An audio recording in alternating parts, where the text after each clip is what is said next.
Messiah ******. Transcriber's notes: in the plain text version, text in italics is enclosed by underscores, italics _.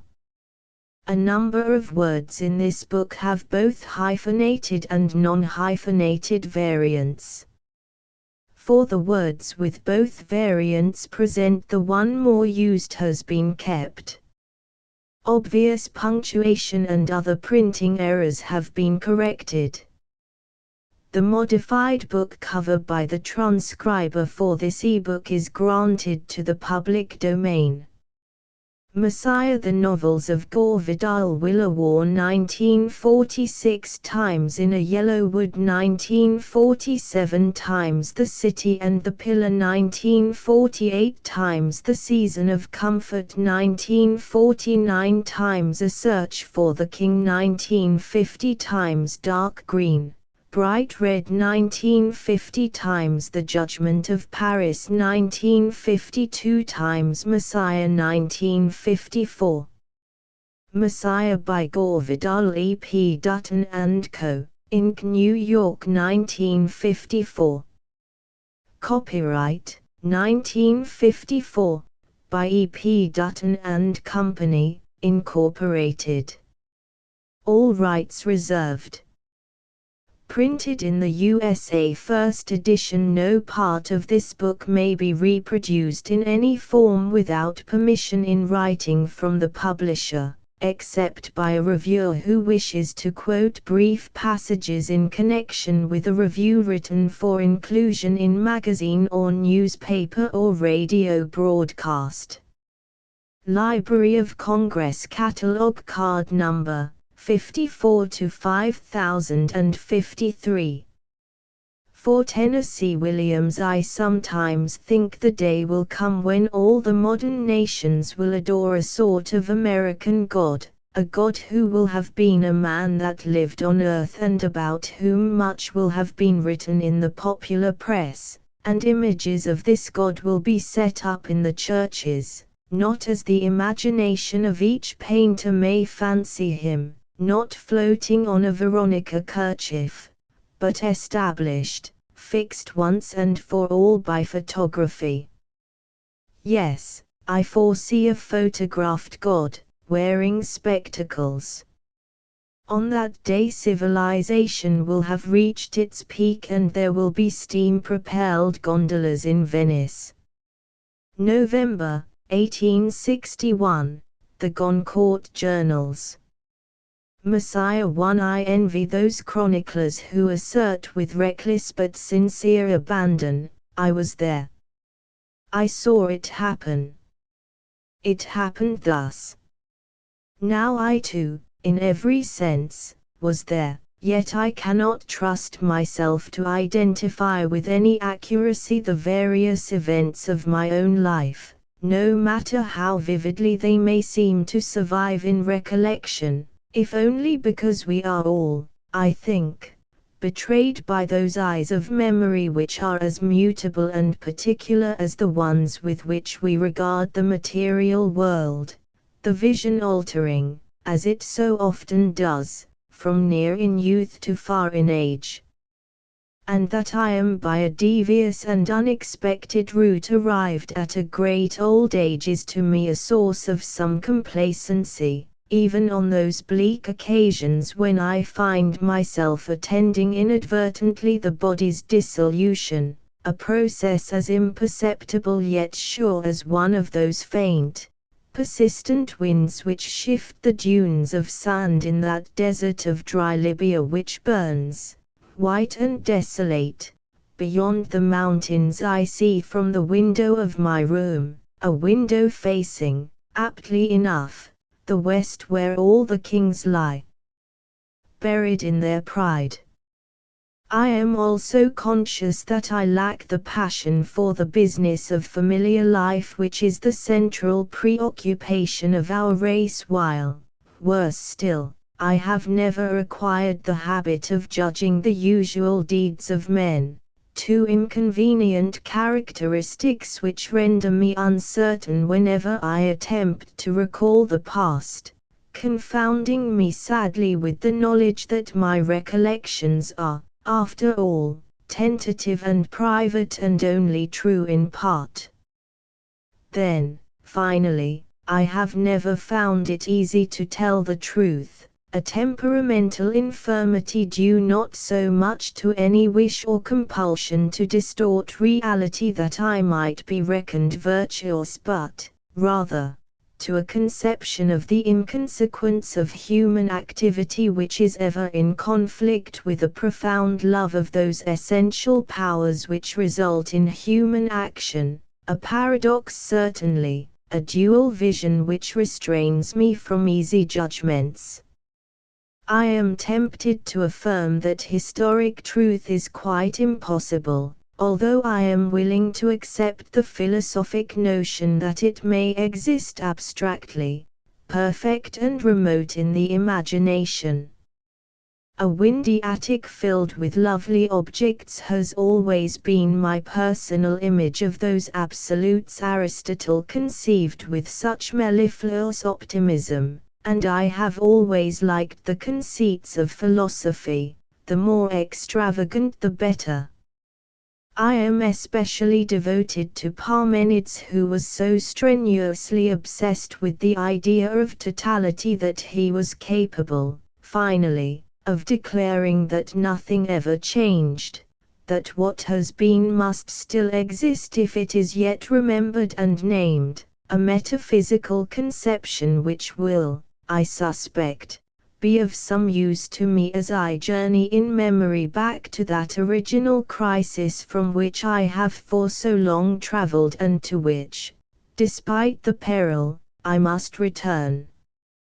I do not say, then, that what I remember is all true, but I can declare that what I shall recall is a relative truth as opposed to that monstrous testament the one-half world believes, entrenching deep thereby a mission at whose birth I officiated and one whose polished legend has since become the substantial illusion of a desperate race. That both mission and illusion were false, I alone can say with certainty, with sorrow, such being the unsuspected and terrible resolution of brave days. Only the crisis, which I shall record, was real. I have said I am not given to making judgments. That is not precise. It is true that in most wicked acts I have been able, with a little effort, to perceive the possibilities for good either in actual intention or, and to me more important, in uncalculated result, yet, ultimately, problems in ethics have never much concerned me, possibly because they have been the vital interest of so many others who, through custom, rule society, more agreeably than not. On that useful moral level I have been seldom, if ever, seriously engaged, but once on another, more arduous plane I was forced to make a choice, to judge, to act, and act I did in such a way that I am still startled by the implications of my choice, of my life's one judgment. I chose the light in preference to the dreamless dark, destroying my own place in the world, and then, more painful still, I chose the light in preference to that twilight region of indeterminate visions and ambiguities which most suited my nature, a realm where decision was impossible and where the potentialities of choice were endless and exquisite to contemplate.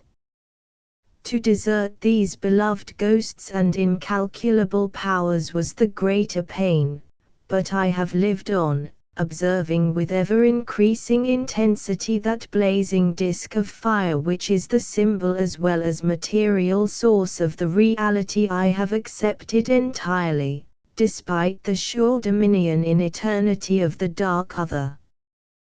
But now, as my private day begins to fade, as the wind in the desert gathers in intensity, smoothing out the patterns in the sand, I shall attempt to evoke the true image of one who assumed with plausibility in an age of science the long discarded robes of prophecy, prevailing at last through ritual death and becoming, to those who see the universe in man, that solemn idea which is yet called by its resonant and antique name, God. 2 stars fell to earth in a blaze of light and, where they fell, monsters were born, hideous and blind. The first dozen years after the second of the modern wars were indeed a time of divination, as one religious writer unctuously described them. Not a day passed but that some omen or portent was remarked by an anxious race, suspecting war. At first, the newspapers delightedly reported these marvels, getting the details all wrong but communicating that sense of awfulness which was to increase as the years of peace uneasily lengthened until a frightened people demanded government action, the ultimate recourse in those innocent times. Yet these omens, obsessive and ubiquitous as they were, would not yield their secret order to any known system. For instance, much of the luminous crockery which was seen in the sky was never entirely explained. And explanation, in the end, was all that the people required. It made no difference how extraordinary the explanation was, if only they could know what was happening, that the shining globes which raced in formation over Sioux Falls, South Dakota, were mere residents of the Andromeda Galaxy, at home in space, omnipotent and eternal in design, on a cultural visit to our planet. If only this much could definitely be stated, the readers of newspapers would have felt secure, able in a few weeks' time to turn their attention to other problems, the visitors from farther space forgotten. It made little difference whether these mysterious blobs of light were hallucinations, intergalactic visitors or military weapons. The important thing was to explain them. To behold the inexplicable was perhaps the most unpleasant experience a human being of that age could know, and during that gaudy decade many wild phenomena were sighted and recorded. In daylight, glittering objects of bright silver maneuvered at unearthly speed over Washington, D.C., observed by hundreds, some few reliable. The government, with an air of spurious calm, mentioned weather balloons, atmospheric reflections, tricks of eye, hinting, to, as broadly as it dared, that a sizable minority of its citizens were probably subject to delusions and mass hysteria. This cynical view was prevalent inside the administration, though it could not of course propound such a theory publicly, since its own tenure was based, more or less solidly, on the franchise of those same hysterics and irresponsibles. Shortly after the midpoint of the century, the wonders increased, becoming daily more bizarre. The recent advance in atomic research and in jet propulsion had made the Western world disagreeably aware of other planets and galaxies, and the thought that we would soon be making expeditions into space was disquieting, if splendid, giving rise to the not illogical thought that life might be developing on other worlds somewhat more brilliantly than here at home, and, further, that it was quite conceivable that we ourselves might receive visitors long before our own adventuring had begun in the starry blackness which contains our life, like a speck of phosphorus in a quiet sea. And since our people were, and no doubt still are, barbarous and drenched in superstition, like the dripping saved at an old-time Texas baptism, it was generally felt that these odd creatures whose shining cars flashed through our poor heavens at such speed must, of necessity, be hostile and cruel and bent on world dominion, just like ourselves or at least our geographic neighbors. The evidence was horrific and plentiful. In Berlin, a flying object of unfamiliar design was seen to land by an old farmer who was so close to it that he could make out several little men twinkling behind an arc of windows. He fled, however, before they could eat him. Shortly after his breathless announcement to the newspapers, he was absorbed by an Asiatic government whose destiny it was at that time to regularize the part of humanity fortunate enough to live within its curiously elastic boundaries, both temporal and spiritual.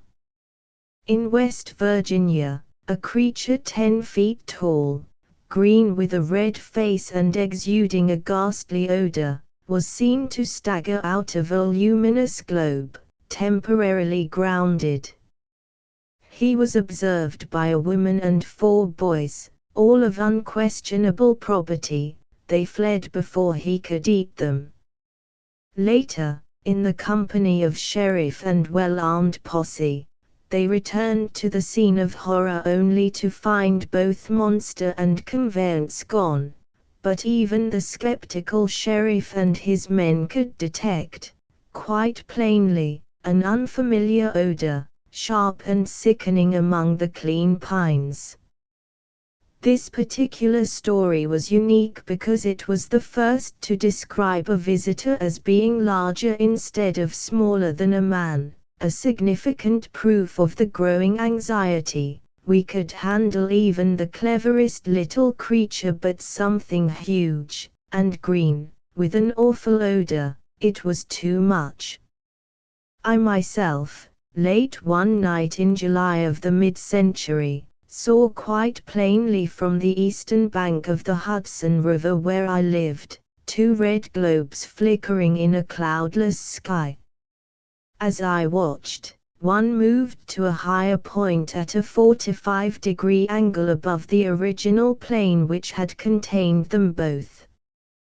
For several nights I watched these eccentric twins, but then, carried away by enthusiasm, I began to confuse Mars and Saturn with my magic lights until at last I thought it wise to remain indoors, except for those brief days at summer's end when I watched, as I always used to do, the lovely sudden silver arcs meteors plunging make.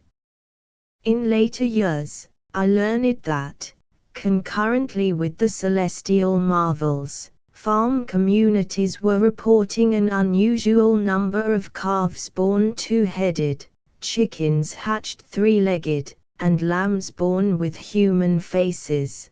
But since the somewhat vague laws of mutation were more or less well understood by the farmers, these curiosities did not alarm them. An earlier generation, however, would have known, instinctively, that so many irregularities forecast an ill future, full of spite.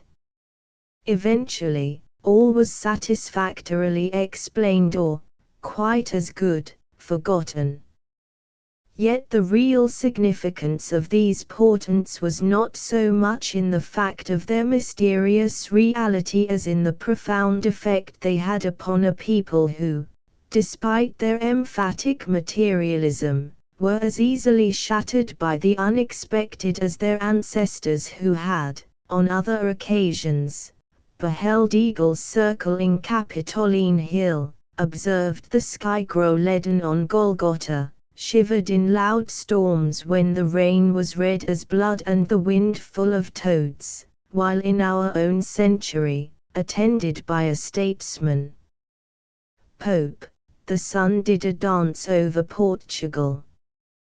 Considering the unmistakable nature of these signs, it is curious how few suspected the truth, that a new mission had been conceived out of the race's need, the hour of its birth already determined by a conjunction of terrible new stars.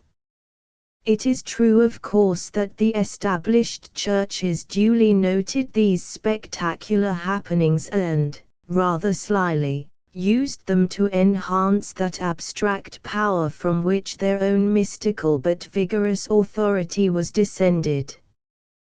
The more secular, if no less mystical, dogmas descended variously from an ill-tempered social philosopher of the 19th century and an energetic, unreasonably confident mental therapist, also a product of that century's decline, maintained, in the one case, that fireworks had been set off by vindictive employers to bedazzle the poor workers for undefined but patently wicked ends, and, in the other case, that the fiery objects represented a kind of atavistic recessional to the childish world of marvels, a theory which was developed even further in a widely quoted paper by an ingenious disciple of the dead therapist. According to this worthy, the universe was the Womyn symbol, and the blazing lights which many people thought they saw were only a form of hallucination, harking back to some prenatal memory of ovaries bursting with a hostile potential life which would, in time, become sibling rivals. The writer demanded that the government place all who had seen flying objects under 3 years' close observation to determine to what extent sibling rivalry, or the absence of it, the proposition worked equally well either way, had affected them in life. Although this bold synthesis was universally admired and subsequently read into the congressional record by a lady representative who had herself undergone 9 years' analysis with striking results, the government refused to act. 3. But although nearly every human institution took cognizance of these signs and auguries, none guessed the truth, and those few individuals who had begun to suspect what might be happening preferred not to speak out, if only because, despite much private analysis and self-questioning, it was not a time in which to circulate ideas which might prove disagreeable to any minority, no matter how lunatic. The body politic was more than usually upset by signs of nonconformity. The atmosphere was not unlike that of Britain during the mad hour of Titus Oates. Precisely why my countrymen behaved so frantically is a problem for those historians used to the grand, eternal view of human events. I have often thought, though, that much of our national irritability was closely related to the unexpected and reluctant custody of the world the Second War had pressed upon the confused grandchildren of a proud, agrarian, isolated people, both indifferent and strange to the ways of other cultures.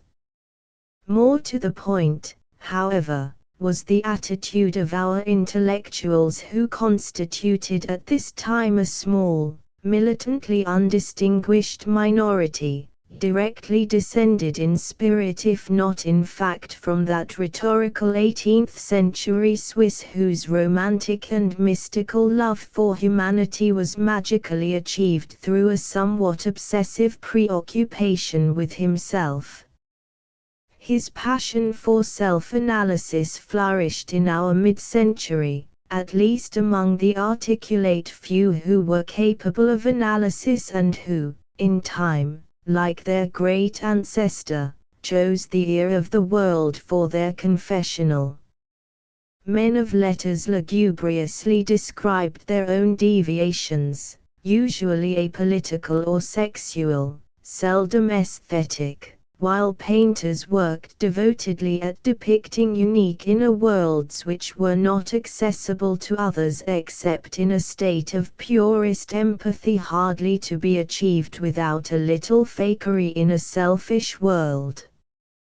It was, finally, the accepted criterion that art's single function was the fullest expression of a private vision, which was true enough though the visions of men lacking genius are not without a certain gloom. Genius, in this time, was quite as rare as in any other and, to its credit, it was not a self-admiring age. Critics found merit only in criticism, a singular approach which was to amuse the serious for several decades. Led by artists, the intellectuals voiced their guilt at innumerable cocktail parties where it was accepted as an article of faith that each had a burden of guilt which could, once recognized, be exorcised. The means of recognition were expensive but rewarding. A trained and sympathetic listener would give the malaise a name and reveal its genesis. Then, through confession, and occasionally reliving, the guilt would vanish along with asthma, impotence and eczema. The process, of course, was not easy. To facilitate therapy, it became the custom among the cleverer people to set aside all the traditional artifices of society so that both friends and strangers could confess to one another their worst deeds, their most squalid fantasies in a series of competitive monologues conducted with arduous sincerity and surprisingly successful on every level but that of communication. I am sure that this sort of catharsis was not entirely valueless. Many of the self-obsessed undoubtedly experienced relief when dispensing secrets. It was certainly an instructive shock for them to find that even their most repellent aberrations were accepted quite perfunctorily by strangers too intent on their own problems to be outraged, or even very interested. This discovery was not always cheering. There is a certain dignity and excitement in possessing a dangerous secret life. To lose it in maturity is hard, and once promiscuously shed, it does become ordinary, no more troublesome than obvious dentures. Many cherished private hells were forever lost in those garrulous years, and the vacuum each left was invariably filled with a boredom which, in its turn, could only be dispelled by faith. As a result, the pursuit of the absolute, in one guise or another, became the main preoccupation of these romanticists who professed with some pride a mistrust of the reason, derived quite legitimately from their own stunning incapacity to assimilate the social changes created by machinery, their particular Lucifer. They rejected the idea of the reflective mind, arguing that since both logic and science had failed to establish the first cause of the universe or, more important, humanity's significance, only the emotions could reveal to us the nature of reality, the key to meaning. That it was actually no real concern of this race why or when or how the universe came into being was an attitude never, so far as I can recall, expressed by the serious-minded of the day. Their searching, however, was not simply the result of curiosity. It was more than that. It was an emotional, senseless plunging into the void, into the unknowable and the irrelevant. It became, finally, the burden of life, the blight among the flowers, the mystery which must be revealed, even at the expense of life. It was a terrible crisis, made doubly hard since the estuary wall of logic left only one path clear to the heart of the dilemma, the way of the mystic, and even to the least sensible it was sadly apparent that, lacking a superior and dedicated organization, one man's revelation is not apt to be of much use to another. Quantities of venerable attitudes were abandoned, and much of the preceding century's eternal truths and verities which had cast, rock-like, so formidable and dense a shadow, were found, upon examination, to be so much sand, suitable for the construction of fantastic edifices but not durable, nor safe from the sea's tide. But the issue was joined, dubious art was fashioned, authorities were invoked, dreams given countenance, and systems constructed on the evidence of private illumination. For a time, political and social action seemed to offer a way out, or in.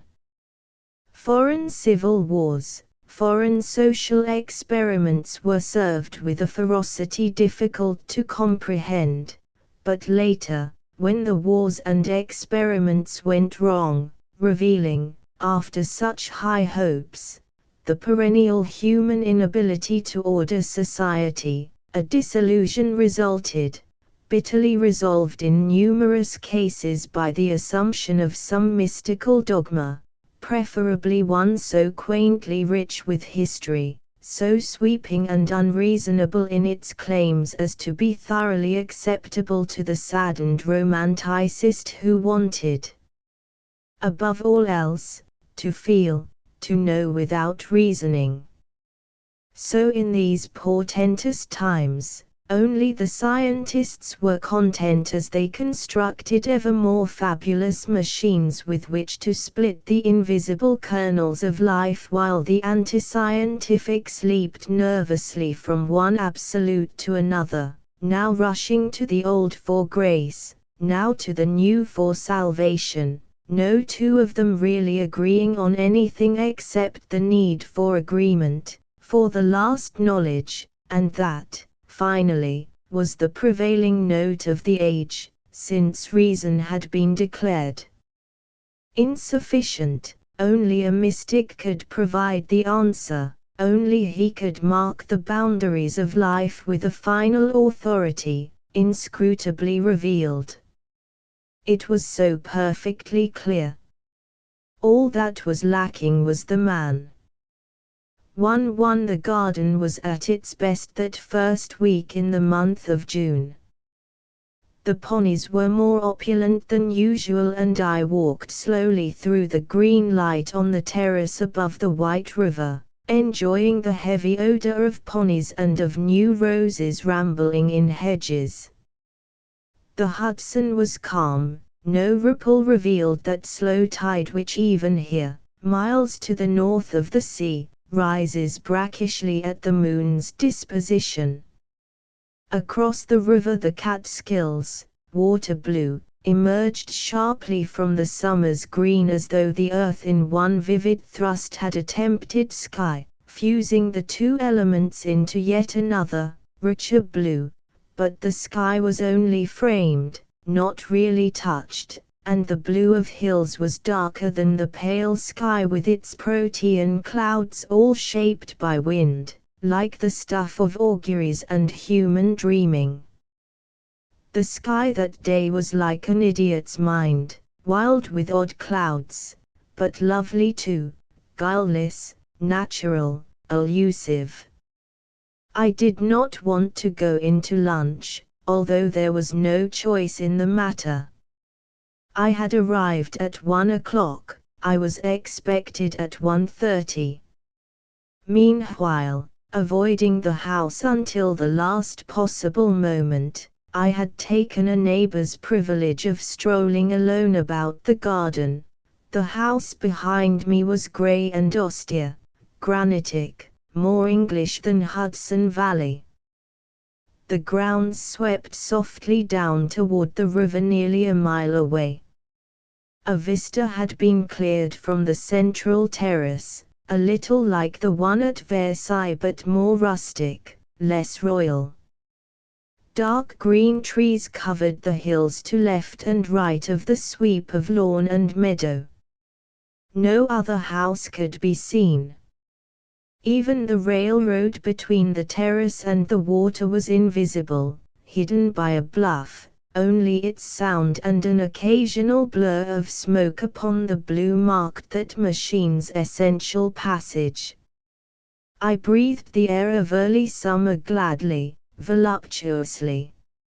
I lived my life in seasonal concert with this river and, after grim March and confusing sharp April, the knowledge that at last the leaves were foliaged and the days warm was quite enough to create in me a mood of euphoria, of marvelous serenity.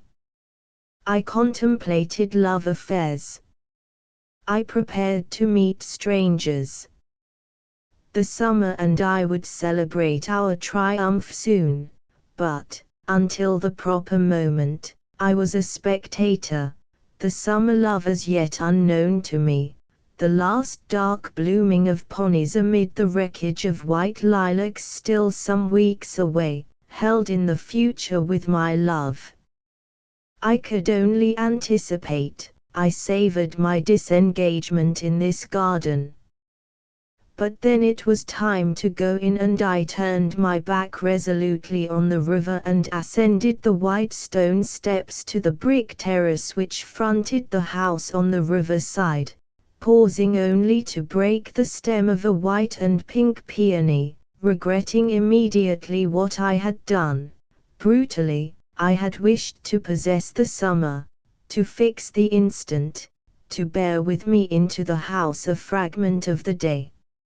It was wrong, and I stood for a moment at the French door holding the great peony in my hand, its odor like a dozen roses, like all the summers I had ever known. But it was impractical. I could not stuff it into my buttonhole for it was as large as a baby's head while I was fairly certain that my hostess would be less than pleased to receive at my hands one of her best ponies, cut too short even to place in water. Obscurely displeased with myself and the day, I plunged the flower deep into a hedge of boxwood until not even a glimmer of white showed through the dense dark green to betray me. Then, like a murderer, the assaulted day part spoiling, I went inside. "Too, you have been malingering in the garden," she said, offering me her face like a painted plate to kiss. "I saw you from the window. Saw me ravage the flowers." "They all do," she said obscurely, and led me after her into the drawing room, an oblong full of light from French windows opening upon the terrace. I was surprised to see that she was alone. "She'll be along presently. She's upstairs changing." "Who?" "Iris Mortimer. Didn't I tell you? It's the whole reason." Clarissa nodded slyly from the chair opposite me. A warm wind crossed the room and the white curtains billowed like spinnakers in a regatta. I breathed the warm odor of flowers, of burned ash remnants from the fireplace. The room shone with silver and porcelain.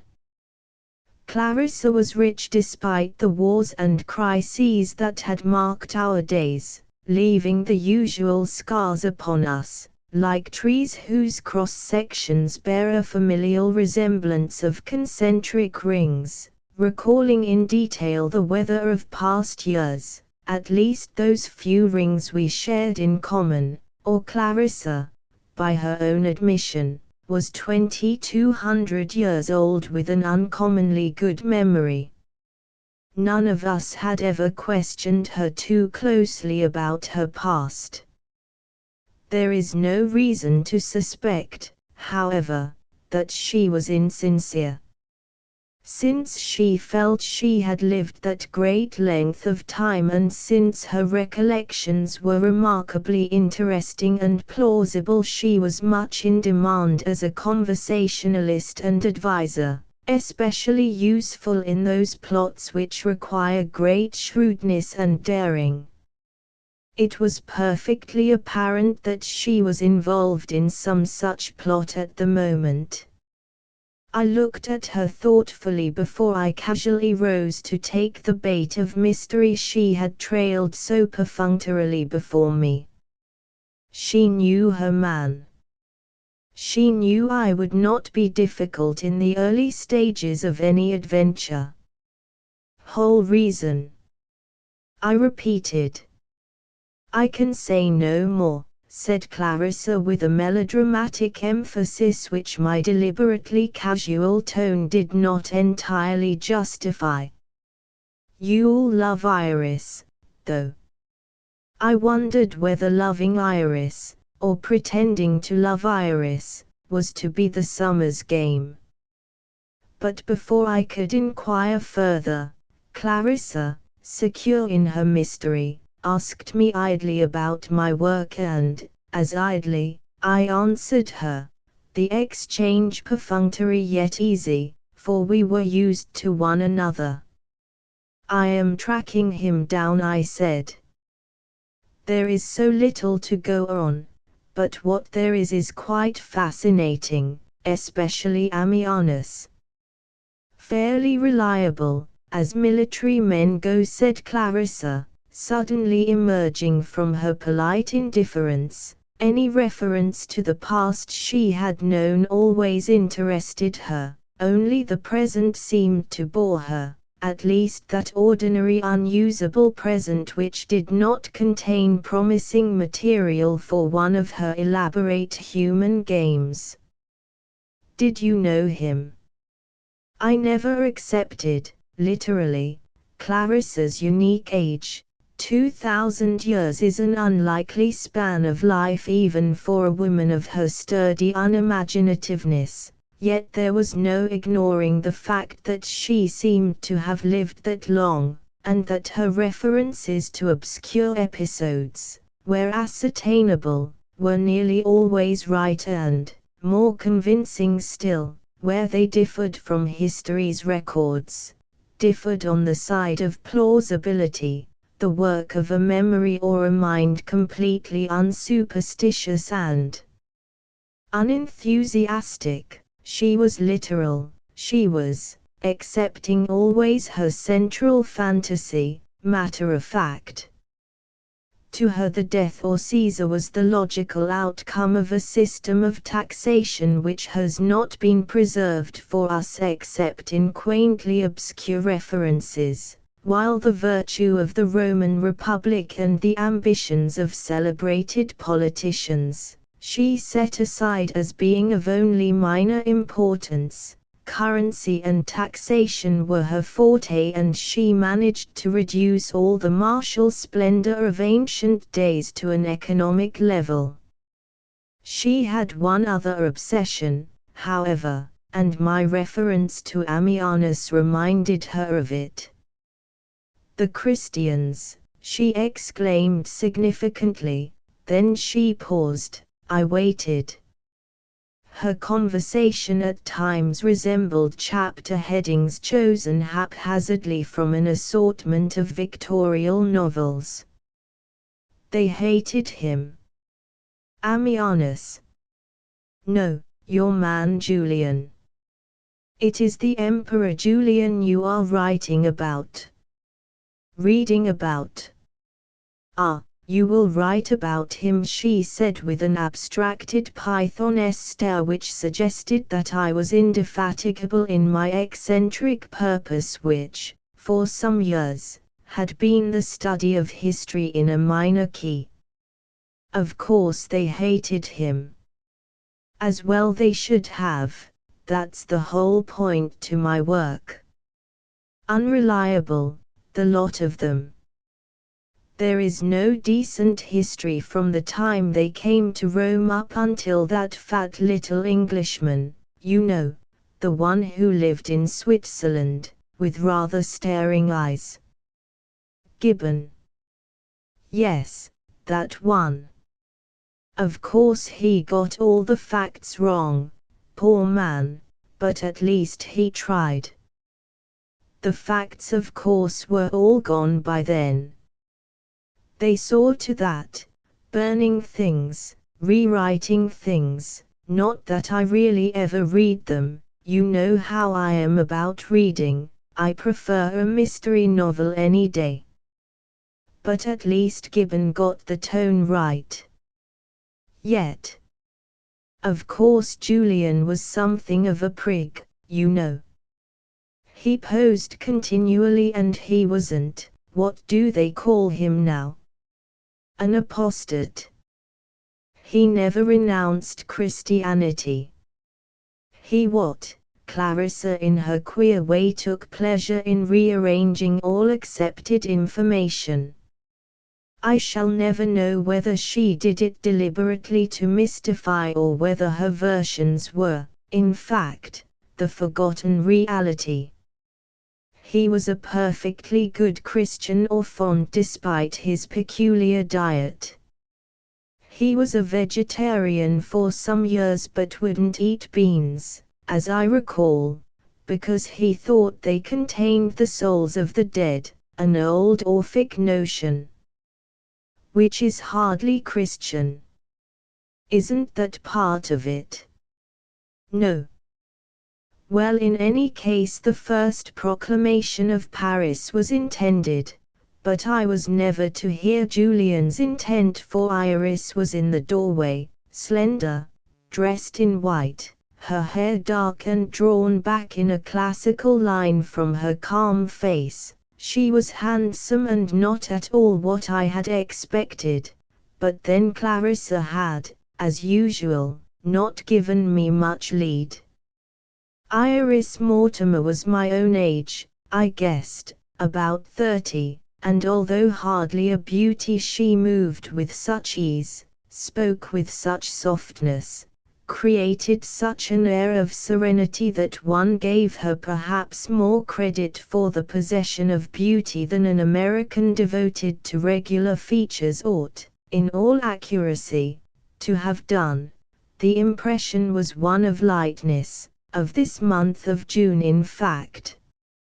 I linger over her description a little worriedly, conscious that I am not really getting her right, at least as she appeared to me that afternoon, for the simple reason that our lives were to become so desperately involved in the next few years, and my memories of her are now encrusted with so much emotion that any attempt to evoke her as she actually was when I first saw her in that drawing room some 50 years ago is not unlike the work of a restorer of paintings removing layers of glaze and grime in an attempt to reveal an original pattern in all its freshness somewhere beneath, except that a restorer of course is a workman who has presumably no prejudice and, too, he did not create the original image only to attend its subsequent distortion, as the passionate do in life,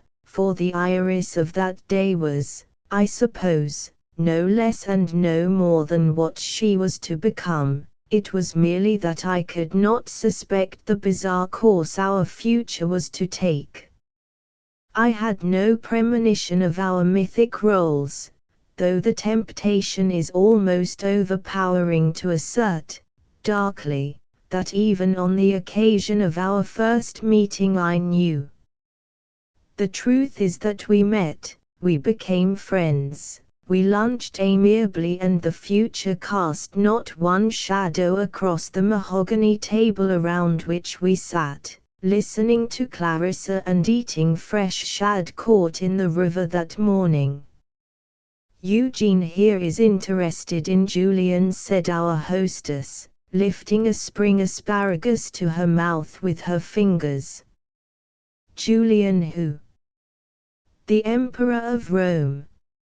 I forget his family name, but he was a nephew, I think, of Constantius, who was dreary too though not such a bore as Julian. Iris, try the asparagus. We get them from the garden. Iris tried an asparagus and Clarissa recalled that the Emperor Augustus's favorite saying was, "Quick as boiled asparagus." It developed that he had been something of a bore, too. Hopelessly involved in office work. Of course it's all terribly important, no doubt of that. After all, the entire empire was based on a first-rate filing system, yet, all in all, it's hardly glamorous. "Whom did you prefer?" asked Iris, smiling at me. She too was aware of our hostess's obsession, whether or not she believed is a different matter.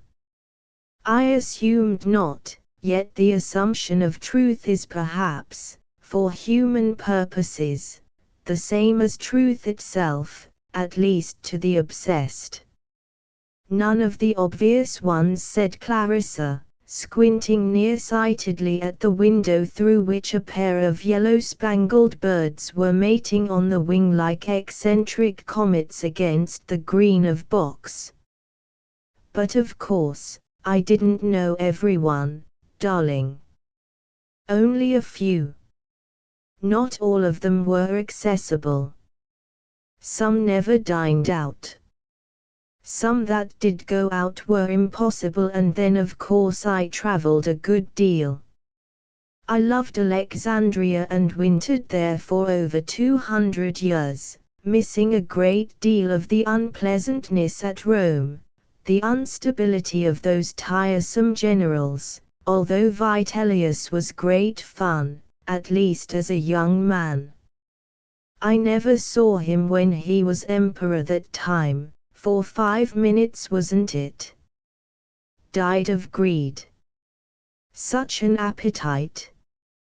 On one occasion as a young man he ate an entire side of beef at my place in B. I do miss it. Much nicer than Bath or Biarritz and certainly more interesting than Newport was. I had several houses there over the years. Once when Senator Tullius Cicero was traveling with that poisonous daughter of his, they stopped. We listened attentively as one always did to Clarissa, does.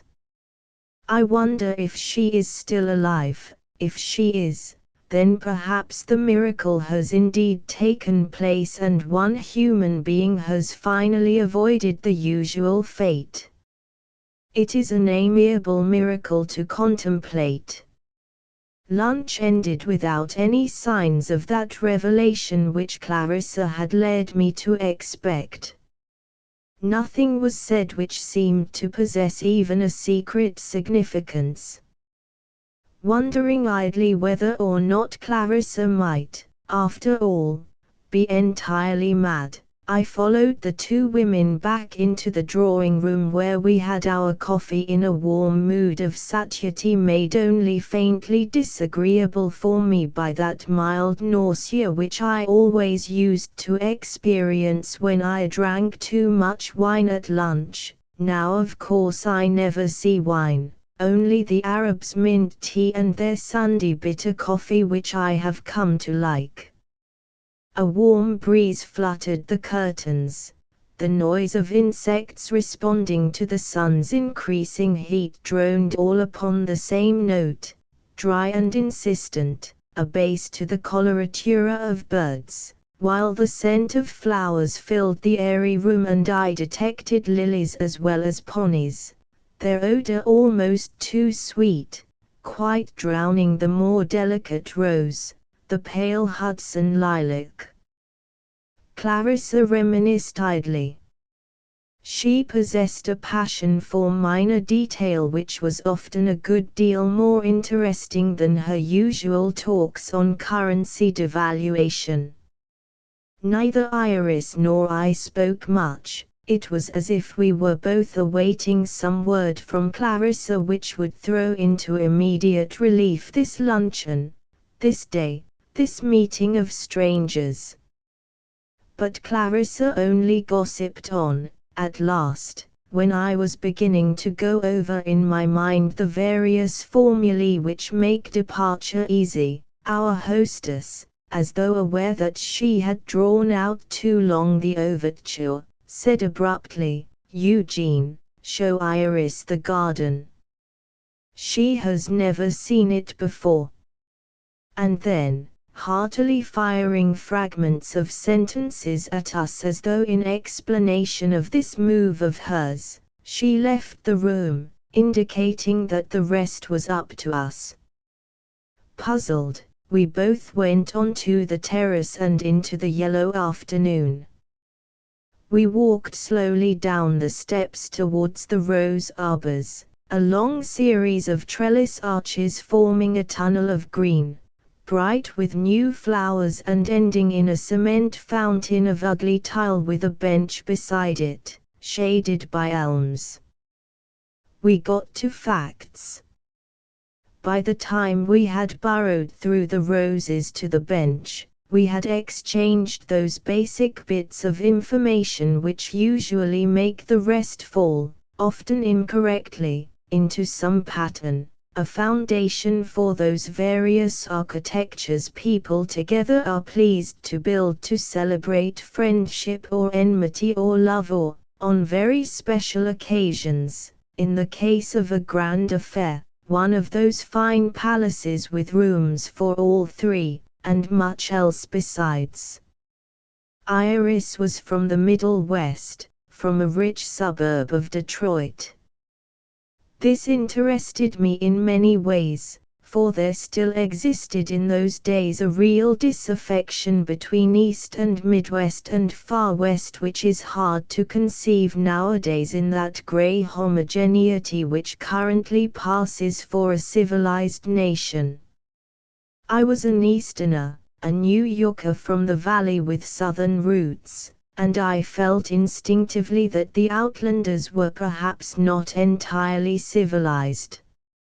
Needless to say, at the time, I would indignantly have denied this prejudice had someone attributed it to me, for those were the days of tolerance in which all prejudice had been banished, from conversation at least, though of course to banish prejudice is a contradiction in terms since, by definition, prejudice means prejudgment, and though time and experience usually explode for us all the prejudgments of our first years, they exist, nevertheless, as part of our subconscious, a sabotaging, irrational force, causing us to commit strange crimes indeed, made so much worse because they are often secret even to ourselves.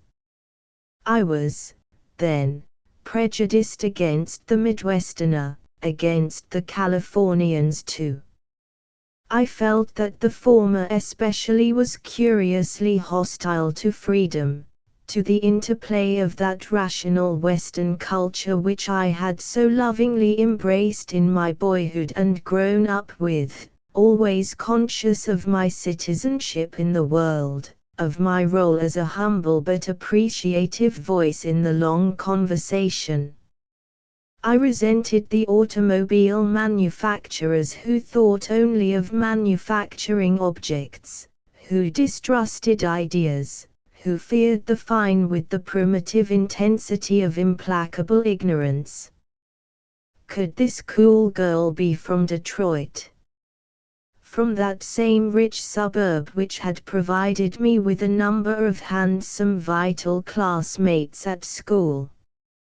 Boys who had combined physical vigor with a resistance to all ideas but those of their suburb which could only be described as heroic considering the power of New England schools to crack even the toughest prejudices, at least on the rational level. That these boys did not possess a rational level had often occurred to me, though I did, grudgingly, admire, even in my scorn, their grace and strength as well as their confidence in that assembly line which had provided their parents with large suburban homes and themselves with a classical New England education which, unlike the rest of us, they'd managed to resist, the whole main current of Western civilization eddying helplessly about these youths who stood, pleasantly firm, like so many rocks in a desperate channel. Iris Mortimer was one of them. Having learned this, there was nothing to do but find sufficient names between us to establish the beginnings of the rapport of class which, even in that late year of the mid-century, still existed, the dowdy aristocracy to which we belonged by virtue of financial security, at least in childhood, of education, of self-esteem and of houses where servants had been in some quantity before the second of the wars. All this we shared, and of course those names in common of schoolmates, some from her region, others from mine, names which established us as being of an age.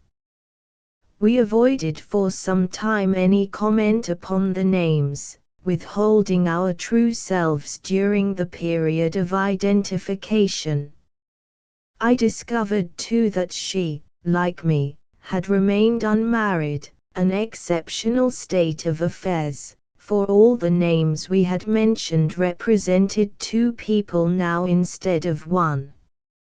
Ours had been a reactionary generation which had attempted to combat the time of wars and disasters by a scrupulous observance of its grandparents' customs, a direct reaction to the linking generation whose lives had been so entertainingly ornamented with self-conscious, untidy alliances, well fortified by suspect gin.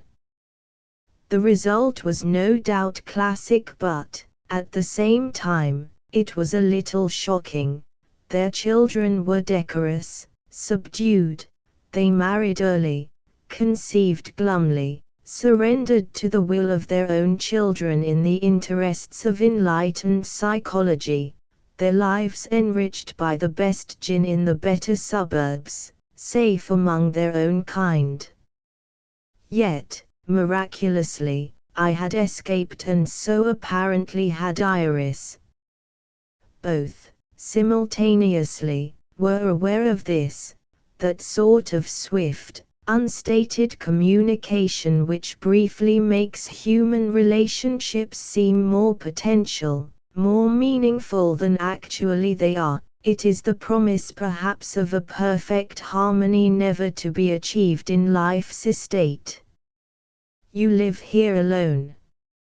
She indicated the wrong direction, though taking in, correctly, the river on whose east bank I did live, a few miles to the north of Clarissa. I nodded. Entirely alone, in an old house. She sighed. No family. None here. Not much anywhere else. A few in New Orleans, my family's original base. I waited for her to ask if I never got lonely living in a house on the river, remote from others, but she saw nothing extraordinary in this. It must be fine, she said slowly.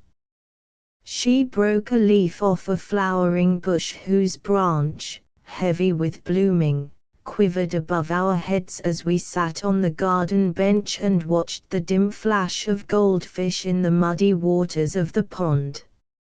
I like it, I said, a little disappointed that there was now no opportunity for me to construct one of my familiar defenses of a life alone. I had, in the 5 years since my days of travel had temporarily ended, many occasions on which to defend and glorify the solitary life I had chosen for myself beside this river. I had an ever-changing repertoire of feints and thrusts, for instance, with the hearty, I invariably questioned, gently of course, the virtue of a life in the city, confined to a small apartment with uninhibited babies and breathing daily large quantities of soot. Or then I sometimes enjoyed assuming the Prince of Darkness pose, alone with his crimes in an ancient house, a figure which could, if necessary, be quickly altered to the more engaging one of remote observer of the ways of men, a stoic among his books, sustained by the recorded fragments of forgotten bloody days, evoking solemnly the pure essences of nobler times, a chaste intelligence beyond the combat, a priest celebrating the cool memory of his race. My theatre was extensive, and I almost regretted that with Iris there was no need for even a brief curtain raiser, much less one of my exuberant galas. Not accustomed to the neutral response, I stammered something about the pleasures of gardens. Iris's calm indifference saved me from what might have been a truly mawkish outburst calculated to interest her at any cost, mawkish because, I am confident, that none of our deepest wishes or deeds is, finally, when honestly declared, very wonderful or mysterious. Simplicity, not complexity, is at the center of our being. Fortunately, the trembling eye is seldom revealed, even to paid listeners, for, conscious of the appalling directness of our needs, we wisely disguise their nature with a legerdemain of peculiar cunning. Much of Iris's attraction for me, and at the beginning that attraction did exist, was that one did not need to discuss so many things. Of course the better charades were not called into being, which, creatively speaking, was a pity, but then it was a relief not to pretend and, better still, a relief not to begin the business of plumbing shallows under the illusion that a treasure chest of truth might be found on the mine's sea floor, a grim ritual which was popular in those years, especially in the suburbs and housing projects where the mental therapists were ubiquitous and busy. With Iris, one did not suspend, even at a cocktail party, the usual artifices of society. All was understood, or seemed to be, which is exactly the same thing. We talked about ourselves as though of absent strangers. Then, have you known Clarissa long? I asked. She shook her head. I met her only last winter. Then this is your first visit here, to the valley? The first, she smiled, but it's a little like home, you know. I don't mean Detroit, but a memory of home, got from books. I thought so too. Then she added that she did not read any longer, and I was a little relieved. Somehow with Iris one wanted not to talk about books or the past. So much of her charm was that she was entirely in the present. It was her gift, perhaps her finest quality, to invest the moment with a significance which in recollection did not exist except as a blurred impression of excitement. She created this merely by existing. I was never to learn the trick, for her conversation was not, in itself, interesting, and her actions were usually calculable in advance, making all the more unusual her peculiar effect. She asked me politely about my work, giving me then the useful knowledge that, though she was interested in what I was doing, she was not much interested in the life of the Emperor Julian. I made it short. I want to do a biography of him. I've always liked history, and so, when I settled down in the house, I chose Julian as my work. A life's work. Hardly. But another few years. It's the reading which I most enjoy, and that's treacherous. There is so much of interest to read that it seems a waste of time and energy to write anything, especially if it's to be only a reflection of reflections. Then why do it? Something to say, I suppose, or at least the desire to define and illuminate, from one's own point of view, of course. Then why? Julian. Something in the way she said the name convinced me she had forgotten who he was, if she had ever known. The apostasy, the last stand of paganism against Christianity. She looked truly interested, for the first time.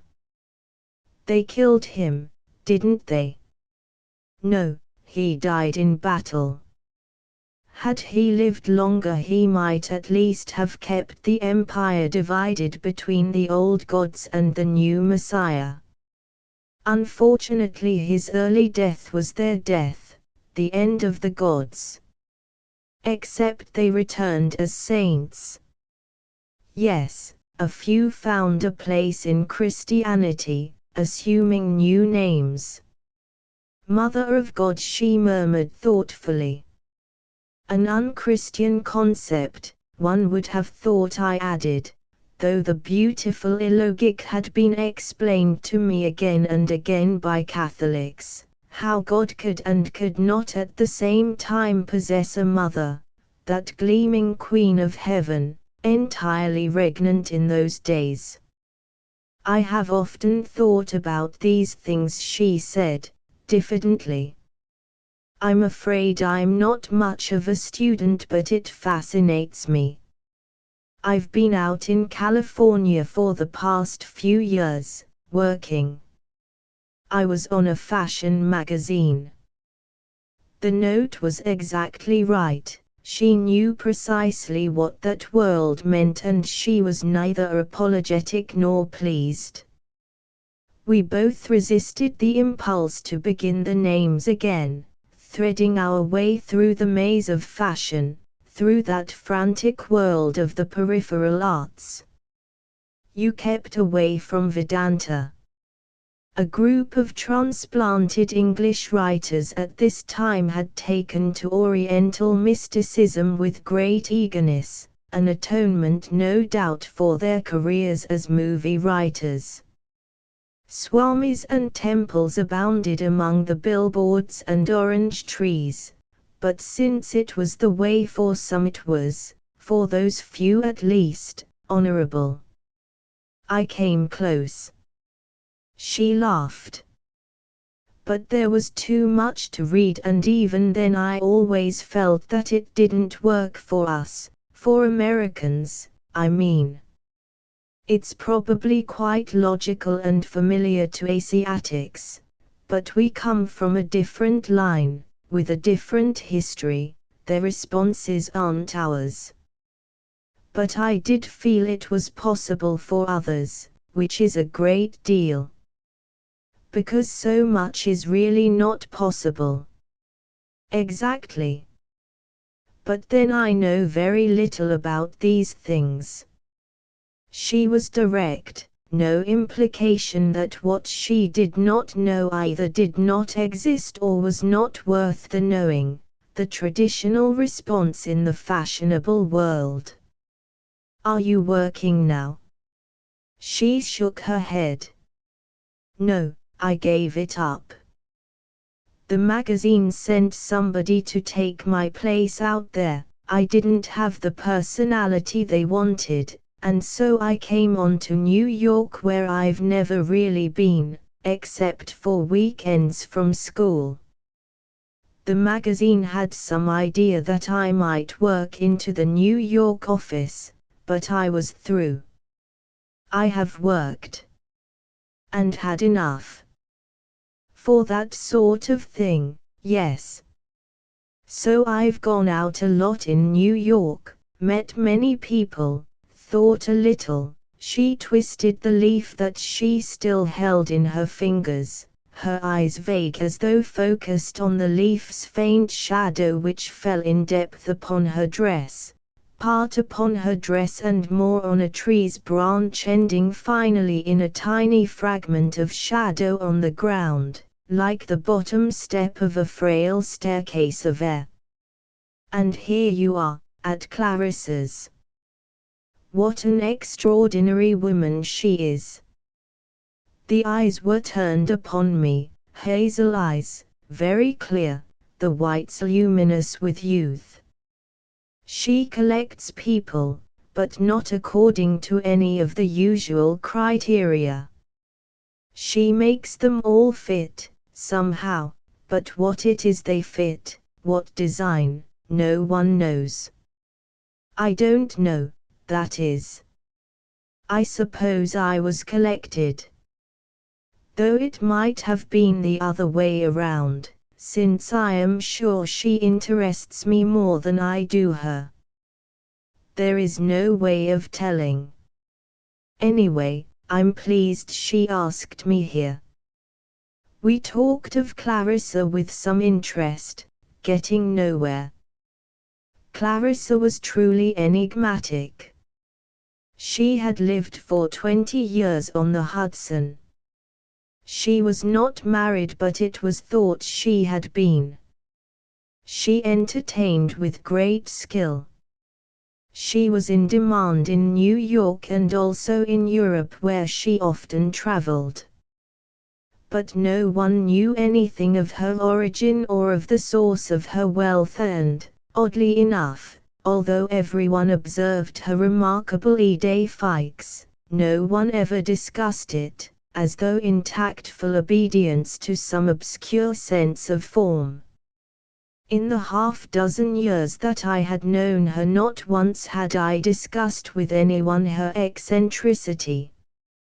We accepted in her presence the reality of her mania, and there it ended. Some were more interested by it than others. I was fascinated, and having suspended both belief and doubt, found her richly knowing in matters which interested me. Her accounts of various meetings with Labianus in Antioch were quite brilliant, all told most literally, as though she had no faculty for invention, which perhaps, terrifying thought, she truly lacked, in which case, but we chose not to speculate. Iris spoke of plans. I'm going back to California. Tired of New York? No, hardly. But I met someone quite extraordinary out there, someone I think I should like to see again. Her candor made it perfectly clear that her interest was not romantic. It's rather in line too with what we were talking about. I mean your Julian and all that. He's a kind of preacher. That doesn't sound promising. A goldfish made a popping sound as it captured a dragonfly on the pond's surface. But he isn't the usual sort of thing at all. He's completely different, but I'm not sure just how. An evangelist. In those days loud men and women were still able to collect enormous crowds by ranging up and down the country roaring about that salvation which might be found in the bosom of the Lamb. No, his own sort of thing entirely. A little like the Vedanta teachers, only he's American, and young. What does he teach? I'm not sure. No, don't laugh. I only met him once. At a friend's house in Santa Monica. He talked very little, but one had the feeling that, well, that it was something unusual. It must have been if you can't recall what he said. I revised my first estimate. It was romantic after all, a man who was young, fascinating. I was almost jealous as a matter of principle. I'm afraid I don't make much sense. She gestured and the leaf fell into its own shadow on the grass. Perhaps it was the effect he had on the others that impressed me. They were clever people, worldly people, yet they listened to him like children. What does he do? Does he preach, work? I don't know that either. I met him the night before I left California and I haven't seen anyone who was there that evening since. But now you think you want to go back to find out. Yes. I've thought about him a great deal these last few weeks. You'd think one would forget such a thing, but I haven't. What was his name? Cave, I think. John Cave. A pair of initials calculated to amaze the innocent. Yet even while I invoked irony, I felt with a certain chill in the heat that this was to be Clarissa's plot, and for many days afterwards that name echoed in my memory, long after I had temporarily forgotten Iris's own name, had forgotten, as one does, the whole day, the peony in the boxwood, the leaf's fall and the catch of the goldfish, instants which now live again in the act of recreation. Details which were to fade into a yellow-green blur of June and of the girl beside me in a garden and of that name spoken in my hearing for the first time, becoming in my imagination like some bare monolith awaiting the sculptor's chisel. 2-1 I did not see Iris again for some months. Nor, for that matter, did I see Clarissa who, the day after our lunch, disappeared on one of her mysterious trips, this time to London, I think, since she usually got there for the season. Clarissa's comings and goings doubtless followed some pattern, though I could never make much sense of them. I was very disappointed not to see her before she left because I had wanted to ask her about Iris and also. It has been a difficult day.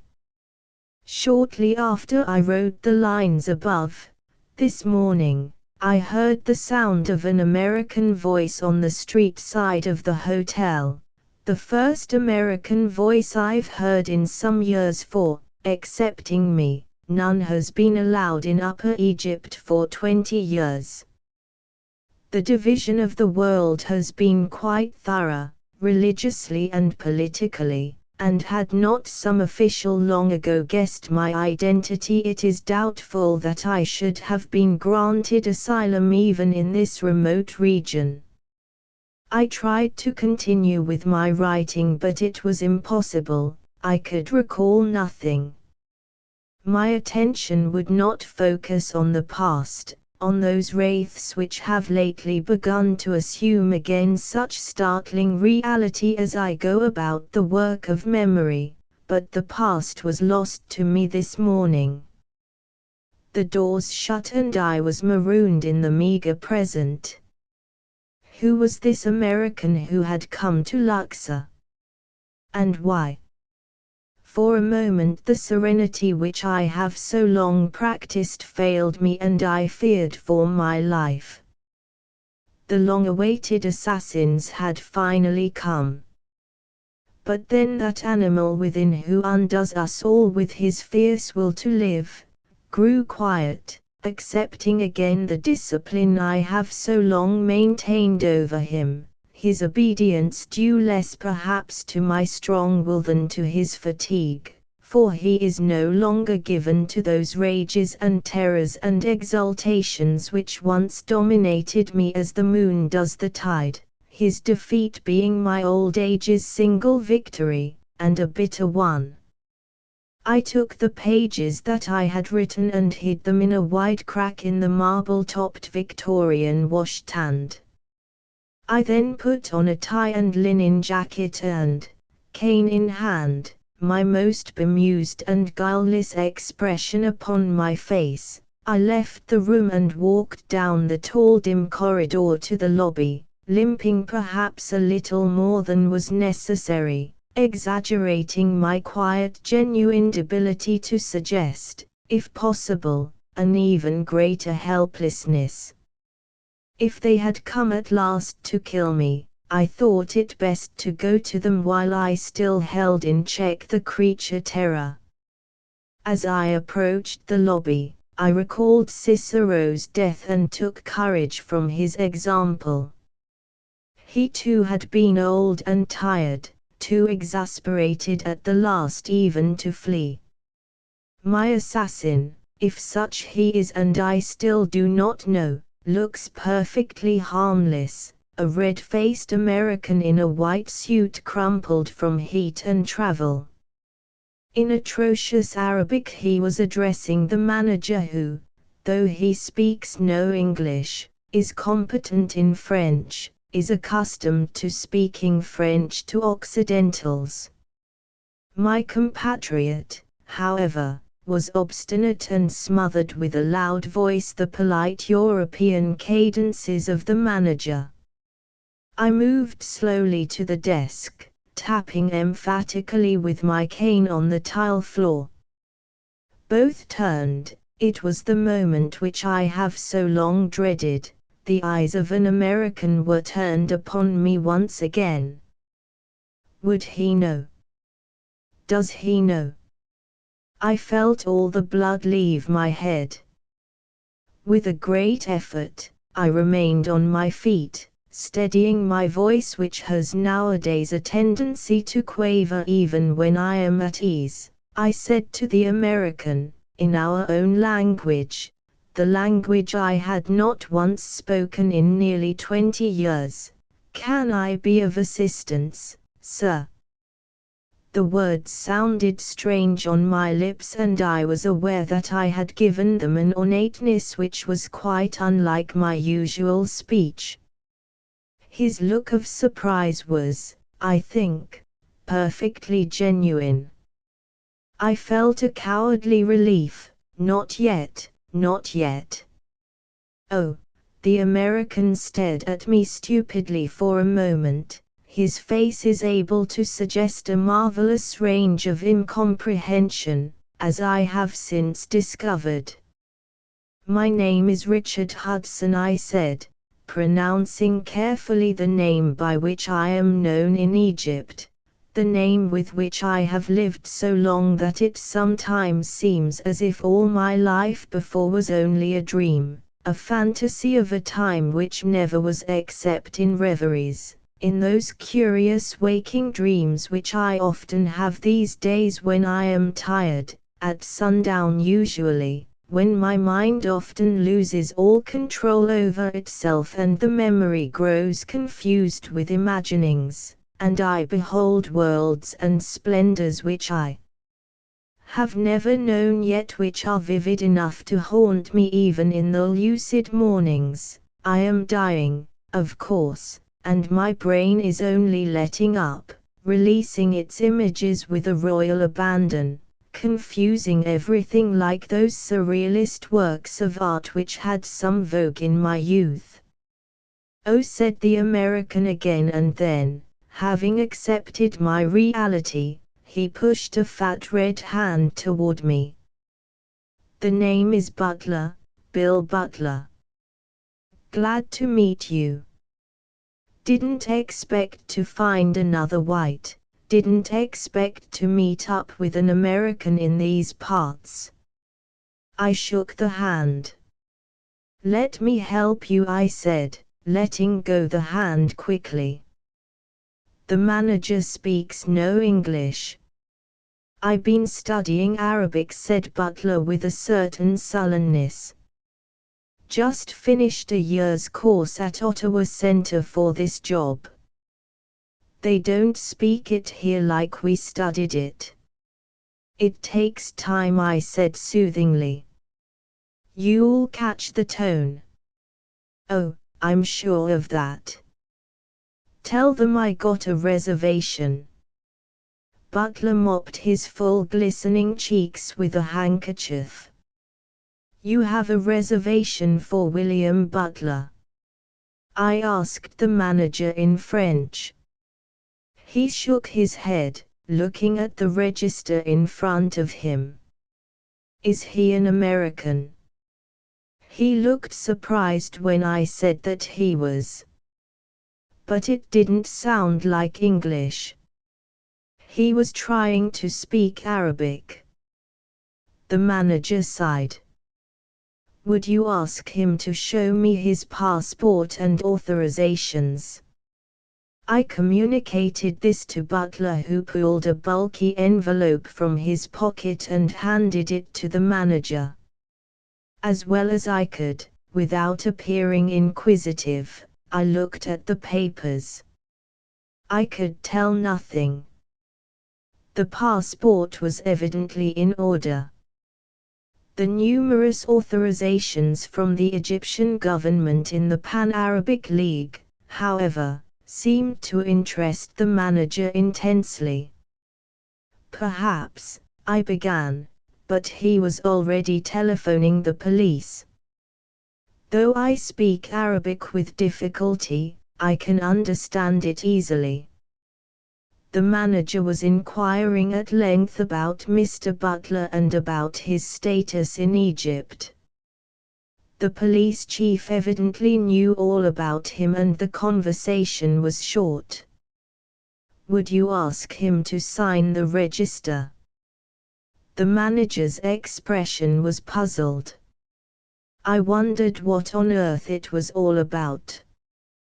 Don't know why, said Butler, carving his name into the register with the ancient pen. There's all this confusion. I wired for a room last week from Cairo.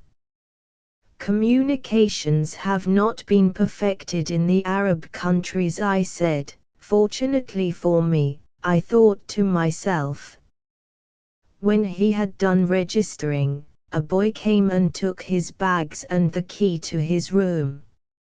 Much obliged to you, Mr. Hudson. Not at all. Like to see something of you, if you don't mind. Wonder if you could give me an idea of the lay of the land. I said I should be delighted, and we made a date to meet for tea in the cool of the late afternoon, on the terrace. When he had gone, I asked the manager about him, but he, old friend that he was, he has been manager for 12 years and looks up to me as an elder statesman, in the hotel at least, since I have lived there longer, merely shrugged and said, it's too much for me, sir. And I could get no more out of him.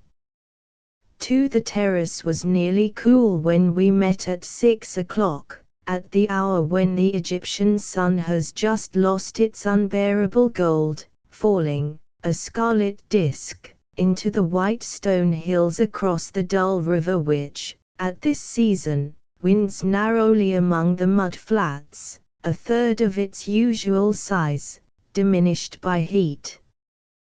Don't suppose we could order a drink, not that I'm much of a drinking man, you know.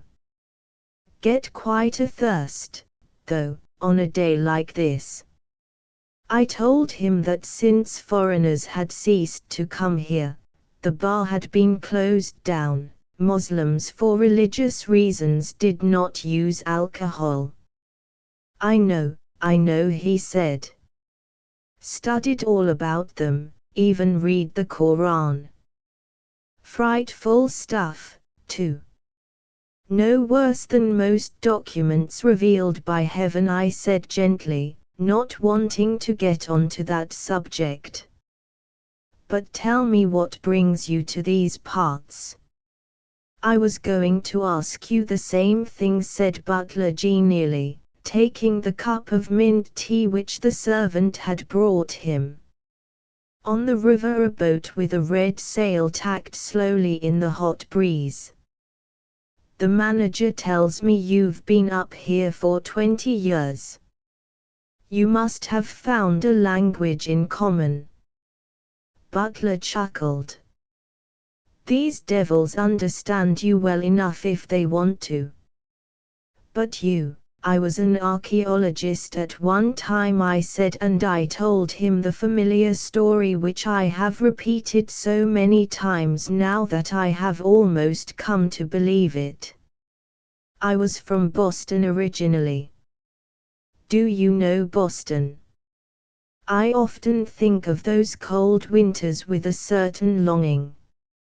Too much light can be as trying as too little. Some 20 years ago, I decided to retire, to write a book of memoirs. This was a new, plausible touch. Egypt was always my single passion, and so I came to Luxor, to this hotel where I've been quite content, though hardly industrious. How come they let you in? I mean, there was all that trouble along around when the Pan-Arabic League shut itself off from civilization. I was very lucky, I suppose. I had many friends in the academic world of Cairo, and they were able to grant me a special dispensation. Old hand, then, with the natives.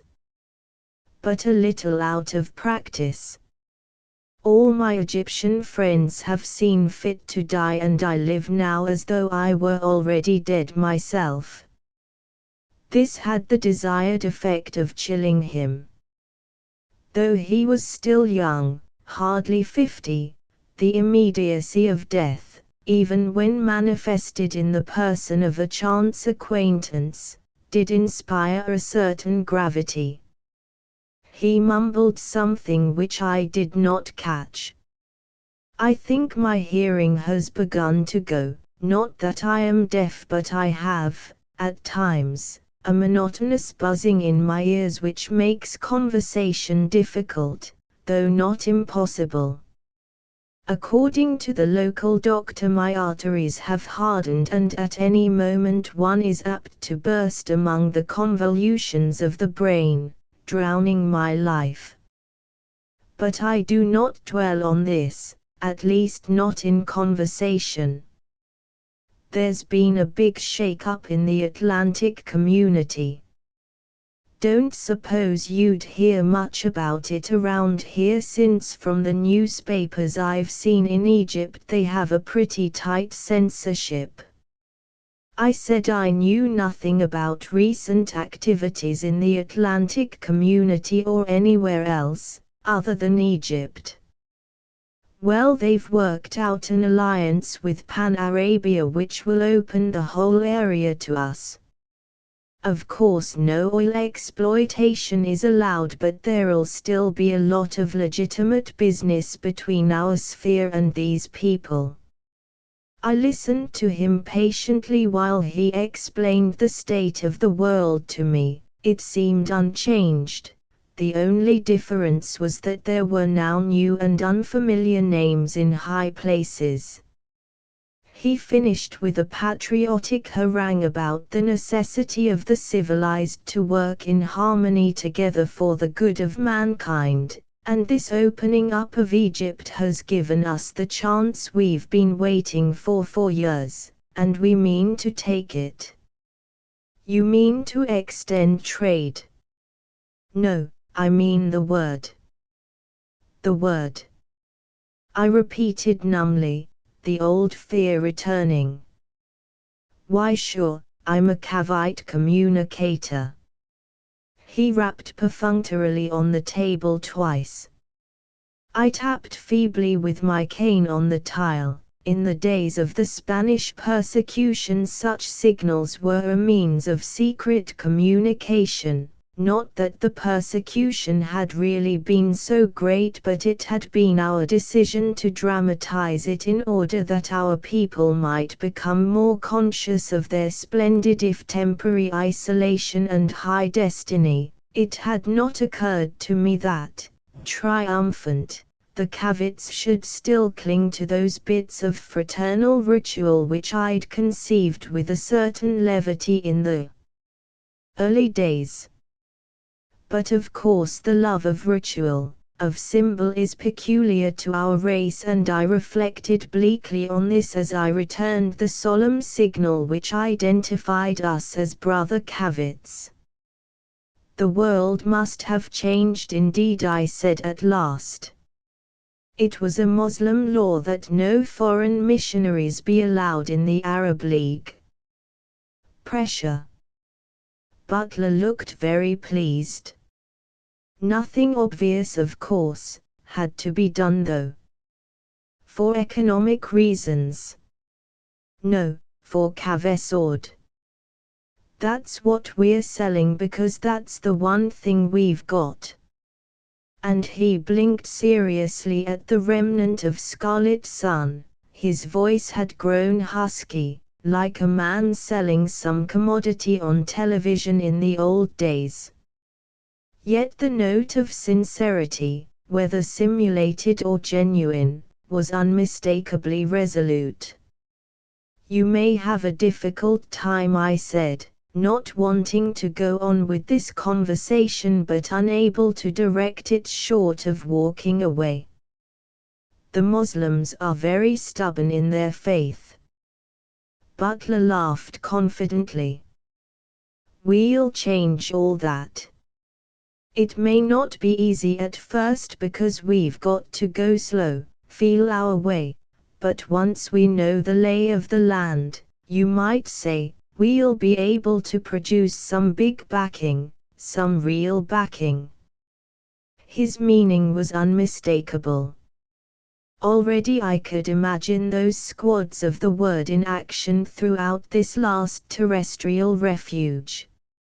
Long ago they had begun as eager instruction teams. After the first victories, however, they had become adept at demoralization, at brainwashing and auto-hypnosis, using all the psychological weapons which our race in its ingenuity had fashioned in the mid-century, becoming so perfect with the passage of time that imprisonment or execution for unorthodoxy was no longer necessary. Even the most recalcitrant, the most virtuous man, could be reduced to a sincere and useful orthodoxy, no different in quality from his former antagonists, his moment of rebellion forgotten, his reason anchored securely at last in the general truth. I was also quite confident that their methods had improved even since my enlightened time. I hope you'll be able to save these poor people, I said, detesting myself for this hypocrisy. Not a doubt in the world, he clapped his hands. They don't know what happiness we'll bring them. Difficult as it was to accept such hyperbole, I believed in his sincerity. He is one of those zealots without whose offices no large work in the world can be successfully propagated. I did not feel more than a passing pity for the Moslems. They were doomed, but their fate would not unduly distress them, for my companion was perfectly right when he spoke of the happiness which would be theirs, a blithe mindlessness which would in no way affect their usefulness as citizens. We had long since determined that for the mass this was the only humane way of ridding them of superstition in the interest of Kavesord and the better life. It's strange, though, that they should let you in, I said, quite aware that he might be my assassin after all, permitted by the Egyptian government to destroy me and, with me, the last true memory of the mission. I had not completely got over my first impression that Butler was an accomplished actor, sounding me out before the final victory of the Cavits, the necessary death and total obliteration of the person and the memory of Eugene Luther, now grown old with a false name in a burning land. If he was an actor, he was a master. He thumped on interminably about America, John Cave and the necessity of spreading his word throughout the world. I listened patiently as the sun went abruptly behind the hills and all the stars appeared in the moonless waste of sky. Fires appeared in the hovels on the far shore of the Nile, yellow points of light like fireflies hovering by that other river which I shall never see again. Must be nearly supper time. Not quite, I said, relieved that Butler's face was now invisible. I was not used to great red faces after my years in Luxor among the lean, the delicate and the dark. Now only his voice was a dissonance in the evening. Hope the food's edible. It isn't bad, though it may take some getting used to. Well, I've a strong stomach. Guess that's why they chose me for this job. This job. Could it mean? But I refused to let myself be panicked. I have lived too long with terror to be much moved now, especially since my life of its own generation has brought me to dissolution's edge. Are there many of you? I asked politely. The day was ending and I was growing weary, all senses blunted and some confused. Many communicators. Quite a few, said Butler. They've been training us for the last year in Canada for the big job of opening up Pan-Arabia. Of course we've known for years that it was just a matter of time before the government got us in here. Then you've been thoroughly grounded in the Arab culture and disposition. Oh, sure. May have to come to you every now and then, though, if you don't mind. He chuckled to show that his patronage would be genial. I should be honored to assist. We anticipate trouble at first. We have to go slow. Pretend we're just available for instruction while we get to know the local big shots. Then, when the time comes, he left the ominous sentence unfinished. I could imagine the rest, however. Fortunately, nature by then, with or without Mr. Butler's assistance, would have removed me as a witness. Inside the hotel the noise of plates being moved provided a familiar reference. I was conscious of being hungry. As the body's mechanism jolts to a halt, it wants more fuel than it ever did at its optimum. I wanted to go in, but before I could gracefully extricate myself, Butler asked me a question. You the only American in these parts? I said that I was. Funny, nothing was said about there being any American up here. I guess they didn't know you were here. Perhaps they were counting me among the American colony at Cairo, I said smoothly. I suppose, officially, I am a resident of that city. I was on the advisory board of the museum. This was not remotely true, but since, to my knowledge, there is no advisory board, it would be difficult for anyone to establish my absence from it. That must be it. Butler seemed easily satisfied, perhaps too easily. Certainly makes things a lot easier for us, having somebody like you up here, another Cavite, who knows the lingo. I'll help in any way I can, though I'm afraid I have passed the age of usefulness. Like the British King, I can only advise. Well, that's enough. I'm the active one anyway. My partner takes care of the other things. Partner? I thought you were alone. No. I'm to get my heels in first, then my colleague comes on in a few weeks. That's standard procedure.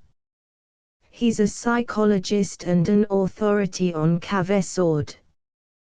We all are, of course, authorities, that is, but he's gone into the early history and so on a little more thoroughly than us field men usually do. So there was to be another one, a cleverer one. I found myself both dreading and looking forward to the arrival of this dangerous person. It would be interesting to communicate with a good mind again, or at least an instructed one, though Butler has not given me much confidence in the new Cavite communicators. Nevertheless, I am intensely curious about the Western world since my flight from it. I have been effectively cut off from any real communion with the West for 2 decades. Rumors, stray bits of information sometimes penetrate as far as Luxor, but I can make little sense of them, for the Cavites are, as I well know, not given to candor, while the Egyptian newspapers exist in a fantasy world of Pan-Arabic dominion. There was so much I wished to know that I hesitated to ask Butler, not for fear of giving myself away but because I felt that any serious conversation with him would be pointless. I rather doubted if he knew what he was supposed to know, much less all the details which I wished to know and which even a moderately intelligent man, if not hopelessly zealous, might be able to supply me with. I had a sudden idea. You don't happen to have a recent edition of the Testament, do you? Mine's quite old and out of date. What date? This was unexpected. The year? I don't recall. About 30 years old, I should say. There was a silence. Of course yours is a special case, being marooned like this. There's a ruling about it which I think will protect you fully since you've had no contact with the outside. Anyway, as a communicator, I must ask you for your old copy. Why certainly, but I'll give you a new one, of course. You see, it is against the law to have any testament which predates the Second Cavite Council.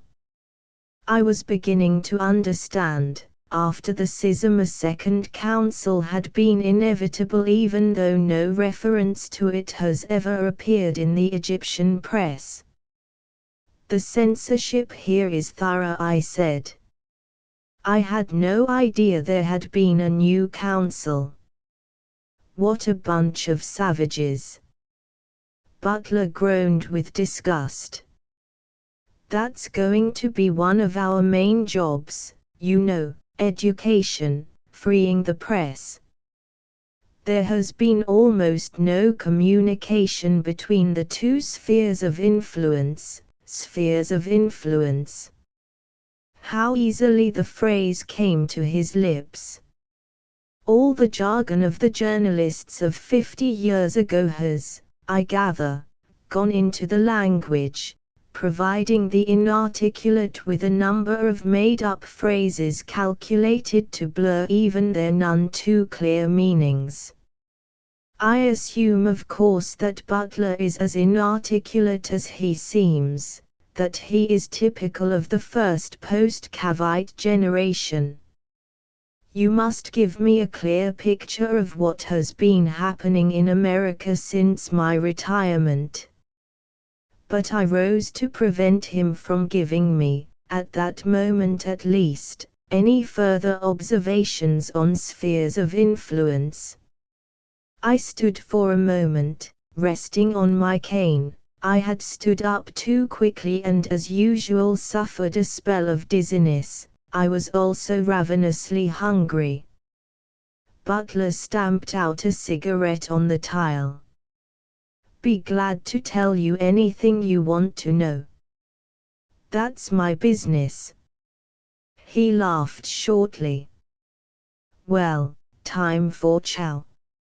I've got some antibacteria tablets they gave us before we came out, supposed to keep the food from poisoning us. I'm sure you won't need them here. He kept pace with my slow shuffle. Well, it increases eating pleasure, too. Inadvertently, I shuddered as I recognized yet another glib phrase from the past. It had seemed such a good idea to exploit the vulgar language of the advertisers. I suffered a brief spasm of guilt. We dined together in the airy salon, which was nearly empty at this season except for a handful of government officials and businessmen who eyed us without much interest, even though Americans are not a common sight in Egypt. They were of course used to me, although, as a rule, I keep out of sight, taking my meals in my own room and frequenting those walks along the river bank which avoid altogether the town of Luxor. I found, after I had dined, that physically I was somewhat restored, better able to cope with Butler. In fact, inadvertently, I actually found myself, in the madness of my great age, enjoying his company, a sure proof of loneliness if not of senility. He too, after taking pills calculated to fill him chock full of vim and vigor, that is indeed the phrase he used, relaxed considerably and spoke of his life in the United States. He had no talent for evoking what he would doubtlessly call the large picture, but in a casual, disordered way he was able to give me a number of details about his own life and work which did suggest the proportions of the world from which he had so recently come and which I had, in my folly, helped create. On religious matters he was unimaginative and doctrinaire, concerned with the letter of the commands and revelations rather than with the spirit such as it was, or is. I could not resist the dangerous maneuver of asking him, at the correct moment of course, we were speaking of the time of the schisms, what had become of Eugene Luther. Who? The coffee cup trembled in my hand. I set it carefully on the table. I wondered if his hearing was sound. I repeated my own name, long lost to me, but mine still in the secret dimness of memory. I don't place the name. Was he a friend of the Liberator? Why, yes. I even used to know him slightly, but that was many years ago, before your time. I'm curious to know what might have become of him. I suppose he's dead. I'm sorry, but I don't place the name. He looked at me with some interest. I guess you must be almost old enough to have seen him. I nodded, lowering my lids with a studied reverence, as though dazzled at the recollection of great light. I saw him several times. Boy, I envy you. There aren't many left who have seen him with their own eyes. What was he like? Just like his photographs, I said, shifting the line of inquiry, there is always the danger that a trap is being prepared for me. I was non-committal, preferring to hear Butler talk of himself. Fortunately, he preferred this to, and for nearly an hour I learned as much as I shall ever need to know about the life of at least one communicator of Cavesord. While he talked, I watched him furtively for some sign of intention, but there was none that I could detect, yet I was suspicious. He had not known my name, and I could not understand what obscure motive might cause him to pretend ignorance, unless of course he does know who I am and wishes to confuse me, preparatory to some trap. I excused myself soon afterwards and went to my room, after first accepting a copy of the newest Testament handsomely bound in plasticon. It looks like leather, and promising to give him my old prescribed copy the next day. The first thing that I did, after locking the door to my room, was to take the book over to my desk and open it to the index. My eye traveled down that column of familiar names until it came to the LS. At first I thought that my eyes were playing a trick upon me. I held the page close to the light, wondering if I might not have begun to suffer delusions, the not unfamiliar concomitant of solitude and old age. But my eyes were adequate, and the hallucination, if real, was vastly convincing. My name was no longer there. Eugene Luther no longer existed in that testament, which was largely his own composition. I let the book shut of itself, as new books will. I sat down at the desk, understanding at last the extraordinary ignorance of Butler. I had been obliterated from history, my place in time erased. It was as if I had never lived. 3-1 I have had in the last few days some difficulty in avoiding the company of Mr. Butler. Fortunately, he is now very much involved with the local functionaries, and I am again able to return to my narrative. I don't think Butler has been sent here to assassinate me, but, on the other hand, from certain things he has said and not said, I am by no means secure in his ignorance. However, one must go on. At best, it will be a race between him and those hardened arteries which span the lobes of my brain.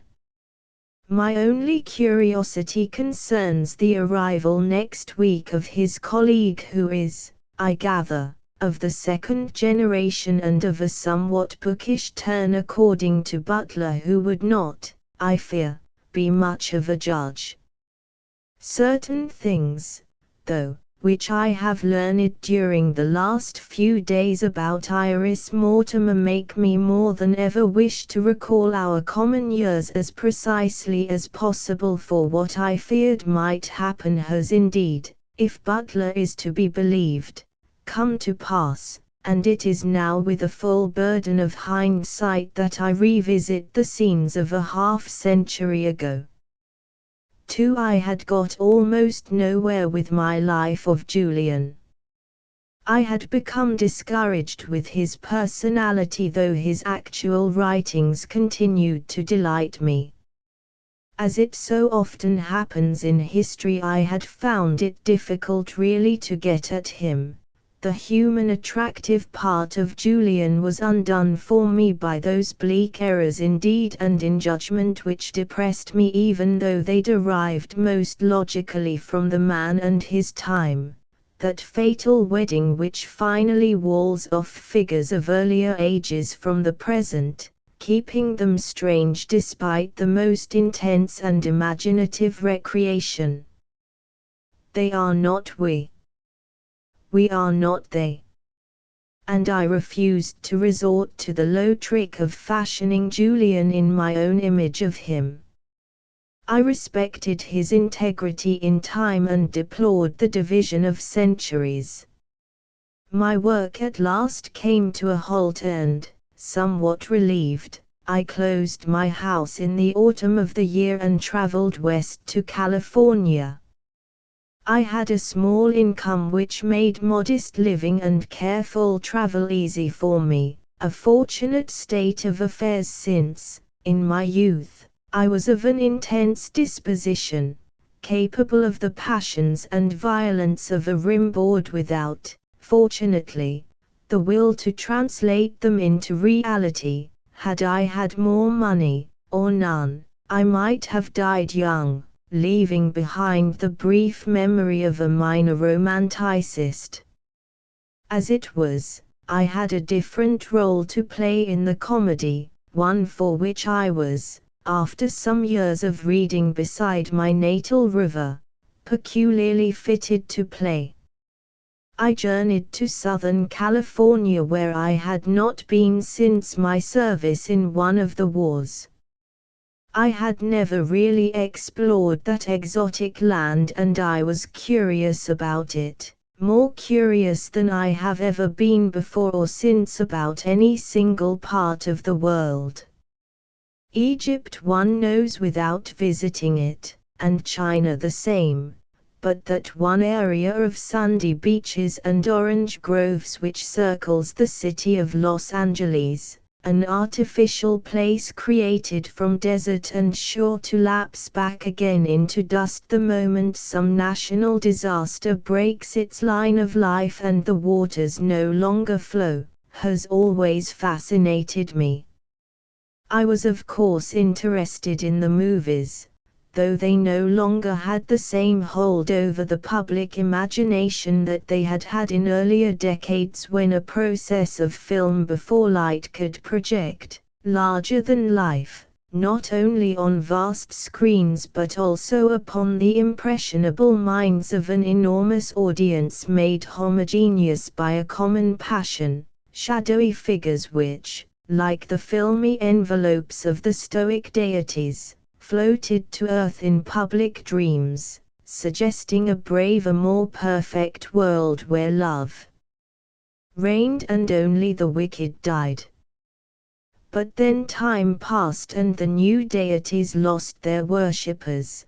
There were too many gods and the devotees got too used to them, realizing finally that they were only mortals, involved not in magical rites but in a sordid business. Television, the home altar, succeeded the movies and their once populous and ornate temples, modeled tastefully on Baroque and Byzantine themes, fell empty, the old gods moving to join the new hierarchies, becoming the domesticated godlings of television which, although it held the attention of the majority of the population, did not enrapture, did not possess dreams or shape days with longing and with secret imaginings the way the classic figures of an earlier time had. Though I was of an age to recall the gallant days of the movies, the nearly mythical power which they had held for millions of people, not all simple, I was not really interested in that aspect of California. I was more intrigued by the manners, by the cults, by the works of this coastal people so unlike the older world of the East and so antipathetic to our race's first home in Europe.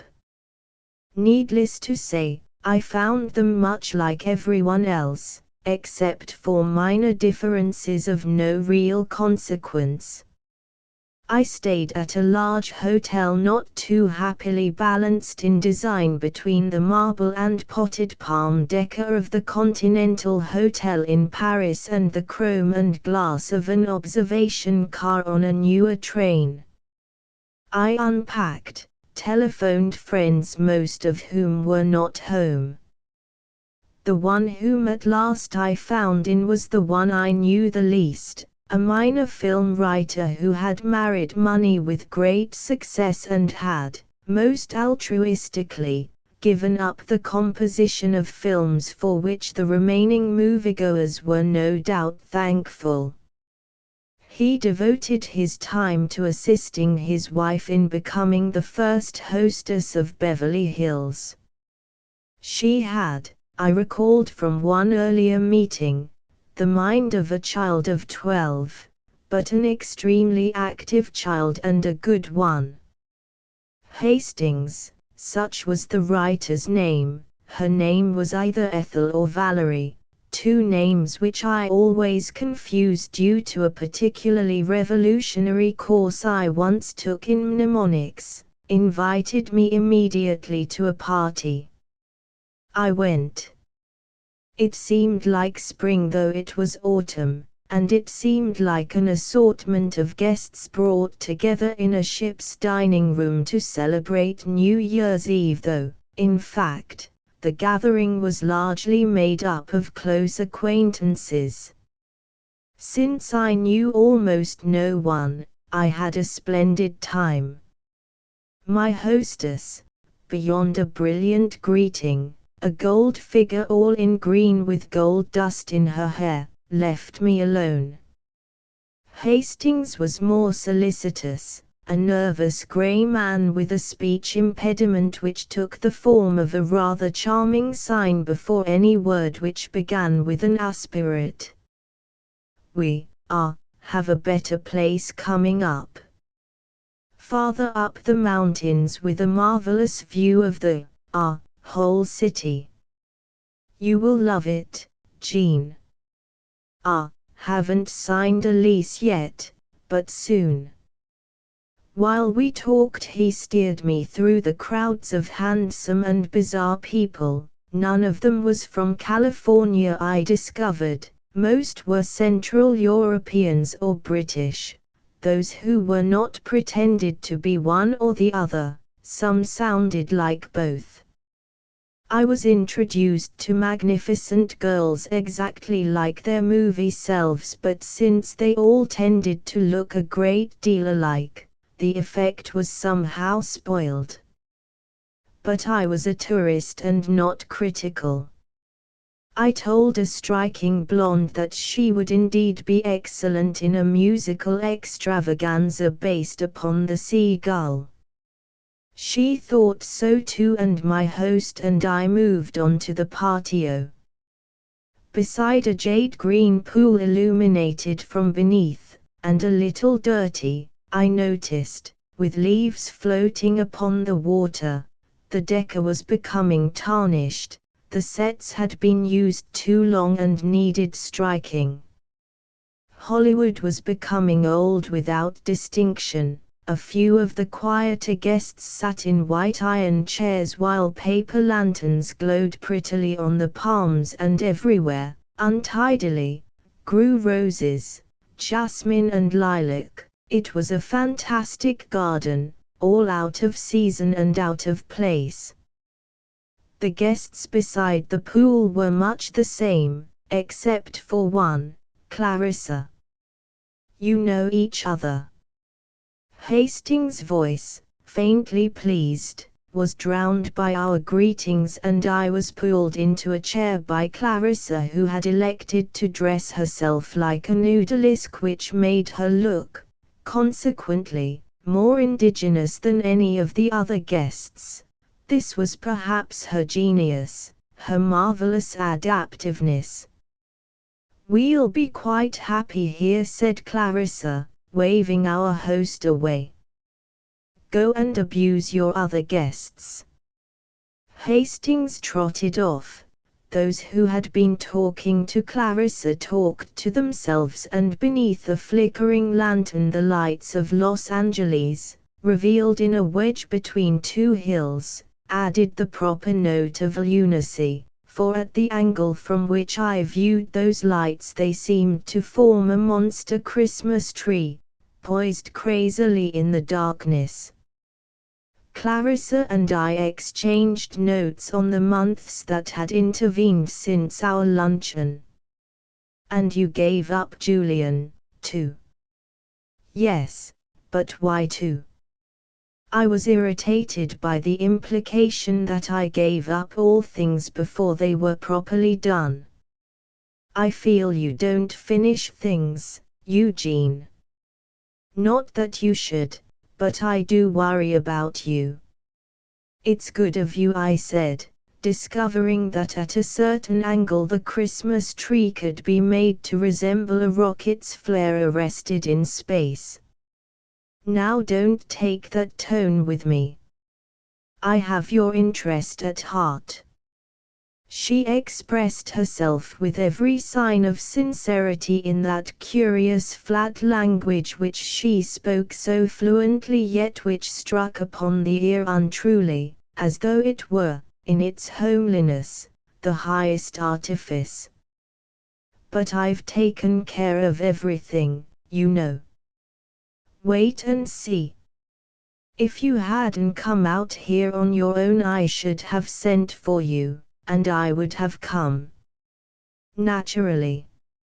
She smiled. But for what? For, she's here. In Los Angeles. You mean that girl who came to lunch? I disguised my interest, but Clarissa, ignoring me, went on talking as energetically and as obliquely as ever. She's asked for you several times, which is a good sign. I told her I suspected you'd be along but that one never could tell, especially if you were still tied up with Julian, unlikely as that prospect was. But I do finish some things. I'm sure you do. In any case, the girl has been here over a month and you must see her as soon as possible. I'd like to. Of course you would. I still have my plot, you know. Oh, you may think I forget things but I don't, my mind is a perfect filing system. Could you tell me just what you are talking about? She chuckled and wagged a finger at me. Soon you'll know. I know I meddle a good deal, more than I should, but after all this time it would be simply impossible for me not to interfere. I see it coming, one of those really exciting moments, and I want just to give it a tickle here, a push there to set it rolling. Oh, what fun it will be! Hastings crept back among us, diffidently pushing a star and a producer in our direction. I think you all ought to know each other, Clarissa, and, Jean too. This is Miss, and Mr., and here in Hollywood, when you get to New York, House on the River, wonderful, old, new film to cost $5 million, runner-up for the Academy Award. He did it all very well, I thought. Smiles gleamed in the patio's half-light. The stars-paced jewels, borrowed from her studio, glimmered like an airliner's lighted windows. I moved toward the house, but Clarissa's high voice restrained me at the door. You'll call Iris tomorrow, won't you? And she shouted an exchange and a number. I waved to show that I'd heard her then, vowing I would never telephone Iris. I rejoined the party and watched with fascination as the various performers performed in the living room to the accompaniment of a grand piano just barely out of tune. I waited several days before I telephoned Iris. Days of considerable activity, of visiting friends and acquaintances, of attending parties where the guests were precisely the same as the ones I had met at Hastings House, every one of them bent upon combating boredom with boredom, creating a desert in a dry land. But I was capable of evoking mirages which decorated for me their desert, made unusual, for myself at least, what, with familiarity, might become impossible. I met Iris at the house where she was staying near the main beach of Santa Monica, a fairly decorous Spanish house, quiet among palms and close to the sea. The day was vivid, the sea made noise, the wind was gentle, smelling of salt and far countries.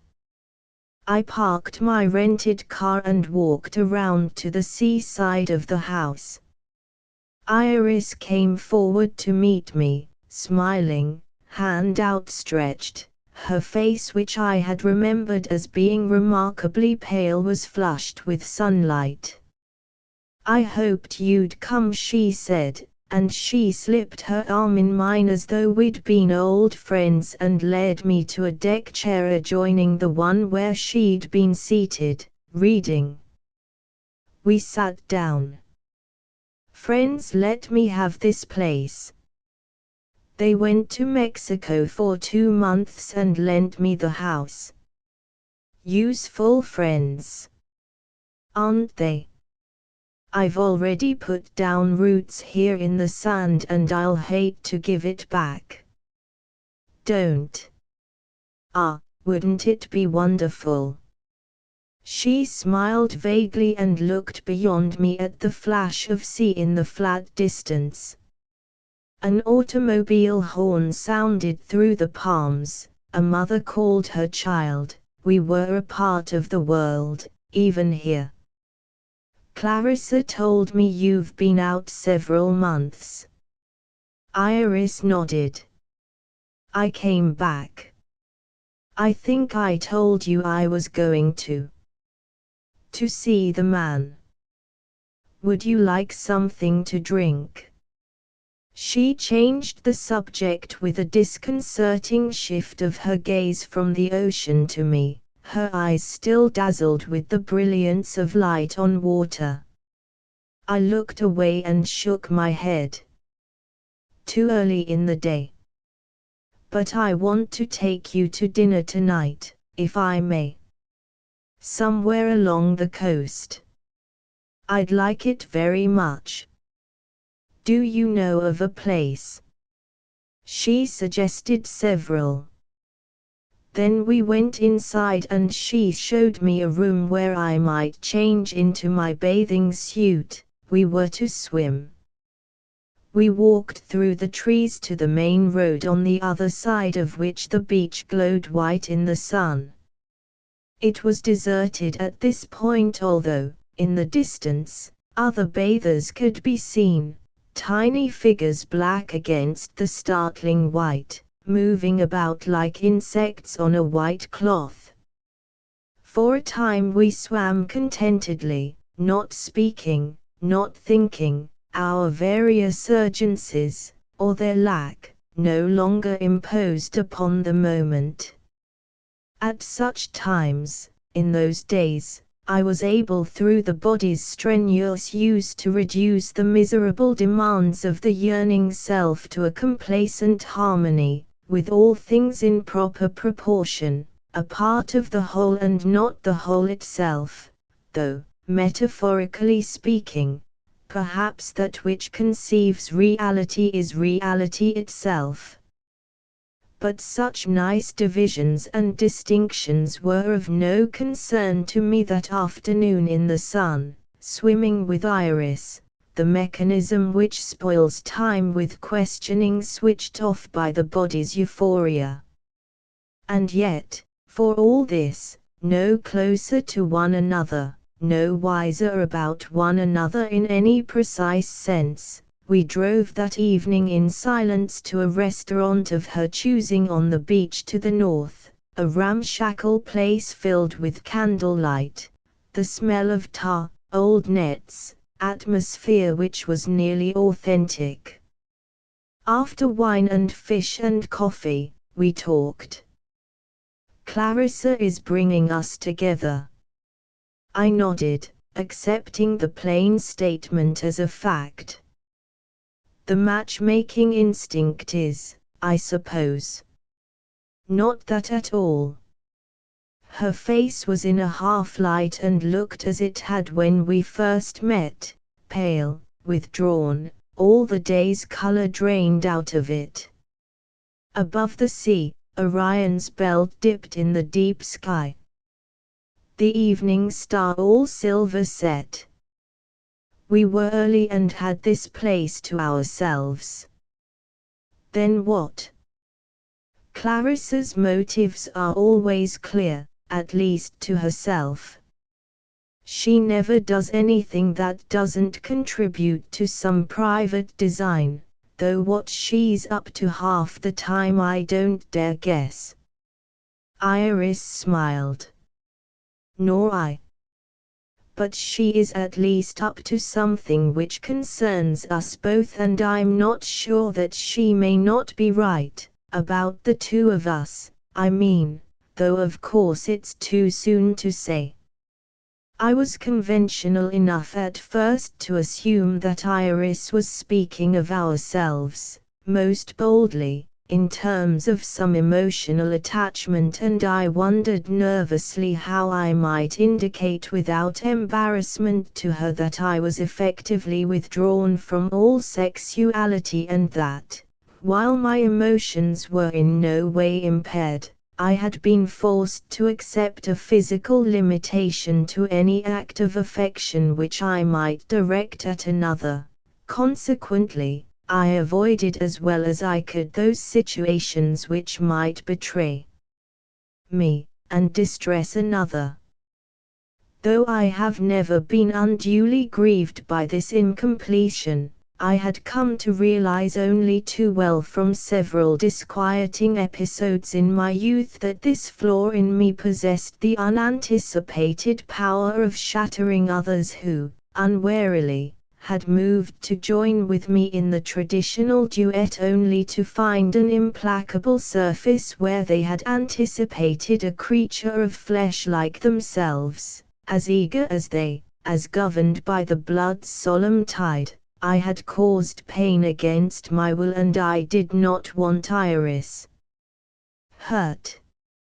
Fortunately, Iris had begun to move into a different, an unexpected conjunction with me, one which had in it nothing of the familiar or even of the human. It was in that hour beneath Orion's glitter that we were, without warning, together volatilized onto that archetypal plane where we were to play with such ferocity at being gods. A flawed Mercury and a dark Queen of Heaven met at the sea's edge, disguised as human beings but conscious of one another's true identity, for though our speeches, our arias were all prose, beneath the usual talk recognition had occurred, sounding with the deep resonance of a major chord struck among dissonances. We crossed the first division easily. She was, in her way, as removed as I from the flesh's wild need to repeat itself in pleasure. There was no need for us ever to discuss my first apprehension. We were able to forget ourselves, to ignore the mortal carriage. The ritual began simply enough.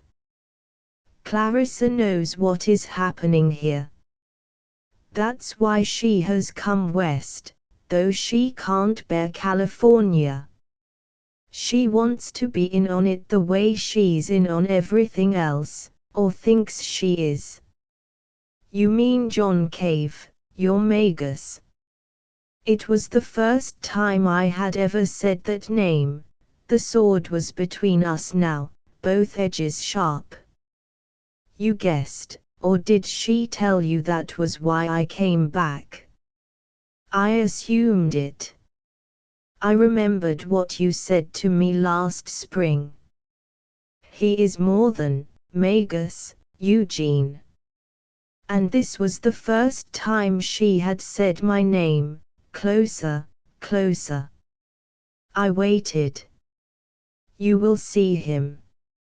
I could not tell if this was intended as a question or a prophecy. I nodded. She continued to talk, her eyes on mine, intense and shining.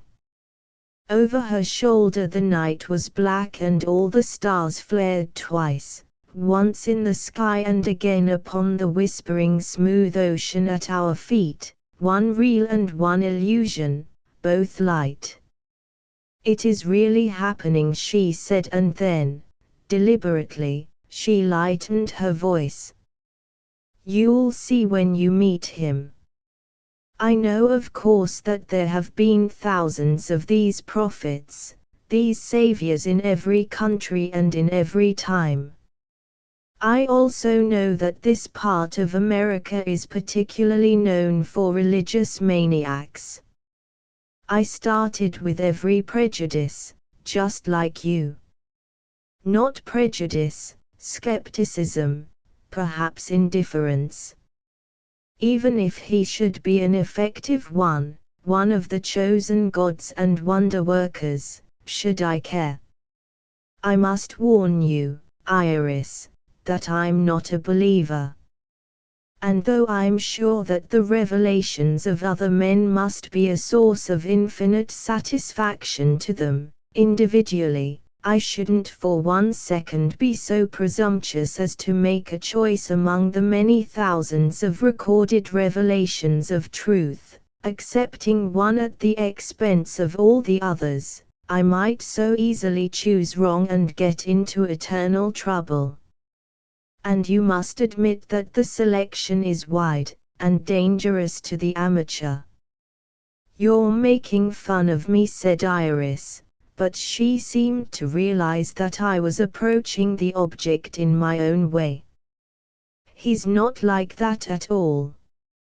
But obviously if he is to be useful he must be accepted, and he can't be accepted without extending his revelation or whatever he calls it, and I fail to see how he can communicate, short of hypnotism or drugs, the sense of his vision to someone like myself who, in a sloppy but devoted way, has wandered through history and religion, acquiring with a collector's delight the more colorful and obscure manifestations of divine guidance, revealed to us through the inspired systems of philosophers and divines, not to mention such certified prophets as the custodians of the Sibylline books.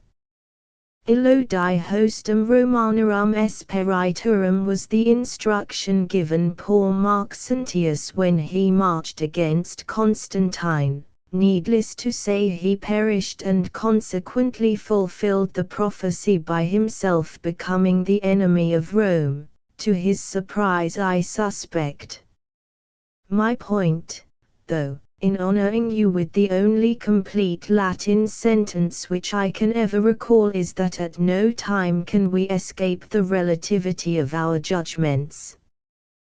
Truth for us, whether inspired by messianic frenzy or merely illuminated by reason, is, after all, inconstant and subject to change with the hour. You believe now whatever it is this man says. Splendid. But will the belief be true to you at another hour of your life? I wonder.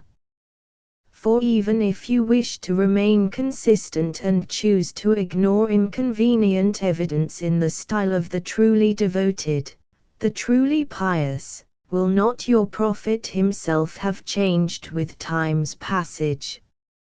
For no human being can remain the same, despite the repetition of, "Enough, enough." She laughed aloud and put her hand between us as though to stop the words in air. "You're talking such nonsense." Perhaps. It's not at all easy to say what one thinks when it comes to these problems or, for that matter, to any problem which demands articulation. Sometimes one is undone by the flow of words assuming its own direction, carrying one, protesting, away from the anticipated shore to terra incognita. Other times, at the climax of a particularly telling analogy, one is aware that in the success of words the meaning has got lost. Put it this way, finally, accurately, I accept no man's authority in that realm where we are all equally ignorant. The beginning and the end of creation are not our concern. The eventual disposition of the human personality which we treasure in our conceit as being among the more poignant ornaments of an envious universe is unknown to us and shall so remain until we learn the trick of raising the dead. God, or what have you, will not be found at the far end of a syllogism, no matter how brilliantly phrased and conceived. We are prisoners in our flesh, dullards in divinity as the Greeks would say. No man can alter this, though of course human beings can be made to believe anything. You can teach that fire is cold and ice is hot, but nothing changes except the words. So what can your magus do? What can he celebrate except that which is visible and apparent to all eyes? What can he offer me that I should accept his authority, and its source? She sighed, I'm not sure he wants anything for himself, acceptance, authority, one doesn't think of such things, at least not now. As for his speaking with the voice of some new or old deity, he denies the reality of any power other than the human, a strange sort of Messiah. I've been trying to tell you this. She smiled. He sounds at times not unlike you just now, not so glib perhaps. Now you mock me. No more than you deserve for assuming facts without evidence. If he throws over all the mystical baggage, what is left? An ethical system. In time, I suppose, that will come. So far there is no system. You'll see for yourself soon enough. You've yet to answer any direct question I have put to you. She laughed. Perhaps there is a significance in that. Perhaps you ask the wrong questions. And perhaps you have no answers. Wait. For how long? She looked at her watch by the candle's uncertain light. For an hour. You mean we're to see him tonight? Unless you'd rather not. Oh, I want to see him, very much. He'll want to see you too, I think.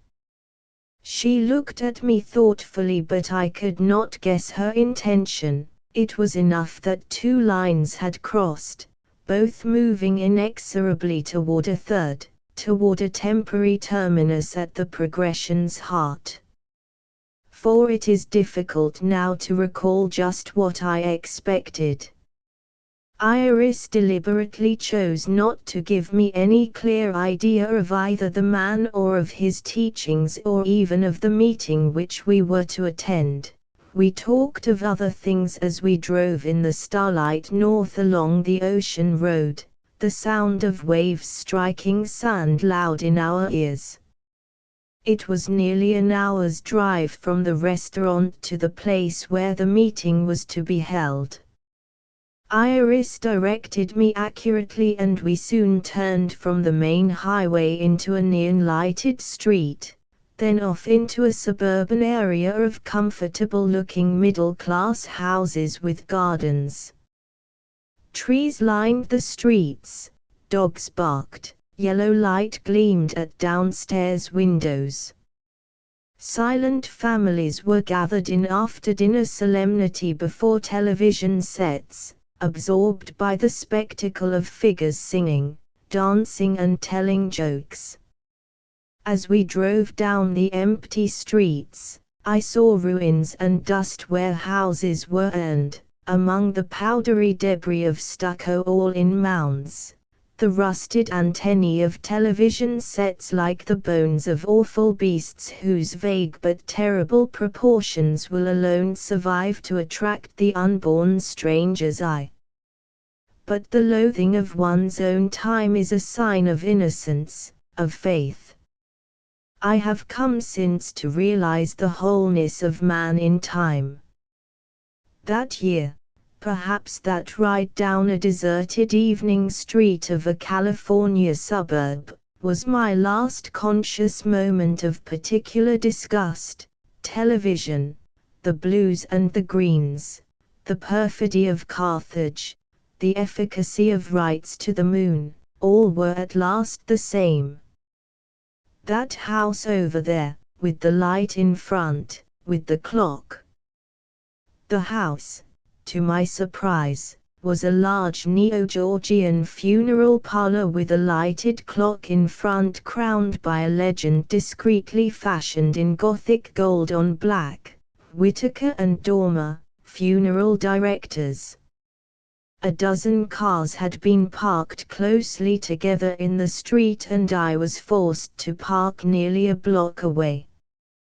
We walked along the sidewalk. Street lamps behind trees cast shadows thick and intricate upon the pavement. Is there any particular significance? I asked. I mean in the choice of meeting place. She shook her head. Not really, no.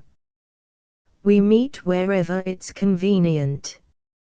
Mr. Dormer is one of us and has kindly offered his chapel for the meetings.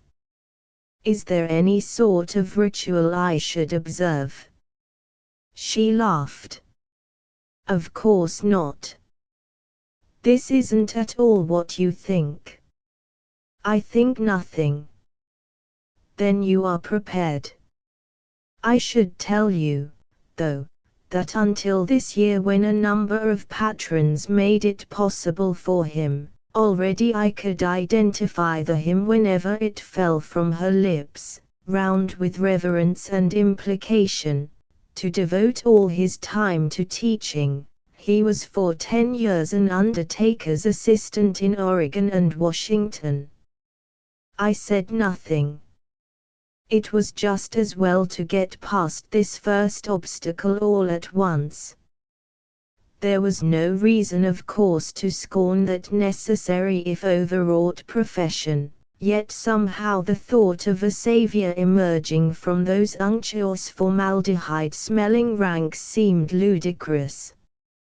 I reminded myself that one of the more successful messiahs had been a carpenter and that another had been a politician, but an embalmer.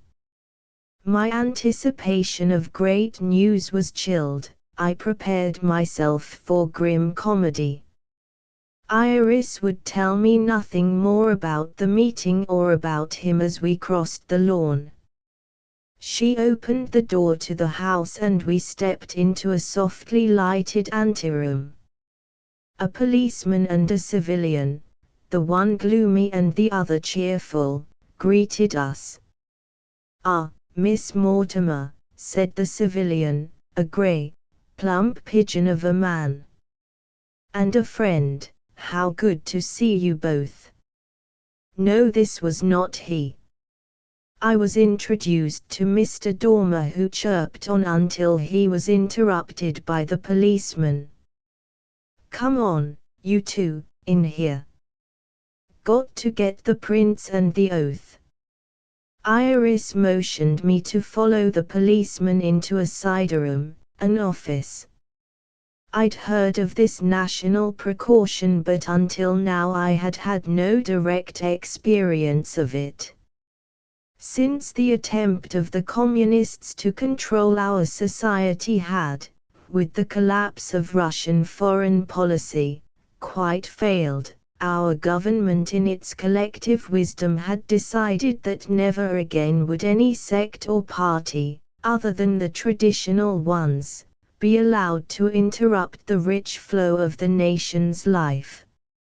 As a result, All deviationist societies were carefully watched by the police, who fingerprinted and photographed those who attended meetings, simultaneously exacting an oath of allegiance to the Constitution and the flag, which ended with that powerful invocation which a recent president's speechwriter had, in a moment of inspiration, struck off to the delight of his employer and nation. In a true democracy there is no place for any disagreement on truly great issues.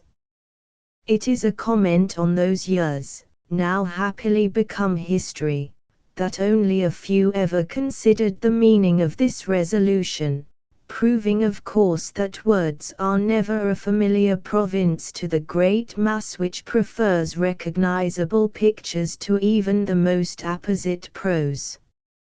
Iris and I repeated dutifully in the presence of the policeman and an American flag, the various national sentiments. We were then allowed to go back to the anteroom and to Mr. Dormer, who himself led us into the chapel. Several dozen people were already there, perfectly ordinary-looking men and women, better dressed perhaps than the average. The chapel was a non-sectarian one which managed to combine a number of decorative influences with a blandness quite remarkable in its success at not really representing anything while suggesting, at the same time, everything. The presence of a dead body, a man carefully painted and wearing a blue serge suit, gently smiling in an ebony casket behind a bank of flowers at the chapel's end, did not detract as much as one might have supposed from the occasion's importance. After the first uneasiness, it was quite possible to accept the anonymous dead man as a part of the decor. There was even, in later years, an attempt made by a group of Cavite enthusiasts to insist upon the presence of an embalmed corpse at every service, but fortunately the more practical elements among the Cavites prevailed, though not without an ugly quarrel and harsh words. John Cave's entrance followed our own by a few minutes, and it is with difficulty that I recall what it was that I felt on seeing him for the first time.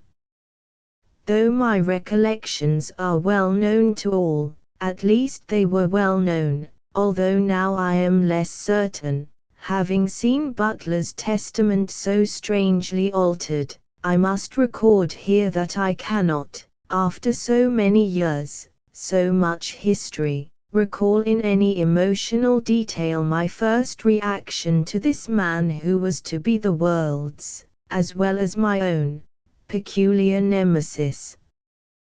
But, concentrating fiercely, emptying my mind of later knowledge, I can still see him as he walked down the aisle of the chapel, a small man who moved with some grace. He was younger than I'd expected, or, rather, younger looking, with short straight hair, light brown in color, a lean regular face which would not have been noticed in a crowd unless one had got close enough to see the expression of the eyes, the large diver eyes with black lashes like a thick line drawn on the pale skin, focusing attention to them, to the congenitally small pupils which glittered like the points of black needles, betraying the will and the ambition which the impassive, gentle face belied. But I am speaking with future knowledge now. I did not that evening think of ambition or will in terms of John Cave. I was merely curious, intrigued by the situation, by the intensity of iris, by the serene corpse behind the banks of hothouse flowers, by the 30 or 40 men and women who sat close to the front of the chapel, listening intently to Cave as he talked.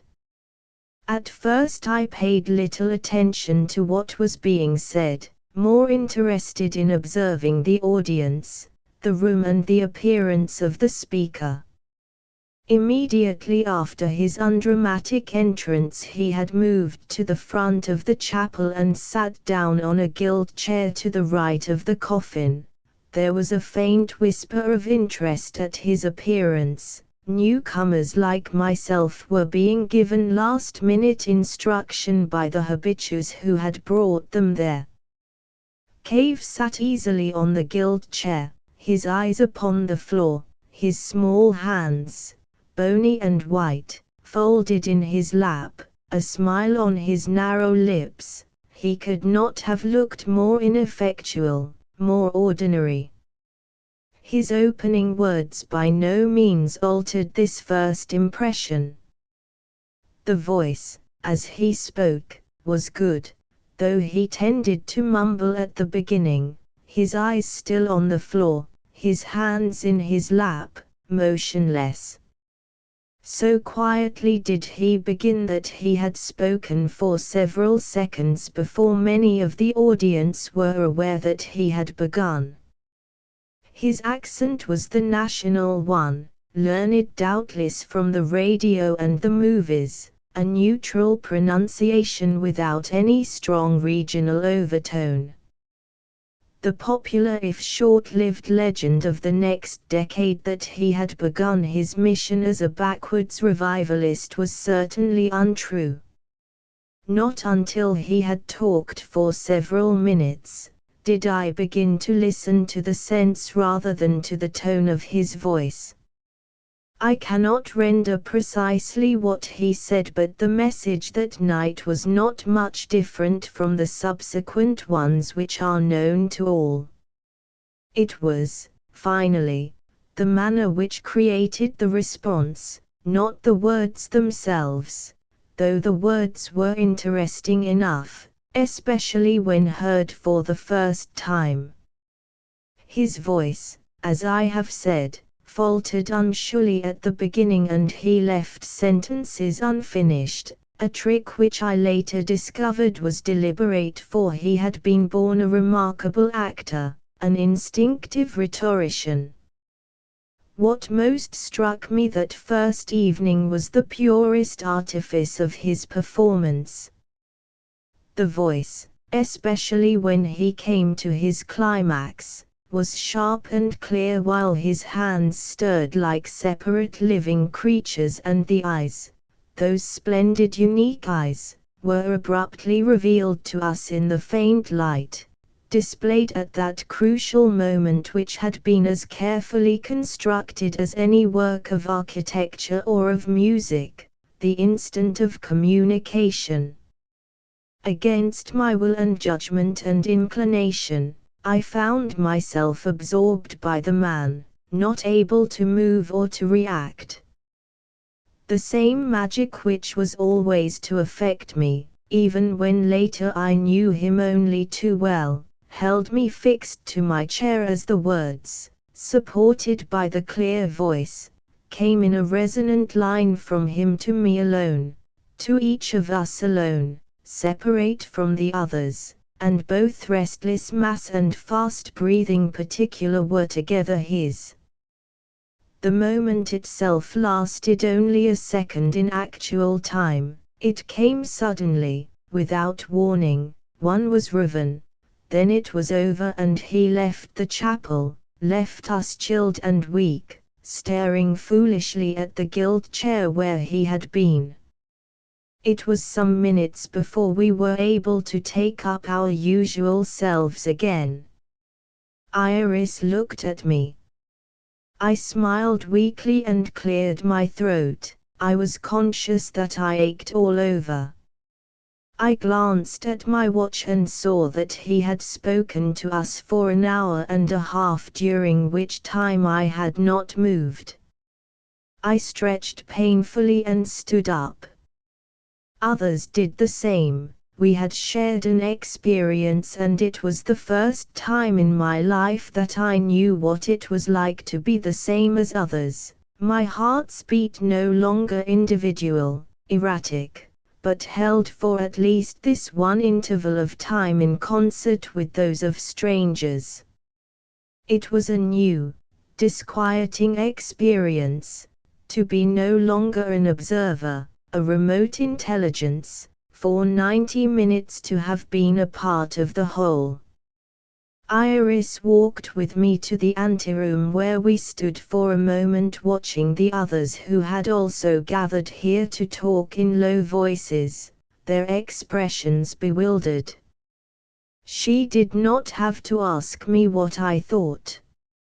I told her immediately, in my own way, impressed but less than reverent. I see what you mean. I see what it is that holds you, fascinates you, but I still wonder what it is really all about. You saw. You heard. I saw an ordinary man. I heard a sermon which was interesting, although I might be less impressed if I read it to myself. Deliberately I tried to throw it all away, that instant of belief, that paralysis of will, that sense of mysteries revealed in a dazzle of light. But as I talked, I realized that I was not really dismissing it, that I could not alter the experience even though I might dismiss the man and mock the text. Something had happened and I told her what I thought it was. It is not truth, Iris, but hypnosis. She nodded. I've often thought that. Especially at first when I was conscious of his mannerisms, when I could see, as only a woman can perhaps, that this was just a man, yet something does happen when you listen to him, when you get to know him. You must find that out for yourself, and you will. It may not prove to be anything which has to do with him. There's something in oneself which stirs and comes alive at his touch, through his agency. She spoke quickly, excitedly. I felt the passion with which she was charged. But suddenly it was too much for me. I was bewildered and annoyed. I wanted to get away. Don't you want to meet him? I shook my head. Another time maybe, but not now. Shall I take you back? No. I'll get a ride into Santa Monica. I may even stay over for the night. He'll be here a week. I wondered again if she might have a personal interest in Cave, though I doubted it. Anything was possible. She walked me back to the car, past the lighted chapel, over the summery lawn, down the dark street whose solid prosaicness helped to dispel somewhat the madness of the hour before. We made a date to meet later on in the week. She would tell Cave about me and I would meet him. I interrupted her then. What did he say, Iris? What did he say tonight? Her answer was as direct and as plain as my question. That it is good to die. For one, this morning I reread the last section, trying to see it objectively, to match what I have put down with the memory I still bear of that first encounter with John Cave. I have not, I fear, got it. But this is as close as I can come to recalling long-vanished emotions and events. I was impressed by the man and I was shaken by his purpose. My first impression was, I think, correct. He was a born hypnotist and the text of that extraordinary message was, in the early days at least, thin, illogical and depressing if one had not heard it spoken. Later of course I, among others, composed the words which bear his name and we gave them, I fancy, a polish and an authority which, with his limited education and disregard for the works of the past, he could not have accomplished on his own, even had he wanted to. I spent the intervening days between my first and second encounters with this strange man in a state of extreme tension and irritability. Clarissa called me several times, but I refused to see her, excusing myself from proposed entertainments and hinted tête-à-têtes, with an abruptness which anyone but the iron-cast Clarissa would have found appallingly rude. She said she understood, however, and she let me off without explaining what it was she understood, or thought she did. I avoided a number of parties and all acquaintances, keeping to my hotel room where I contemplated a quick return to the Hudson and to the darkening autumn. Iris telephoned me twice and, when she fixed a day at last for me to meet John Cave, I accepted her invitation, a little to my own surprise. We met in the late afternoon at her house. Only the three of us were present on that occasion. In the set of dialogues which I composed and published in later years, I took considerable liberties with our actual conversations, especially this first one. In fact, as hostile critics were quick to suggest, the dialogues were created by me with very little of Cave in them and a good deal of Plato, rearranged to fit the occasion. In time, though, my version was accepted implicitly, if only because there were no longer any hostile critics. Iris served us tea in the patio. She spoke seldom and, when she did, her voice was low and curiously diffident as she asked Cave some question or instructed me.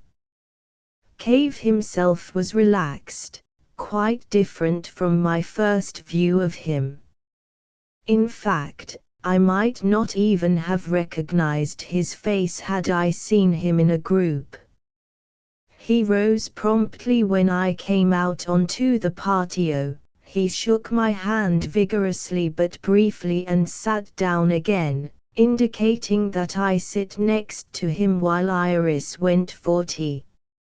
He was smaller and more compact than I'd thought, measuring him against myself as one does, unconsciously, with an interesting stranger.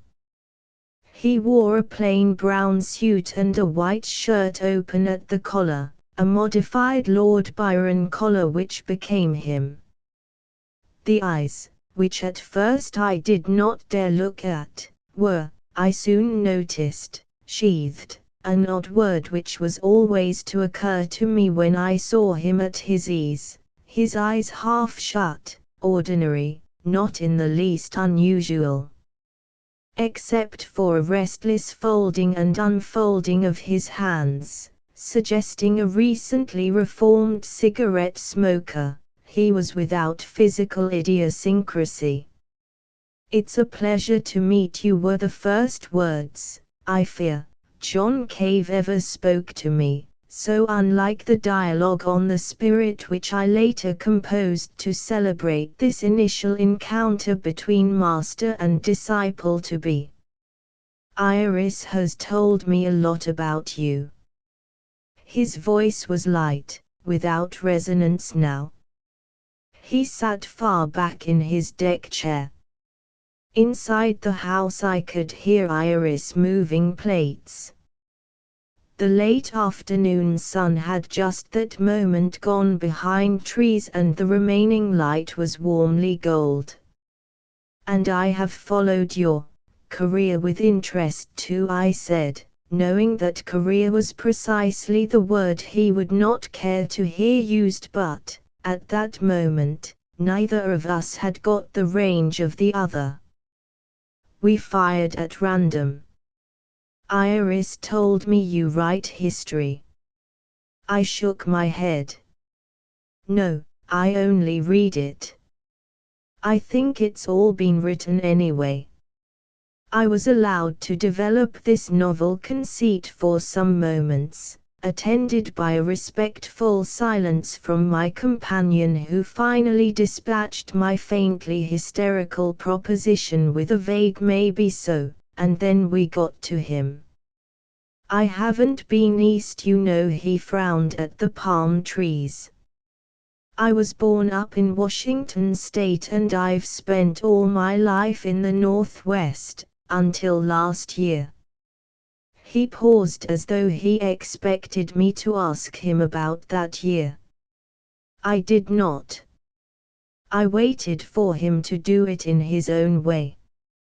He suddenly turned about in his chair and faced me, those disconcerting eyes suddenly trained upon my own. You were there the other night, weren't you? Why, yes. Did you feel it too? Am I right? The quick passion with which he said this, exploding all at once the afternoon's serenity, took me off guard. I stammered, I don't think I know what you mean. You know exactly what I mean, what I meant. He leaned closer to me and I wondered insanely if his deck chair might not collapse under him. It teetered dangerously. My mind went blank, absorbed by the image of deck chair and Prophet together collapsing at my feet. Then, as suddenly, satisfied perhaps with my confusion, he settled back, resumed his earlier ease, exactly as if I had answered him, as though we had come to a crisis and together fashioned an agreement. It was most alarming. I want to see New York especially. I've always thought it must look like a cemetery with all those tall gray buildings you see in photographs. He sighed conventionally, so many interesting places in the world. Do you like the West? Nervously, I said that I did. I still feared a possible repetition of that brief outburst. I like the openness, said Cave, as though he had thought long about this problem. I don't think I'd like confinement. I couldn't live in Seattle because of those fogs they used to have. San Francisco's the same. I don't like too many walls, too much fog. If he'd intended to speak allegorically, he could not have found a better audience, for I was, even at this early stage, completely receptive to the most obscure histrionics, but, in conversation, Cave was perfectly literal. Except when he spoke before a large group, he was quite simple and prosaic and, though conscious always of his dignity and singular destiny, not in the least portentous. I probably did not put him at his ease, for I stammered a good deal and made no sense, but he was gracious, supporting me with his own poise and equanimity. He talked mostly of places until Iris came back with tea. Then, as the sky became florid with evening and the teacups gradually grew cold, he talked of his work and I listened intently. I can talk to you straight, he said. This just happened to me. I didn't start out to do this. No, sir, I never would have believed 10 years ago that I'd be traveling about, talking to people like one of those crackpot fanatics you've got so many in California. I took a sip of the black, fast-cooling tea, hoping he was not sufficiently intuitive to guess that I had originally put him down, provisionally of course, as precisely that. I don't know how much Iris may have told you or how much you might have heard, but it's pretty easy to pass the whole thing off as another joke, a guy coming out of the backwoods with a message. He cracked his knuckles hard and I winced at the sound. Well, I didn't quite come out of the woods.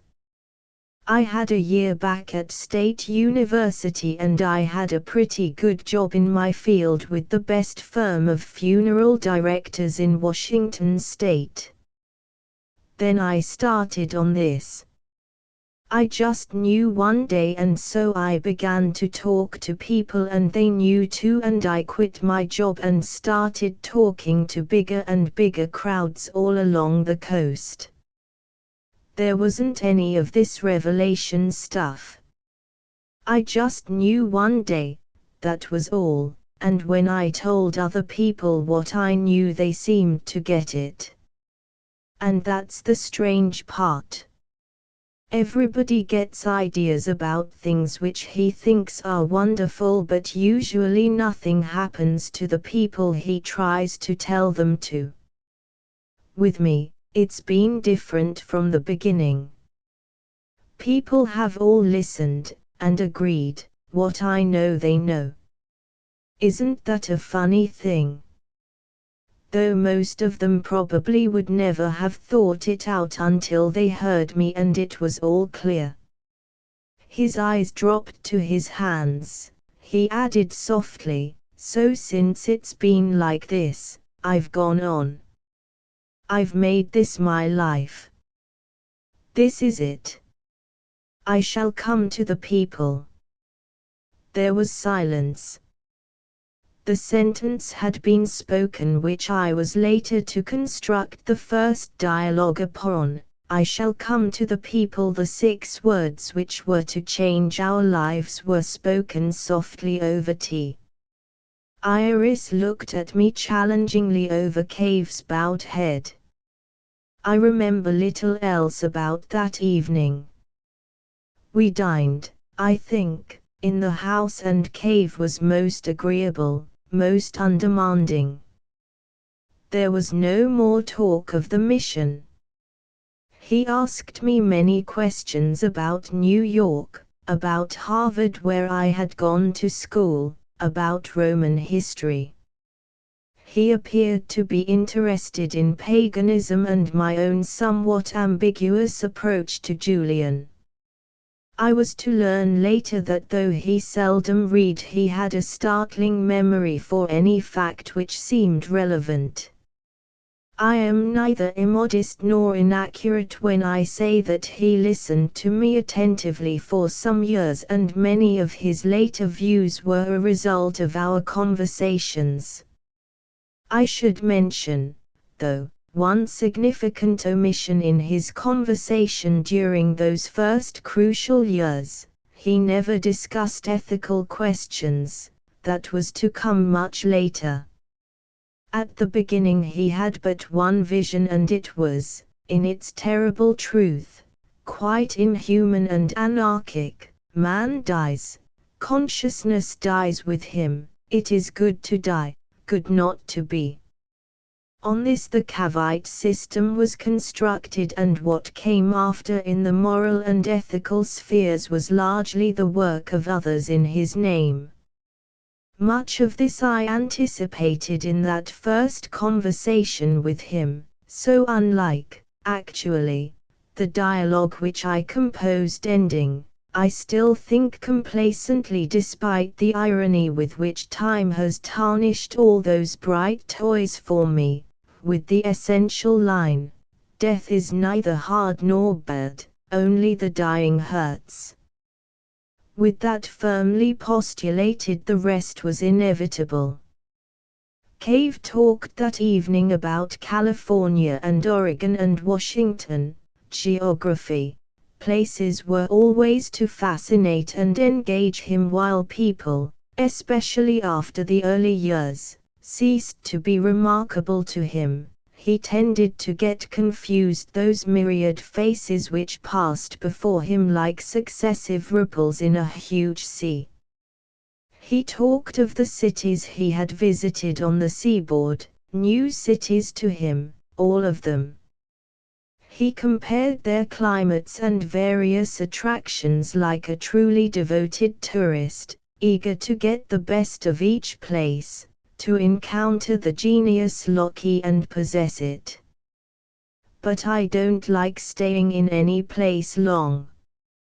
He looked at me then, and again I felt that sense of a power being focused on me. It was not unlike what one experiences during an X-ray treatment when the humming noise indicates that potent rays are penetrating one's tissue and, though there is actually no sensation, something is experienced, power is felt. And so it invariably was that, right until the end, Cave, whenever he chose, could turn those wide bleak eyes upon me and I would experience his force anew. I want to keep moving, new places, that's what I like. You get a kind or charge traveling. At least I do. I always thought I'd travel, but I never figured it would be like this. But then of course I never thought of all this until just a while ago. Can you remember when it was, how it was exactly you got started? I wanted a sign, obviously. Constantine's labarum occurred to me, in hoc sino vinces. Already ambition was stirring, and the little beast fed ravenously on every scrap that came its way, for I was, in that patio, experiencing my own revelation, the compass needle no longer spinning wildly but coming to settle at last, with many hesitances and demurs, upon a direction, drawn to a far pole's attraction. He smiled for the first time. I suppose, if I wanted, I could recall each occasion over the years when, in my presence at least, John Cave smiled. His usual expression was one of calm resolve, of that authority which feels secure in itself, a fortunate expression which lent dignity even to his casual conversation.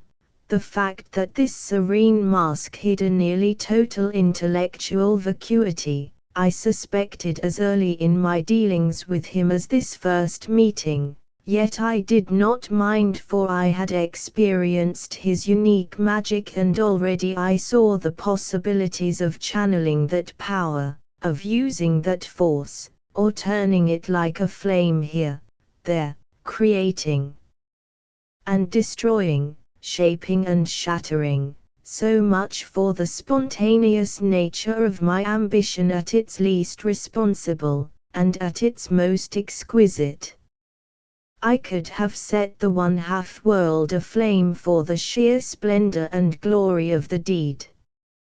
For this my expiation has been long, and my once exuberant pride is now only an ashen phoenix consumed by flames but not yet tumbled to dust, not yet recreated in the millennial egg, only a grey shadow in the heart which the touch of a finger of windy fear will turn to air and dust.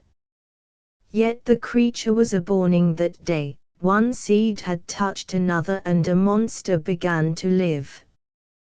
The first day. The first time. The smile faded. Sure, I remember it. I'd just finished painting the face of a big dead fellow killed in an automobile accident. I didn't usually do makeup, but I like to help out, and I used to do odd jobs when somebody had too much to do and asked me to help. The painting isn't hard either, and I always like it, though the faces are cold like. He thought of no simile, he went on. Anyway, I looked at this guy's face and I remembered I'd seen him play basketball in high school. He was in a class or two behind me. Big athlete. Ringer, we called them, full of life, and here he was, with me powdering his face and combing his eyebrows. Usually you don't think much about the stiff. That's our professional word, one way or the other, it's just a job. But I thought about this one suddenly. I started to feel sorry for him, dead like that, so sudden, so young, so good-looking with all sorts of prospects. Then I felt it. The voice grew low and precise. Iris and I listened intently. Even the sun froze in the wild sky above the sea.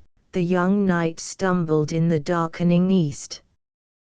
His eyes on the sun, he described his sudden knowledge that it was the dead man who was right, who was a part of the whole, that the living were the sufferers from whom, temporarily, the beautiful darkness and non-being had been withdrawn and, in his crude way, Cave struck chord after chord of meaning and, though the notes were not in themselves new, the effect was all its own, and not entirely because of the voice, the cogency of this magician.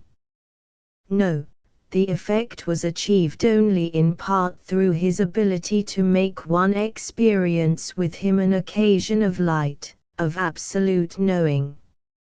And I knew it was the dying which was the better part. He finished. The sun, released, drowned in the Pacific. In the darkness I asked, but you still live. Not because I want to calm the voice, soft as the night. I must tell the others first. There'll be time for myself. I shuddered in the warmth of the patio. My companions were only dim presences in the failing light. Who told you to tell this to everyone? The answer came back, strong and unexpected. I told myself. The responsibility is mine. That was the sign for me. He had broken with his predecessors. He was on his own. He knew, and so did we. Too, I have lingered over that first meeting, for, in it, was finally all that there was to come. Later details were the work of others, the exotic periphery to a simple but powerful center. Not until late that night did I leave the house near the beach. When I left, Cave stayed on and I wondered again, idly, if perhaps he was living there with Iris, if perhaps her interest in him might not be more complex than I had suspected. We parted casually and Iris walked me to the door while Cave remained inside, gazing in his intent way at nothing at all, daydreaming, doubtless, of what was to come. You'll help. Iris stood by the car's open door, her features indistinct in the moonless night. I think so. I'm not sure, though, about the scale. What do you mean? Must everyone know? Can't it just be kept to ourselves? For the few who do know him? No. We must let them all hear him. Everyone. And her voice assumed that zealous tone which I was to hear so often again and again upon her lips and on those of others. I made my first and last objection. I don't see that quantity has much to do with it. If this thing spreads, it will become organized. If it becomes organized, secondary considerations will obscure the point. The truth is no trill because only a few have experienced it. You're wrong. Even for purely selfish reasons, ruling out all altruistic considerations, there's an excellent reason for allowing this to spread, A society which knows what we know, which believes in Cave and what he says, will be a pleasanter place in which to live, less anxious, more tolerant. And she spoke of the New Jerusalem in our sallow land, and I was nearly convinced. The next day I went to Hastings' house for lunch. He was there alone. His wife apparently had a life of her own which required his company only occasionally. Clarissa, sensible in tweed and dark glasses, was the only other guest. We lunched on an iron-wrought table beside the gloomy pool in which, among the occasional leaves, I saw, quite clearly, a cigarette butt delicately unfolding like an ocean flower. Good to, have you, Eugene? Just a bit of potluck. Clarissa's going back to civilization today and wanted to see you. I did too, of course. The bride's gone out. Told me to convey her. Clarissa turned her bright eyes on me and, without acknowledging the presence of our host, said right off, "You've met him at last." I nodded. The plot was finally clear to me, the main design at least. We had dinner together last night.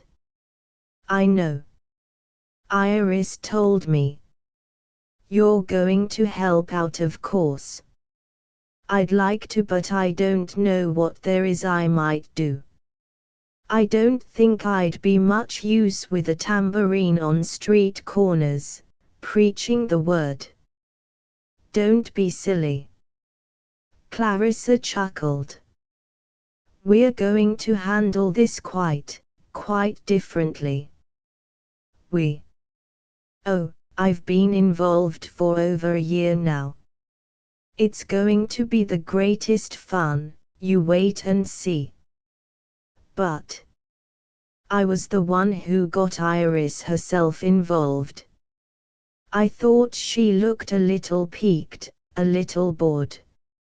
I had no idea, of course, she'd get in so deep, but it will probably turn out all right. I think she's in love with him. Don't be such a gossip, said Hastings sharply. You always reduce everything to biology. Cave isn't that sort of man. You know him too. How fast it was growing, I thought. Certainly. Biggest thing I've done since you married that brassy blonde, said Clarissa with her irrepressible rudeness. Anyway, my dear, Iris took to the whole thing like a born proselyte, if that's the word I mean. The other's a little boy, isn't it? And it seems, from what she's told me, that you have too. I wouldn't say that. I was a little put out at both Iris and Clarissa taking me so much for granted. Say anything you like. It's still the best thing that's ever happened to you. Oh God, not avocado again. The offending salad was waved away while Hastings muttered apologies. Nasty, pointless things. All texture and no taste. She made a face. But I suppose that we must live off the fruits of the country, and this is the only thing which will grow in California. She moved without pause from Western Flora to the problem of John Cave. As for your own contribution, Eugene, it will depend largely upon what you choose to do. As I said, I never suspected that Iris would get in so deep, and you may prove to be quite as surprising. This is the ground floor, of course. Wonderful expression, isn't it? The spirit of America, the slogan which broke the plains, In any case, the way is clear. Cave liked you. You can write things for them, rather solid articles based on your inimitable misreadings of history. You can educate Cave, though this might be unwise since so much of his force derives from his eloquent ignorance, or you might become a part of the organization which is getting underway. I suppose Iris will explain that to you. It's rather her department at the moment. All those years in the Junior League gave her a touching faith in the power of committees, which is just as well when handling Americans. As for the tambourines and cries of "come and be saved," you are some 20 years behind the times. We, or to be exact I ought to say they, have more up-to-date plans. Committees. What committees? Clarissa unfolded her mushroom omelette with a secret smile. You'll meet our number 1 committee member after lunch. He's coming, isn't he? She looked at Hastings as though suspecting him of a treacherous ineptitude. Certainly, at least he said he was. Hastings motioned for the serving woman to clean away the luncheon dishes and we moved to other chairs beside the pool for coffee. Clarissa was in fine form, aggressive, positive, serenely indifferent to the effect she was having on Hastings and me. "Of course I'm just meddling," she said in answer to an inquiry of mine. "I don't really give 2 cents for Mr. Cave and his message." Clarissa. Hastings was genuinely shocked. "I mean it. Not that I don't find him fascinating, and of course the whole situation is delicious. What we shall do, or you shall do," she looked at me maliciously. "I can foresee no limits to this. It no doubt reminds you of the period shortly after Mohammed married Khadija." My own malice, however, could not pierce Clarissa's mad equanimity. Vile man, sweet woman. But no, this is all going to be different. Although the intellectual climate, I think intellectual is perhaps optimistic, but you know what I mean, is quite similar. I can't wait for the first public response. "There's already been some," said Hastings, crossing his legs, which were encased in pale multicolor slacks with rawhide sandals on his feet. "There was a piece yesterday in the news about the meetings they've been having up near Laguna or wherever it is he's been speaking this time." "What did they say?" Clarissa scattered tiny saccharine tablets into her coffee like a grain goddess preparing harvest. "Oh, just one of those short suburban notes about how a Mr. Joseph Cave, they got the name wrong, was giving a series of lectures at a funeral parlor which have been surprisingly well attended." "They didn't mention what the lectures were about." "No, just a comment, the first one so far in Los Angeles. There'll be others soon, but I shouldn't think it's such a good idea to have too many items like that before things are really underway." "And the gentleman who is coming here will be responsible for getting them underway?" I asked. "Pretty much, yes. It's been decided that the practical details are to be left to him. Cave will continue to speak in and around Los Angeles until the way has been prepared. Then, when the publicity begins, he will be booked all over the country, all over the world." Clarissa rocked silently for a moment in her chair, creating a disagreeable effect of noiseless laughter which disconcerted both Hastings and me. "I don't like your attitude," said Hastings, looking at her gloomily. "You aren't serious." "Oh, I am, my darling, I am. You'll never know how serious." And on that high note of Clarissa's, Paul Himmel stepped out onto the patio, blinking in the light of noon. He was a slender man in his 40th and most successful year, with hair only just begun to gray and a lined but firmly modeled face, bright with ambition. The initial impression was one of neatly contained energy, of a passionate temperament beautifully, usefully channeled. The twist to his bow tie was the work of a master craftsman. The handshake was agreeable, the smile was quick and engaging, the effect on me was alarming. I had detested this sort of man all my life, and here at last, wearing a repellently distinguished sports coat, was the archetype of all such creatures, loading with a steady hand that cigarette holder without which he might at least have seemed to me still human.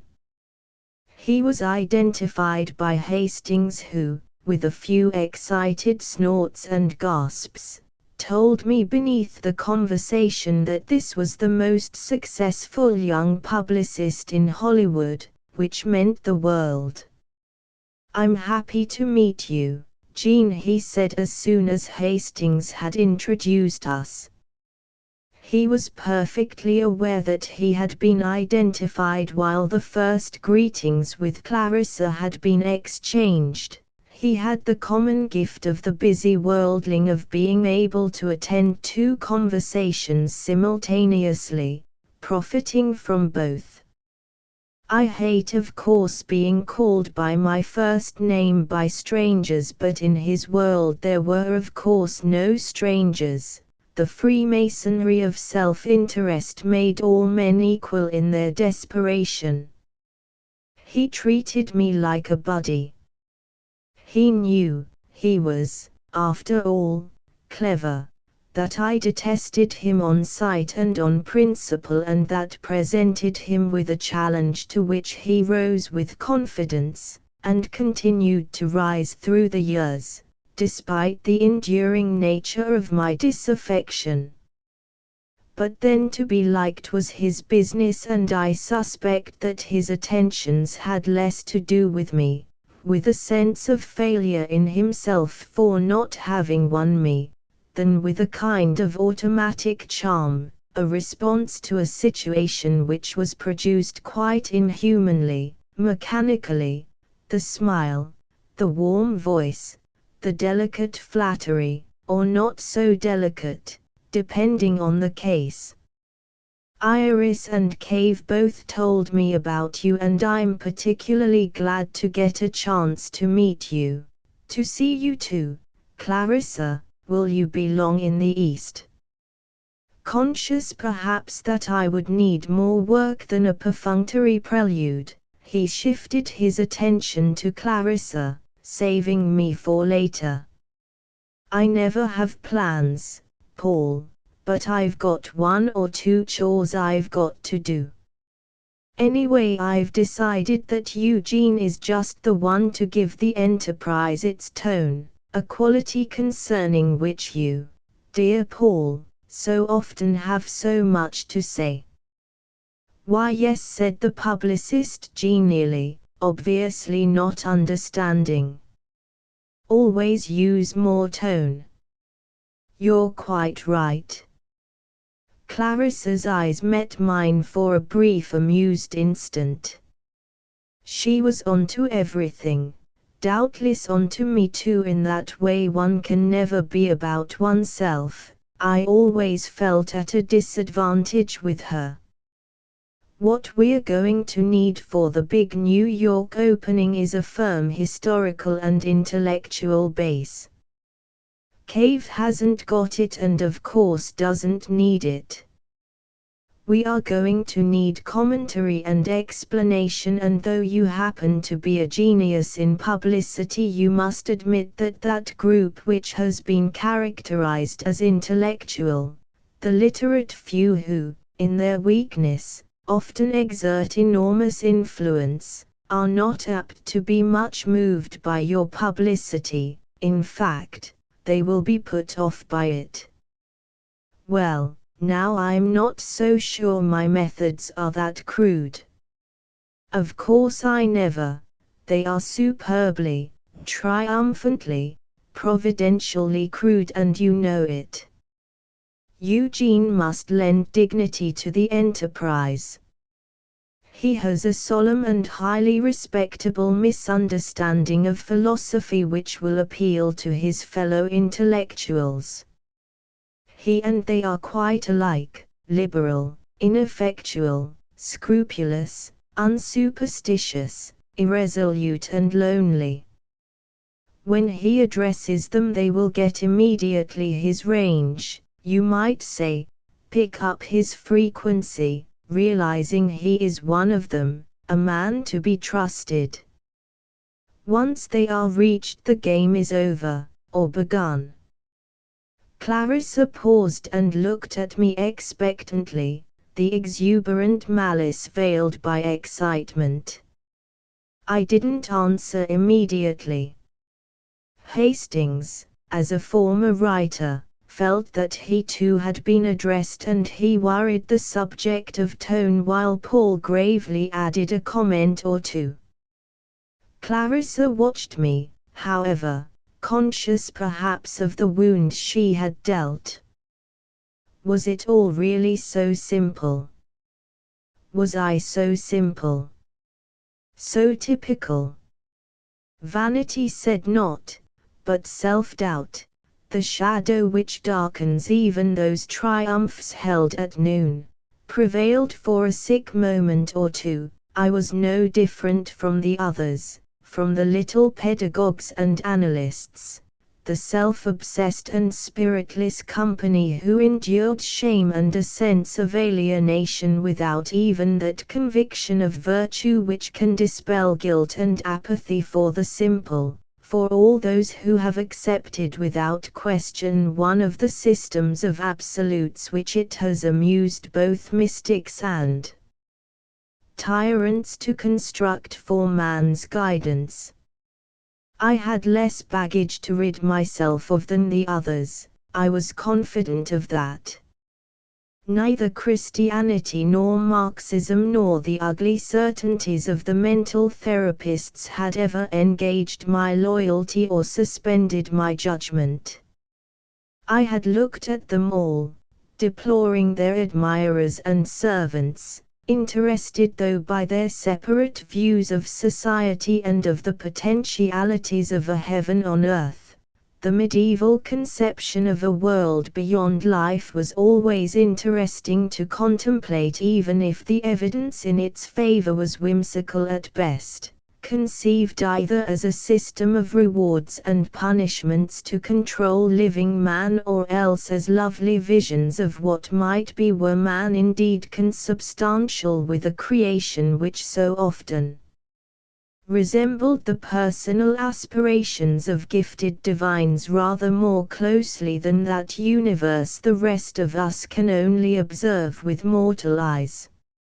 No, I had had to dispose of relatively little baggage and, I like to think, less than my more thoughtful contemporaries who were forever analyzing themselves, offering their psyches to doctors for analysis or, worse, giving their immortal souls into the hands of priests who would then assume much of their Welshmert, providing them with a set of grown-up games every bit as appealing as the ones of childhood which had involved make-believe or, finally, worst of all, the soft acceptance of the idea of man the mass, of man the citizen, of society the organic whole for whose greater good all individuality must be surrendered.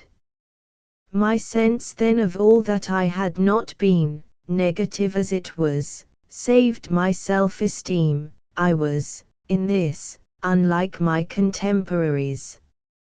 I had, in youth, lost all respect for the authority of men, and since there is no other discernible, the laws of nature are only relative, and one cannot say for certain that there is a beautiful logic to everything in the universe as long as first principles remain unrevealed, except of course to the religious who know everything. Having faith, I was unencumbered by belief, by reverence for any man or groups of men, living or dead, though their wit and genius often made my days bearable. Since my capacity for admiration, for aesthetic response was, I think, highly developed, even though with turns I did not need to know through what wild centuries roves the rose.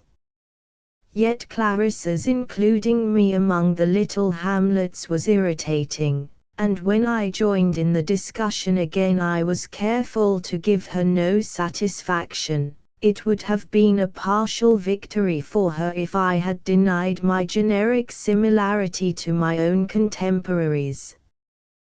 Paul spoke of practical matters, explaining to us the way he intended to operate in the coming months, and I was given a glimpse of the organization which had spontaneously come into being only a few weeks before. Hope we can have lunch tomorrow, Jean. I'll give you a better picture then, the overall picture, and your part in it.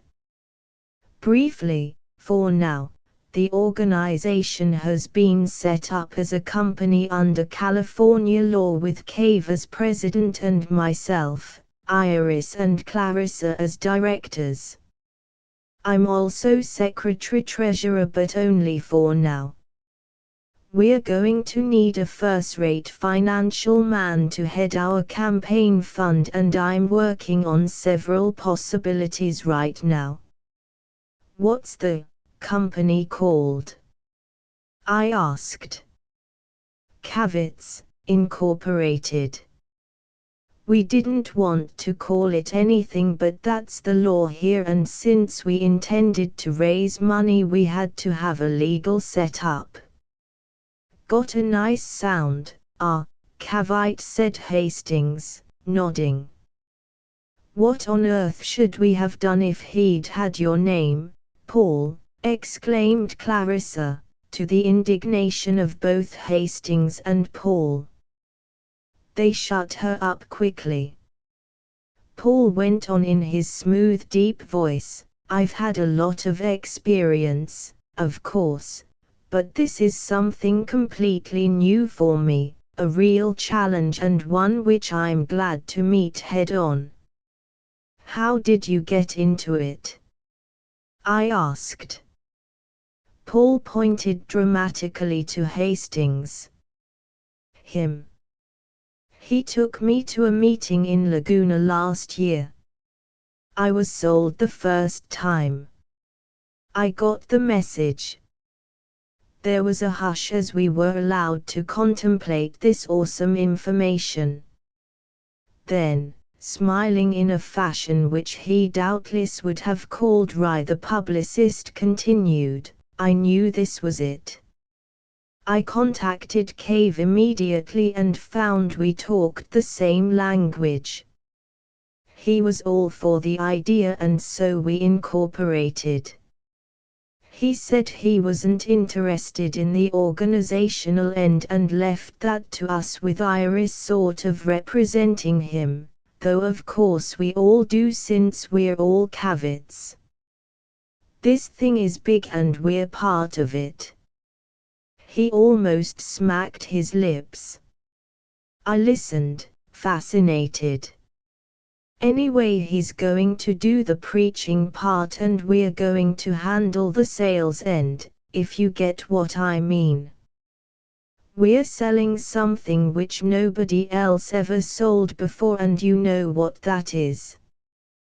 He paused dramatically and we stared at him, a little stupidly. Truth. His voice was triumphant. We're selling the truth about life, and that's something that nobody, but nobody, has got. Clarissa broke the silence which had absorbed his last words. You're simply out of this world, Paul. If I hadn't heard you, I'd never have believed it. But you don't have to sell us, dear, we're in on it too. Besides, I have to catch a plane. She looked at her watch. She stood up and we did too. She thanked Hastings for lunch and then, before she left the patio on his arm, she said, now you boys get on together and remember what I've told you. Gene must be used, and right away. Get him to write something dignified, for a magazine. We murmured assent. Clarissa said goodbye and left the patio with Hastings. Her voice, shrill and hard, could be heard even after she left. The truth about life. Oh, it's going to be priceless. I looked quickly at Paul to see if he had heard, but, if he had, he didn't betray the fact. He was looking at me intently, speculatively. I think we're going to get along fine, Gene, just fine. Leaving me only a fumbled word or two of polite corroboration with which to express my sincere antipathy, then we went our separate ways. I met Paul the next day at his office for a drink and not for lunch since, at the last minute, his secretary called me to say he was tied up and could I possibly come at 5. I said that I could. I did. His offices occupied an entire floor of a small skyscraper on the edge of Beverly Hills. I was shown through a series of rooms done in natural wood and beige with indirect lighting, and the soft sound of Strauss waltzes piped in from all directions. The employees responded best to 3/4 time according to the current efficiency reports. Beneath an expensive but standard mobile, Paul stood, waiting for me in his office. His desk, a tiny affair of white marble on slender iron legs, had been rolled off to one side, and the office gave, as had been intended, the impression of being a small drawing room rather than a place of intense business. I was greeted warmly. My hand was shaken firmly. My eyes were met squarely for the regulation length of time. Then we sat down on a couch which was like the open furry mouth of some great soft beast, and his secretary rolled a portable bar toward us. Name your poison, said the publicist genially. We agreed on a cocktail which he mixed with the usual comments one expects from a regular fellow. Lulled by the alcohol, by the room, disarmed by the familiar patter in which one made all the correct responses, our conversation as ritualistic as that of a French dinner party, I was not prepared for the abrupt, "You don't like me, do you, Gene?"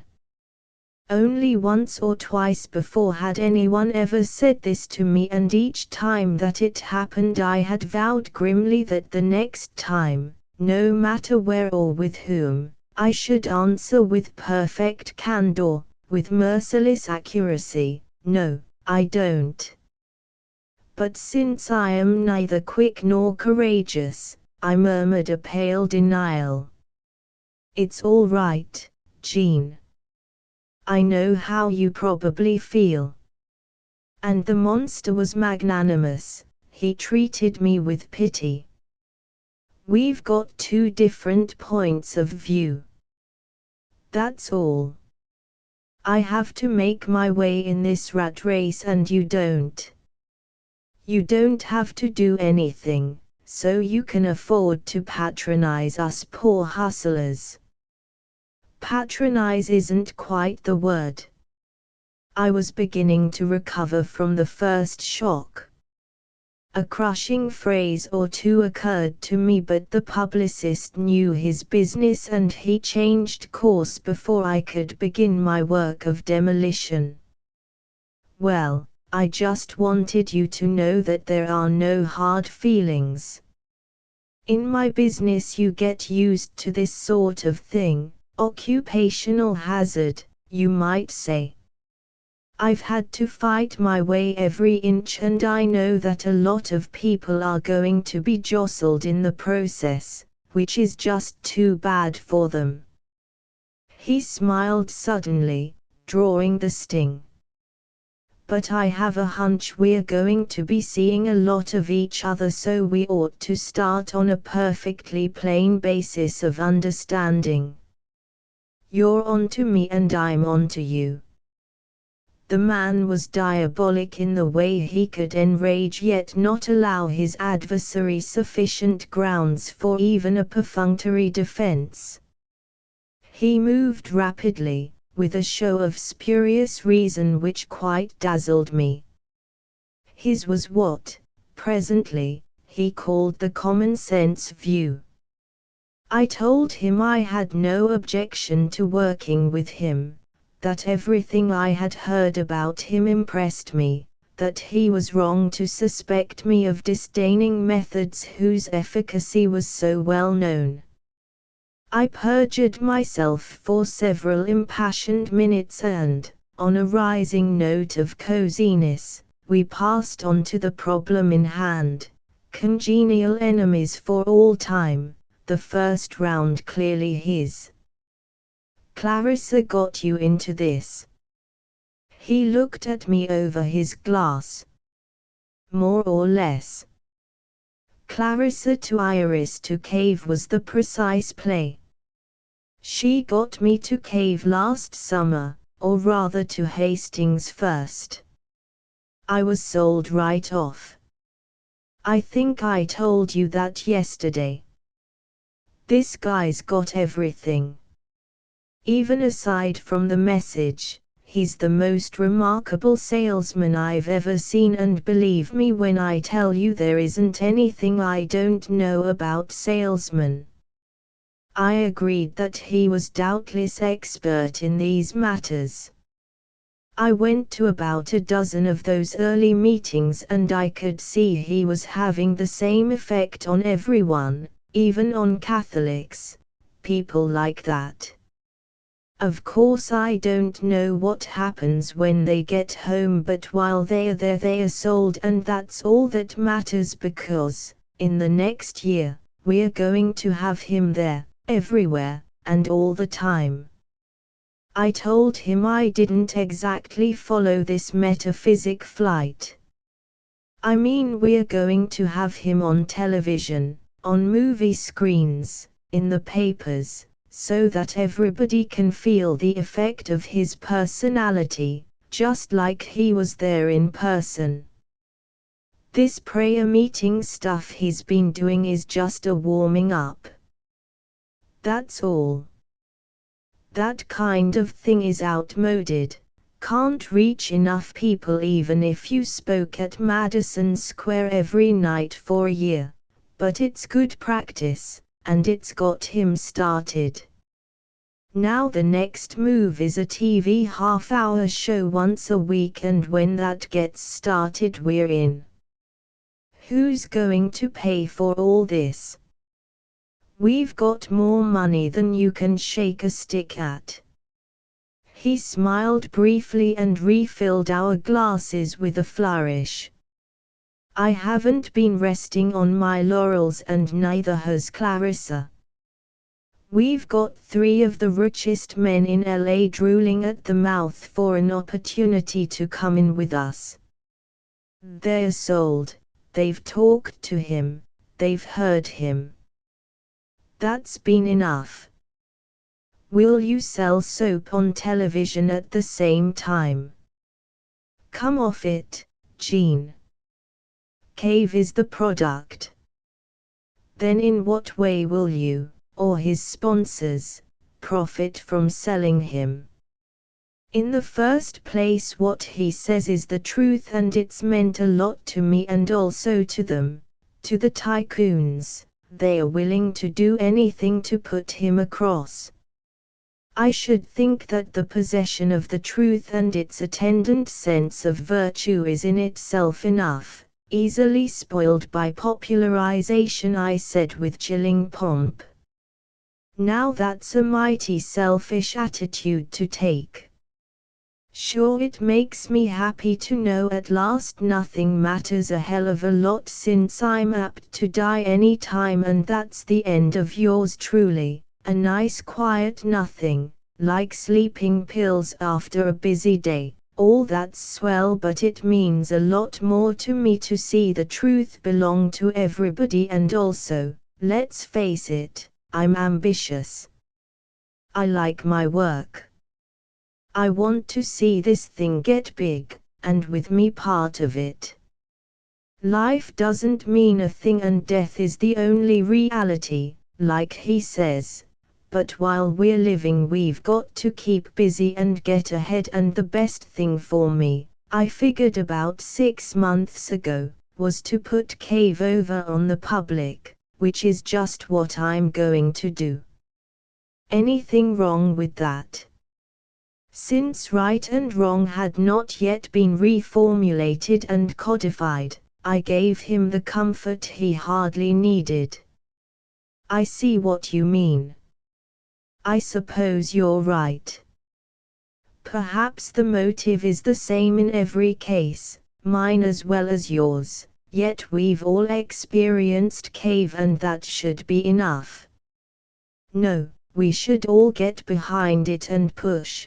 Bring it to the world. That, of course, is where we're different. Not that I don't intend to propagate the truth, rather I shall do it for something to do, knowing that nothing matters, not even this knowledge matters. In my unction, I had stumbled upon the first of a series of paradoxes which were to amuse and obsess our philosophers for a generation. Paul gave me no opportunity to elaborate, however, his was the practical way and I followed. We spoke of means and ends. Cave likes the idea of the half-hour show, and as soon as we get all the wrinkles ironed out, buying good time, not just dead air, we'll make the first big announcement, along around January, I think. Until then we're trying to keep this out of the papers. Slow but sure, then fast and hard. What sort of man is Cave? I wanted very much to hear Paul's reaction to him. This was the practical man, the unobsessed. He was candid, he did not know. How can you figure a guy like that out? At times he seems a little feeble-minded, this is between us by the way, and other times when he's talking to people, giving with the message, there's nothing like him. What about his early life? Nobody knows very much. I've had a detective agency prepare a dossier on him. Does that surprise you? Well, I'm going far out on a limb for him, and so are our rich friends. We had to be sure we weren't buying an axe murderer or a bigamist or something. Would that have made any difference to the message? No, I don't think so, but it sure would have made it impossible for us to sell him on a big scale. And what did they find? Not much. I'll let you read it. Take it home with you. Confidential, of course, and, as an officer of the company, I must ask you not to use any of it without clearing first with me." I agreed and his secretary was sent for. The dossier was a thin-bound manuscript. "It's a carbon but I want it back. You won't find anything very striking but you ought to read it for the background. Never been married, no girlfriends that anybody remembers, no boyfriends either. What a headache that problem is in Hollywood, for a firm like ours. No police record.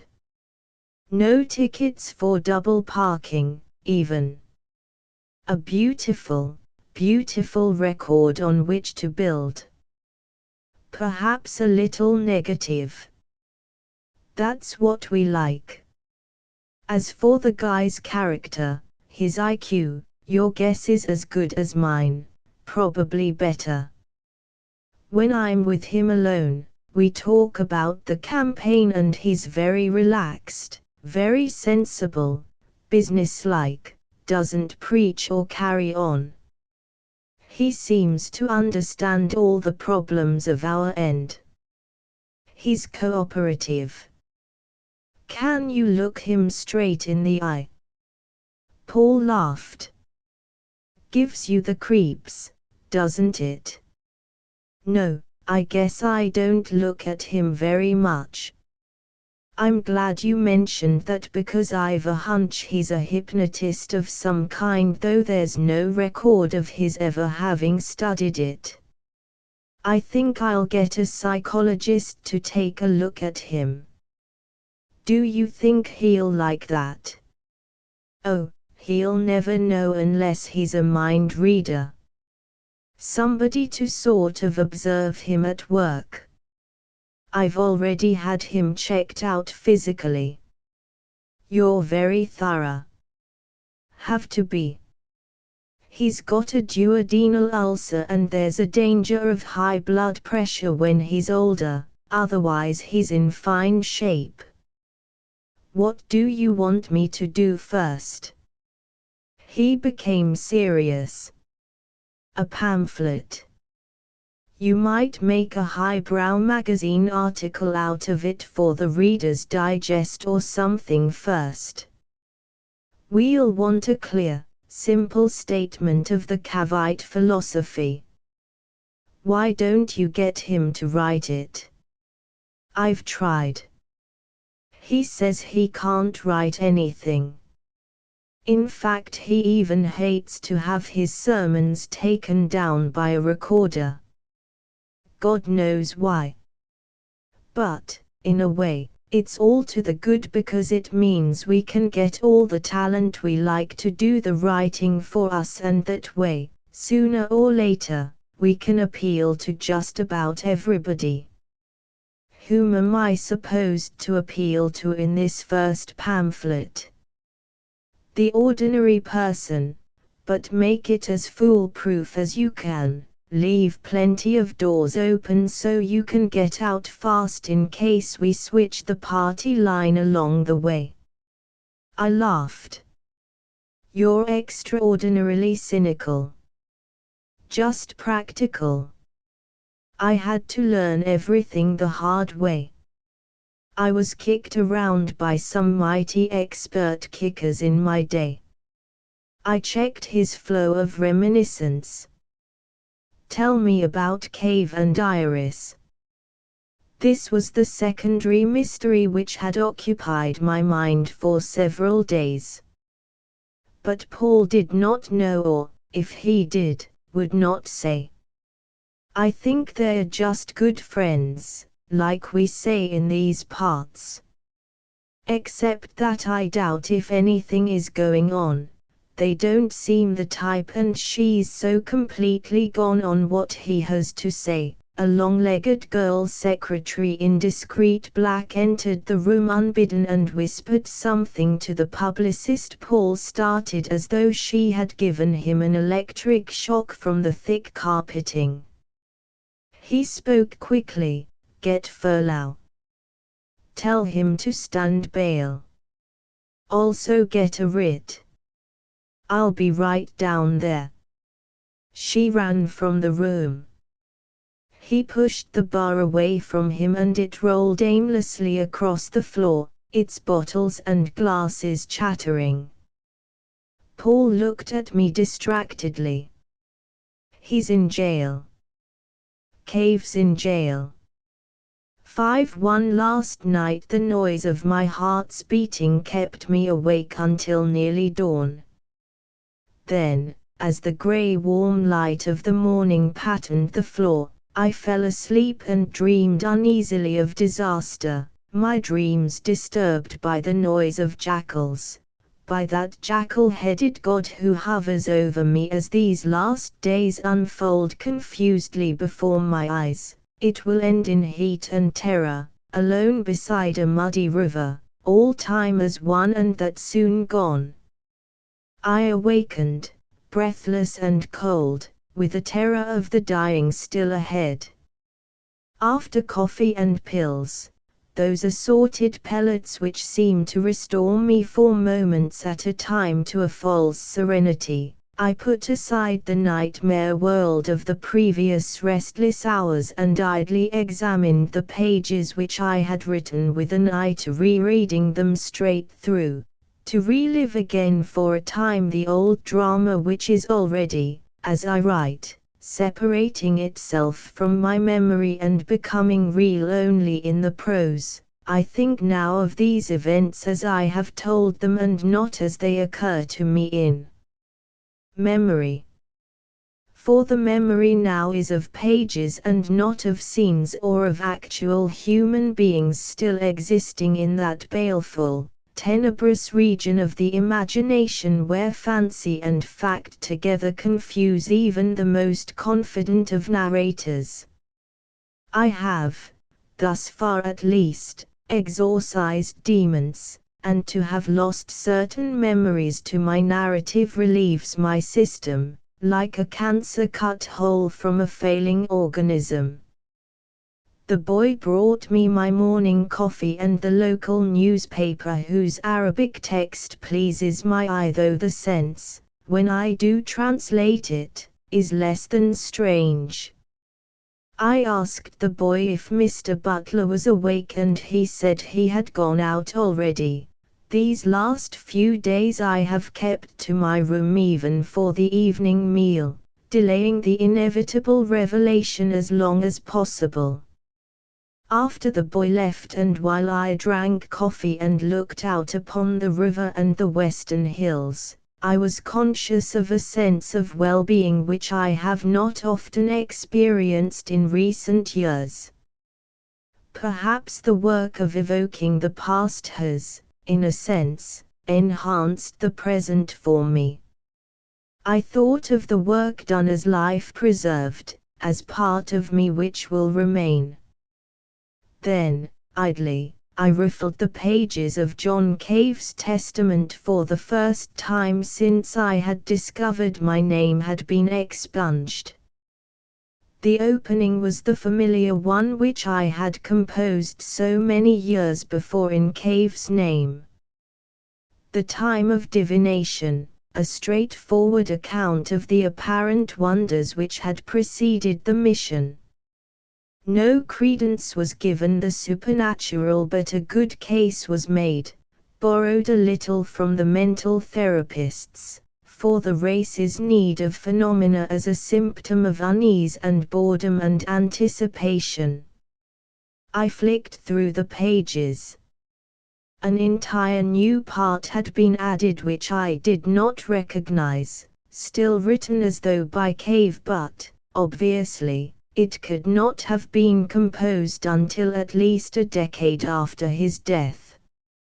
I read the new section carefully. Whoever had written it had been strongly under the influence of the pragmatic philosophers, though the style was somewhat inspirational, a combination of a guide to popularity crossed with the Quran.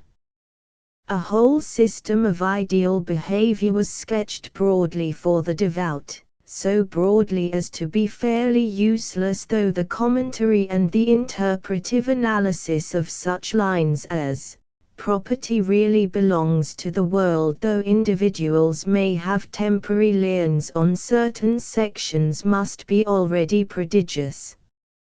I was well into the metaphysics of the caveats when there was a knock on my door.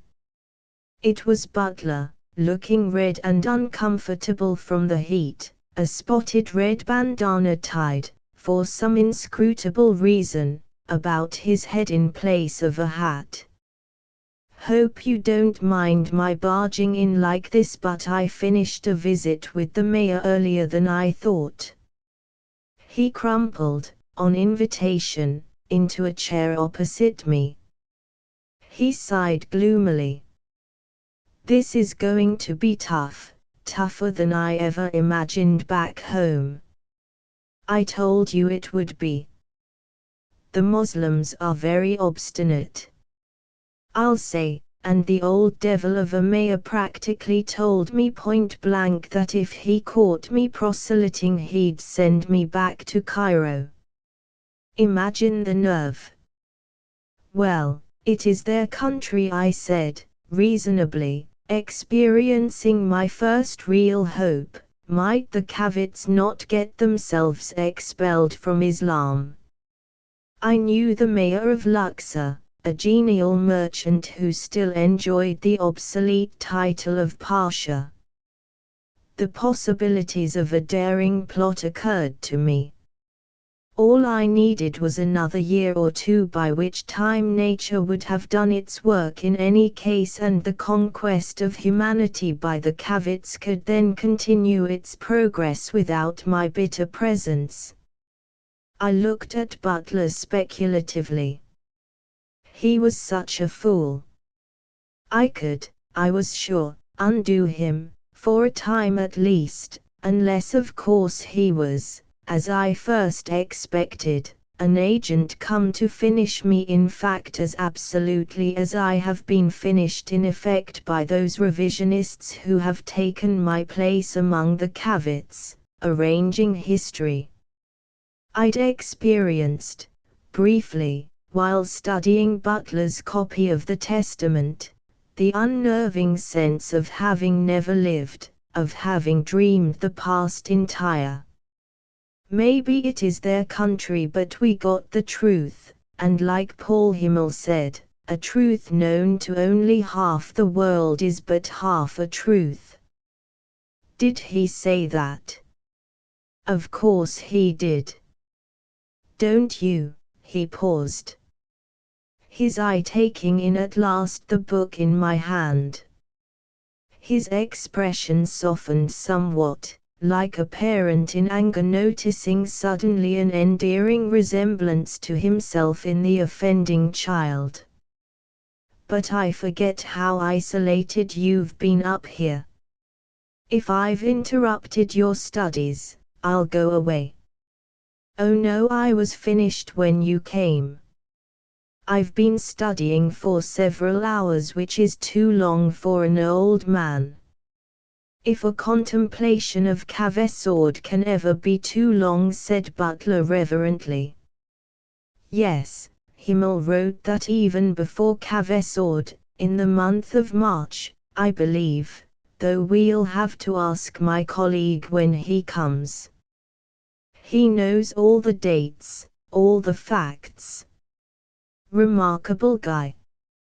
He has the brains of the team." And Butler laughed to show that he was not entirely serious. "I think they might respond to pressure," I said, treacherously. "One thing the Arabs respect is force." "You may be right.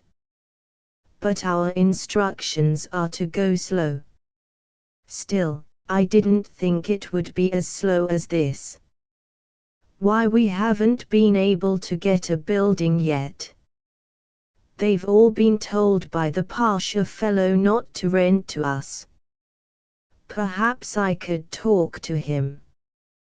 "Do you know him well?" "We used to play cards quite regularly." I haven't seen much of him in the past few years, but, if you'd like, I'll go and pay him a call. He's known all along you're a Cavite, hasn't he? We have kept off the subject of religion entirely. As you probably discovered, since the division of the world, there's been little communication between East and West. I don't think he knows much about the Cavites except that they're undesirable. Poor creature, said Butler, compassionately. Outer darkness, I agreed. But mark my words, before 10 years have passed they will have the truth. I have no doubt of that, communicator, none at all. If the others who come out have even a tenth of your devotion, the work will go fast. The easy words of praise came back to me mechanically from those decades when a large part of my work was organizational, spurring the mediocre on to great deeds, and the truth of the matter has been, traditionally, that the unimaginative are the stuff from which heroes and martyrs are invariably made. Thanks for those kind words, said Butler, flushed now with pleasure as well as heat. Which reminds me, I was going to ask you if you'd like to help us with our work once we get going. I'd like nothing better, but I'm afraid my years of useful service are over. Any advice, however, or perhaps influence that I may have in Luxor? There was a warm moment of mutual esteem and amiability, broken only by a reference to the squad of belief. Of course we'll have one here in time, though we can say, thankfully, that the need for them in the Atlantic states is nearly over. Naturally, there are always a few malcontents, but we have worked out a statistical ratio of nonconformists in the population which is surprisingly accurate. Knowing their incidence, we are able to check them early. In general, however, the truth is happily ascendant everywhere in the really civilized world. What are their methods now? The squad of beliefs. Psychological indoctrination.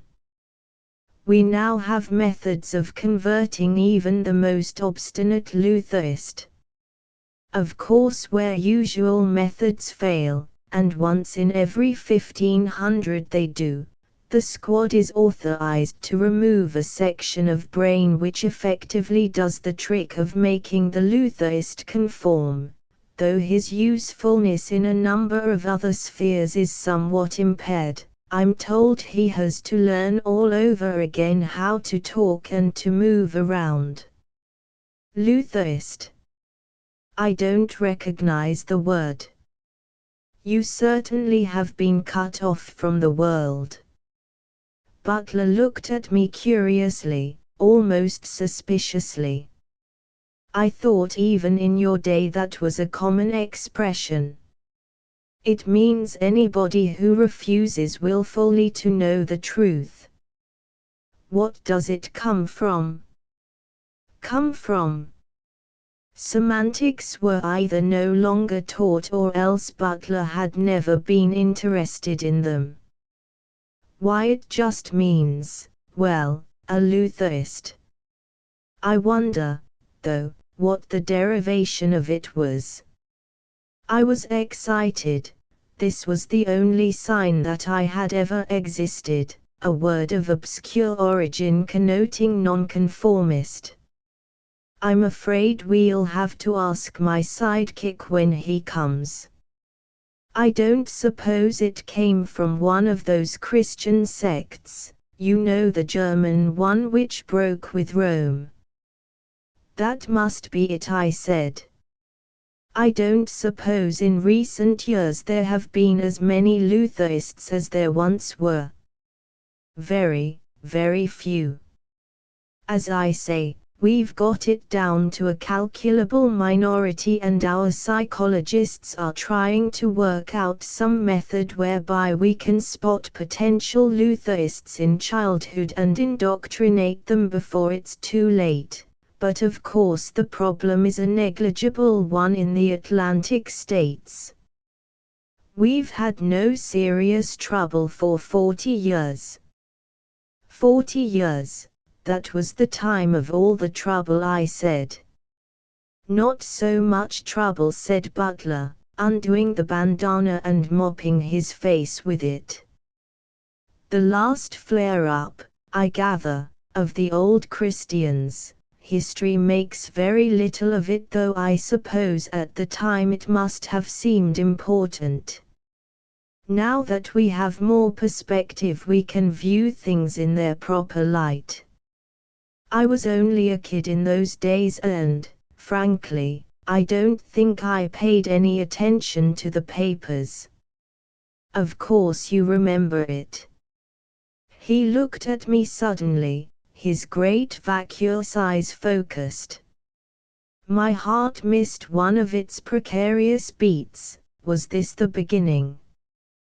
Had the Inquisition begun? Not well, I said. I was seldom in the United States. I'd been digging in Central America, in and around the Piton. I missed most of the trouble. You seem to have missed a good deal. His voice was equable, without a trace of secondary meaning. I've had a quiet life.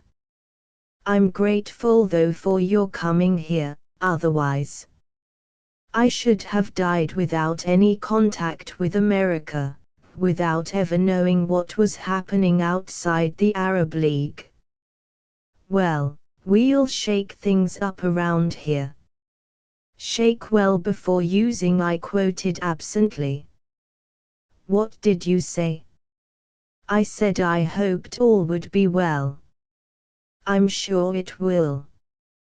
By the way, I brought you the new edition of Cave's Prison Dialogues. He pulled a small booklet from his back pocket and handed it to me. Thank you.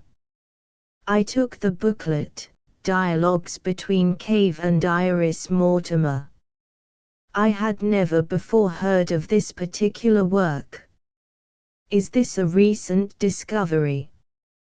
I asked. Recent? Why no. It's the newest edition, but of course the text goes right back to the early days when Cave was in prison. Oh, yes, in California. Sure, it was the beginning of the persecutions. Well, I've got to be on my way. He got heavily to his feet and arranged the bandana about his head. Somebody stole my hat. Persecuting me, I'll bet my bottom dollar, little ways. Well, I'm prepared for them. They can't stop us. Sooner or later the whole world will be Cavite. Amen, I said. What? He looked at me with shock.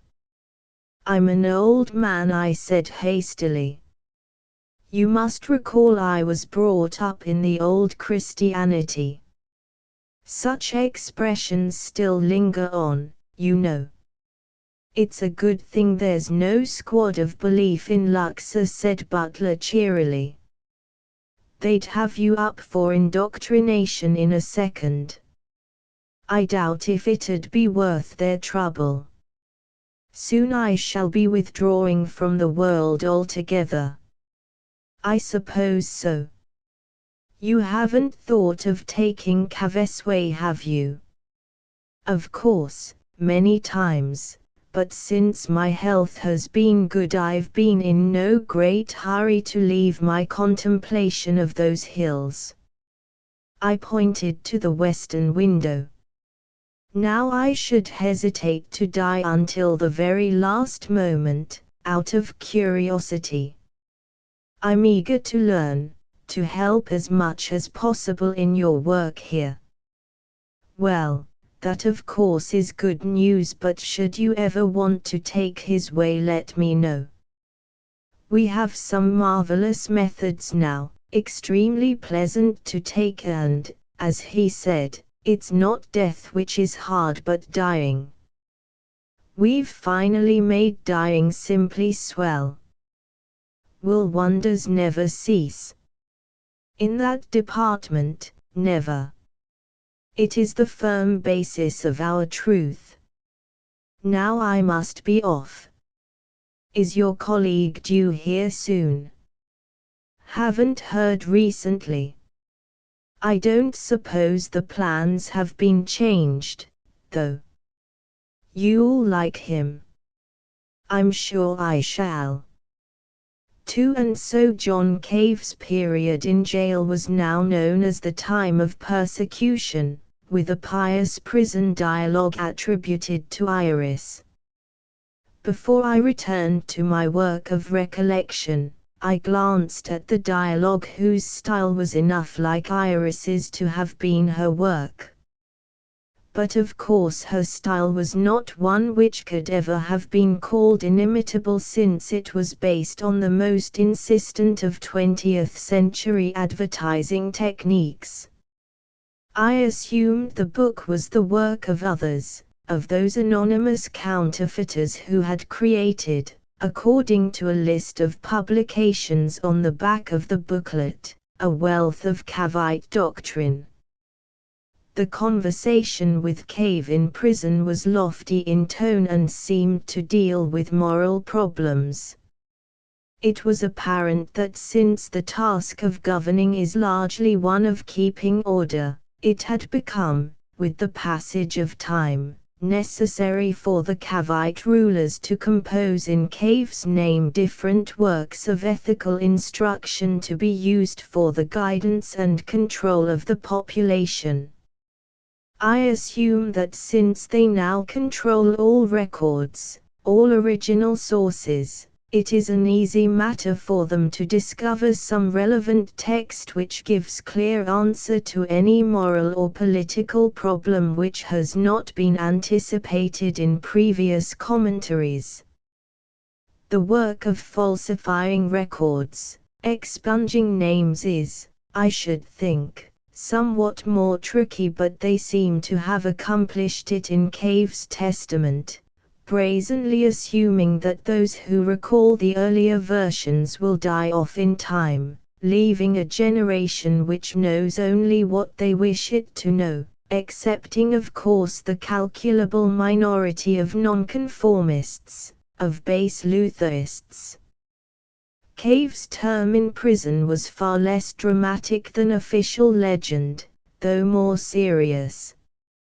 He was jailed for hit-and-run driving on the highway from Santa Monica into Los Angeles. I went to see him that evening with Paul. When we arrived at the jail, we were not allowed near him, though Paul's lawyers had been permitted to go inside a few minutes before our arrival. Iris was sitting in the outer office, pale and shaken. A bored policeman in uniform sat fatly at a desk at the other end of the office, ignoring us. "They're the best lawyers in L.A., said Paul quickly. "They'll get him out in no time." Iris looked at him bleakly. "What happened?" I asked, sitting down beside her on the bench. "How did it happen?" "I wasn't with him." She shook her head several times as though to dispel a profound daydream. "He called me and I called you." "They are the best, Paul. I can vouch that." "Did he kill anybody?" We don't know yet. He hit an old man and went on driving. I don't know why, I mean why he didn't stop. He just went on and the police car caught him. The man's in the hospital now. They say it's bad, he's unconscious, an old man. Any reporters here? Asked Paul. Anybody else know besides us? Nobody. You're the only person I called. This could wreck everything. Paul was frightened. But Cave was rescued, at considerable expense to the company. The old man chose not to die immediately while the police and the courts of Los Angeles, at that time well known for their accessibility to free spending reason, proved more than obliging. After a day and a night in prison, Cave was released on bail, and when the case came to court, it was handled discreetly by the magistrate.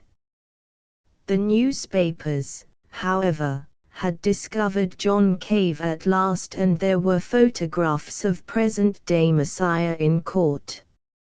As ill luck would have it, the undertakers of Laguna had come to the aid of their prophet with banners which proclaimed his message.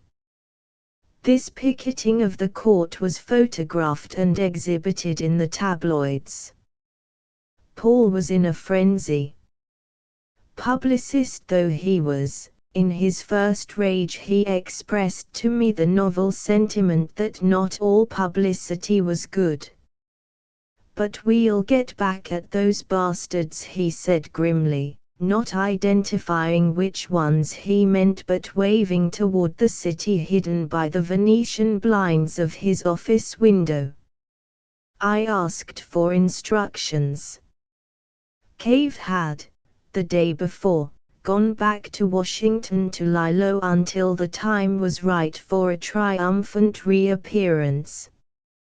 Iris had gone with him, on a separate plane, however, to avoid scandal.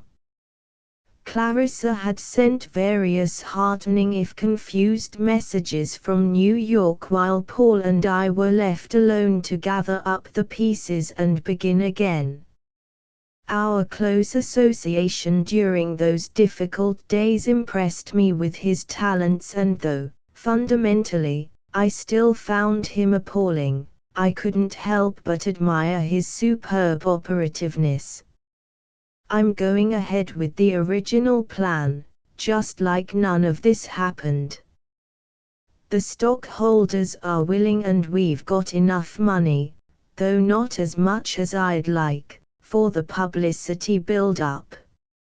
I expect Cave'll pick up some more cash in Seattle.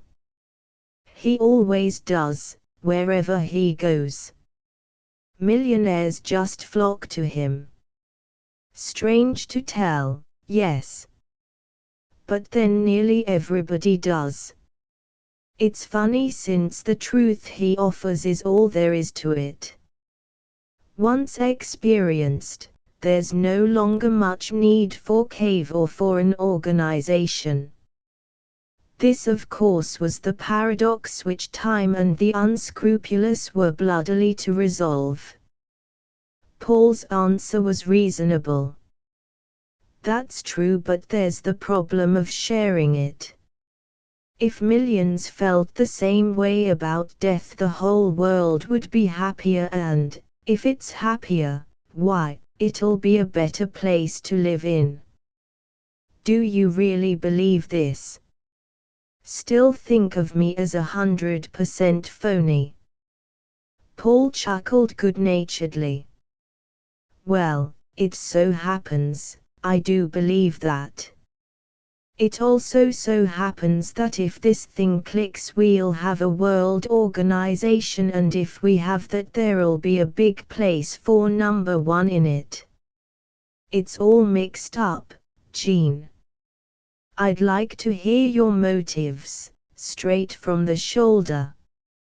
I was not prepared to answer him, or myself. In fact, to this day, my own motives are a puzzle to which there is no single key, no easy definition. One is not, after all, like those classic or neoclassic figures who wore with such splendid monomaniacal consistency the scarlet of lust or the purple of dominion, or the bright yellow of madness, existing not at all beneath their identifying robes. Power appealed to me in my youth, but only as a minor pleasure and not as an end in itself or even as a means to any private or public end. I enjoyed the idea of guiding and dominating others, preferably in the mass, yet, at the same time, I did not like the boredom of power achieved, or the silly publicness of a great life. But there was something which, often against my will and judgment, precipitated me into deeds and attitudes where the logic of the moment controlled me to such an extent that I could not lessen, if I chose, the momentum of my own wild passage, or chart its course. I would not have confided this to Paul even had I in those days thought any of it out, which I had not. Though I was conscious of some fundamental ambivalence in myself, I always felt that should I pause for a few moments and question myself, I could easily find answers to these problems. But I did not pause. I never asked myself a single question concerning motive. I acted like a man sleeping who was only barely made conscious by certain odd incongruities that he dreams. The secret which later I was to discover was still unrevealed to me as I faced the efficient vulgarity of Paul Himmel across the portable bar which reflected so brightly in its crystal his competence. My motives are perfectly simple, I said, half believing what I said. In those days, the more sweeping the statement, the more apt I was to give it my fickle allegiance. Motives are simple, splendid. Simple they are. I want something to do. I'm fascinated by Cave and I believe what he says, not that it is so supremely earth-shaking. It's been advanced as a theory off and on for 2,000 years. Kant wrote that he anticipated with delight the luxurious sleep of the grave, and the Gnostics came close to saying the same thing when they promised a glad liberation from life. The Eastern religions, about which I know very little, maintain, that's it. Paul interrupted me eagerly. That's what we want. You just keep on like that. We'll call it an introduction to John Cave. Make a small book out of it. Get it published in New York, then the company will buy up copies and we'll pass it out free. I'm not so sure that I know enough formal philosophy to hell with that stuff. You just root around and show how the old writers were really caveats at heart, and then you come to him and put down what he says. Why, we'll be half there even before he's on TV. Paul lapsed for a moment into a reverie of promotion. I had another drink and felt quite good myself, although I had serious doubts about my competence to compose philosophy in the popular key. But Paul's faith was infectious, and I felt that, all in all, with a bit of judicious hedging and recourse to various explicit summaries and definitions, I might put together a respectable ancestry for Cave, whose message, essentially, ignored all philosophy, empiric and Orphic, moving with hypnotic effectiveness to the main proposition, death and man's acceptance of it. The problems of life were always quite secondary to Cave, if not to the rest of us.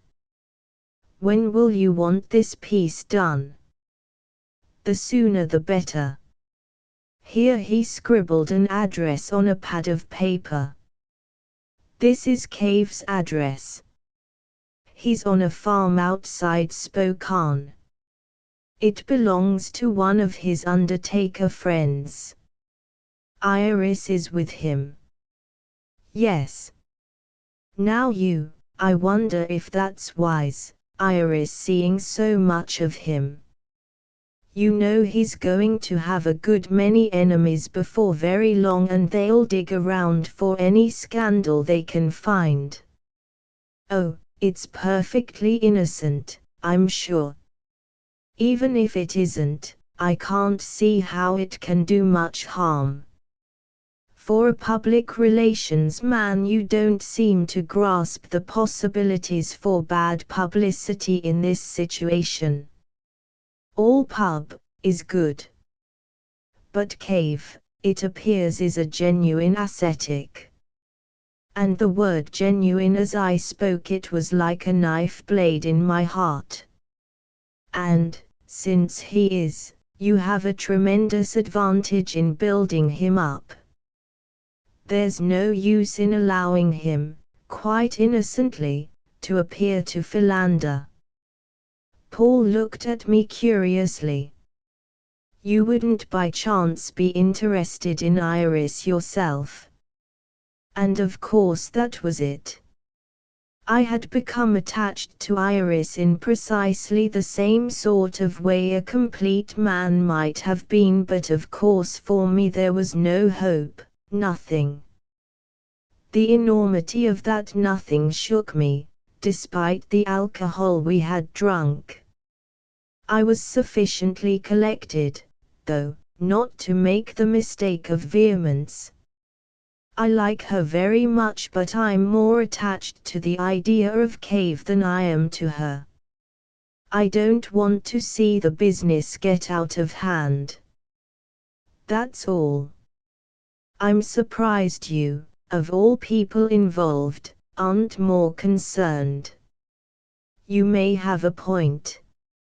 I suppose I've got to adjust my views to this thing. It's different from my usual work building up crooners and movie stars.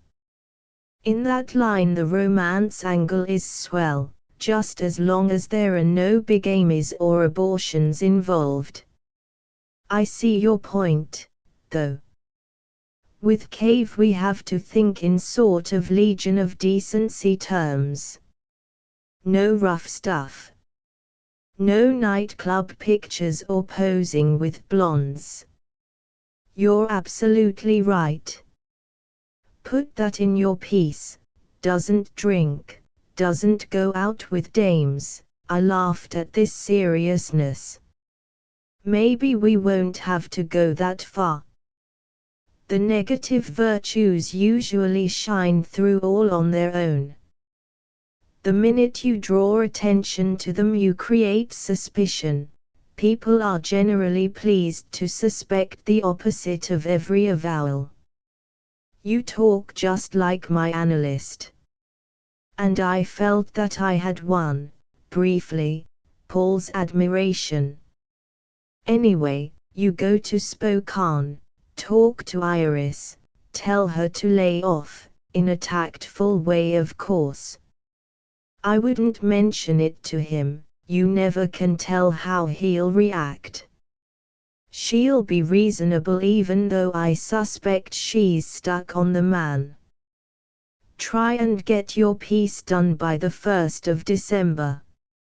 I'd like to have it in print for the 1st of the new year, Cave's year. I'll try. By the way, we're getting an office, same building as this. The directors okayed it and we'll take over as soon as there's some furniture in it. Kavitz, Inc. We could hardly call it the Church of the Golden Rule, said Paul with one of the few shows of irritability I was ever to observe in his equable disposition. Now, on behalf of the directors, I'm authorized to advance you whatever money you might feel you need for this project, That is, within, I won't need anything except, perhaps, a directorship in the company. My own boldness startled me. Paul laughed. That's a good boy. I on the main chance. Well, we'll see what we can do about that. There aren't any more shares available right now, but that doesn't mean. I'll let you know when you get back from Spokane. Our meeting was ended by the appearance of his secretary, who called him away to other business. As we parted in the outer office, he said, quite seriously, I don't think Iris likes him the way you think, but if she does, be careful. We can't upset Cave now. This is a tricky time for everyone. Don't show that you suspect anything when you're with him. Later, when we're underway, and there's less pressure, I'll handle it. Agreed. I agreed, secretly pleased at being thought in love. In love. To this moment the phrase has a strangely foreign sound to me, like a classical allusion not entirely understood in some decorous, scholarly text. In love, I whispered to myself in the elevator as I left Paul that evening, in love with Iris. 3. We met at the Spokane Railroad station, and Iris drove me through the wide, clear, characterless streets to a country road which wound east into the hills, in the direction of a town with the lovely name of Coeur d'Alene. She was relaxed. Her ordinarily pale face was faintly burned from the sun, while her hair, which I recalled as darkly waving, was now streaked with light and worn loosely bound at the nape of her neck. She wore no cosmetics, and her dress was simple cotton beneath the sweater she wore against the autumn's chill. She looked young, younger than either of us actually was. At first we talked of Spokane. She identified mountains and indicated hidden villages with an emphasis on places which sharply recalled Cave. Not until we had turned off the main highway into a country road, dark with fir and spruce, did she ask me about Paul. He's very busy getting the New Year's debut ready. He's also got a set of offices for the company in Los Angeles, and he's engaged me to write an introduction to Cave, but I suppose you knew that when he wired you I was coming. It was my idea. My coming, or the introduction? Both. I talked to him about it just before we came up here. And I thought he picked it out of the air while listening to me majestically place Cave among the philosophers. Iris smiled. Paul's not obvious. He enjoys laying traps and, as long as they're for one's own good, he's very useful. Implying he could be destructive. Immensely. So be on your guard, even though I don't think he'll harm any of us. How is Cave? I'm worried, Jean. He hasn't got over that accident. He talks about it continually. But the man didn't die. It would be better if he did. As it is, there's a chance of a lawsuit against Cave for damages. But he has no money. That doesn't prevent them from suing. Worst of all, though, would be the publicity. The whole thing has depressed John terribly. It was all I could do to keep him from announcing to the press that he had almost done the old man a favor. You mean by killing him? Iris nodded, quite seriously. That's actually what he believes and the reason why he drove on. I'm glad he said nothing like that to the papers. But it's true, his point of view is exactly right. Except that the old man might regard the situation in a different light and, in any case, he was badly hurt and did not receive Cave's gift of death. Now you're making fun of John. She frowned and drove fast on the empty road. I'm doing no such thing. I'm absolutely serious. There's a moral problem involved which is extremely important, and if a precedent is set too early, a bad one like this, there's no predicting how things will turn out. You mean the gift as you call it should only be given voluntarily? Exactly, if then, and only in extreme cases. Think what might happen if those who listened to Cave decided to make all their friends and enemies content by killing them. Well, I wish you'd talk to him. She smiled sadly. I'm afraid I don't always see things clearly when I'm with him. You know how he is, how he convinces. I'll talk to him tactfully. I've also got to get a statement of belief from him. But you have it already. We all have it. Then I'll want some moral application of it. We have so much ground to cover yet. There's the farm, up there on the hill. A white frame building stood shining among elms on a low hill at the foot of Blue Sharp Mountains. She turned up a dirt road and, in silence, we arrived at the house. An old woman, the cook, greeted us familiarly and told Iris that he could be found in the study.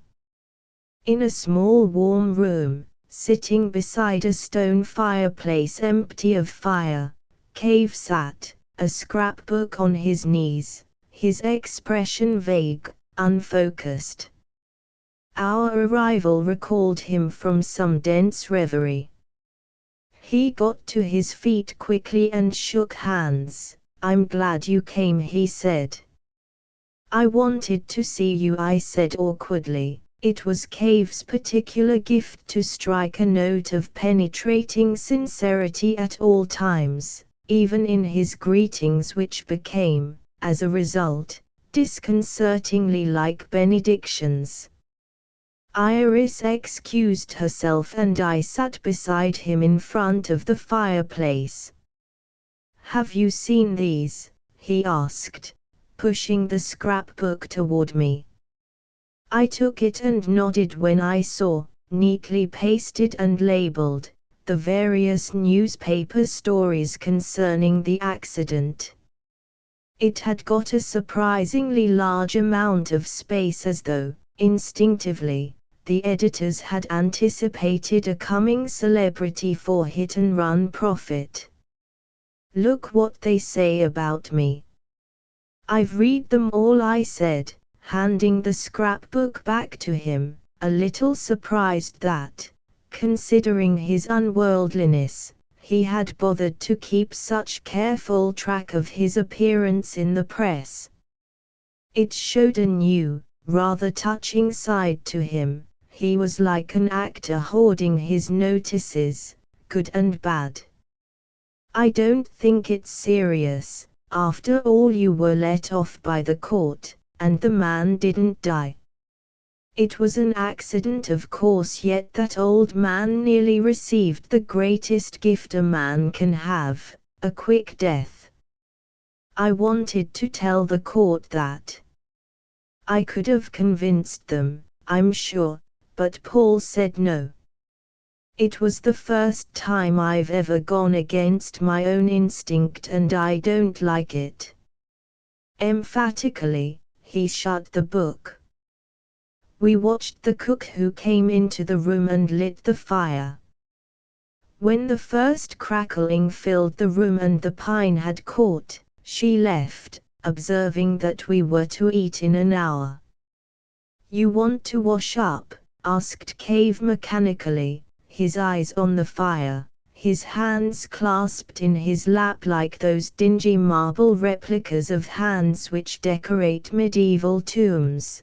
That night there was an unhuman look to Cave, pale, withdrawn, inert, his lips barely moving when he spoke, as though another's voice spoke through senseless flesh. "No thanks," I said, a little chilled by his tone, by his remoteness. I got him off the subject of the accident as quickly as possible and we talked until dinner of the introduction I was to write. It was most enlightening. As I suspected, Cave had read only the Bible and that superficially, just enough to be able, at crucial moments, to affect the 17th-century prose of the translators and to confound thereby simple listeners with the familiar authority of his manner. His knowledge of philosophy did not even encompass the names of the principles. Plato and Aristotle rang faint, unrelated bells and with them the meager carillon ended. "I don't know why you want to drag in those people," he said, after I had suggested Zoroaster as a possible point of beginning. "Most people have never heard of them either. And what I have to say is all my own. It doesn't tie in with any of them, or, if it does, it's a coincidence because I never picked it up anywhere. I think, though, that it would help matters if we did provide a sort of family tree for you, to show. I don't." He gestured with his effigy hands. "Let them argue about it later. For now, act like this is a new beginning, which it is. I have only one thing to give people and that is the way to die without fear, gladly. To accept nothing for what it is, a long and dreamless sleep." I had to fight against that voice, those eyes which as always, when he chose, could dominate any listener. Despite my close association with him, despite the thousands of times I heard him speak, I was never, even in moments of lucid disenchantment, quite able to resist his power. He was a magician in the great line of Simon Magus and the Faust of legend. That much, even now, I will acknowledge. His divinity, however, was and is the work of others, shaped and directed by the race's recurrent need. I surrendered in the name of philosophy with a certain relief, and he spoke in specific terms of what he believed and what I should write in his name. It was not until after dinner that we got around, all three of us, to a problem which was soon to absorb us all, with near disastrous results. We had been talking amiably of neutral things and Cave had emerged somewhat from his earlier despondency. He got onto the subject of the farm where we were, of its attractiveness and remoteness, of its owner who lived in Spokane. I always liked old Smathers. You'd like him too. He's got one of the biggest funeral parlors in the state. I used to work for him and then, when I started on all this, he backed me up to the hilt. Lent me money to get as far as San Francisco. After that, of course, it was easy. I paid him back every cent. Does he get here often? Cave shook his head. No, he lets me use the farm but he keeps away. He says he doesn't approve of what I'm doing. You see, he's Catholic. But he still likes John, said Iris, who had been stroking a particularly ugly yellow cat beside the fire. So it was John now, I thought. Iris was the only person ever to call him by his first name. Yes. He's a good friend. There'll be a lot of trouble, you know, I said. From Smathers. No, from the Catholics, from the Christians. You really think so? Cave looked at me curiously. I believe that until that moment he had never realized the inevitable collision of his point of view with that of the established religions. Of course I do. They've constructed an entire ethical system upon a supernatural foundation whose main strength is the promise of a continuation of human personality after death. You are rejecting grace, heaven, hell, the Trinity. I've never said anything about the Trinity or about Christianity. But you'll have to say something about it sooner or later. If, or rather when, the people begin to accept you, the churches will fight back, and the greater the impression you make, the more fierce their attack.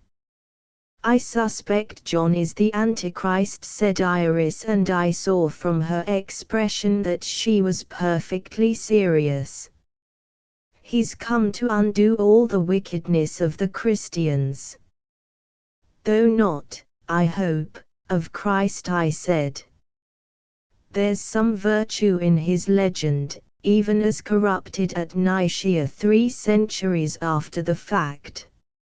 I'll have to think about it, said Cave. I don't know that I've ever given it much thought before. I've spoken always what I knew was true, and there's never been any opposition, at least that I've been aware of, to my face. It never occurred to me that people who like to think of themselves as Christians couldn't accept both me and Christ at the same time. I know I don't promise the kingdom of heaven, but I do promise oblivion and the loss of self, of pain. Jean is right, said Iris. They'll fight you hard. You must get ready now while you still have time to think it out, before Paul puts you to work and you'll never have a moment's peace again. As bad as that, you think? Cave sighed wistfully. But how to get ready?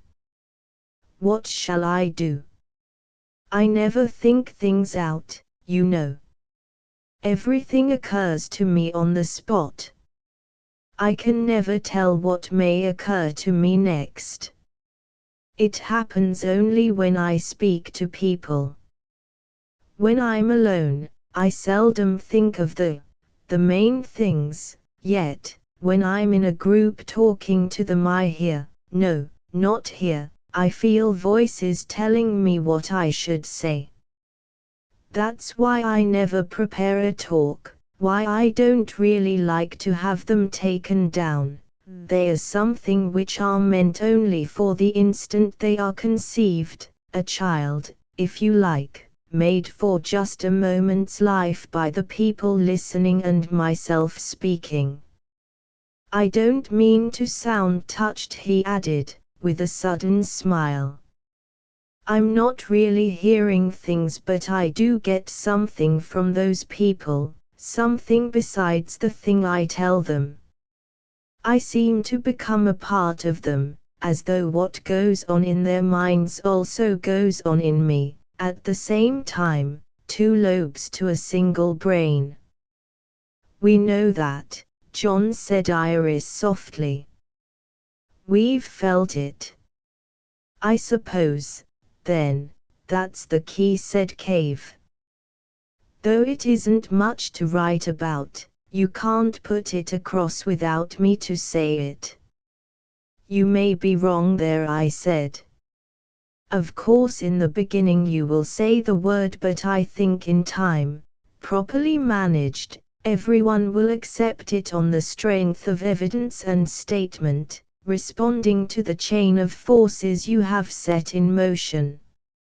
Yet for all the glibness with which I spoke, I did not really believe that cave would prove to be more than an interesting momentary phenomenon whose truth about death might, at best, contribute in a small way to the final abolition of those old warring superstitions which had mystified and troubled men for 20 dark centuries.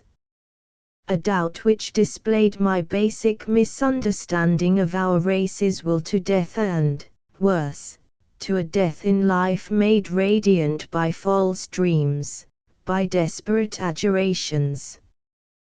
But that evening we spoke only of a bright future. To begin again is the important thing, I said. Christianity, though strong as an organization in this country, is weak as a force because, finally, the essential doctrine is not accepted by most of the people, the idea of a man like God dispensing merits and demerits at times exotic end. We are small, said Cave. In space, on this tiny planet, we are nothing. Death brings us back to the whole. We lose this instant of awareness, of suffering, like spray in the ocean. There it forms, there it goes, back to the sea.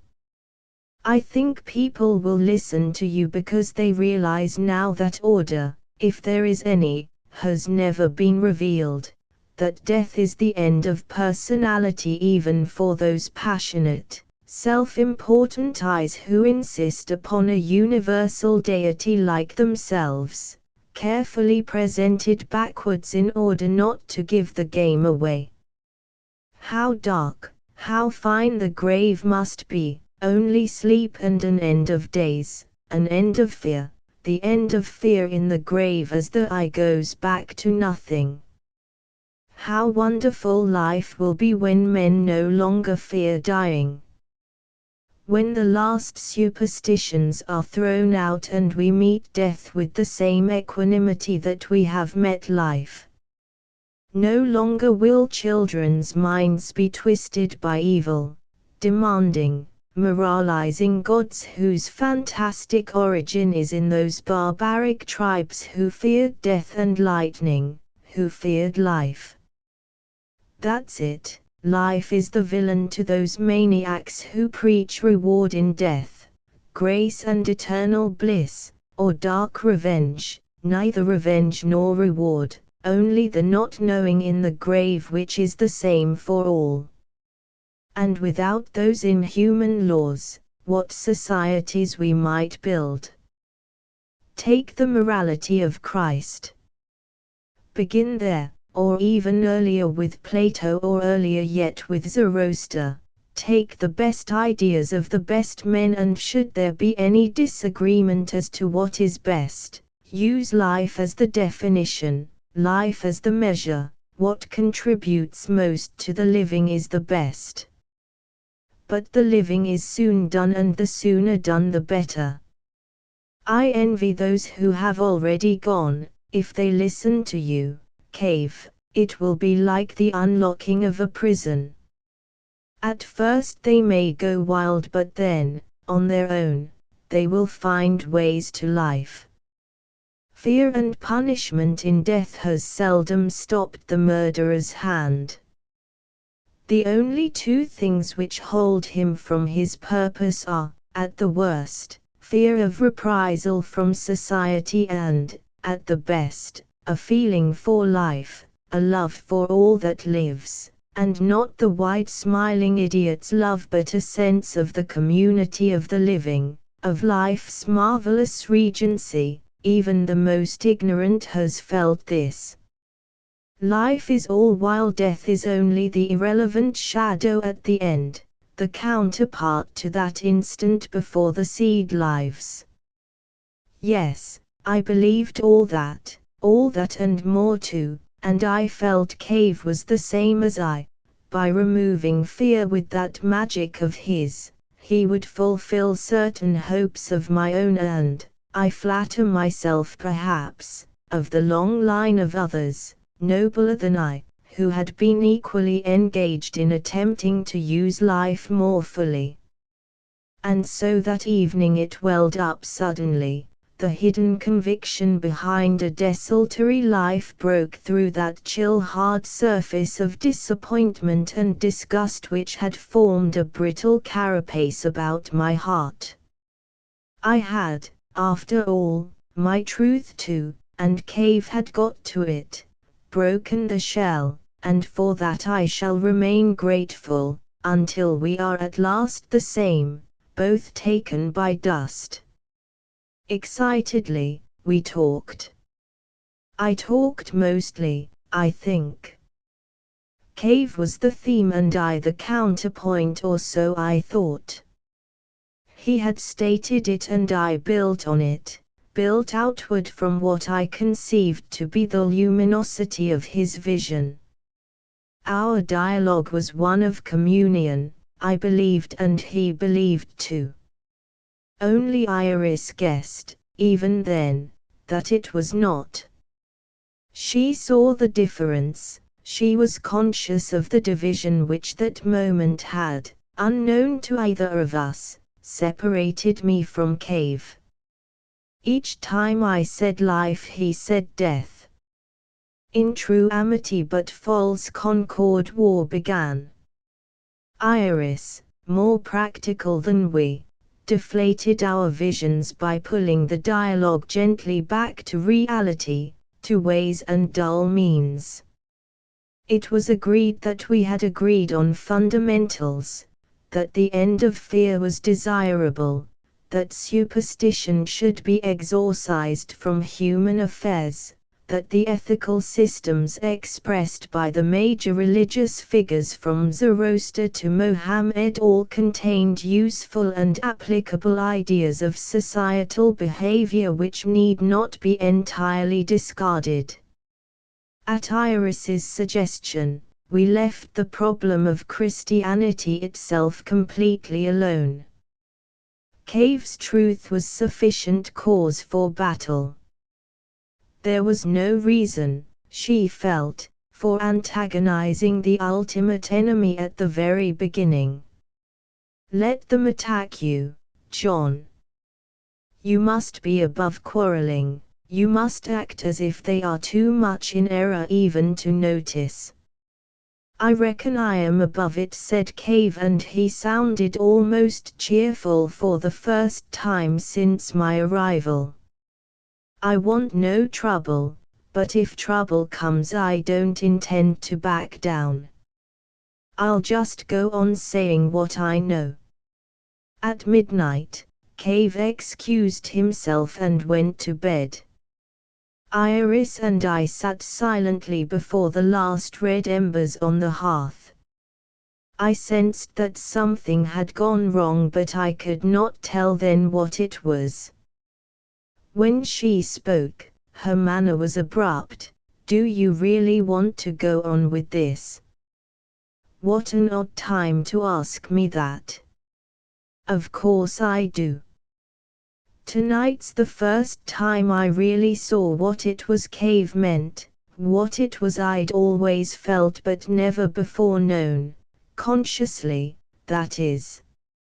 I couldn't be more enthusiastic. I hope you don't change. Why so glum?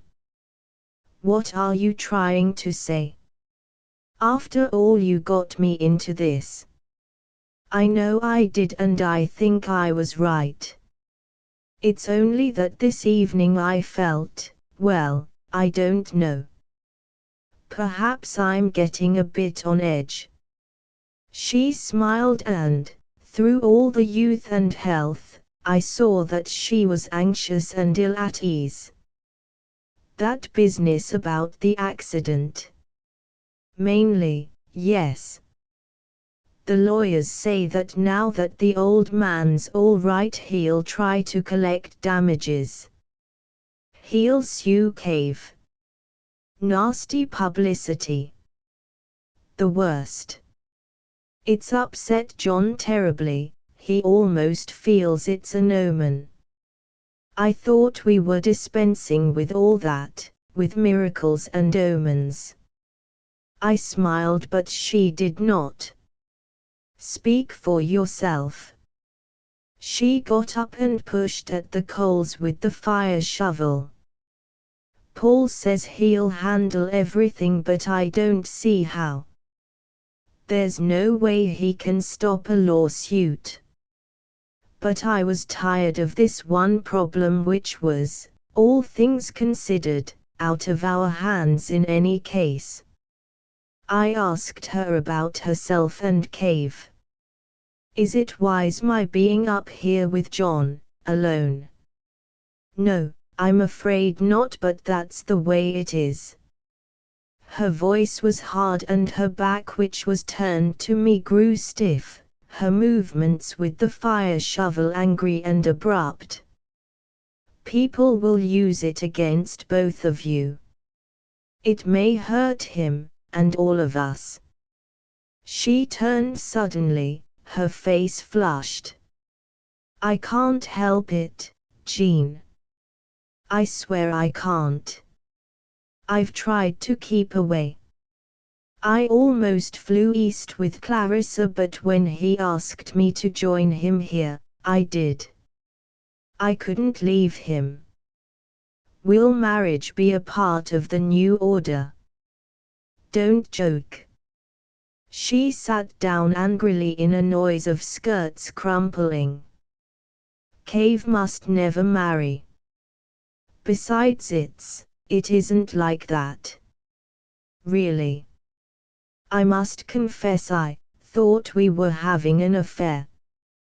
Well, it's not true. The rigidity left her as suddenly as it had possessed her. She grew visibly passive, even helpless, in the worn-upholstered chair, her eyes on me, the anger gone and only weakness left. What can I do? It was a cry from the heart, all the more touching because, obviously, she had not intended to tell me this.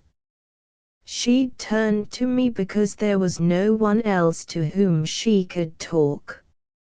You love him. That word, which whenever I spoke it in those days always stuck in my throat like a diminutive sob. More, she said distractedly. But I can't do anything or be anything. He's complete. He doesn't need anyone. He doesn't want me except as a companion, and advisor like you or Paul. It's all the same to him. I don't see that it's hopeless. Hopeless. The word snot from her like a desperate deed. She buried her face in her hands, but she did not weep. I sat awkwardly, inadequately watching her. The noise of a clock alone separated us. Its dry ticking kept the silence from falling in about our heads. Finally, she dropped her hands and turned toward me with her usual grace. You mustn't take me too seriously, she said. Or I mustn't take myself too seriously, which is more to the point. Cave doesn't really need me or anyone, and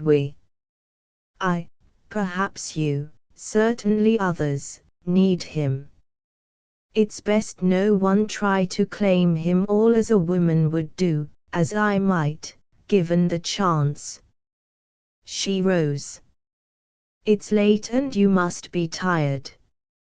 Don't ever mention to anyone what I've told you tonight, especially to John. If he knew the way I felt, she left it at that.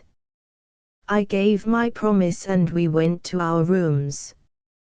I stayed 2 days at the farm, listening to Cave, who continually referred to the accident. He was almost petulant, as though the whole business were an irrelevant, gratuitous trick played on him by a malicious old man. His days were spent reading his mail.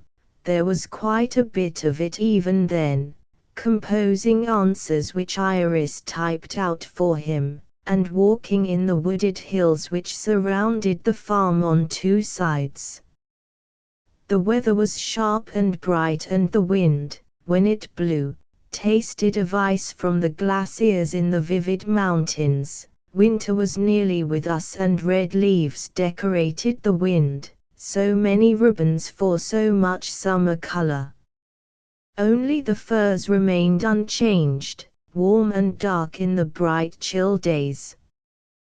Cave and I would walk together while Iris remained indoors, working.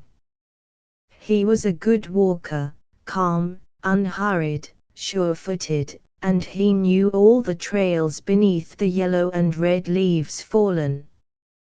Cave agreed with me on most of my ideas concerning the introduction, and I promised to send him my first draft as soon as I'd got it done. He was genuinely indifferent to the philosophic aspect of what he preached. He acted almost as if he did not want to hear of those others who had approached the great matter in a similar way. When I talked to him of the 4th century Donatists who detested life and loved heaven so much that they would request strangers to kill them, magistrates to execute them for no crime, he stopped me. "I don't want to hear all that. That's finished. All that's over. We want new things now." Iris, too, seemed uninterested in any formalizing of Cave's thought, though she saw its necessity and wished me well, suggesting that I not ever intimate derivation since, in fact, there had been none. What he was, he had become on his own, uninstructed. During our walks, I got to know Cave as well as I was ever to know him. He was indifferent, I think, to everyone. He gave one his private time in precise ratio to one's belief in him and importance to his work. With groups, with the masses, he was another creature, warm, intoxicating, human, yet transcendent, a part of each human being who beheld him at such times, the longed-for complement to the common soul. Yet though I found him, as a human being, without much warmth or intellectual interest, I nevertheless identified him with the release I'd known in his presence and, for this new certainty of life's value and of death's irrelevance, I loved him. On the 3rd day I made up my mind to go back east and do the necessary writing in New York, away from Paul's hectic influence and Cave's advice. Cave asked me to stay with him for the rest of the week, but I could see that Iris regarded me now as a potential danger, a keeper of secrets who might, despite promises, prove to be disloyal, and so, to set her mind at ease as well as to suit my own new plans, I told her after lunch on the 3rd day, when we were for a moment alone in the study, that I had said nothing to Cave, that I was ready to go back that evening if she would drive me to Spokane. "You're a good friend," she said. "I made a fool of myself the other night. I wish you'd forget it, forget everything I said. I'll never mention it. Now, the problem is how I can leave here gracefully. Cave just asked me this morning to stay on but I was given a perfect means of escape. Cave came running into the room, his eyes shining. Paul. I've just talked to Paul in LA. It's all over. No heirs, nothing, no lawsuit. No damages to pay. What's happened? Iris stopped him in his excitement. The old man's dead. Oh Lord. Iris went grey. That means a manslaughter charge. No, no, not because of the accident. He was in another accident. A truck hit him the day after he left the hospital. Yesterday. He was killed instantly, lucky devil, and of course we're in luck too. Did they find who hit him? I asked, suddenly suspicious. Iris looked at me fiercely. She had got it too. No. Paul said it was a hit and run. He said this time the police didn't find who did it. Paul said his analyst calls it a will-to disaster, he wanted to be run over. Of course that's hardly a disaster, but the analyst thinks the old way. I left that afternoon for New York, leaving Cave jubilantly making plans for the new year. Everything was again possible. Neither Iris nor I mentioned what we both knew, each of us, in our different way, accommodating the first of many crimes, as we drove across the Smoky Hills to Spokane. 6-1 The tone, dear Jean, has all the unction, all the earnest turgidity of a theologian. You are perfect. Clarissa beamed at me wickedly over lunch in the Plaza Hotel. We sat at a table beside a great plate glass window through which we could see the frosted bleak expanse of Central Park, dingy in city snow, ringed by buildings like so many mountain peaks, monotonous in their sharp symmetry. The sky was sullen, grey with more snow to fall. The year was nearly over. I thought it really quite to the point, I said loftily, but with an anxious look at the thin black volume between us which was that day to be published. The hasty work of one hectic month released in record time by a connection of Paul Himmel's. It's pure nonsense, your historical part. I know. Though I confess I was never one for the philosophers in those days, dreary egotistical men, worse than the actors and not half so lovely. Waiter, I will have a melon, out of season I hope. I suggest you have it too. It's light. I ordered pot de creme, the heaviest dessert on the menu. I've made you angry, Clarissa pretended contrition. I was only trying to compliment you.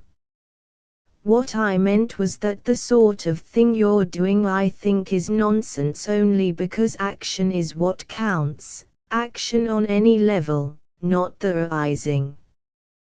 There's a certain action to thinking, you know, even to writing about the thoughts of others. Oh, darling, don't sound so stuffy. Your dessert, by the way, poisons the liver. Oh, isn't that Bishop Winston over there by the door, in tweed? In mufti, eh, Bishop? The bishop, who was passing our table in the company of a handsomely pale youth whose contemplation of orders shone in his face like some cherished sin, stopped and, with a smile, shook Clarissa's hand. Ah, how are you? I missed you the other night at Agnes's. She told me you've been engaged in social work. A euphemism, Bishop. Clarissa introduced me and the prelate moved on to his table, a robust grey-haired man with good colouring and a look of ease. Catholic? No, Episcopal. I like them the best, I think. They adore society and good works, spiritual Whigs you might call them, a civilizing influence.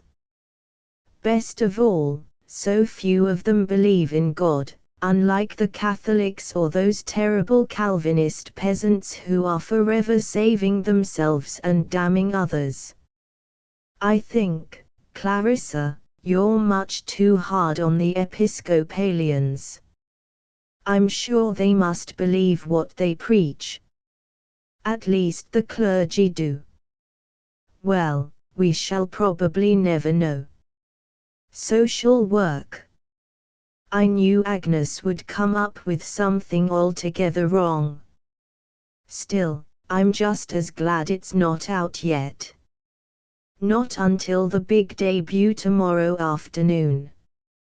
I hope you've made arrangements to be near a television set. No. Then come to my place and we'll see it together. Caves asked us both to the station, by the way, but I think it better if we not distract him. Iris came east with him. Indeed she did. They both arrived last night. I thought you'd talked to her. No, I haven't been in touch with either of them since I got back to New York. Paul's the only one I ever see. He keeps the whole thing going, I must say. One of those born organizers. Now, what about you and Iris? This came so suddenly, without preparation, that it took me a suspiciously long time to answer, weakly, I don't know what you mean. What about Iris and me? Darling, I know everything. She looked at me in her eager, predatory way. I was secretly pleased that, in this particular case at least, she knew nothing. Then tell me. You're in love with her and she's classically involved with Cave. Classical seems to be the wrong word. Nothing has happened and nothing will happen. I suppose she told you this herself. I was trapped for a moment. Clarissa, even in error, was shrewd, and if one was not on guard she would quickly cease to be in error, at one's expense. No, not exactly, but Paul, who does, I think, know everything about our affairs, assures me that nothing has happened, that Cave is not interested in women. In men. I thought you were all-knowing. No, not in men nor in wild animals nor, does it seem, from the evidence Paul's collected, in anything except John Cave. Sex does not happen for him. Oh, said Clarissa, exhaling slowly, significantly, inscrutably. She abandoned her first line of attack to ask, but you are crazy about Iris, aren't you? That's what I'd intended, you know, when I brought you two together. I thought it was to bring me into Cave's orbit. That, too, but somehow I saw you and Iris. Well, you're obviously going to give me no satisfaction, so I shall be forced to investigate on my own. Not to sound too auctorial, too worried, do you think it will get Cave across, the introduction here? I see no reason why not. Look at the enormous success of those books with titles like Eternal Bliss Can Be Yours for the Asking or Happiness at Your Beck and Call. I'm a little more ambitious. Not in the least. But the end served is the same. You got down the main line of Cave's thinking, if it can be called thinking. And your book, along with his presence, should have an extraordinary effect. Do you really think so? I've begun to doubt. Indeed I do. They are waiting, all those sad millions who want to believe will find him exactly right for their purposes. He exists only to be believed in. He's a natural idol. Did you know that when Constantine moved his court to the east, his heirs were trained by Eastern courtiers to behave like idols, and when his son came in triumph back to Rome, what a day that was, hot, but exciting. He rode for hours through the crowded streets without once moving a finger or changing expression, a perfectly trained god. We were all so impressed. I cut this short. Has it occurred to you that they might not want to believe anything, just like you and me? Nonsense, and it's rude to interrupt, dear, even a garrulous relic like myself, yet after all, in a way, we do believe what Cave says. Death is there and he makes it seem perfectly all right, oblivion and the rest of it. And dying does rather upset a lot of people. Have you noticed one thing that the devoutly superstitious can never understand is the fact that though we do not accept the fairy tale of reward or punishment beyond the grave, we still are reluctant to pass on, as the nuts say. As though the prospect of nothing isn't really, in a way, without friend Cave to push one into acceptance, perfectly ghastly, much worse than toasting on a grid like that poor saint up north. But now I must fly.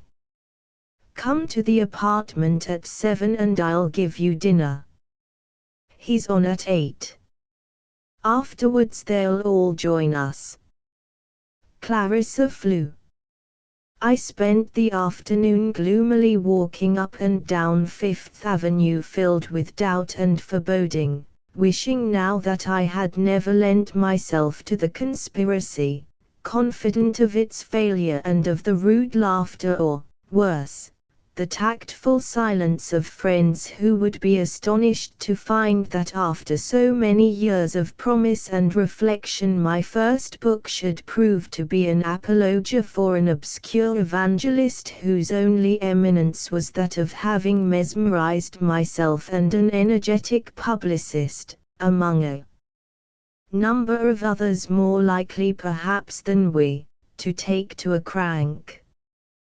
The day did nothing to improve my mood, and it was in a most depressed state that I went finally to Clarissa's baroque apartment on one of the better streets and dined with her quietly, infecting her, I was darkly pleased to note, with my own grim mood. By the time Cave was announced on the vast television screen, I had reduced Clarissa, for one of the few times in our acquaintance, to silence. Yet as the lights in the room mechanically dimmed, as the screen grew bright with color and an announcer came into focus, I was conscious of a quickening of my pulse, of a certain excitement. Here it was at last, the result of nearly a year's careful planning. Soon, in a matter of minutes, we would know. To my surprise, Paul Himmel was introduced by the announcer, who identified him perfunctorily, saying that the following half hour had been bought by Cavite, Incorporated. Paul spoke briefly, earnestly. He was nervous, I could see, and his eyes moved from left to right disconcertingly as he read his introduction from cards out of view of the camera. He described Cave briefly as a teacher, as a highly regarded figure in the West. He implied it was as a public service, the rarest of philanthropies, that a group of industrialists and businessmen were sponsoring Cave this evening. Then Paul walked out of range of the camera, leaving, briefly, a view of a chair and a table behind which a handsome blue velvet curtain fell in rich graceful folds from the invisible ceiling to an imitation marble floor. An instant later, Cave walked into view.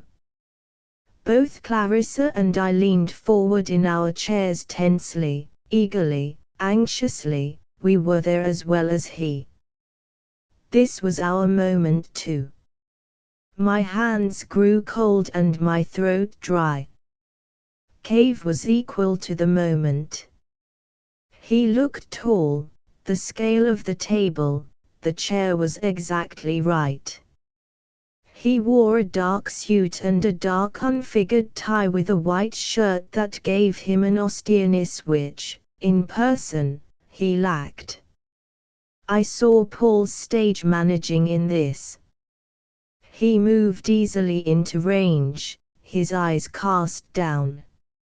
Not until he had placed himself in front of the table and the camera had squarely centered him, did he look up, look directly into the lens. Clarissa gasped and I felt suddenly pierced. The camera, the lights had magnified rather than diminished his power. It made no difference now what he said. The magic was working. Clarissa and I sat in the twilight of her drawing room, entirely concentrated on that vivid screen, on the dark figure upon rich blue, on the pale eyes and the hands which seldom moved. It was like some fascinating scene in a skillful play which, quite against one's wish and aesthetic judgment, pulled one to it, became, at least for that short time beyond real time, a part of one's own private drama of existence, all sharpened by artifice, by calculated magic. Not until Cave was nearly finished did those first words of his, spoken so easily, so quietly, begin to come back to me as he repeated them in his coda. His voice increasing a little in volume, yet still not hurrying, not forcing, not breaking the mood which his first glance had created and which voice and eyes together maintained without once letting go. The burden of his words was, as always, the same. Yet this time it seemed more awesome, more final, undeniable, in short, the truth. Though I'd always accepted his first premise, I had never been much impressed by the ways he found of stating it, even though I always responded to his particular power. This night, before the camera and in the sight of millions, he perfected his singular art of communication and the world was his. When he finished, Clarissa and I sat for a moment in complete silence, the chirping of a commercial the only sound in the room. At last she said, "The brandy is over there on the console. Get me some." Then she switched off the screen from her chair and the lights of the room brightened again. "I feel dragged through a wringer," she said after her first mouthful of brandy. "I had no idea it would work so well, like this, on television. I felt strangely empty, let down." There was hardly any doubt now of Cave's effectiveness, yet I felt joyless and depleted, as though part of my life had gone, leaving an ache. "What a time we're going to have." Clarissa was beginning to recover. I'll bet there are 1,000,000 letters by morning and Paul will be doing a jig. I hope this is the right thing, Clarissa. It would be terrible if it weren't. Of course it's right, whatever that means. If it works it's right. Perfectly simple. Such conceptions are all a matter of fashion anyway. 1 year women expose only their ankle, the next year their derriere. What's right 1 year is wrong the next. If Cave captures the popular imagination, he'll be right until someone better comes along. A little cynical. But Clarissa was only repeating my own usual line. I was, or had been until that night on the Washington farm, a contented relativist. Cave, however, had jolted me into new ways and I was bewildered by the change, by the prospect ahead. Too, that evening was a time of triumph, at least for Cave's companions. They arrived noisily. Paul seemed drunk, manically exhilarated, while Iris glowed in a formal gown of green shot with gold. 2 men accompanied them, one a doctor whose name I didn't catch at first and the other a man from the television network who looked wonderfully sleek and pleased and kept patting Cave on the arm every now and then, as if to assure himself he'd not vanished in smoke and fire. Cave, still dressed in his dark suit, was mute. He sat answering questions and replying to compliments with grave nods of his head. He sat in a high brocade chair beside the fire and drank tea which Clarissa, knowing his habits, had ordered in advance for him. After our first burst of greetings at the door I did not speak to Cave again and soon the others left him alone and talked around him, about him yet through him, as though he had become invisible, which seemed the case when he was not speaking, when those extraordinary eyes were veiled or cast down, as they were now, moodily studying the teacup, the pattern in the Aubusson rug at his feet. I crossed the room to where Iris sat on the wide couch. The doctor, in the chair close to her, snuffled brandy and said, as I joined them, "Your little book, sir, is written in a complete ignorance of Jung and all those who have come after him." This was sudden, but I answered, as graciously as possible, that I had not intended a treatise on psychoanalysis. "Not the point, sir, if you'll excuse me. I am a psychiatrist, a friend of Mr. Himmel's," so this was the analyst to whom Paul so often referred, "and I think it impossible for anyone today to write about the big things without a complete understanding of post-Jungian development." Iris interrupted as politely as possible. "Dr. Stakharin is a zealot, Jean. You must listen to him, but, first, did you see John tonight?" "I did, here with Clarissa. He was remarkable, even more so than in person." "It is the isolation," said Stakharin, nodding. Dandruff fell lightly like dry snow from his thick brows to his dark blue lapels. "The camera separates him from everyone else. He is projected like a dream into, he was so afraid at first," said Iris, glancing across the room at the silent Cave who sat, very small and still in the brocade chair, the teacup still balanced on one knee. "I've never seen him disturbed by anything before. They tried to get him to do a rehearsal but he refused." "He can't do rehearsals," only the actual thing. Fear is natural when, but Stakharin was in the presence of a master drawing room tactician. Iris was, I saw at that moment, a born hostess. For all her ease and simplicity, she was ruthlessly concerned with keeping order, establishing a rightness of tone which Dr. Stakharin, in his professional madness, would have completely undone, reducing the drawing room to a seminar in mental therapy, receiving public confessions judiciously, and generalizing to a captive audience.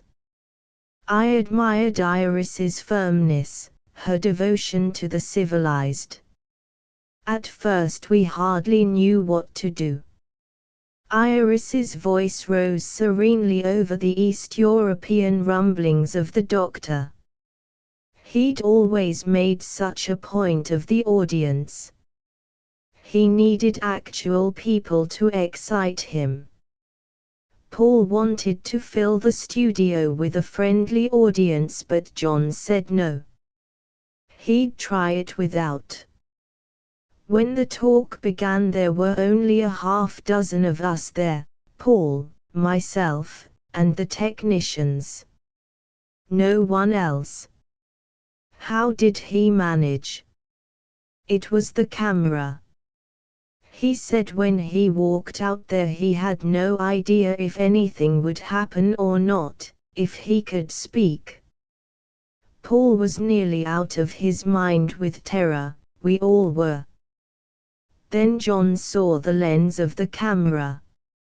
He said looking into it gave him a sudden shock, like a current of electricity passing through him, for there, in front of him, was the eye of the world, and the microphone above his head was the ear into which at last he could speak. When he finished, he was transfigured. I've never seen him so excited. He couldn't recall what he had said, but the elation remained until he got here. Well, nearly. Iris smiled. He's been under a terrible strain these last 2 weeks.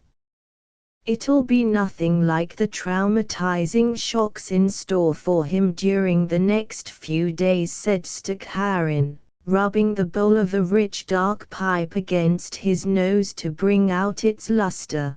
The pipe's luster, for the nose, straight, thick, proud, already shone like a gross Baroque pearl. Mark my words, everyone will be eager to see this phenomenon. When Paul first told me about him, I said, my friend, you have found that father image for which you've searched since your own father was run over by a bus in your 9th, the crucial, year. Poor Paul, I said, you will be doomed to disappointment. The wish for the father is the sign of your immaturity. For a time you find him here, there, in analysis you transfer to me. Now you meet a spellbinder and you turn to him, but it will not last. Exactly like that I talked to him. Believe me, I hold back nothing. Then I met this cave. I watched him. What an analyst he would have made. What a manner, what power of communication, a natural healer. If only we could train him. Miss Mortimer, to you I appeal. Get him to study. The best people, the post-Jungians are all here in New York. They will train him. He would become only a lay analyst, but, even so, what miracles he could perform, what therapy. We must not waste this native genius.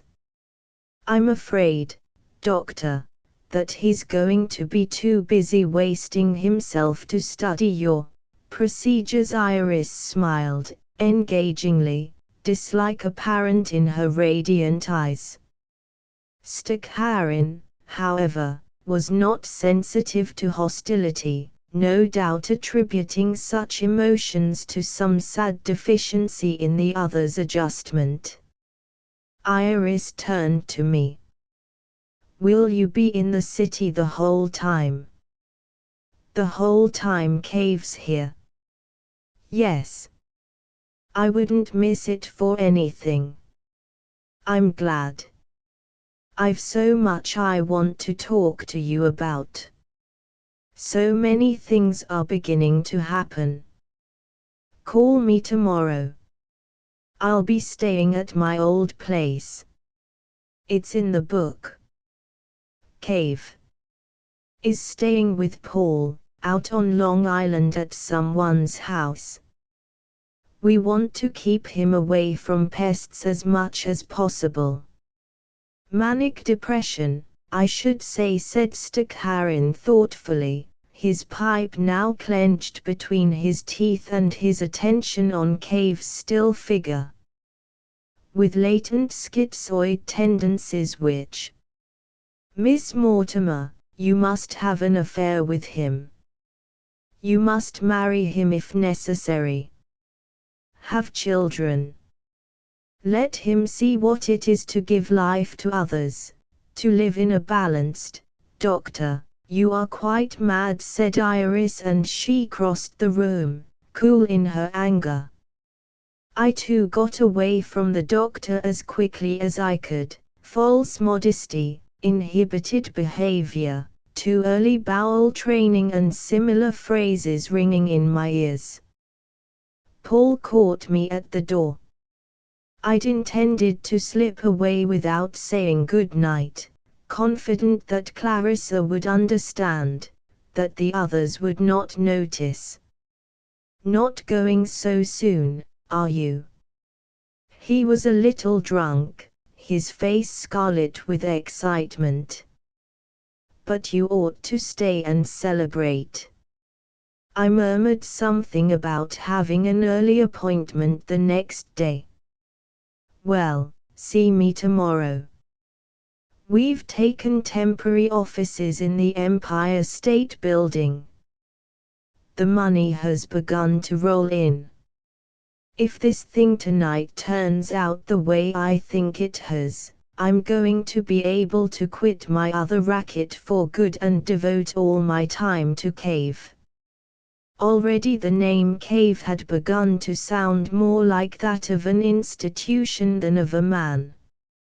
"By the way, I want to tell you what I think of the introduction. Superior piece of work.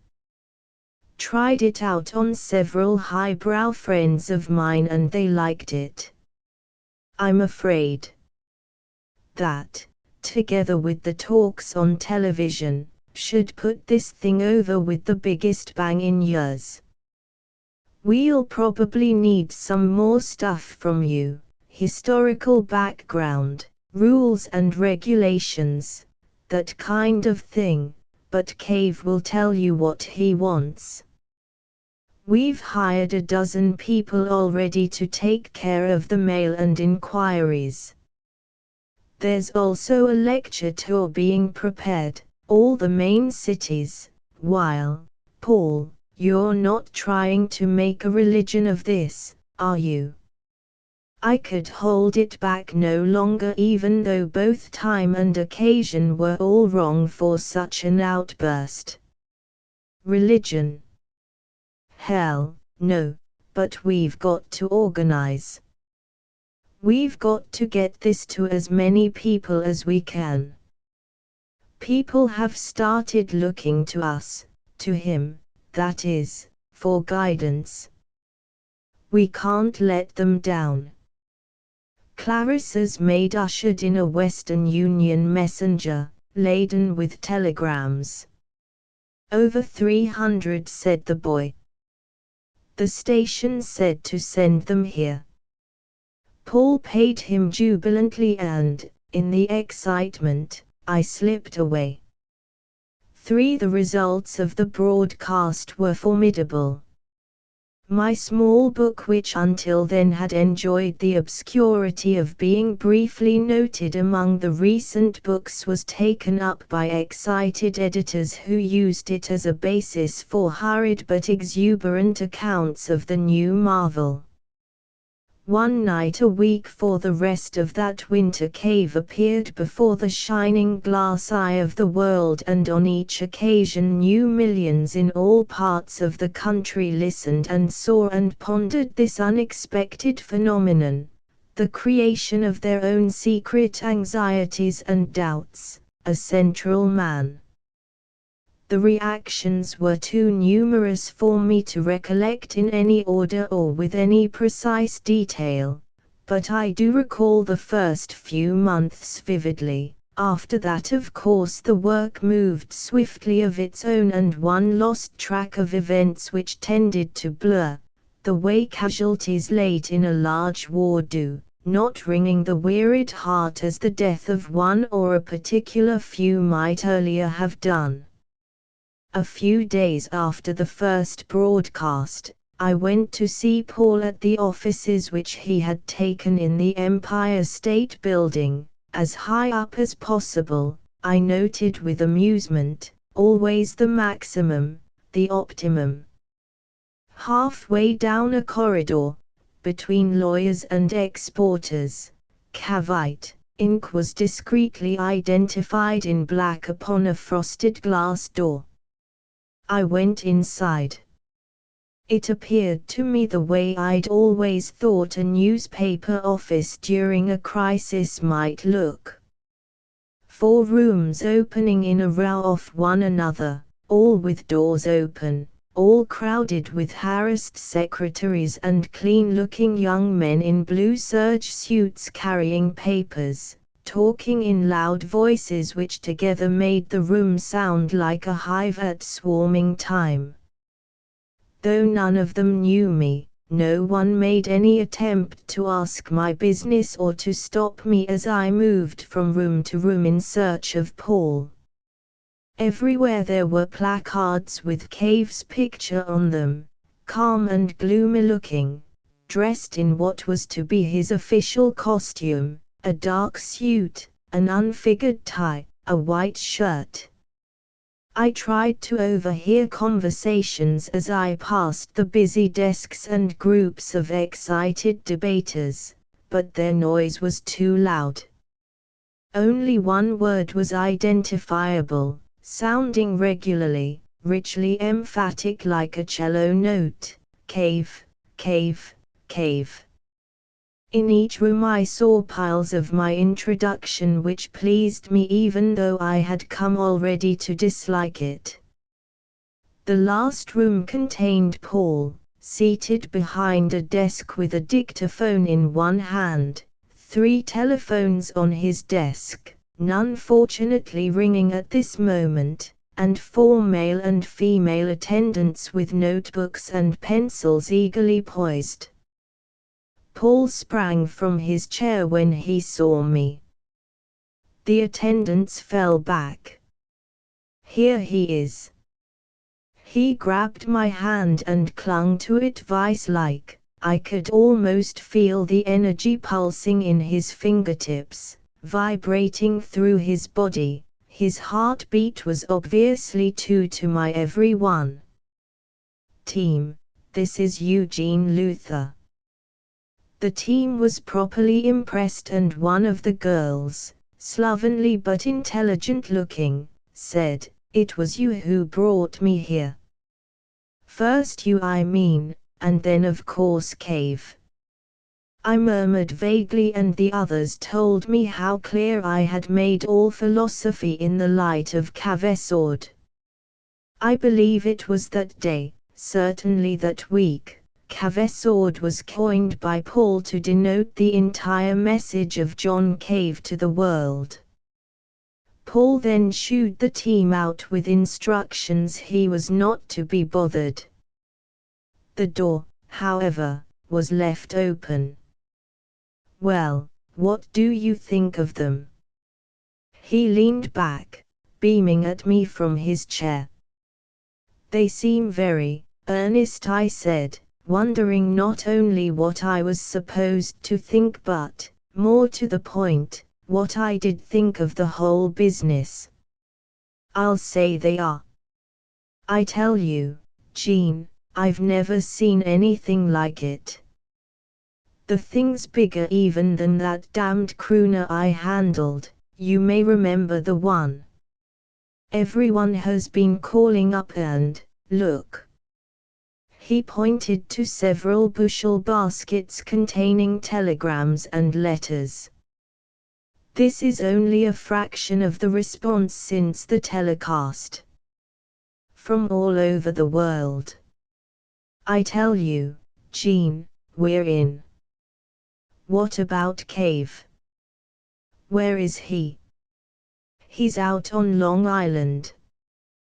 The press is on my tail trying to interview him, but I say no go, fellows, not yet. And does that excite them? We've had to hire guards at the place on Long Island just to keep them away. How is Cave taking it all? In his stride, absolute model of coolness, which is more than I am. He agrees that it's better to keep him under wraps while the telecasts are going on. It means that curiosity about him will increase like nobody's business. Look at this. He showed me a proof sheet of a tabloid story. Mystery prophet wows TV audience with a photograph of Cave taken from the telecast and another one showing Cave ducking into a taxi, his face turned away from the camera. The story seemed most provocative and, for that complacent tabloid, a little bewildered. Coming out Sunday, said Paul with satisfaction. There's also going to be coverage from the big circulation media. They are going to cover the next broadcast even though we said nobody'd be allowed on the set while Cave was speaking. He handed me a bundle of manuscript pages bearing the title Who is Cave? That's the story I planted in one of the slick magazines.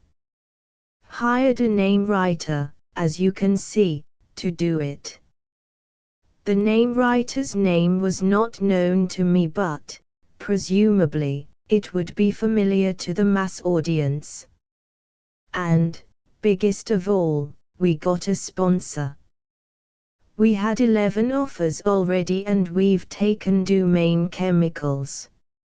They are paying us enough money to underwrite this whole setup here, and pay for Cave and me as well. It's terrific but dignified. Just a simple through the courtesy of at the beginning and another at the end of each telecast. What do you think of that? Unprecedented.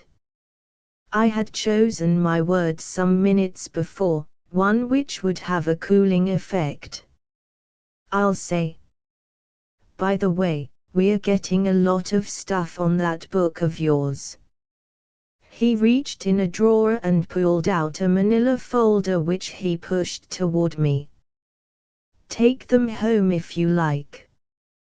Go over them carefully, might give you some ideas for the next one, you know, ground which needs covering. Is there to be a next one? Man, a flock of next ones. We've got a lot to do, to explain. People want to know all kinds of things. I'm having the kids out in the front office do a breakdown on all the letters we've got, to get the general reaction, what it is people most want to hear, and, believe me, we've been getting more damned questions, and not just the main thing but family problems too, things like that. Please, Mr. Cave, I'm married to 2 men and feel maybe it's a mistake since I have to work nights anyway. Lord, some of them are crazier than that. Are you answering all of them? Oh, yes, but in my name. All except a few of the most interesting which go to cave for personal attention. I've been toying with the idea of setting up a counselor service for people with problems. But what can you tell them? I was more and more appalled. Everything in the light of Cavesord. You have no idea how many questions that does answer. Think about it and you'll see what I mean.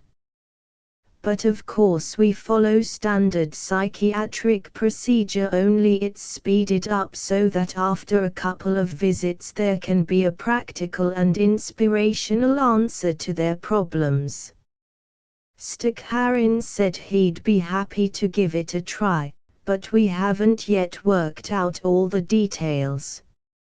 I didn't want to hear anything more about this. I changed the subject. What did you have in mind for me to do? Cavesord applied to everyday life. He spoke without hesitation. He had thought of everything. We'll know more what people want to hear after a few more telecasts, after more letters and so on. Then supply Cavesord where you can and, where you can't, just use common sense and standard psychiatric procedure. Even when they don't always coincide. Paul roared with laughter. Always the big knocker, Jean. That's what I like about you, the disapproving air. It's wonderful and I'm quite serious. People like myself, visionaries, you might say, continually get their feet off the ground, and it's people like you who pull us back, make us think. Anyway, I hope you'll be able to get to it soon. We'll have our end taken care of by the time the telecasts are over. Will you show Cave to the world then? I mean in person. I don't know. By the way, we're having a directors' meeting Friday morning. You'll get a notice in the mail. One of the things we're going to take up is just that problem, so you be thinking about it in the meantime. I have a hunch it may be smart to keep him away from interviewers for good. That's impossible. I'm not so sure. He's pretty retiring except when he speaks. I don't think he'd mind the isolation one bit. You see how dull he gets in company when he's not performing. Would he consent, do you think? I think so. We could persuade him, I'm sure. Anyway, for now he's a mystery man. Millions see him once a week but no one knows him except ourselves. A perfect state of affairs, if you ask me. You mean there's always a chance he might make a fool of himself if a tough interviewer got hold of him? Exactly, and believe me there's going to be a lot of them after his scalp. Have they begun already? Not yet. We have you to thank for that, too, making it so clear that though what we said certainly conflicts with all the churches, we're really not competing with them, that people listening to Cavesord can go right on being Baptists and so on. I don't see how, if they accept Cave. Neither do I, but for the time being that's our line. Then there's to be a fight with the churches. Paul nodded grimly. And it's going to be a honey. People don't take all the supernatural junk seriously these days, but they do go for the social idea of the church, the uplift kind of thing. That's where we'll have to meet them, where we'll have to lick them at their own game. I looked at him for one long moment. I had of course anticipated something like this from the moment that CAVE had become an organization and not merely one man talking. I had realized that expansion was inevitable. The rule of life is more life and of organization more organization, increased dominion. Yet I had not suspected Paul of having grasped this so clearly, using it so promptly to our advantage. The thought that not only was he cleverer than I had suspected but that he might, indeed, despite his unfortunate approach, be even cleverer than myself, disagreeably occurred to me. I had until then regarded myself as the unique intellectual of the Cavits, the one sane man among maniacs and opportunists. It seemed now that there were two of us with open eyes and, of the two, he alone possessed ambition and energy, qualities neither of which I possessed to any useful degree. You mean this to be a religion, Paul? He smiled. Maybe, yes, something on that order perhaps. Something workable, though, for now. I've thought about what you said the other night. Does CAVE want this? Paul shrugged. Who can tell? I should think so, but this is not really a problem for him to decide. He has happened. Now we respond. Stakharin feels that a practical faith, a belief in ways of behavior which the best modern analysts are agreed on as being closest to ideal, might perform absolute miracles. No more guilt feeling about sex if CAVE were to teach that all is proper when it does no harm to others. And the desire to do harm to others might even be partly removed if there were no false mysteries, no terrible warnings in childhood and so on. Just in that one area of behavior we could work wonders.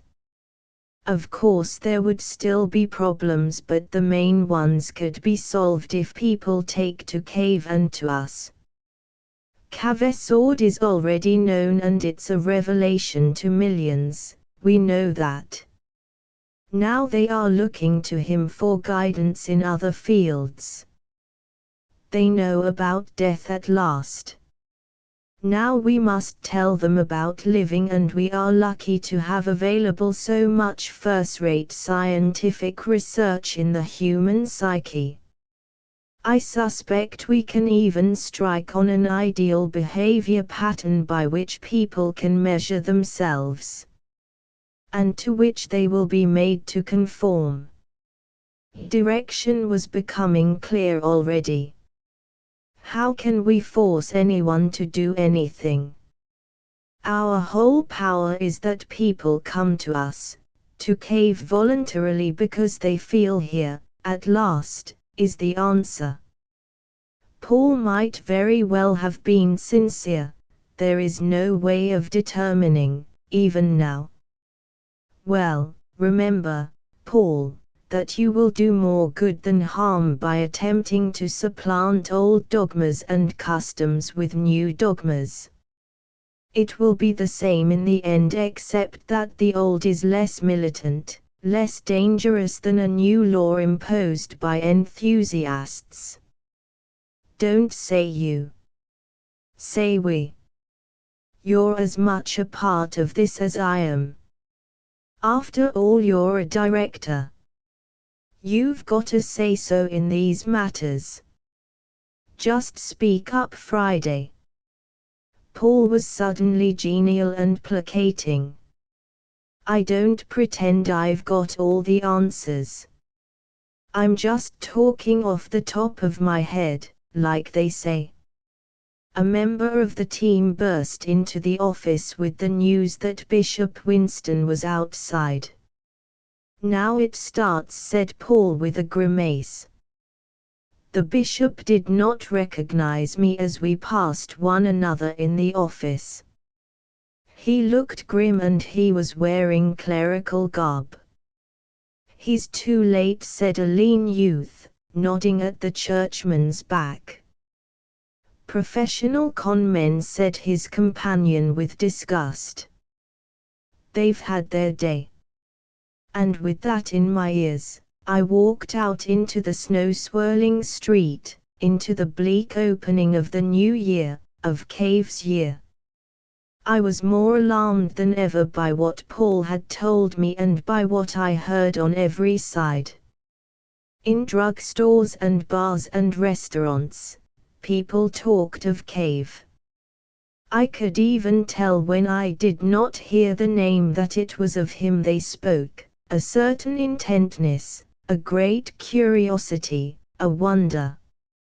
In the bookstores, copies of my introduction were displayed with large blown-up photographs of Cave to accompany them.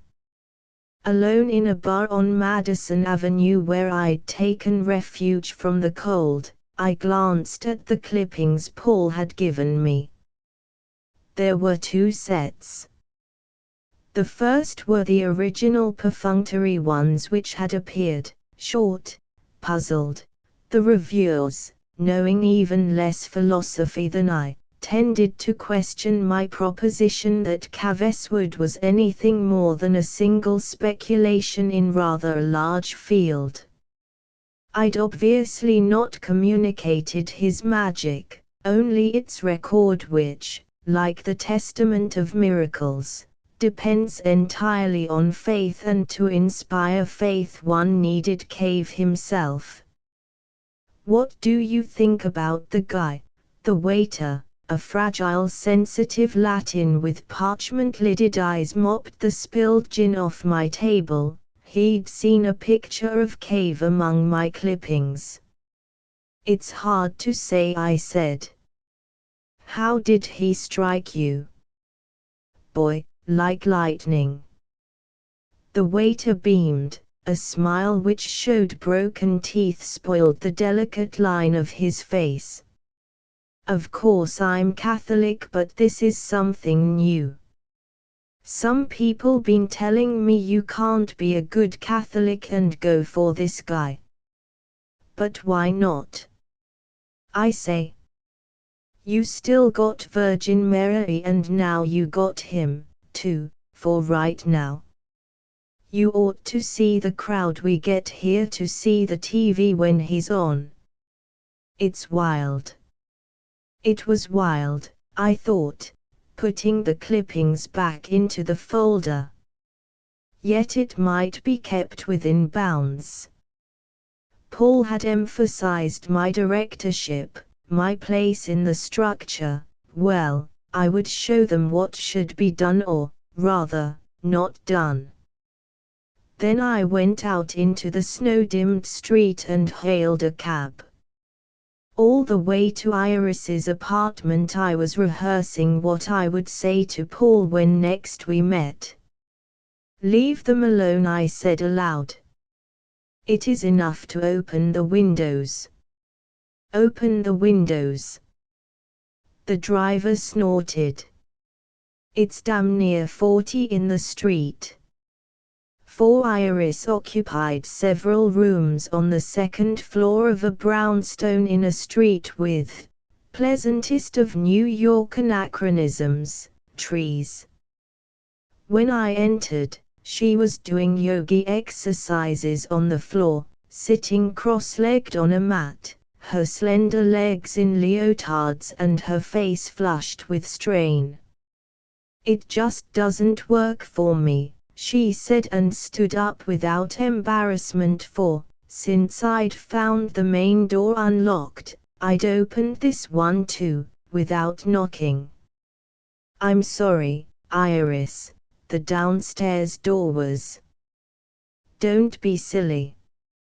She rolled up the mat efficiently. "I was expecting you, but I lost track of time, which means it must be working a little. I'll be right back." She went into the bedroom and I sat down, amused by this unexpected side to Iris. I wondered if perhaps she was a devotee of wheat germ and mint tea as well. She claimed not. "It's the only real exercise I get," she said, changed now to a heavy robe which completely swathed her figure as she sat curled up in a great armchair, drinking scotch, as did I, the winter outside hid by drawn curtains, by warmth and light. "Have you done it long?" "Oh, off and on for years. I never get anywhere, but it's very restful and I've felt so jittery lately that anything which relaxes me." Her voice trailed off idly. She seemed relaxed now. "I've been to see Paul," I began importantly. "Ah." But I could not, suddenly, generate sufficient anger to speak out with eloquence. I went around my anger stealthily, a murderer stalking his victim. We disagreed. In what? In everything, I should say. That's so easy with Paul. Iris stretched lazily, ice chattered in her glass, a car's horn melodious and foreign sounded in the street below. We need him. If it wasn't Paul, it might be someone a great deal worse. At least he's intelligent and devoted. That makes up for a lot.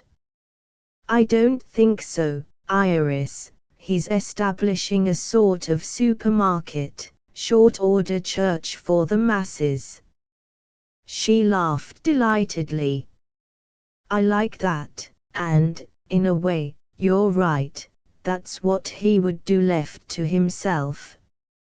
He seems in complete control. Only of the office. John makes all the decisions. I wish I could be sure of that. You'll see on Friday.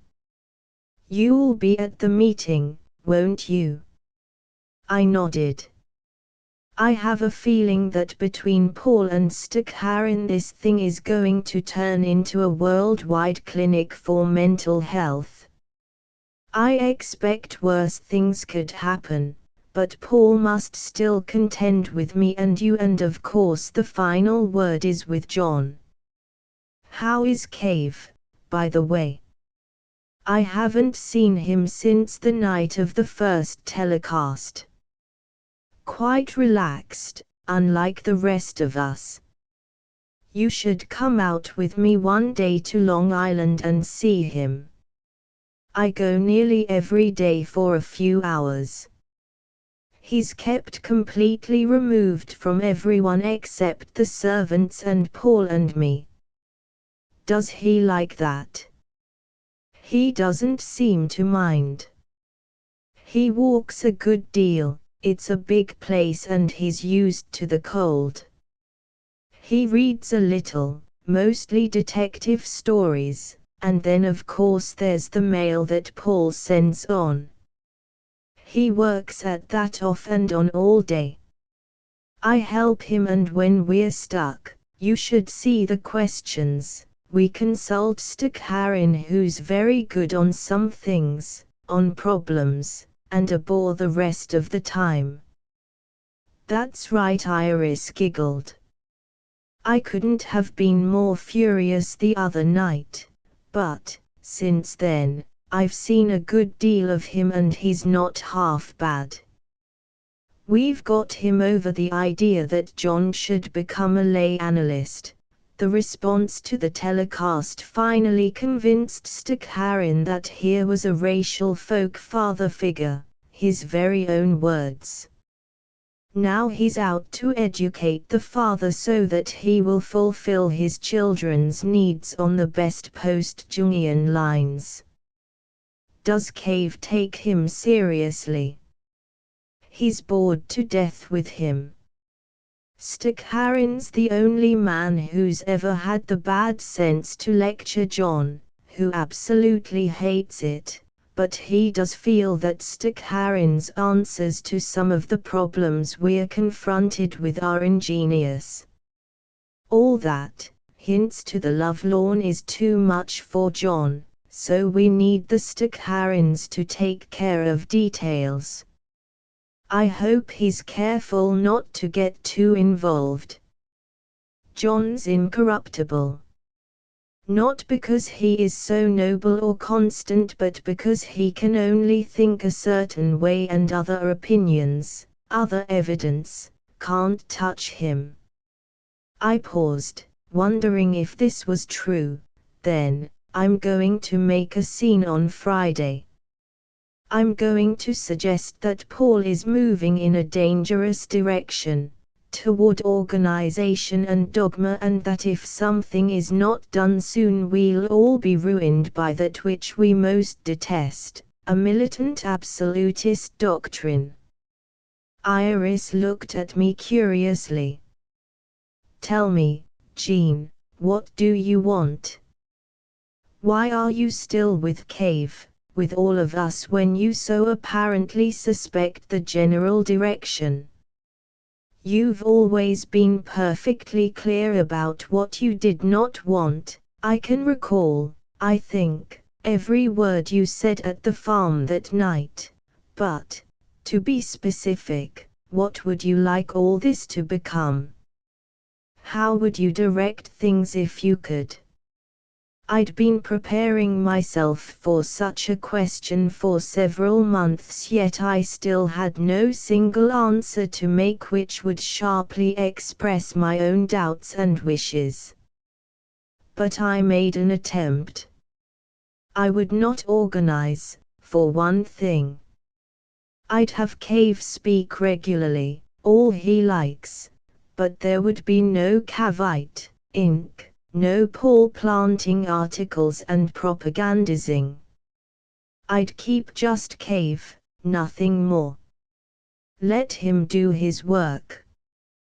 Then, gradually, there will be effects, a gradual end to superstition. Iris looked at me intently. If it were possible, I would say we should do what you suggest, even though it would be ruinous not only for us but for everyone. Why ruinous? A freedom to come to a decision on one's own without, that's it. No one can be allowed that freedom. One doesn't need much scholarship or even experience to see that. Everywhere people are held in check by stifling but familiar powers. People are used to tyranny, they expect governments to demand their souls, and they have given up decisions on many levels for love of security. What you suggest is impossible with this race at this time. You're talking nonsense. After all, obeisance to established religions is the order of the day. Yet look at the response to Cave, who is undermining the whole Christian structure. And wait until you see the fight they're going to put up, said Iris grimly. Fortunately, Cave's word is the mortal blow, though Cave himself would be their certain victim if he was protected, if there was no organization to guard him, and the word. So Paul and his team, his proselytes are to become merely an equivalent power, combating the old superstitions with their own weapons. More or less, yes. That's what it has come to. Even though his talking to the people would be enough. Let them use him, not he them. A good slogan, Iris smiled. But I think I'm right. No one would have a chance to see or hear him if it weren't for Paul. You should read the threatening letters we've been getting. I thought all the mail was most admiring. All that came from people who've actually heard him, but there's a lot coming in now from religious fanatics. They are very extreme. And of course the churches, one by one, are starting to take notice. I saw Bishop Winston in Paul's office today. He's been trying to see John all week. He finally settled for Paul, I gather. In any case, after the next telecast there will really be a storm. The next. What's going to happen then? John will tell them that there's no need for the churches, that their power derives from superstition and bloody deeds. I was startled. When did this hit him? I thought he intended to go on as he was, without ever coming out openly against them. I was surprised too. He told me yesterday, he'd been brooding all day and, suddenly, he started to attack them. It's going to be murderous. I hope not for him. Oh, he'll convince, I'm sure of that, but their revenge. She gave a troubled sigh. Anyway, Jean, you do see why we can't, for our own safety, dispense with Paul and his financiers and press agents and all the squalid but necessary crew. It may be too late, I agreed. But I fear the end. No one can tell. Besides, as long as you and I are there with John it will be all right. I felt her confidence was not entirely justified, but I determined, for the moment, to defer my attack on Paul's methods until a safer time. We argued about the wisdom of the coming telecast. Was it really necessary to confront the enemy explicitly? And in his own country, so to speak. Iris was not sure, but she felt Cave's instinct was right, even though he had, perhaps, been goaded into action sooner than we'd anticipated by the harsh letters of Christian zealots. And then by slow degrees, by careful circling, the conversation grew personal. I've never told anyone else, said Iris, looking at me speculatively. Don't worry, I haven't repeated any of it. And, as always at such times, I felt a warm flood of guilt. Any direct statement of personal innocence has always made me feel completely criminal. But since I've told you, it's a relief to have someone I can talk to about John. I don't dare mention his name to my family, to my old friends. I don't think they even know yet that I've met him. I thought it has all been in the papers. I haven't been mentioned, but, after Friday, everyone will know. Paul says there's no way for us to duck inquiries. After the directors' meeting he'll issue a statement naming directors, stockholders and so on. But even then, why should anyone suspect you were interested in Cave or he in you? It's possible merely to be a director, isn't it? Iris shrugged. You know how people are. Clarissa keeps wanting to have what she calls a comfy chat about everything and I keep putting her off. Stakharin now takes it for granted that John and I sleep together, that he is the father image to me and I the mother to him. It had an odd ring to it and I laughed. Do you think that's a sound post-Jungian analysis? Iris smiled faintly. Whatever it is, the feeling, such as it is all on my side. And he shows no sign of returning your affection. None at all. He's devoted to me, I think. He relies on my judgment. He trusts me, which is more than he does anyone else I know of, even me. Always the I coming between me and what I wished to know, that insatiable, distressing I. Yes, even you, dear, and Paul too. He's on guard against everyone, but not in a nasty or suspicious way. What is the phrase? He keeps his own counsel. And you are the counsel. In a sense, and nothing more. Perhaps you should give up. It would seem that love was not possible for him. If so, it's unwise for you to put yourself in such a position, harmful, too. But there's still the other cave. I love him as well, and the two are, finally, the same. A metaphysique? No, or at least I don't see a paradox. It's something else. It's like coming out of an illness with no past at all, only a memory of pain and dullness which soon goes in the wonderful present. My love is it. Her voice grew strong. I've learned that in loving him I love life, which I never did before.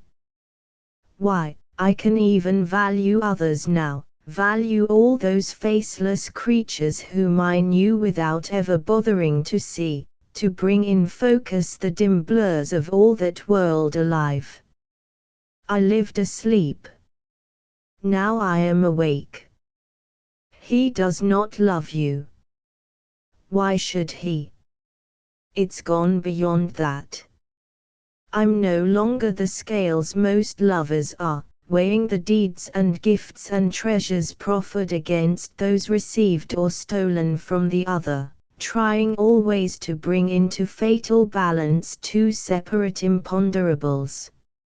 I give myself, and what I take is life, the knowledge that there is another creature in the world whose wonder, to me at least, is all satisfying by merely being. Is it so terrible to be alive?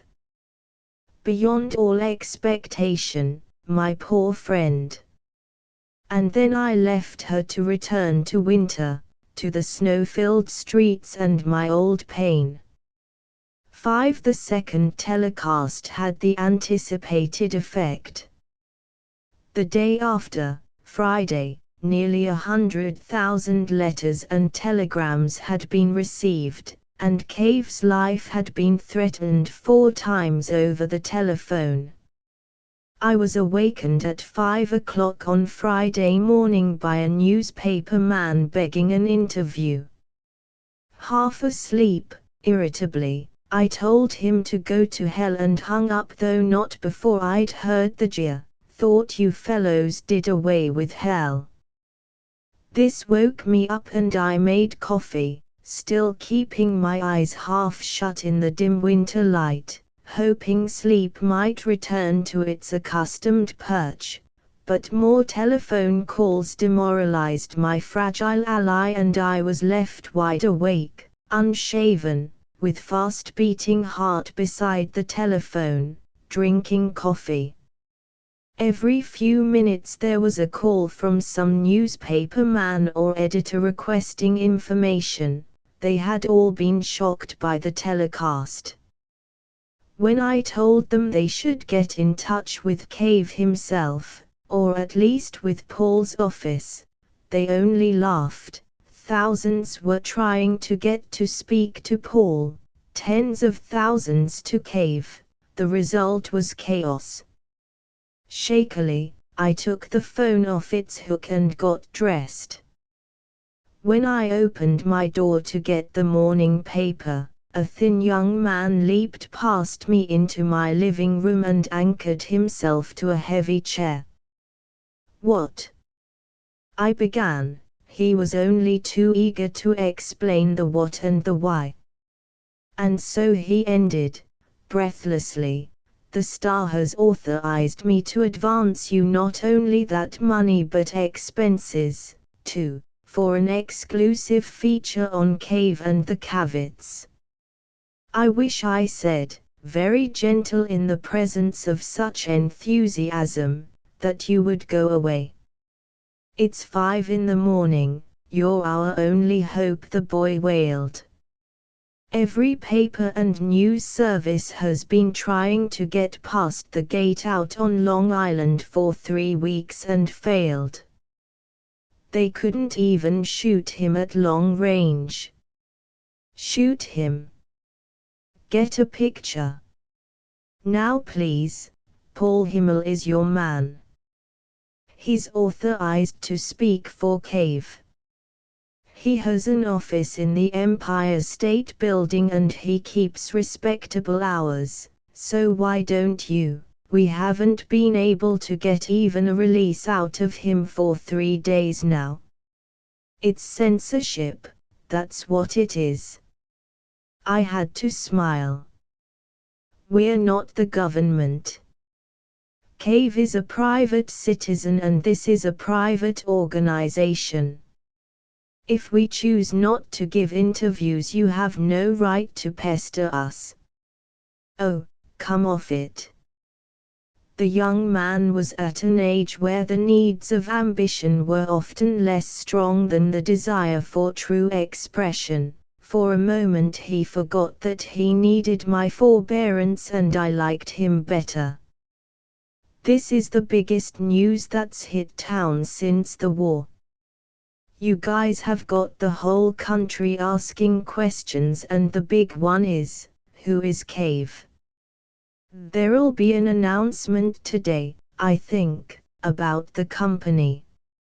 As for Cave, I suggest you read a little book called An Introduction to. Of course I've read it. That's why I'm here. Now, please, Mr. Luther, give me an exclusive even if you won't take the Star's generous offer. At least tell me something I can use." I sat down heavily. A bit of coffee splattered from cup to saucer to the back of my hand, it dried stickily. I felt worn out already, the day only just begun. "What do you want me to tell you? What would you most like to hear? What do you expect me to say since, being a good journalist, that is what you'll write no matter what I tell you?" "Oh, that's not true. I want to know what Cave's all about as a person, as a teacher." "Well, what do you think he's up to?" "Me? Why? I don't know. I never heard him on the air until last night. It was strong stuff." "Were you convinced?" "In a way, yes. He said a lot of things I agreed with, but I was a little surprised at his going after the churches. Not that I like anything about them, but still it's some stunt to get up and talk like that in front of millions of people. I mean, you just don't say those things anymore, even if you do think them. Can't offend minorities. That's what we learn first in journalism school." "There's part of your answer then. Cave is a man who, unlike others, says what he thinks is true even if it makes him unpopular. There's some virtue in that. I guess he can afford to in his position," said the boy vaguely. "You know, we got Bishop Winston to answer him for the Star. Signed him last night after Cave went off the air. I'm sure he'll do a good job." Now, we wrestled across the room. Since I was the stronger, I won my privacy, though muffled threats of exposure were hurled at me from behind the now bolted door. Acting on an impulse, I left the apartment as soon as I was sure my recent visitor had gone. I was afraid that others would try to find me if I stayed home, fears which were justified. According to the elevator man, he had turned away several men already. The one who did get through had come up the fire escape. I walked quickly out into the quiet street, the snow now gone to slush as dingy as the morning sky. Fortunately, the day was neither windy nor cold and I walked to a Times Square automat for an early breakfast. I was reassured by anonymity. All around me sleepy men and women clutching newspapers, briefcases and lunch pails sat sullenly chewing their breakfast, sleep not yet departed. I bought a roll, more coffee, hominy grits which I detested in the north but occasionally tried in the hope that, by accident, I might stumble upon the real thing. These were not the real thing and I left them untouched while I read my paper. Cave was on the front page. Not prominent, but still he was there. The now standard photograph looked darkly from the page. The headline announced that, "Prophet flays churches as millions listen." There followed a paraphrase of the telecast which began with those fateful and soon-to-be famous words, "Our quarrel is not with Christ but with his keepers." I wondered, as I read, if anyone had ever taken one of the telecasts down in shorthand and made a transcript of it. I, for one, should have been curious to see in cold print one of those sermons. Cave himself knew that without his presence they would not stand up and, consequently, he allowed none of them to be transcribed. The result was that whenever there was a report of one of his talks it was, necessarily, paraphrased, which gave a curious protean flavor to his doctrine, since the recorded style was never consistent, changing always with each paraphraser just as the original meaning was invariably altered by each separate listener as he adapted the incantation to his private needs. A fat yellow-faced woman sat down with a groan beside me and began to ravish a plate of assorted cakes. Her jaws grinding, the only visible sign of life, for her eyes were glazed from sleep and her body, incorrectly buttoned into a cigarette ash-dusted dress, was as still as a mountain. Even the work of lungs was obscured by the torpid flesh. I watched her above the newspaper, fascinated by the regularity with which her jaws ground the bits of cake. Her eyes looked past me into some invisible world of pastry. Then, having finished the report on Cave's telecast, I put the newspaper down and ate with deliberate finesse my own biscuit. The rustling of the newspaper as it was folded and placed on the table disturbed my companion and, beneath the fat, her will slowly sent out instructions to the extremities. She cleared her throat. Her head lowered. Her chewing stopped. A bit of cake was temporarily lodged in one cheek, held firmly in place by a gaudy plate. Her eyes squinted at the newspaper. She spoke, something about that preacher fellow last night. Yes. Would you like to see it? I pushed the paper toward her. She looked at the picture, carefully spelling out the words of the headlines with heavy lips and deep irregular breaths. Did you see him last night? She asked when her eye finally got to the small print where it stopped, as though halted by a dense jungle. Yes.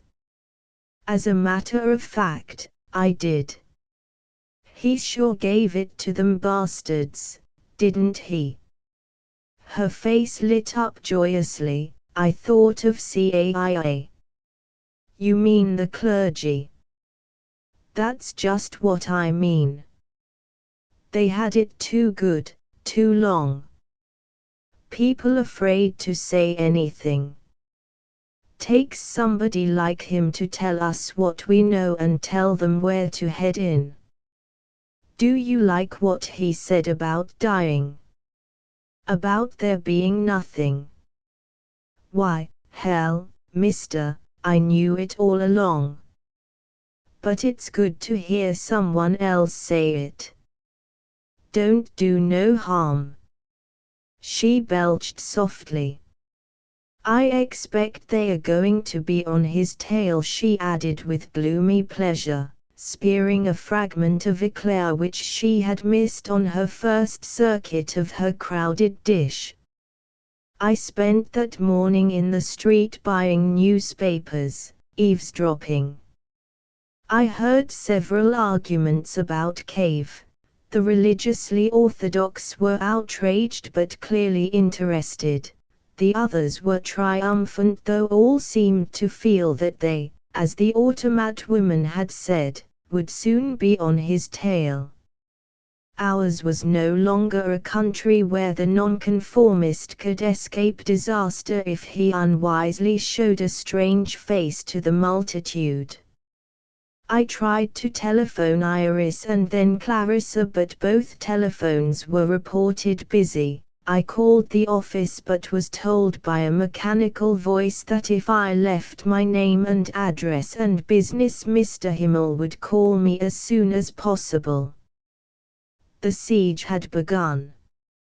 I arrived at the Empire State Building half an hour before the meeting was to begin, hoping to find out in advance from Paul what was happening and what we were supposed to do about it. A picket line marched up and down before the entrance, waving banners, denouncing Cave and all his works in the names of various religious groups. A crowd was beginning to gather and the police, at least a score, moved frantically about, not knowing how to keep the mob out of the building. When I stepped off the elevator at Cave's floor, I found myself a part of a loud and confused mass of men and women all shoving toward the door, which was marked Cavite. Incorporated policemen barred their way. Long before I'd got to the door, a woman's shoe went hurtling through the air, smashing a hole in the frosted glass. One policeman cocked his revolver menacingly. Another shouted, "Get the riot squad!" But still the crowd raved and shouted and quarreled. Some wanted to lynch Cave in the name of the Lamb, while others begged to be allowed to touch him, just once. I got to the door at last, thanks to a sudden shove which landed me with a crash into a policeman. He gasped and then, snarling, raised his club. "Business!" I shouted with what breath was left me. "Got business here, Director?" I was not believed, but, after some talk with a pale secretary through the shattered glass door, I was admitted. The crowd roared when they saw this and moved in closer. The door slammed shut behind me.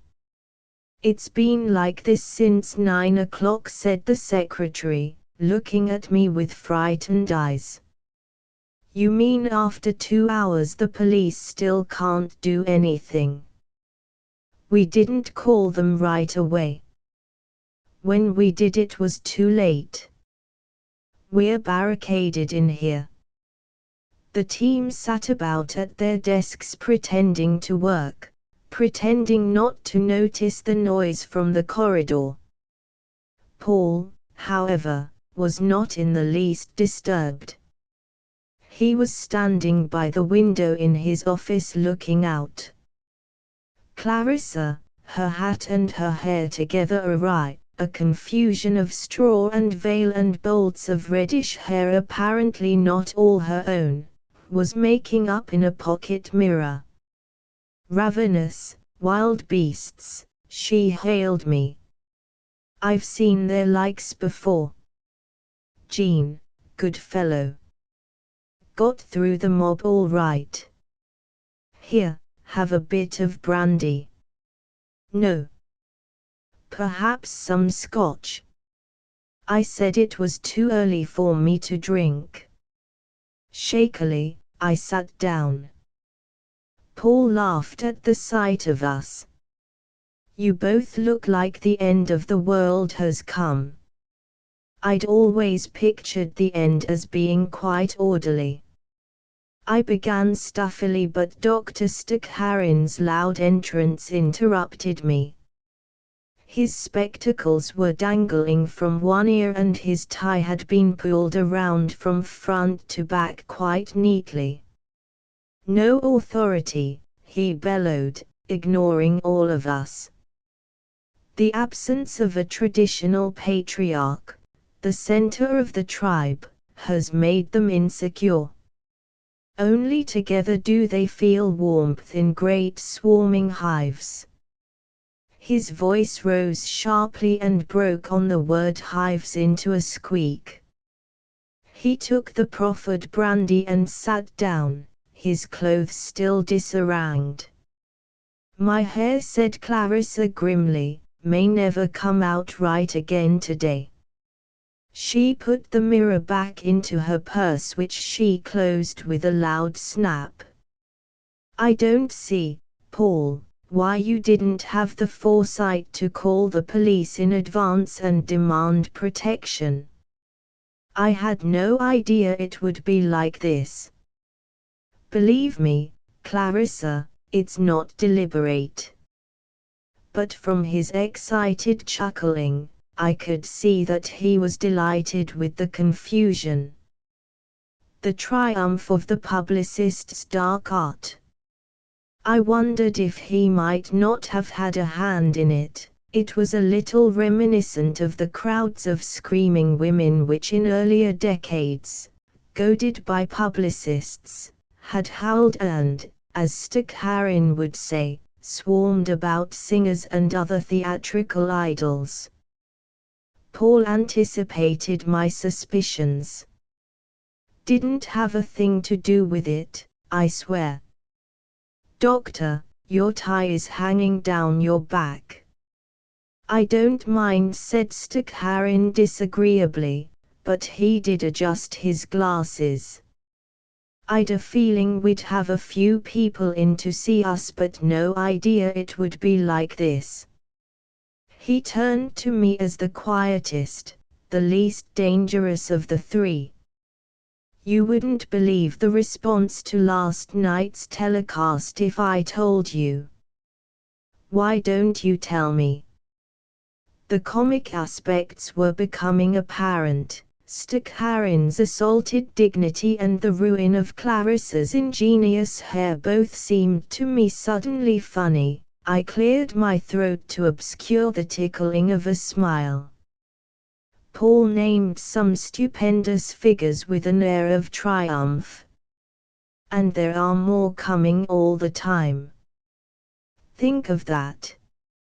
Are they favorable? Favorable. Who cares? Paul was pacing the floor quickly, keyed to the breaking point had he possessed the metabolism of a normal man. We'll have a breakdown over the weekend. Hired more people already. Whole lot working all the time. By the way, we're moving. Not a moment too soon, said Clarissa balefully. I suggest, in fact, we move now while there are even these few police to protect us. When they go home for lunch, they all eat enormous lunches, one can tell, that crowd is going to come in here and throw us out the window. Or suffocate us with love, said Paul. Stakharin looked at Clarissa thoughtfully. With his turned-around necktie he had a sacerdotal look. Do you often think of falling from high places, of being pushed from windows or perhaps high trees? Only when I'm on the top floor of the world's highest building surrounded by raving maniacs do such forebodings occur to me, Doctor. Had you a greater sense of reality you might be experiencing the same apprehension. Stakharin clapped his hands happily. Classic, classic. To believe she alone knows reality.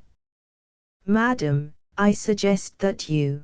There was a roar of sound from the hallway, a noise of glass shattering. A revolver went off with a sharp report and, frozen with alarm, I waited for its echo. There was none, only shouts of, "Cave! Cave! Cave!" Surrounded by police, Cave and Iris were escorted into the office. More police held the door, aided by the office crew who, suddenly inspired, were throwing paper cups full of water into the crowd. Flashbulbs like an electric storm flared in all directions as the newspaper men invaded the office, let in by the police who could not hold them back. Iris looked frightened and even Cave seemed alarmed by the rioting. Once the police lieutenant had got Cave and Iris into the office, he sent his men back to hold the corridor. Before he joined them he said sternly, breathing hard from the struggle, "We're going to clear the hall in the next hour. When we do we'll come and get you people out of here. You got to leave whether you want to or not. This is an emergency. An hour is all we need, officer." Paul was smooth. "And may I tell you that my old friend, the commissioner, is going to hear some extremely nice things about the efficiency and good sense of his men." Before the lieutenant had got around to framing a suitably warm answer, Paul had maneuvered him out of the inner office. He locked the door behind him. "There," he said, turning to us, very businesslike. "It was a mistake meeting here after last night. I'm sorry, John. It's not your fault."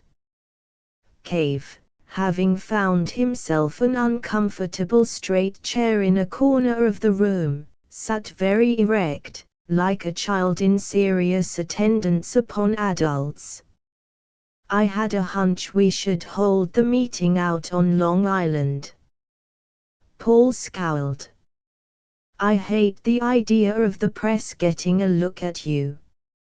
Spoils the mystery effect. Guess it was bound to happen, though. You won't have to talk to them." "Oh, but I will," said Cave easily, showing who was master here, this day.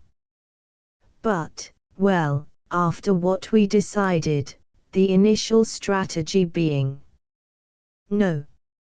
It's all changed now, Paul. I'll have to face them, at least this once. I'll talk to them the way I always talk. They'll listen." His voice grew dreamy. He was indifferent to Paul's discomfiture. "Did you get a new place?" asked Iris, suddenly, to divert the conversation. "What?" "Oh yes. A whole house, 5 stories on East 61st Street. Should be big enough. At least for now." The inter-office communicator sounded, Paul spoke quickly into it. Tell the newspaper people to wait out there. We'll have a statement in exactly an hour and they'll be able. He paused and looked at Cave for some reprieve.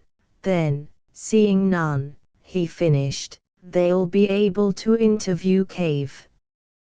He flipped the machine off.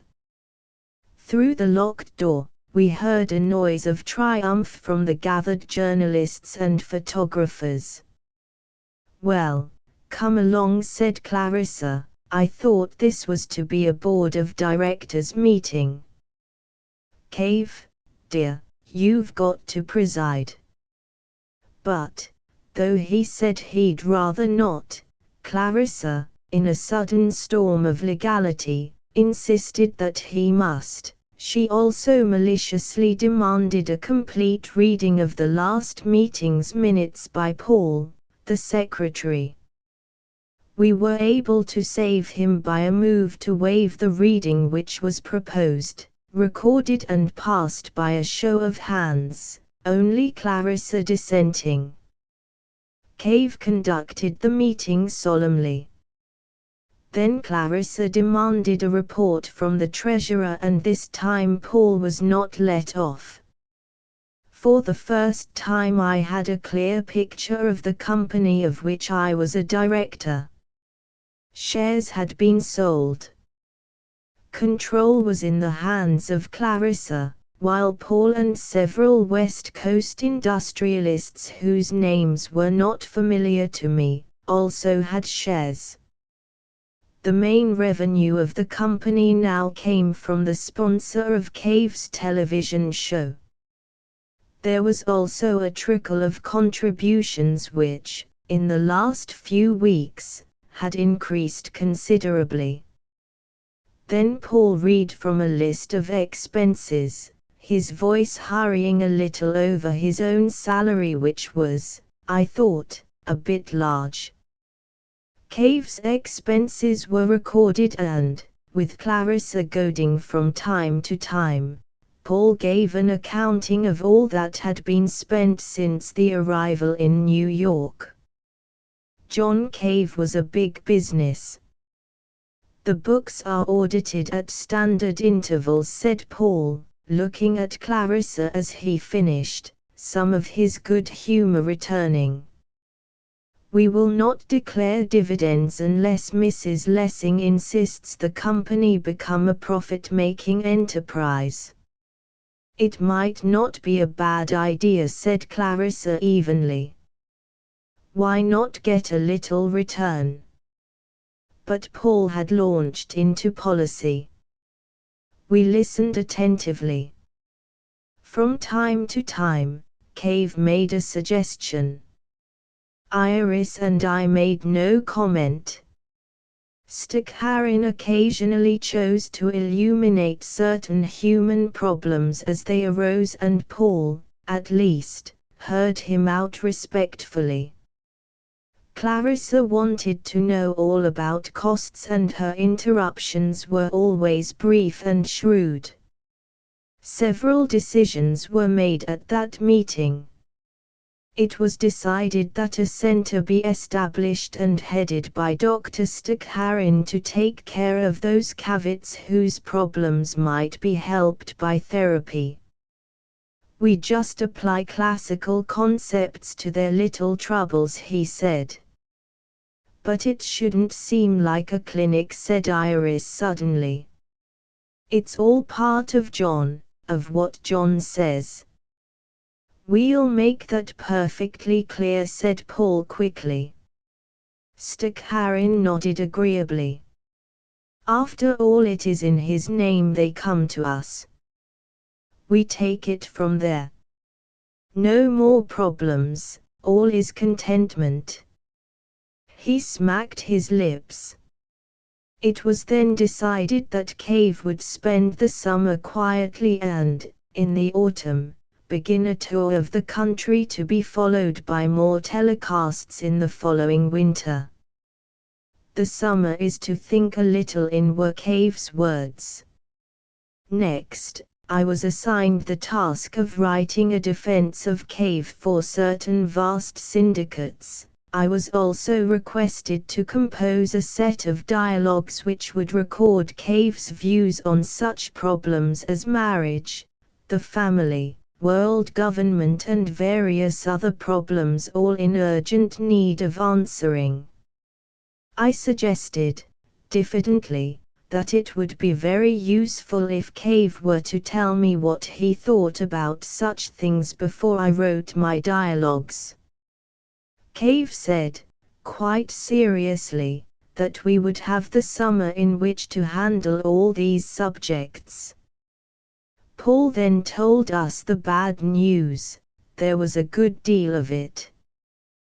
The Cardinal, in the name of all the diocesan bishops, has declared that any Catholic who observes the telecasts of John Cave or attends in person his blasphemous lectures commits a grave and mortal sin. Bishop Winston came to tell me that not only is he attacking Cave in the press but that he is quite sure, if we continue, the government will intervene.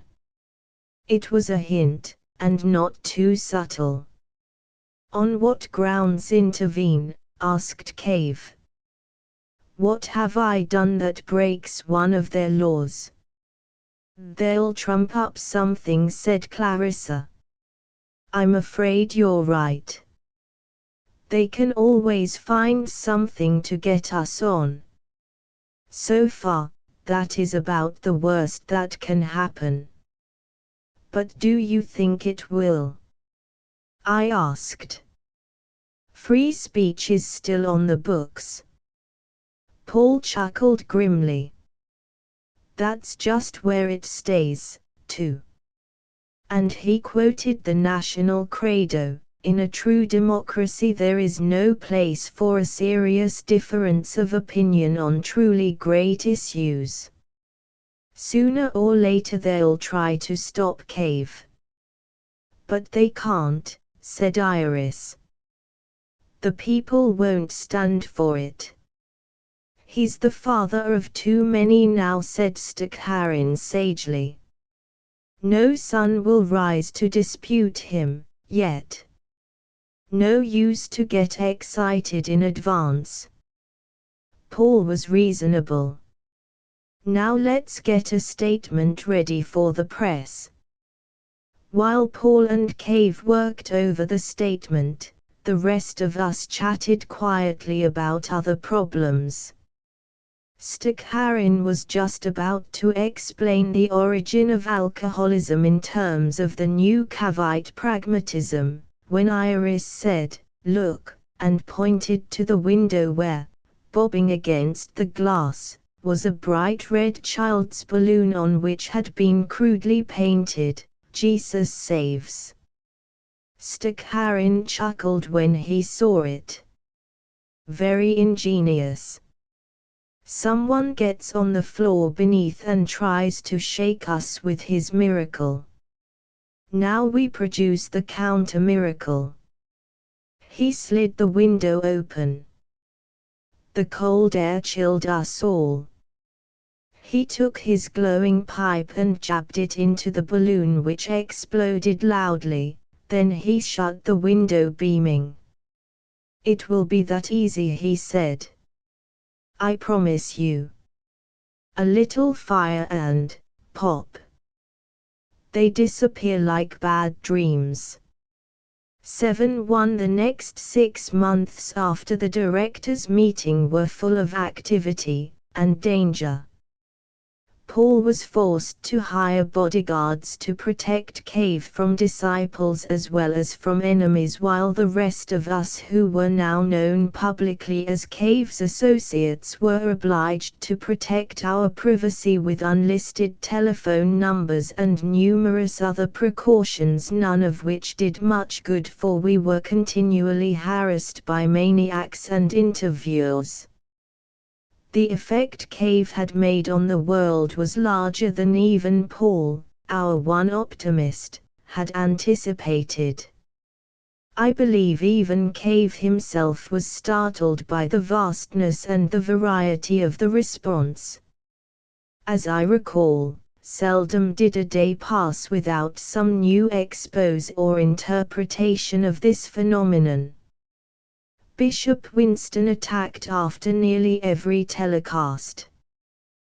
The Catholic Church invoked its entire repertory of anathemas, and soon it was whispered in devout Christian circles that the Antichrist had come at last, sent to test the faith.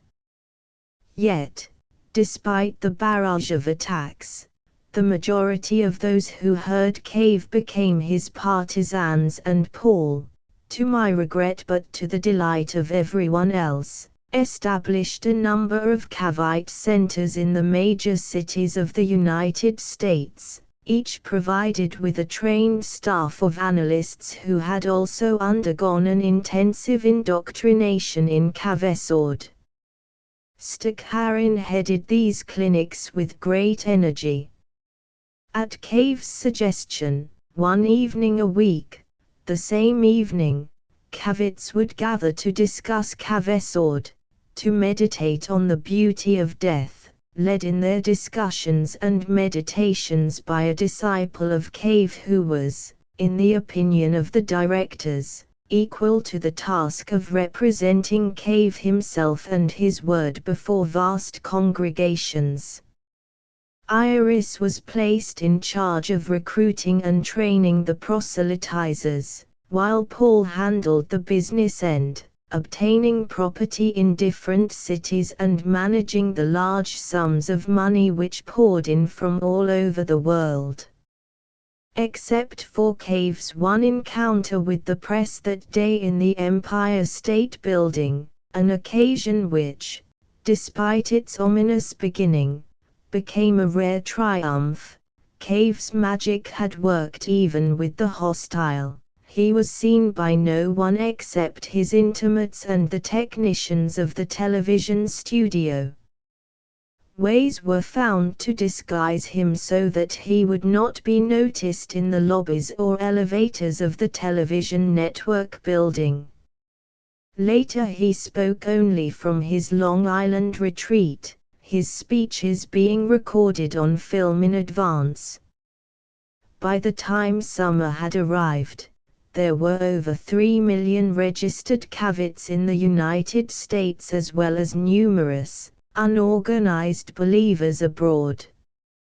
Paul was everywhere at once, flying from city to city, accompanied by 2 guards and a secretary. He personally broke ground in Dallas for what was to be the largest Cavite center in the United States, and although the inaugural ceremonies were nearly stopped by a group of Baptist ladies carrying banners and shouting "Onward Christian Soldiers," no one was hurt, and the 2 oil millionaires who had financed the center gave a great barbecue on the foundation site, which was attended by many distinguished guests.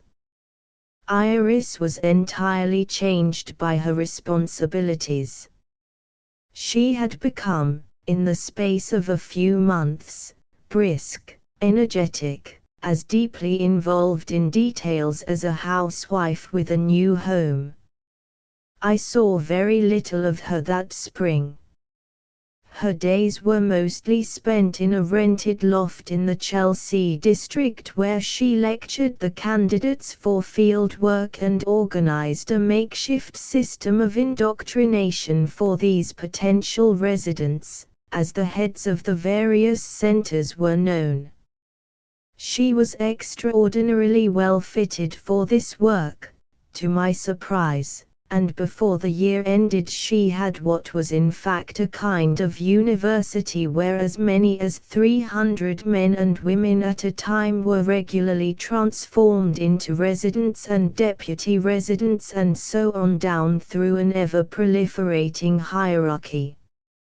For the most part, the first men and women we sent out to the country were highly educated, thoughtful people, entirely devoted to Cavesord. They were, I think, the best of all, for later, when it became lucrative to be a resident, the work was largely taken over by energetic careerists whose very activity and competence diminished their moral effectiveness. Iris used me unmercifully those first months. I lectured her students, I taught philosophy until, in exasperation at the absurdity of that, I told her to hire a professional teacher of philosophy, which she did. Yet I enjoyed these men and women. Their sincerity, their excitement communicated itself to me, and I became aware of something I had only known before from reading, from hearsay, the religious sense which I so clearly lacked, as did both Paul and Staccarin. I don't think Cave really possessed it either, because, although he believed entirely in himself and in the miraculous truth of his word, he did not possess that curious power to identify himself with creation, to transcend the self in contemplation of an abstraction, to sacrifice the personality to a mystical authority. None of us, save Iris in love, possessed this power which, as nearly as I can get at it, is the religious sense in man. I learned about it only from those who came to learn from us in that Chelsea loft. In a sense, I pitied them, for I knew that much of what they evidently believed with such passion was wrong, but, at the same time, I was invigorated by their enthusiasm, by the hunger with which they devoured Cavesord, by the dignity which their passion lent an enterprise that in Paul's busy hands resembled more often than not a cynical commercial venture. And I recognized in them, very early, perhaps in the first weeks of talking to them, that, in their goodness and their love, they would, with Cavesord, smudge as it turned each bright new page of life. Yet, suspecting this, I did not object, nor did I withdraw. Instead, fascinated, I was borne by the tide to the shore ahead, whose every rock I could imagine, sharp with disaster. Once a week the directors met on Long Island in the walled estate where Cave now lived with his guards. His host had thoughtfully moved elsewhere until Cave chose for him to return. The meetings soon demonstrated a division in our ranks between Paul and Staccarin on the one side and Iris, Clarissa and Cave on the other, with myself as partisan, more often than not, to Cave. The division was amiable but significant. Paul and Staccarin wanted to place the centers directly under the supervision of the analysts, while the rest of us, led by Iris, Cave seldom intervened, but we had accepted already the fact that Iris spoke for him, preferred that the centers be governed by the residents. It is certainly true that the therapists are an important part of each center, said Iris briskly, at the end of a long wrangle with Staccarin. But these are Cavite centers and not clinics for the advancement of post-Jungian analysis.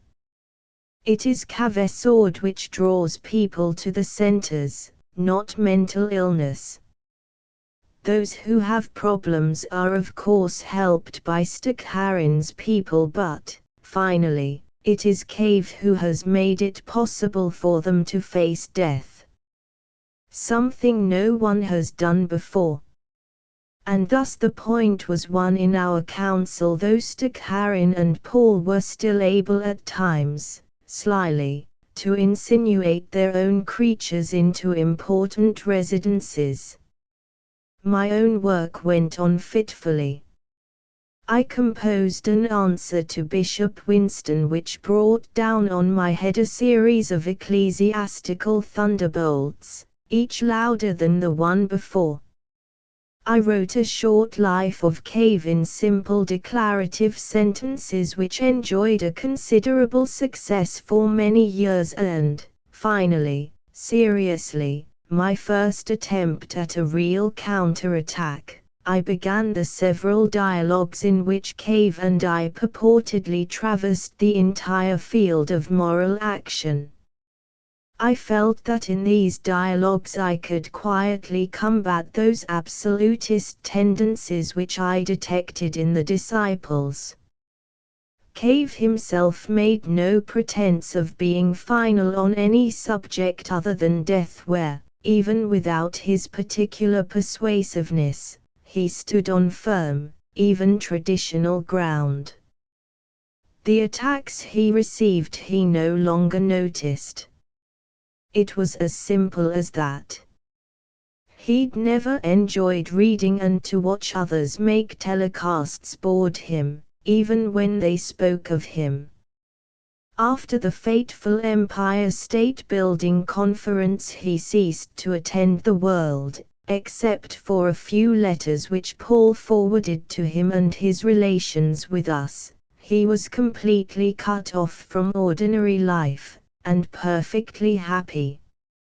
For though human contacts had been reduced to a minimum, he still possessed the polished glass eye of the world before whose level gaze he appeared once a week and experienced what he called, everyone, all of them, listening and watching everywhere. In 1 year he had come a long way from the ex-embalmer who had studied a book of newspaper clippings on a Washington farm and brooded about an old man in a hospital. Though Paul was never to refer again to the victim of Cave's driving, I was quite sure that he expected, sooner or later, it would return to haunt us all.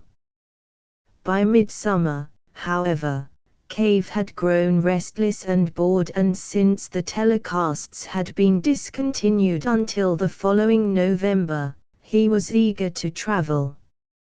He was never to lose his passion for places. It was finally decided that he spend the summer on one of the Florida Keys, a tiny island owned by a Cavite who offered to place everything at Cave's disposal. And, though warned that the heat might be uncomfortable, Cave and his retinue left secretly one night by chartered seaplane from Long Island Sound, and for at least a month the press did not know what had happened to him. I declined to accompany Cave and Iris. Paul remained in New York while Iris's work was temporarily turned over to various young enthusiasts, trained by her. I went back to the Hudson Valley, to my house, and I've not been able to write for several days. According to the doctor, it is a touch of heat, but I suspect that this is only his kind euphemism. I had broken off in my narrative to take a walk in the garden last Friday afternoon when I was joined by Butler, whose attentions lately have been more numerous than I should like. He'll be here Sunday, Hudson. Why don't we all three have dinner together that night and celebrate? I said nothing could give me more pleasure, as I inched along the garden path, moving toward the hot shaded center where, beneath fruit trees, a fine statue of Osiris stood, looted in earlier days by the hotel management from one of the temples. I thought, however, with more longing of the bench beside the statue than of the figure itself, whose every serene detail I'd long since memorized. Butler adjusted his loose long stride to my own uneven pace. I walked as I always do now, with my eyes upon the ground, nervously avoiding anything which might make me stumble, for I have fallen down a number of times in the last few years and I have a terror of broken bones, the particular scourge of old bodies. I was as glad as not that I didn't have to watch my companion while we chatted, for his red honest face, forever dripping sweat, annoyed me more than was reasonable. And he'll be pleased to know I've got us a center. Not much of one, but good enough for a start. I paused before a formidable rock which lay directly in my path. It would take some doing to step over it, I thought, as I remarked, I'm sure the Pasha doesn't know about this. Not really. Butler laughed happily. He thinks we're just taking a house for ourselves to study the local culture. Later, after we get going, he can find out.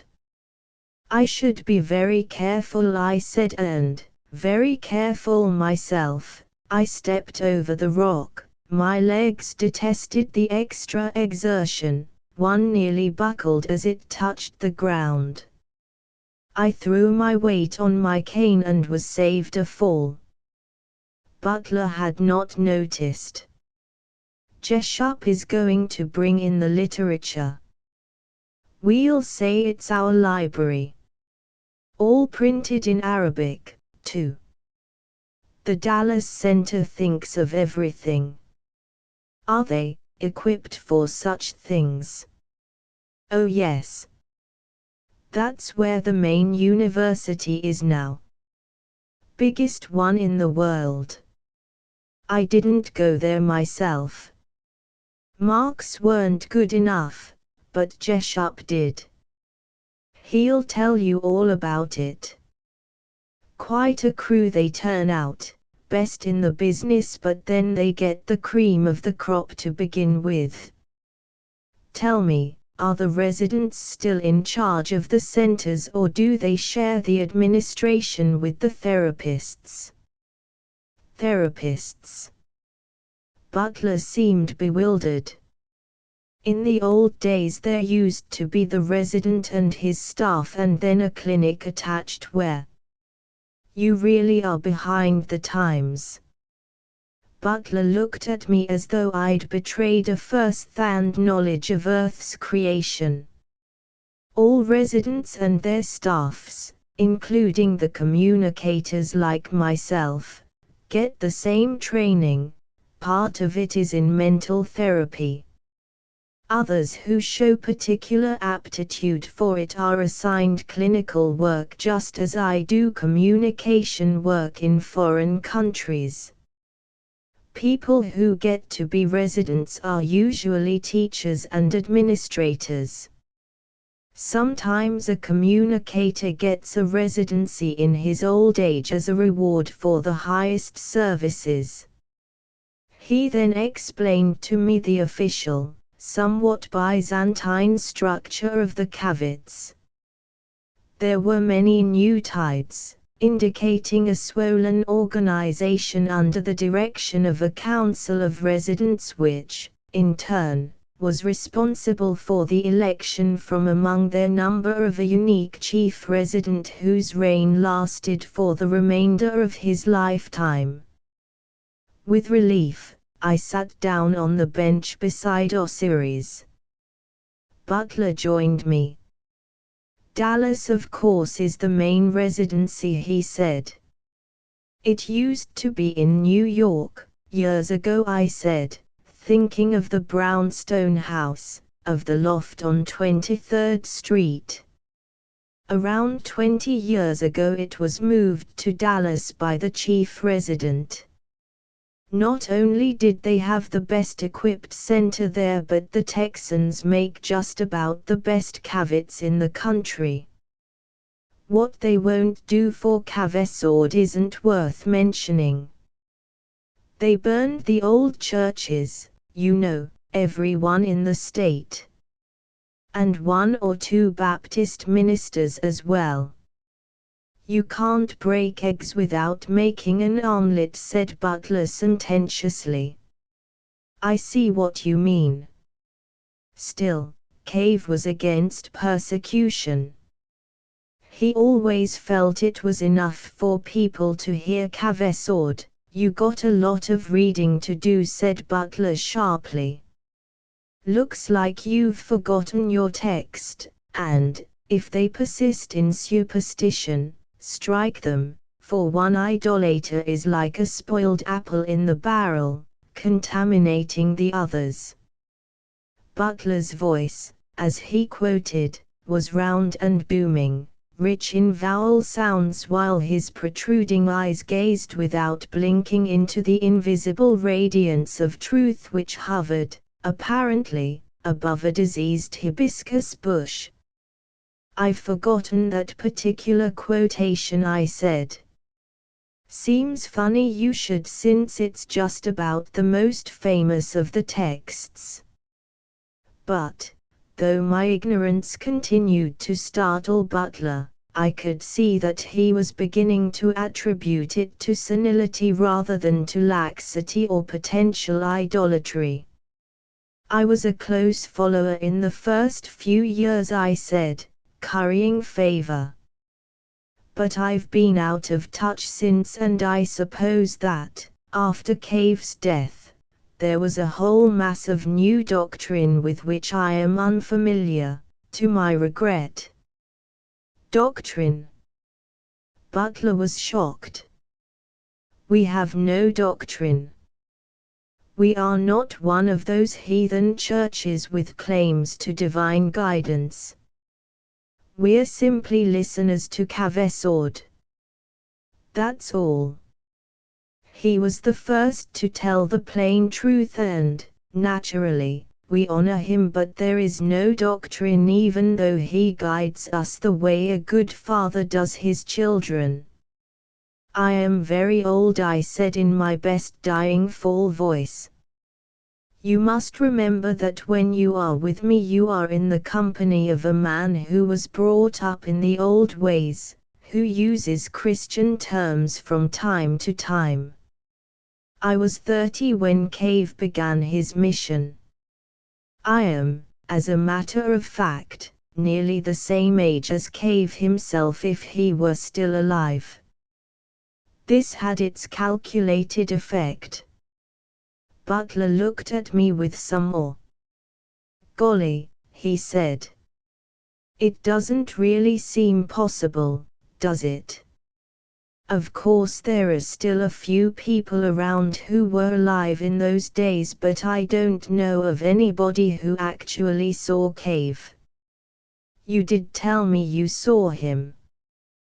Once only. Was he like the telecasts? Oh yes. Even more effective, I think. He was big, of course, 6 feet 1 inch tall. No, he was only about 5 feet 8 inches, a little shorter than I. You must be mistaken because, according to all the texts, he was 6 feet 1. I saw him at a distance, of course. I was only guessing.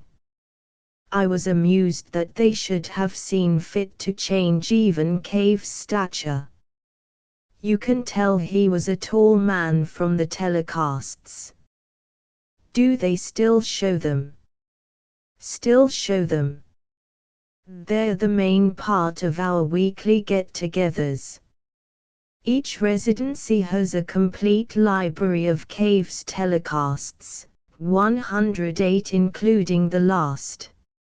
Each week, a different one is shown by the resident's staff, and the resident himself, or someone assigned by him, discusses the message. And they still hold up after 50 years. Hold up. We learn more from them each year.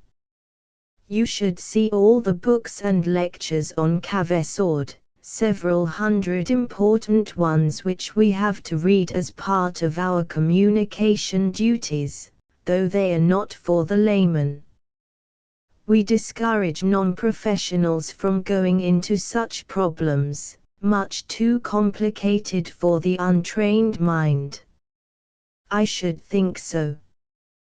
Tell me, Is there any more trouble with the idolaters?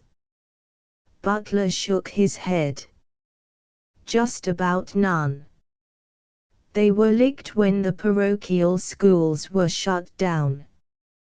That took care of Catholicism. Of course there were some bad times. I guess you know all about them. I nodded. Even in Egypt I had heard of massacres and persecutions. I could still recall the morning when I opened the Cairo paper and saw a large photograph of St. Peter's Cathedral smoldering in its ruins, a fitting tomb for the last pope and martyr who had perished there when a mob of Cavites had fired the Vatican.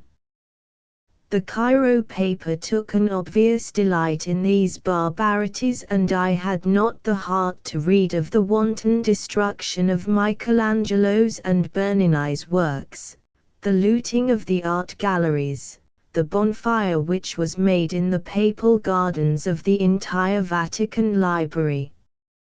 Later, word came of a certain assistant resident of Topeka who, with a group of demolition experts and Cavite enthusiasts, ranged across France and Italy destroying the cathedrals with the approval of the local governments, and to the cheers of Cavite crowds who gathered in great numbers to watch, delightedly, the crumbling of these last monuments to superstition.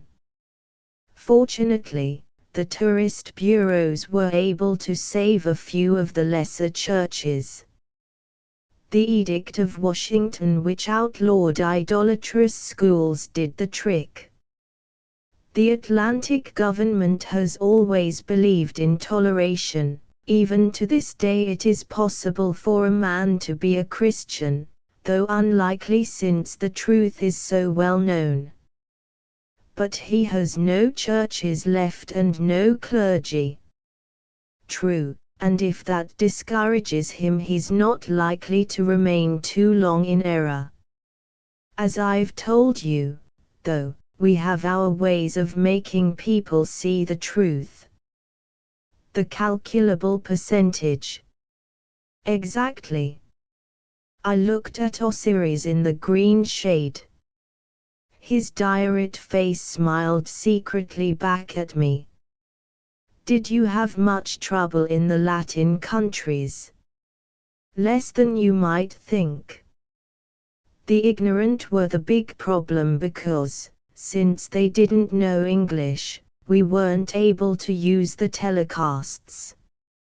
Fortunately, we had some able residents, and after a little showmanship, a few miracles, or what they took to be miracles, they came around, especially when many of their ex-priests told them about Cavesord.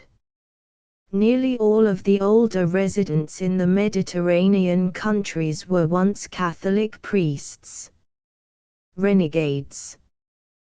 They saw the truth, not without some indoctrination, I suspect. We've had to adapt a good many of our procedural methods to fit local customs. The old Christmas has become Cavsday, and what was Easter is now Iris Day. Iris Mortimer. Of course, who else? And then certain festivals which, I suppose she's dead now. Why, yes. She died 6 years ago. She was the last of the original 5.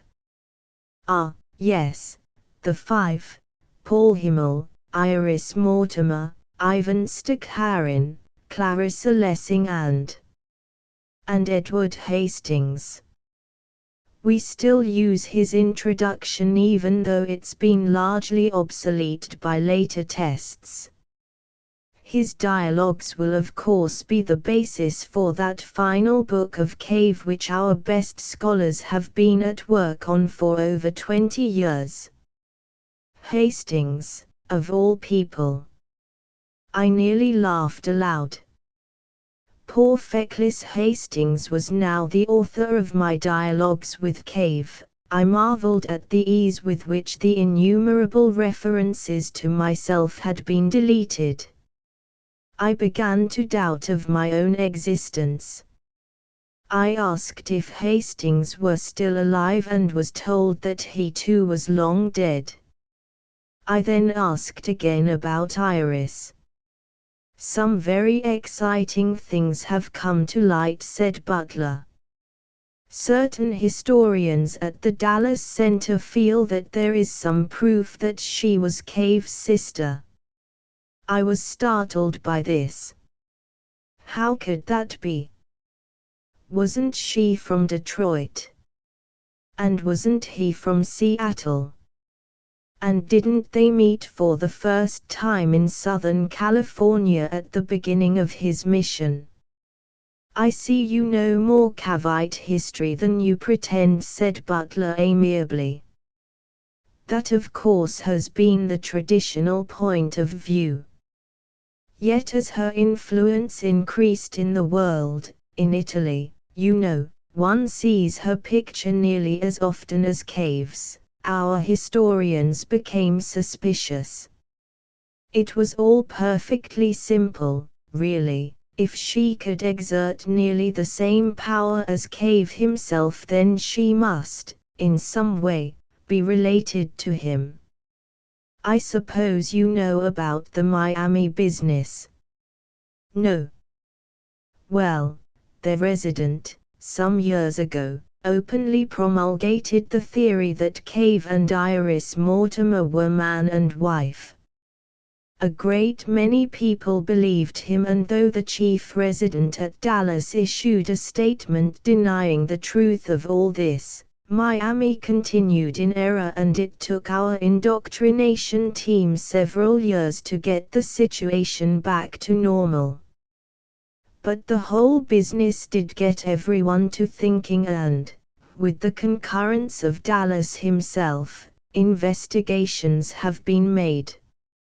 I don't know many of the details, but my colleague probably will. He keeps track of that kind of thing.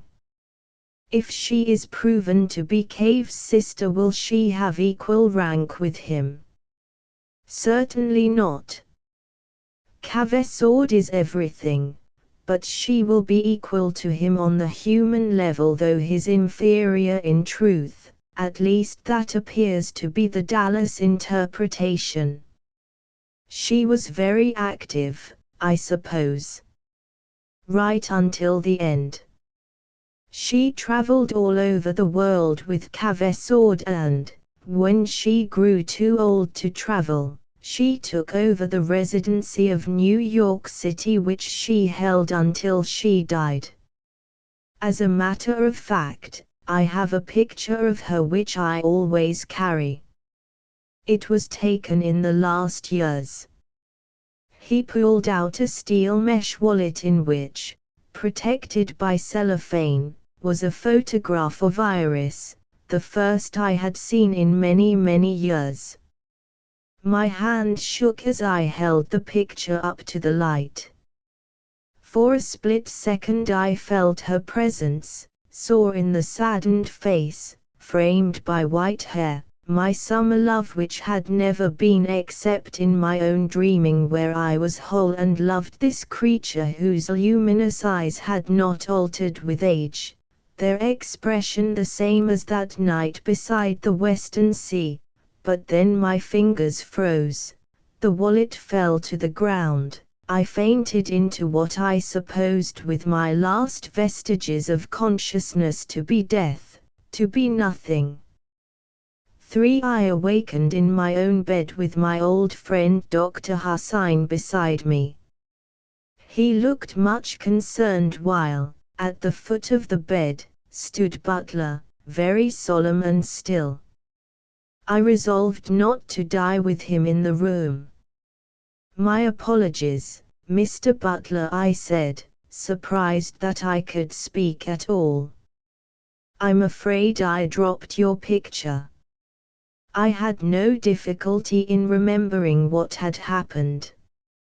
It was as if I had suddenly shut my eyes and opened them again, several hours having passed instead of as many seconds. Time, I decided, was all nonsense. Think nothing of it, I'm only. You must not strain yourself, Mr. Hudson, said the doctor. A touch of sun, a few days in bed, plenty of liquids, a pill or two, and I was left alone with a buzzer beside my bed which would summon the houseboy if I should have a coherent moment before taking a last turn for the worse. The next time, I think, will be the final one, and though I detest the thought, these little rehearsals over the last few years, the brief strokes, the sudden flooding of parts of the brain with the blood of capillaries in preparation for that last arterial deluge, have got me used to the idea. My only complaint is that odd things are done to my memory by these strokes which, light as they have been, tend to alter parts of the brain, those parts which hold the secrets of the past. I have found this week, while convalescing from Tuesday's collapse, that most of my childhood has been washed clean out of my memory. I knew of course that I was born on the banks of the Hudson, but I cannot for the life of me recall what schools I attended. Yet my memories from my college days on seem unimpaired, though I have had to reread this memoir attentively to resume my train of thought, to refresh a dying memory. It is strange indeed to have lost some 20 years as though they'd never been, and, worse still, to be unable to find out about oneself in any case, since the will of others has effectively abolished one. I do not exist to the world, and very soon, how soon I wonder, I shall not exist even to myself, only this record a fragile proof that I once lived. Now I am able to work again. Butler pays me a daily visit, as does the doctor. Both are very kind, but both tend to treat me as a thing which no longer matters. I have been written off in their minds. I'm no longer really human, since soon, perhaps in a few days, I shall not be one of them but one of the dead whose dust motes the air they breathe. Well, let it come. The fraternity of the dead, though nothing, is the larger kingdom. I'm able to sit up in bed. Actually I can get around as well or as badly as before, but it tires me too much to walk, so I remain abed. Sunday is here at last, and from the excited bustle in the air which I feel rather than hear, Butler's colleague must have arrived. I am not ready for him yet, and I have hung a "Do Not Disturb" sign on the door, composed emphatically in 4 languages. It should keep them out for a few days. I have a premonition of disaster which, though it is no doubt perfectly natural at my age with the last catastrophe almost upon me, seems to be of a penultimate nature, a final human crisis. All that I have heard from Butler about this young man, this colleague of his, disposes me to fear him. For although my existence has been kept a secret from the newer generations, the others, the older ones, the chief counselors are well aware of me, and though I have so far evaded their agents, and though they undoubtedly assume that I am long since dead, it is still possible that a shrewd young man with a career in the making might grow suspicious, and one word to the older members of the hierarchy would be enough to start an inquisition which could end in assassination. Ironic that I should fear that at this point, or, more terrible, in a course of indoctrination where my apostasy would be reduced by drugs to conformity. It would be the most splendid triumph for Cave if, in my last days, I should recant, the best victory of all, the surrender of the original Lutherist upon his deathbed. Yet I have a trick or two up my sleeve and the game's not yet over. Should the new arrival prove to be the one I have so long awaited, I shall know how to act. I have planned for this day. My adversary will find me armed. But now old days draw me back, the crisis approaches in my narrative. For the first summer was my last on the Hudson, at peace. Iris wrote me regularly from the Florida Keys, short, brisk letters completely impersonal and devoted largely to what he was doing and saying. It seems that he was enchanted by the strangeness of the Keys, yet was anxious to begin traveling again. With some difficulty, I gathered between the lines, Iris had restrained him from starting out on a world tour. He says he wants to see Sigan and Samarkand and so forth soon because he likes the names. I don't see how he can get away yet, though maybe in the fall after his tour.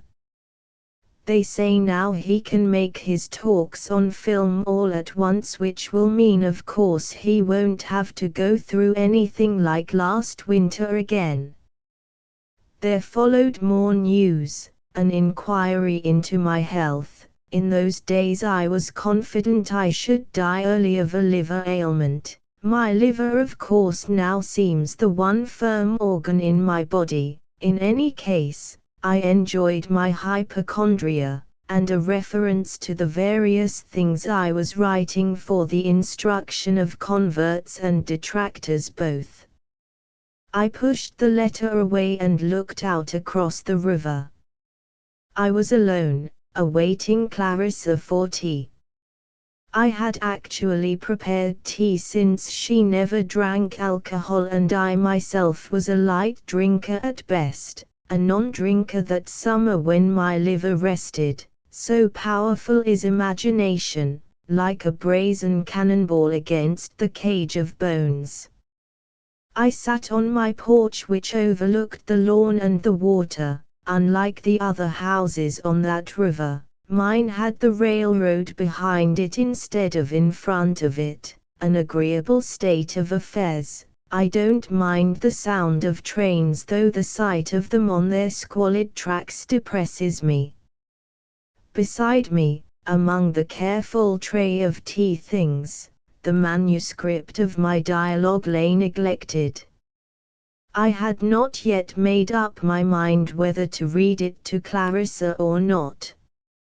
Such things tended to bore her, yet, if she could be enticed into attention, her opinion would be useful. Such a long memory of old customs would be invaluable to me as I composed, with diligence rather than inspiration, an ethical system whose single virtue was that it tended to satisfy the needs of human beings as much as was possible without inviting chaos.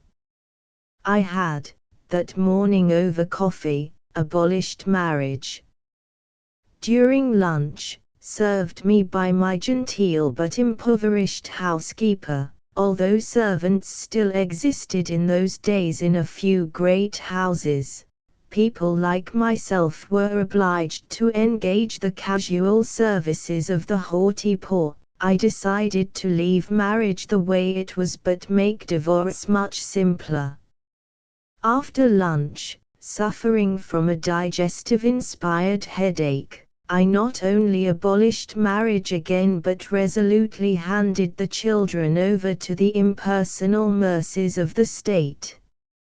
Now, bemused, relaxed, my eyes upon the pale blue Catskills and the summer green, the noise of motorboats like great waterbugs in my ears, I brooded upon the implications of what I was doing and, though I was secretly amused at my own confidence, I realized, too, that what I felt and did and wrote, though doubtless unorthodox to many, was, finally, not really the work of my own inspiration but a logical result of all that was in the world, a statement of the dreams of others which I could formulate only because I shared them.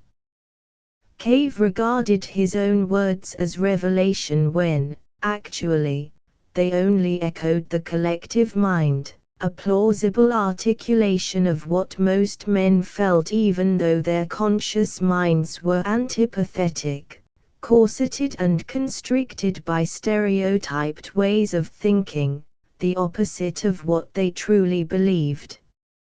Yet at this step I, for one, hesitated. There was no doubt but that the children and the society would be the better for such an arrangement, and there was little doubt that our civilization was moving towards such a resolution. But there were parents who would want to retain their children and children who might be better cared for by their progenitors than by even the best-intentioned functionaries of the state. Would the state allow parents to keep their children if they wanted them? If not, it was tyrannous; if so, difficult in the extreme, for how could even the most enlightened board of analysts determine who should be allowed their children and who not? The answer, of course, was in the retraining of future generations. Let them grow up accepting as inevitable and right the surrender of babies to the state. Other cultures had done it and ours could too. But I was able, vividly, to imagine the numerous cruelties which would be perpetrated in the name of the whole, while the opportunity for tyranny in a civilization where all children were at the disposal of a government brought sharply to mind the image of the ant-hill society which has haunted the imagination of the thoughtful for at least a century.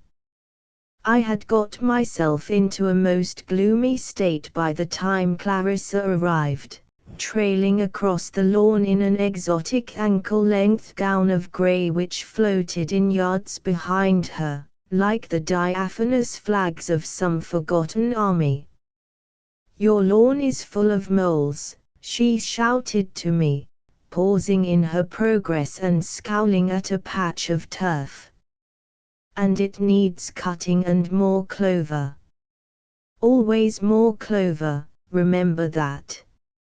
She turned her back on me to stare at the river which was as grey as her gown, but, in its soft tidal motion, spangled with light, like sequins on a vast train.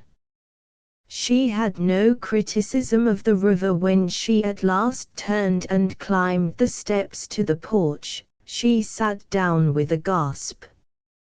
"I'm boiling. Tea. Hot tea to combat the heat." I poured her a cup. Not a hot day at all. Actually, it was very warm. If you didn't get yourself up as a Marie Corelli heroine, you'd be much cooler. Not very gallant, are we today? Clarissa looked at me over her cup. "I've had this gown for 500 years. There used to be a wimple which went with it, but I lost it somewhere. The material seems to be holding up quite well." And now that she had mentioned it, there was an archaic look to the texture of the gown, like those bits of cloth preserved under glass in museums. Silk lasts indefinitely, if one is tidy. I also don't wear this much, as you can see, but with the devalued state of the dollar, an ominous sign, my dear, the beginning of the end. I've been forced to redo a lot of old odds and ends I've kept for sentimental reasons. This is one of them and I'm very fond of it. She spoke this last slowly, to forestall any further ungallantry. I just wondered if it was cool. It is cool. Ah, a letter from Iris. Like a magpie she had seen the letter beside my chair and, without asking permission, had seized it and read it through quickly. I admire a girl who types, she said, letting fall the letter. I suppose they all do now, though it seems like only yesterday that, next to opening a tea room, one typed, working for men, all of whom made advances. That was when we had to wear corsets and hairpins. One discouraged while the other quite protected. Clarissa chuckled at some obscene memory. I wonder if Paul can keep Cave from wandering off to some impossible place. I shouldn't be surprised. She picked at the tea sandwiches suspiciously, curling back the top slices of bread to see what was underneath. Tentatively, she bit into deviled ham, she chewed, she swallowed, she was not disappointed, she wolfed another sandwich, talking all the while. Poor Cave is a captive now. His disciples are in full command. Even Mohammed, as strong-headed as he was, finally ended up a perfect pawn in the hands of Abu Bakr and the women, especially the women. I'm not so sure about Cave. He does what they tell him, especially Iris. Iris. But I should have said she was the only one who never tried to influence him. Clarissa laughed unpleasantly. A moth flew into her artificial auburn hair. Unerringly, she found it with one capable hand and quickly snuffed out its life in a puff of grey dust from broken wings. She wiped her fingers on a paper napkin. The day was full of moths, but, fortunately, none came near us again, preferring lawn and trees to us. You are naive, Eugene, she said, her little murder done. It's your nicest quality. In theory you are remarkably aware of human character, yet, when you're confronted with the most implausible appearance, you promptly take it for the reality. I was irritated by this and also by the business of the sandwich, not to mention the murder of the moth. I looked at Clarissa with momentary dislike. I was not aware. I began in a chilled voice, but she interrupted me with an airy wave of her hand. I forget no one likes to be called naive, calculating, dishonest, treacherous. People rather revel in those designations, but to be thought trusting. She clapped her hands as though to punctuate her meaning, then, after a full stop, she went on more soberly. Iris is the one to look out for. Our own sweet, self-effacing, dedicated Iris. I adore her, I always have, but she's up to no good. I don't know what you're talking about. You will. You would if you weren't entirely blind to what they used to call human nature. Iris is acquiring Cave. Acquiring. Exactly the word. She loves him for all sorts of reasons, but she cannot have him in the usual sense. I found out all about that, by the way. Therefore, the only thing left her to do is acquire him, to take his life in hers. You may think she may think that her slavish adoration is only humble love, but actually it's something far more significant and dangerous. I don't see the danger, even accepting your hypothesis. It's no hypothesis and the danger is real. Iris will have him and, through him, she'll have you all. I did not begin to understand that Day, and Clarissa, in her Pythoness way, was no help, muttering vague threats and imprecations with her mouth full of bread. After my first jealousy at Iris's preference of Cave to me, a jealousy which I knew, even at the time, was unjustified and a little ludicrous, I had come to accept her devotion to Cave as a perfectly natural state of affairs. He was an extraordinary man, and though he did not fulfill her in the usual sense, he gave her more than mere lover might. He gave her a whole life, and I envied her for having been able to seize so shrewdly upon this unique way out of ordinary life and into something more grand, more strange, more engaging. Though I could not follow her, I was able to appreciate her choice and admire the completeness of her days. That she was obscurely using Cave for her own ends, subverting him, did not seem to me possible, and I was annoyed by Clarissa's dark warnings. I directed the conversation into the other waters. The children. I haven't decided what to do with them. Clarissa came to a full halt. For a moment she forgot to chew. Then, with a look of pain, she swallowed. Your children. Any children, all children. I pointed to the manuscript on the table. She began to understand. I'm quite sure you have abolished marriage.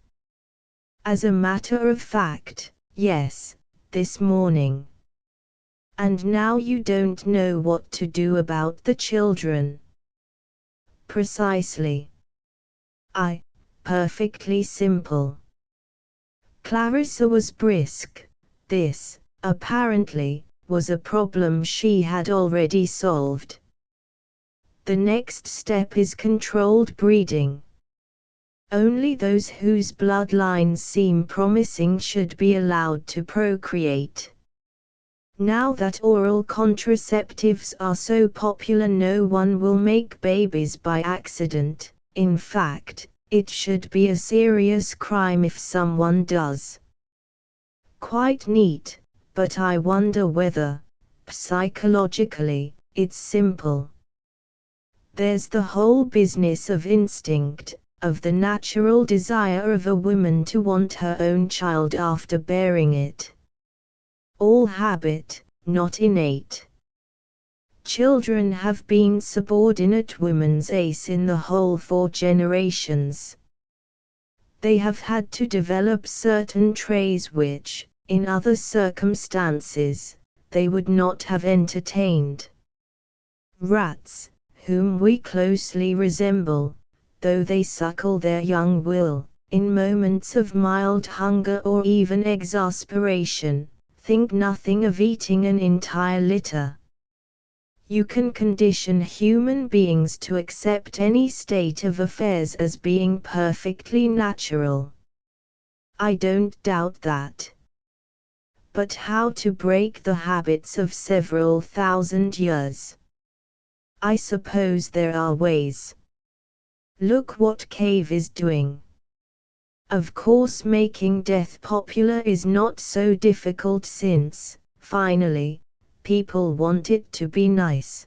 They do the real work, or, rather, their terror does. In place of superstition, which they've nearly outgrown, he offers them madness. Now really, Clarissa, I don't disapprove. I'm all for him, as you know. To make death preferable to life is of course utter folly, though a perfectly logical reaction for these poor bewildered savages who, having lost their old superstitions, are absolutely terrified at the prospect of nothing. They want to perpetuate their little personalities forever into space and time, and now they've begun to realize the folly of that. Who, after all, are we, in creation? They will follow desperately the first man who pulls the sting of death, and Cave is that man, as I knew he would be. And after Cave, I will not say what I see. I'm on the side of change, however, which makes me in perfect harmony with life. Clarissa chuckled. A fish leaped gaily in the still river. Out in the channel a barge glided by, the muffled noise of its engines like slow heartbeats. But you think it good for people to follow Cave, you think what he says is right. Nothing is good. Nothing is right. But though Cave is wrong, it is a new wrong, and so it is better than the old. In any case, he will keep the people amused, and boredom, finally, is the one monster the race will never conquer, the monster which will devour us in time. But now we're off the track. Mother love exists because we believe it exists. Believe it does not exist and it won't. That, I fear, is the general condition of the unchanging human heart. Make these young girls feel that having babies is a patriotic duty as well as healthful therapy, and they'll go through it blithely enough, without ever giving a second thought to the child they leave behind in the government nursery. But to get them to that state of acceptance is the problem. I'm sure it will be solved in a few generations. You think I'm right to propose it? Of course. It will happen anyway. Yet I'm disturbed at the thought of all that power in the hands of the state. They can make the children believe anything. They can impose the most terrible tyranny. They can blind at birth so that none might ever see anything again but what a few rulers, as ignorant as they, finally, will want them to see. There'll be a time when all people are nearly alike. Which is precisely the ideal society. No mysteries, no romantics, no discussions, no persecutions, because there's no one to persecute. When all have received the same conditioning, it will be like insects, who have existed longer than ourselves and will outlast our race by many comfortable millennia. Is existence everything? There is nothing else. Then likeness is the aim of human society. Call it harmony. You think of yourself only as you are now, dropped into the midst of a society of dull conformists. That's where you make your mistake. You'll not live to see it, for, if you did, you would be someone else, a part of it. No one of your disposition could possibly happen in such a society. There would be no rebellion against sameness, because difference would not, in any important sense, exist, even as a proposition. You think, how terrible. But think again how wonderful it would be to belong to the pack, to the tribe, to the race, without guilt or anxiety or division. I cannot imagine it. No more can they imagine you. This will happen. Yes, and you will have been a part of it. Through Cave. Partly, yes. There will be others after him.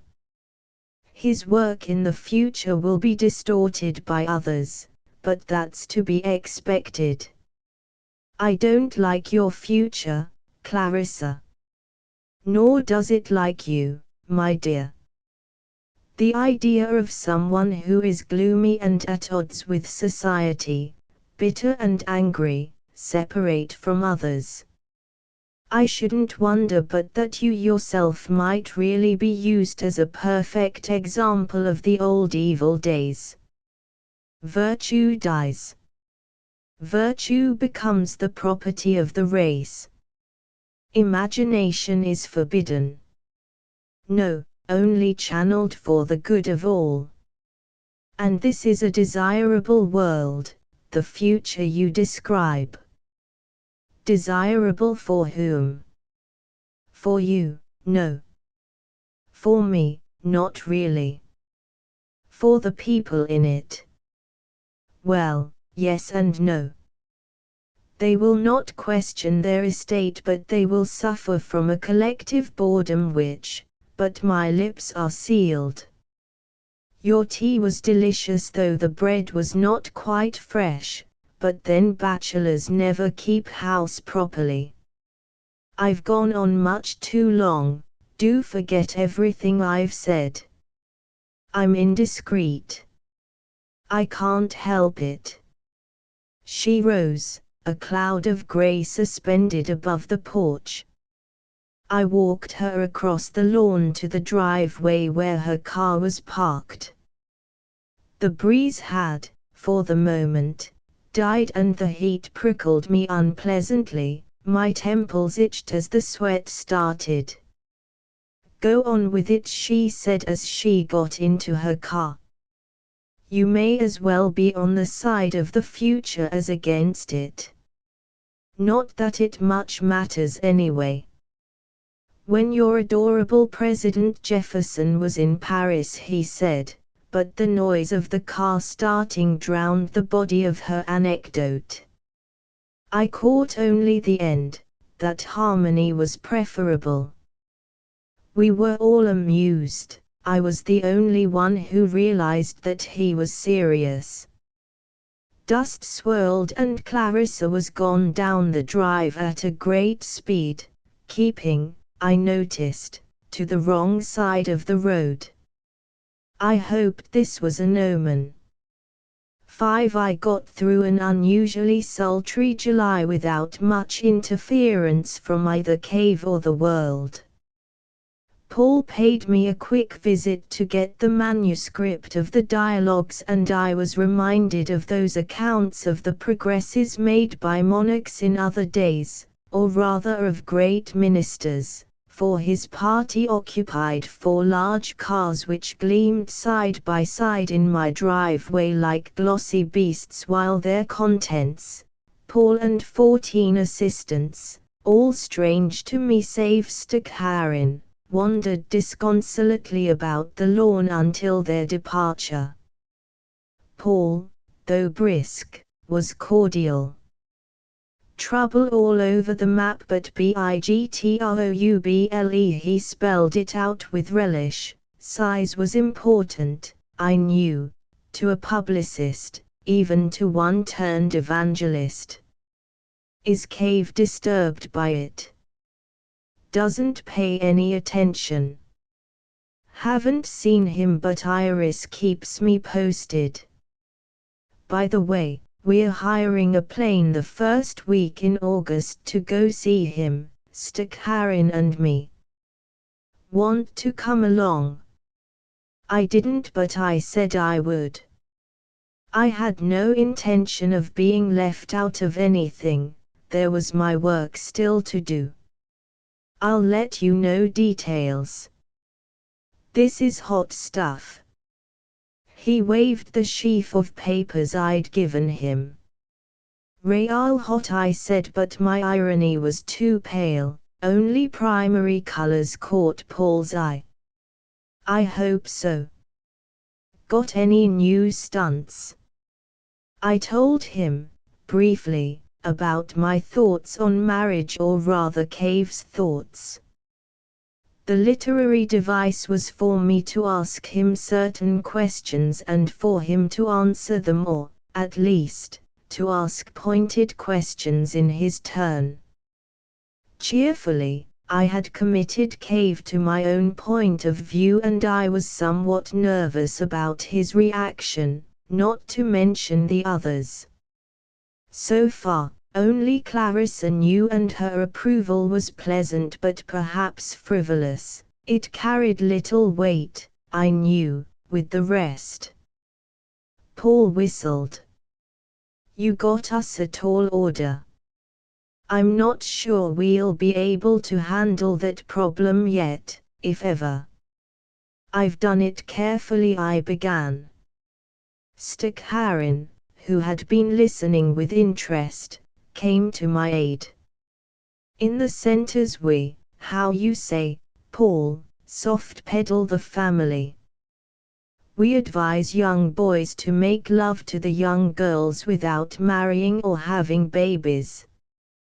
We speak of the family as a social unit, and society changes. I am most eager to study Mr. Luther's approach. Perhaps a little aid from those of us in clinical work, but then the dark sedans began to purr, nervous attendants whispered to Paul and I was soon left alone with the fragments of our brief conversation to examine and interpret at my leisure. I was surprised and pleased at Stakharin's unexpected alliance. I had thought of him as my chief antagonist. But then, my work finished, I tended roses and read Cassius Dio until the summons in August came. 6. The plane landed on a glare of blue water, more blinding even than the vivid sky about the sun itself, which made both elements seem to be a quivering blue fire in which was destroyed all of Earth save a tiny smear of dusty faded green, the island of our destination. The pilot maneuvered the plane against a bone-grey dock where, all alone, Iris stood, her hair tangled from the propeller's wind and her eyes hidden by dark glasses. Like explorers in a new country, Paul, Stakharin and I scrambled onto the dock, the heat closing in about us like blue canvas, stifling, palpable. I gasped and dropped my suitcase. Iris laughed and ran forward to greet us. She came first to me, which, even in my dazzled, shocked state, I realized and valued. Jean, you must get out of that suit this minute, and get some dark glasses or you'll go blind. Paul, how are you? It's good to see you, Doctor.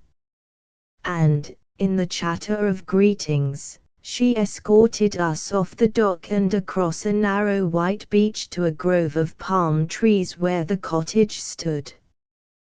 To our delight, the interior was cooled by machinery. I sank into a wicker chair even while Cave was pumping my hand. Iris laughed. Leave him alone, John. He's smothered by the heat. No hat, said Cave solemnly after the first greeting which, in my relief, I'd not heard. You'll get sunstroke. Paul was now in charge.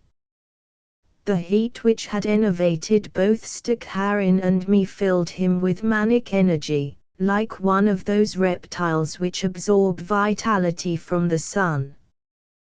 What a great little place, John. Had no idea there were all the comforts of home down here, none at all. Don't suppose you go out much. Cave, unlike Iris, was not tanned, though he had, for him, a good color, a ruddiness of tone unlike his usual sallowness. I don't get too much sun, he admitted. We go fishing sometimes, early in the morning. Most of the time I just hang around the house and look at the letters, and read some. I noticed on the table beside me an enormous pile of travel magazines, tourist folders and atlases. This had obviously been Cave's reading. I anticipated trouble. Paul prowled restlessly about the modern living room with its shuttered sealed windows. Stakharin and I, like fish back in their own element after a brief excursion on land, gasped softly in our chairs while Iris told us of the keys, of their fishing trips. She was at her best here as she had been that other time in Spokane, being out of doors, in Cave's exclusive company, brought her to life in a way the exciting busyness of New York did not. In New York she seemed like an object through which an electric current passed. Here on this island, in the sun's glare, she had unfolded, petal after petal until the secret interior seemed almost exposed. I was conscious of her as a lovely woman and, without warning, I experienced desire, that sharp rare longing which, in me, can reach no climax. Always before she had been a friend, a companion whose company I had jealously valued. Her attention alone had been enough to satisfy me, but on this day I saw her as a man in dire might and I plummeted into despair while talking of Plato. The symposium was the model, yes. There are other ways of casting dialogues such as introducing the celebrated dead brought together for a chat in limbo. I thought, though, that I should keep the talk to only two. Cave and myself. Socrates and Alcibiades. Alcibiades was precisely the wrong parallel, but I left it uncorrected, noticing how delicately the hollow at the base of her throat quivered with life's blood, and although I attempted, as I often had before with bitter success, to think of her as so much mortal flesh, the body and its beauty only pulp and bone, only beautiful to a human eye, hideous, no doubt, to the eye of a geometric progression. That afternoon I was lost and I could not become, even for a moment, an abstract intelligence again. I saw the bone, I saw the dust, yet I saw her existing, despite her nature and her fate, triumphant in the present. I cursed the flaw in my own flesh and hated life. We liked it very much, she said, not divining my mood, unaware of my sudden passion and its attendant despair. You don't think it's too strong, do you? All morality, not to mention the churches, will be aligned against us.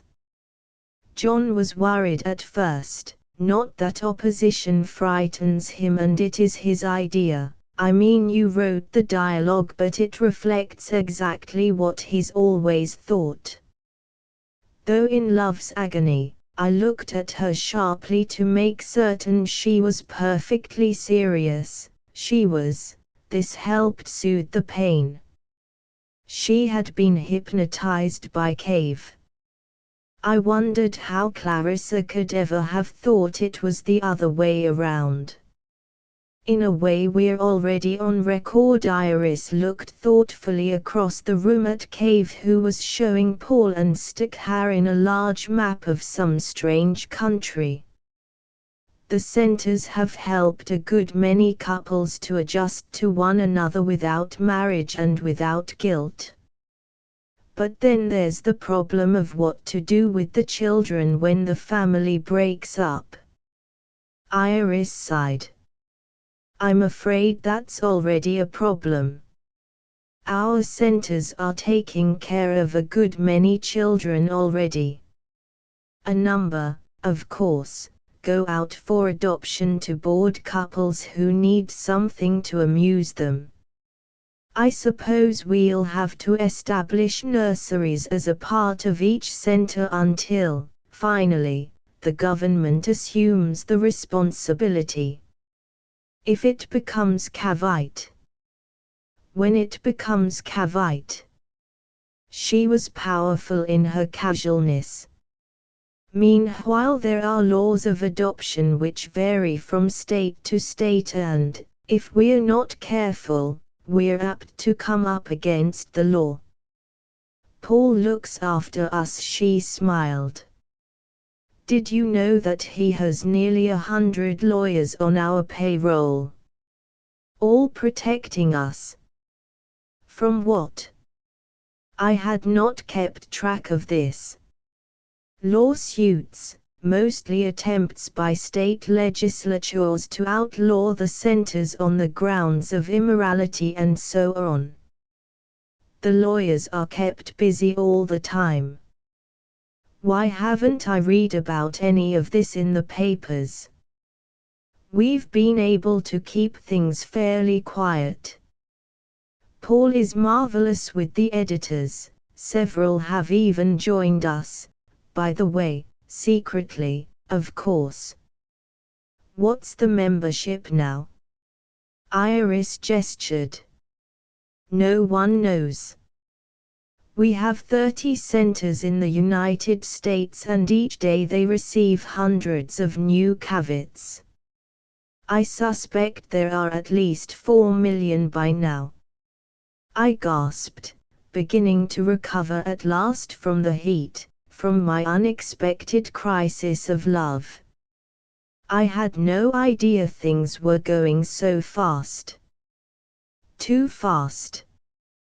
We haven't enough trained people to look after the centers, and on top of that we've got to set up new centers.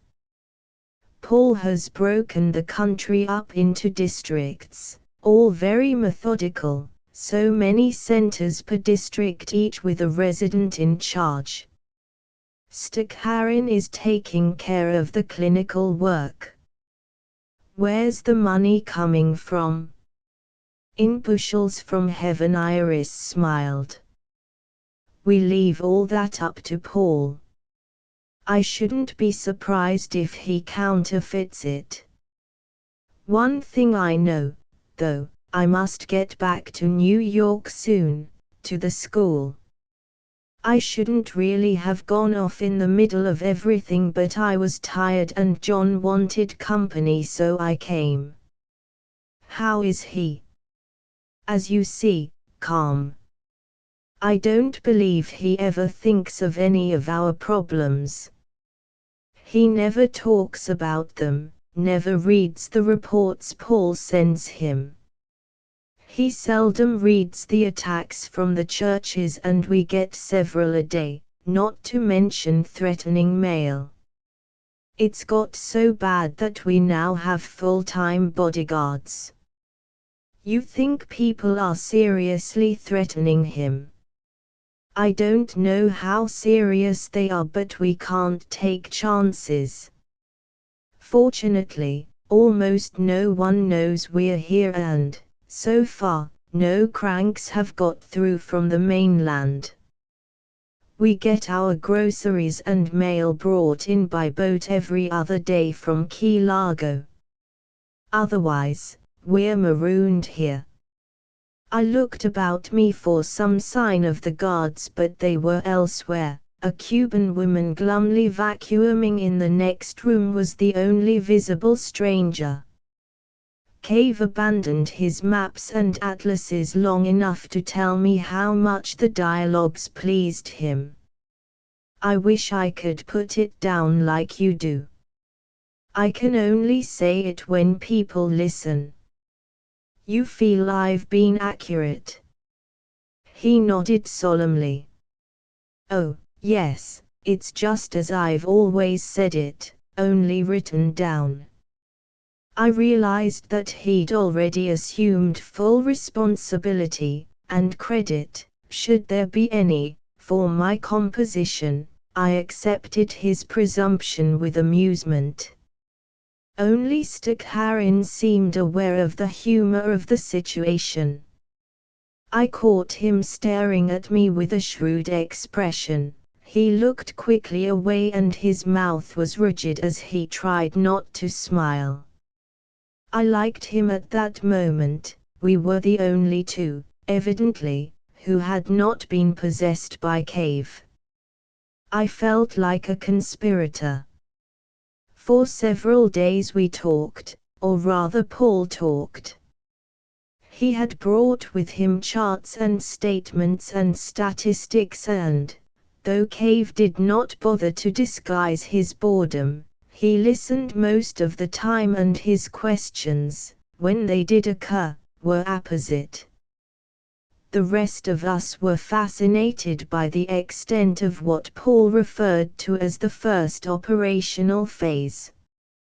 Various projects had already been undertaken, others were put up to the directors for discussion.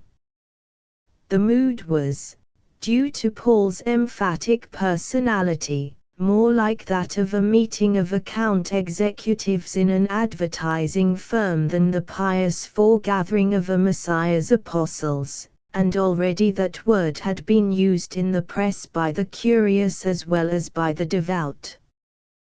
Cave was the Messiah to several million Americans, one not come with fire to judge the world, nor one armed with the instruction of a supernatural being whose presence was elsewhere but whose secret word had been given this favorite son. No, Cave was of another line, that of the prophets, of the instructors like Jesus before he became Christ, like Mohammed before he became Islam.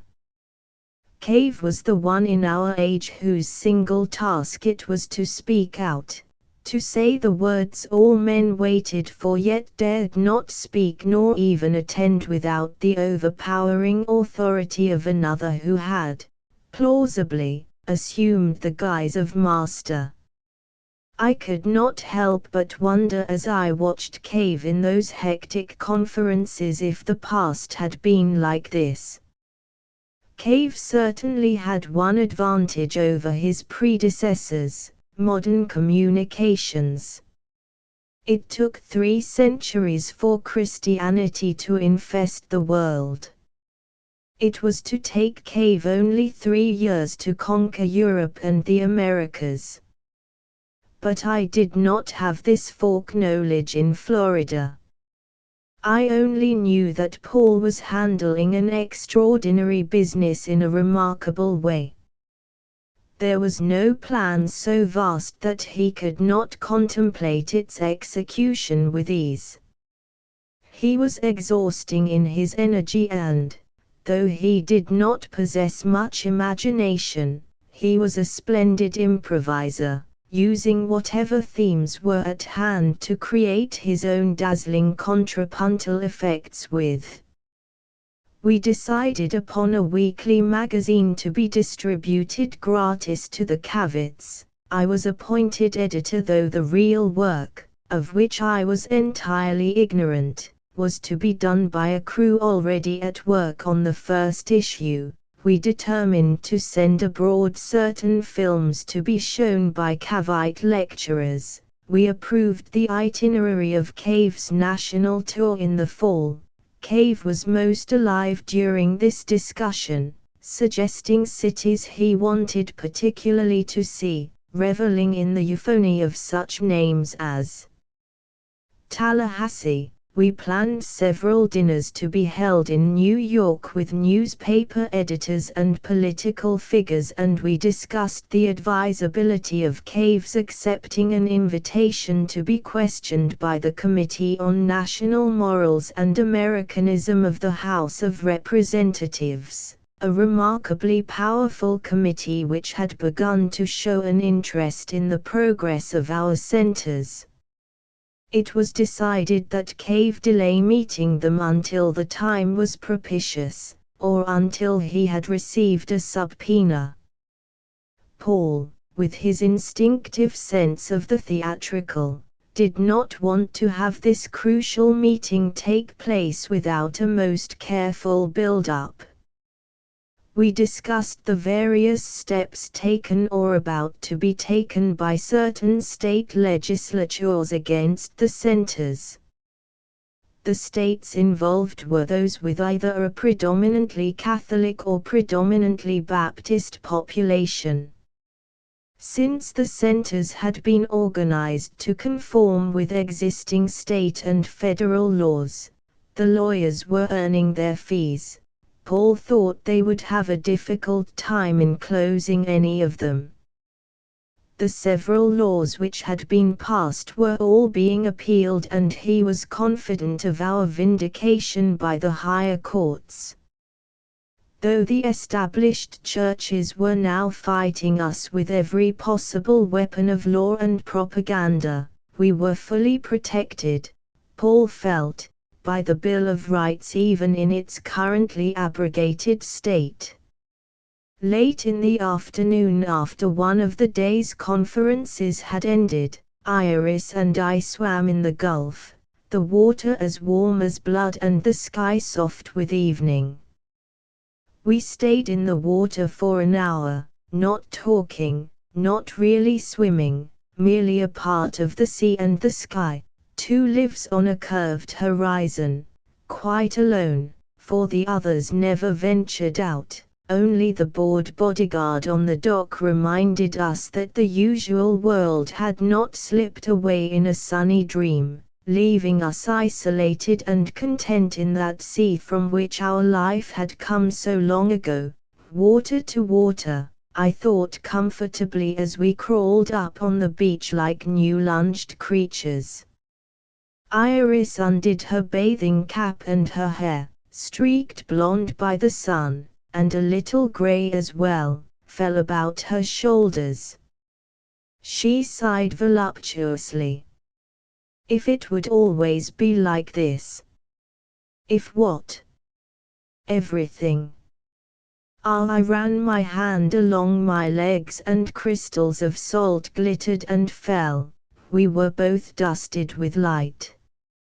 You have your work, I added, with some malice, though I was now under control, my crisis resolved after one sleepless night.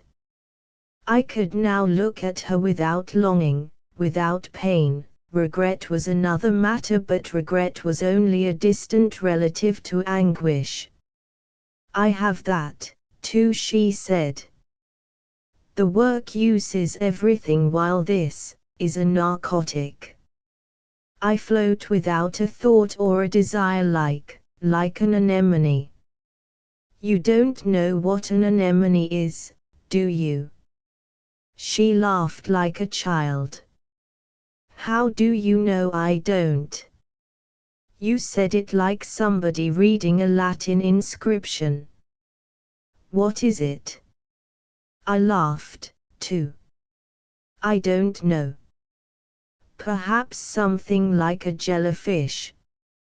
It has a lovely sound, sea anemone. We were interrupted by a motorboat pulling into the dock. It's the mail, said Iris. We'd better go back to the house now.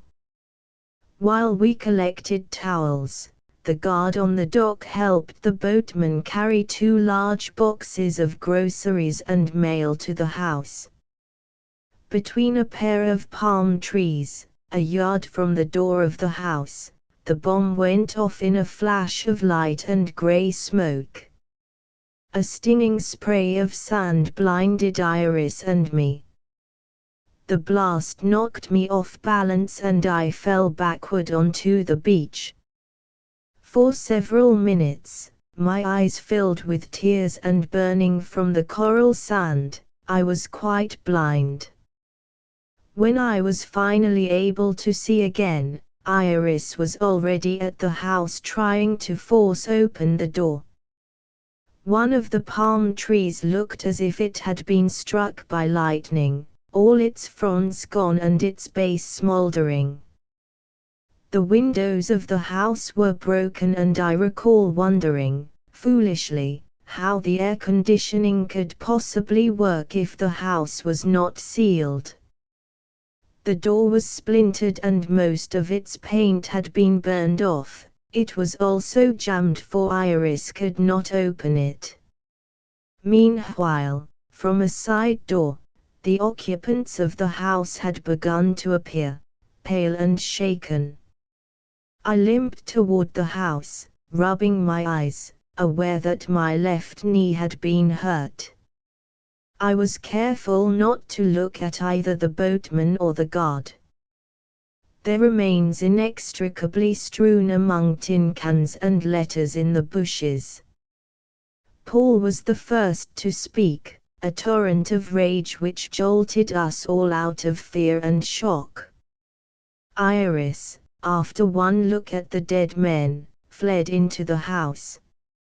I stood stupidly beside the door, rolling my eyes to dislodge the sand and listening to Paul.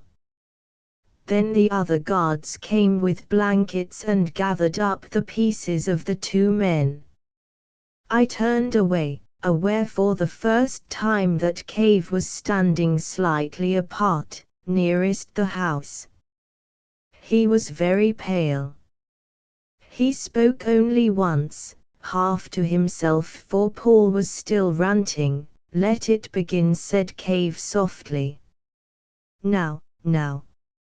8-1 It began indeed, like the first recorded shot of a war. The day after the explosion, we left the island and Cave was flown to another retreat, this time in the center of New York City where, unique in all the world, there can exist true privacy, even invisibility. The Cavite history of the next 2 years is publicly known and the private aspects of it do not particularly reveal. It was a time of expansion and of battle.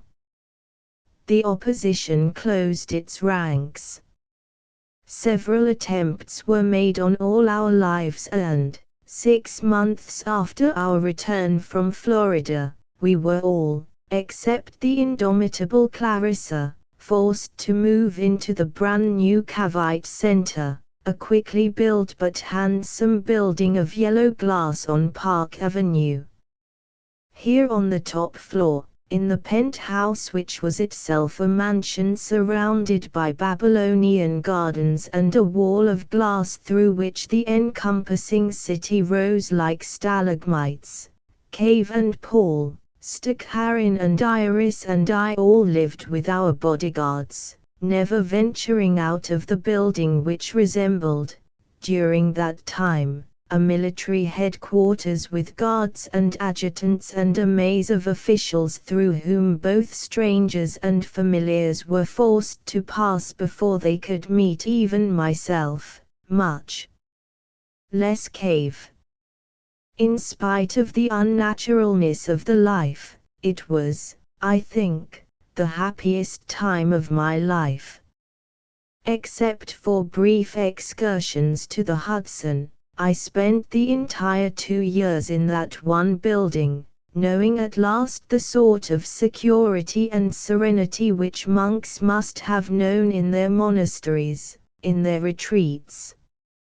I think the others were also content, except for Cave, who eventually grew so morose and bored by his confinement that Paul not only had to promise him a world tour but, for his vicarious pleasure, played, night after night in the center's auditorium, travel films which Cave devoured with eager eyes, asking for certain films to be halted at various interesting parts so that he might examine some landscape or building. Never a human being, no matter how quaint, favorite movies were played over and over again, long after the rest of us had gone off to bed, leaving Cave and the projectionist alone with the bright shadows of distant places, alone save for the ubiquitous guards.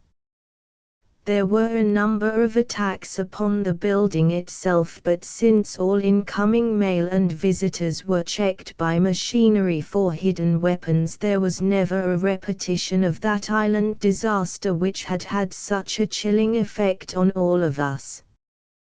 Pickets of course marched daily for 2 years in front of the center's door, and, on 4 separate occasions, mobs attempted to storm the building. They were repulsed easily by our guards. The police, for the most Catholic, did not unduly exert themselves in our defense. Fortunately, the building had been constructed with the idea of defense in mind. The life in the center was busy. In the penthouse each of us had an office, and Cave had a large suite where he spent his days watching television and pondering journeys. He did not follow with much interest the doings of the organization, though he had begun to enjoy reading the attacks which regularly appeared against him and us in the newspapers. Bishop Winston was the leader of the non-Catholic opposition, and his apologies and anathemas inspired us with admiration. He was, I think, conscious of being the last great spokesman of the Protestant churches, and he fulfilled his historic function with wit and dignity, and we admired him tremendously. By this time, of course, our victory was in sight, and we could show magnanimity to those who remained loyal to ancient systems. I was the one most concerned with answering the attacks, since I was now an editor with an entire floor devoted to the Cavite Journal. We were not able to think up a better name. At first it was published weekly and given away free, but after the first year it became a daily newspaper, fat with advertising, and sold on newsstands. Besides my duties as editor, I was also the official apologist, and I was kept busy composing dialogues on various ethical matters, ranging from the virtues of cremation to fair business practices.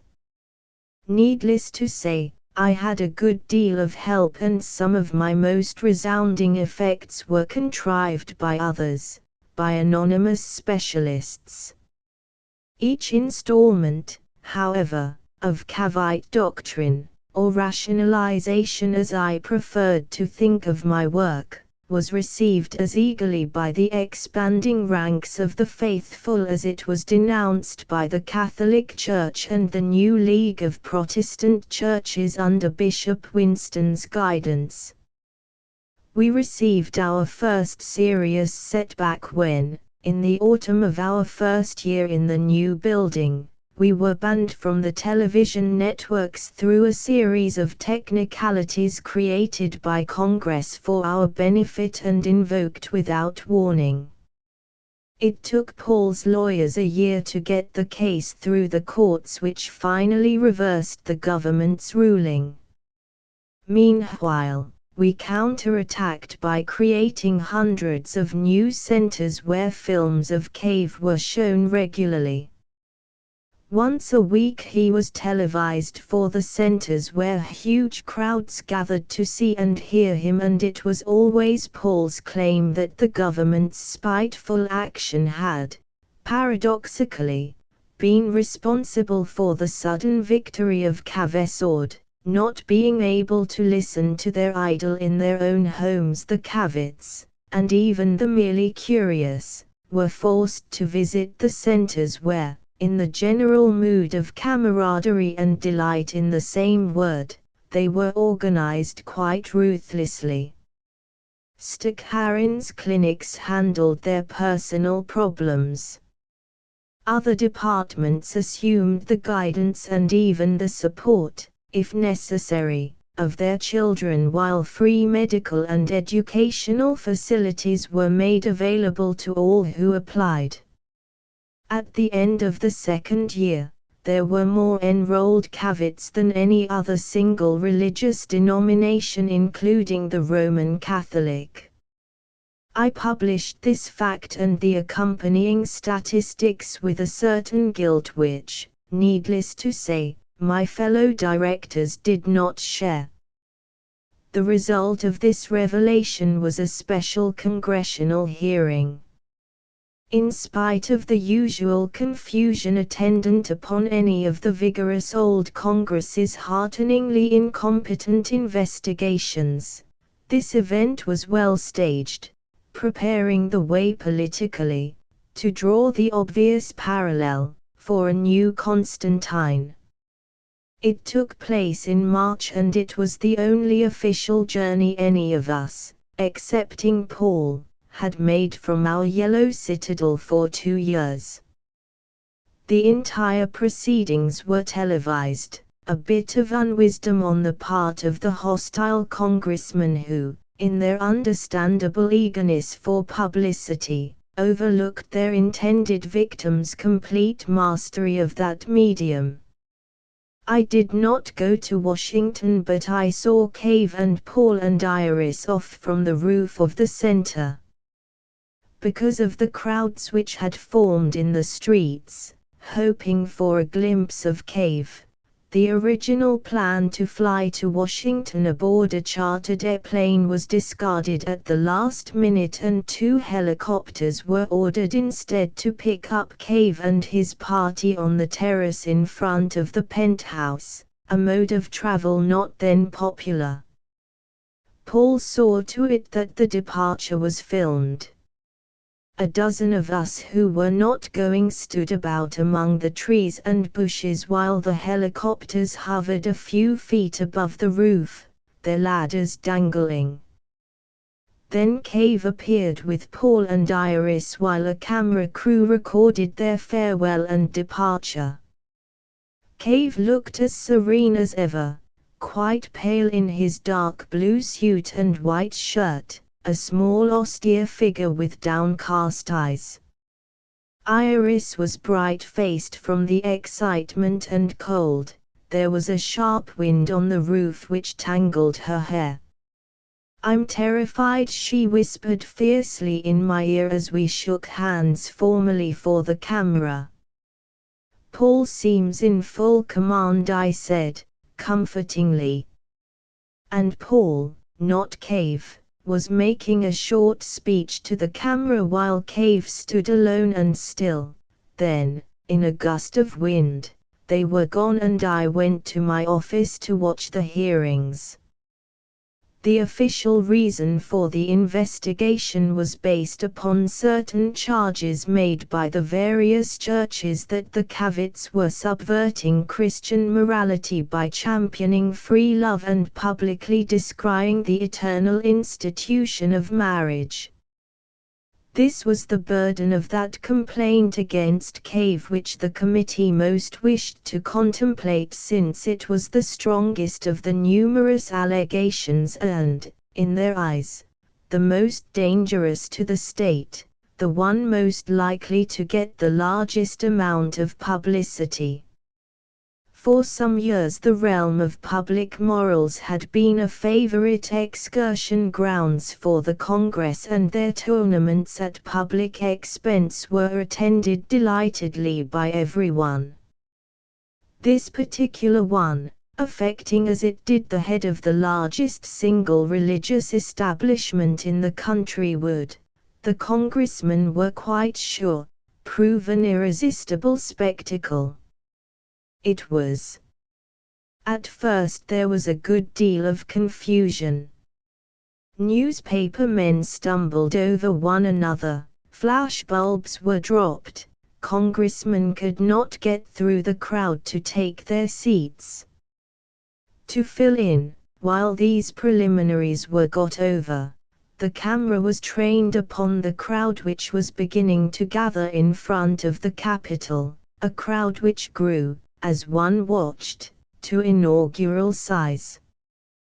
Though it was orderly, a troop of soldiers in trucks soon arrived, as though by previous design, and they got out, forming a cordon of fixed bayonets before the various entrances to the Capitol. Here and there, against the gusty blue sky, banners with the single word cave gold on blue, snapped, in hoc signo indeed. Then the commentators who had been exclaiming at some length on the size of the crowd, excitedly announced the arrival of Cave. A roar of sound filled the plaza. The banners were waved back and forth against the sky, and I saw everywhere the theatrical hand of Paul Himmel. The scene shifted to the House of Representatives' entrance to the Capitol. Cave, wearing an overcoat but bareheaded, stepped out of the limousine. He was alone. Neither Paul nor Iris was in sight. It was most effective that he should come like this, without equerries or counselors. He stood for a moment in the pillared entrance, aware of the crowd outside. Even through the commentator's narrative one could hear, like the surf falling, "Cave. Cave. Cave." For a moment it seemed that he might turn and go, not into the Capitol, but out onto the steps to the crowd. But then the chief of the Capitol Guard, sensing perhaps that this might happen, gently steered him up the stairs. The next shot was of the committee room where the hearings had at last begun. A somewhat phlegmatic Jesuit was testifying. His words were difficult to hear because of the noise in the committee room, and the impotent shouts of the chairman. The commentator gave a brief analysis of the Jesuits' attack on Cave, and then, in the midst of a particularly loud exchange between the chairman and the crowd, the clerk of the court proclaimed, "John Cave." There was silence. The crowd parted to make way for him. Even the members of the committee craned to get a good look at him as he moved quietly, almost demurely, to the witness chair. The only movement in the room was that of the papal nuncio who, in his robes, sat in the front rank of the audience. He crossed himself as Cave passed and shut his eyes. Cave was respectful, almost inaudible. Several times he was asked to repeat his answers even though the room was remarkably still. At first Cave would answer only in monosyllables, not looking up, not meeting the gaze of his interrogators who took heart at this, professionals themselves. Their voices, which had almost matched his for inaudibility, began to boom with confidence. I waited for the lightning. The first intimation came when Cave looked up. For nearly 5 minutes he had not raised his eyes once during the questioning. Suddenly he looked up and I saw that he was trying to locate the camera. He did, and it was like a revelation. A sudden shock went through me, and as well as I knew him, as few illusions as I had about him, I was arrested by his gaze. It was as though only he and I existed, as though he were I. All of those who watched responded in the same fashion to that unique gaze. The committee, however, was not aware of what had happened, that their intended victim had with one glance appropriated the eye of the world. The subsequent catechism is too well known to record here. We used it as the main exposition of Cavesord, the one testament which contained the entire thing. It was almost as if the congressman had been given the necessary questions to ask, like those supporting actors whose minor roles are designed to illuminate the genius of the star.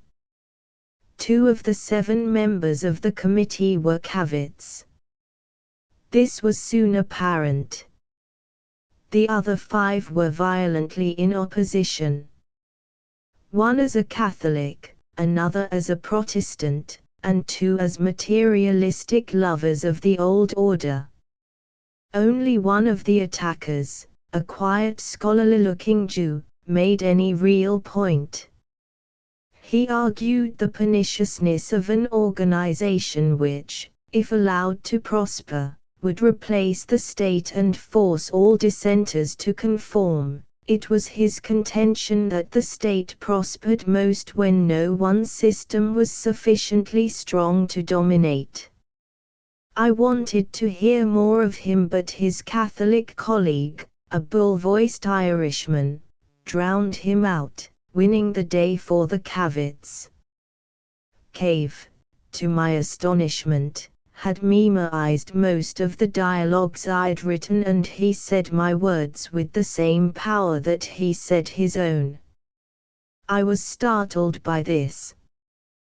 There had been no hint that such a thing might happen, and I couldn't, for some time, determine the motive until I recalled Cave's reluctance to being quoted in print. He had apparently realized that now there would be a complete record of his testimony, and so, for the sake of both literacy and consistency, he had committed to memory those words of mine which were thought to be his.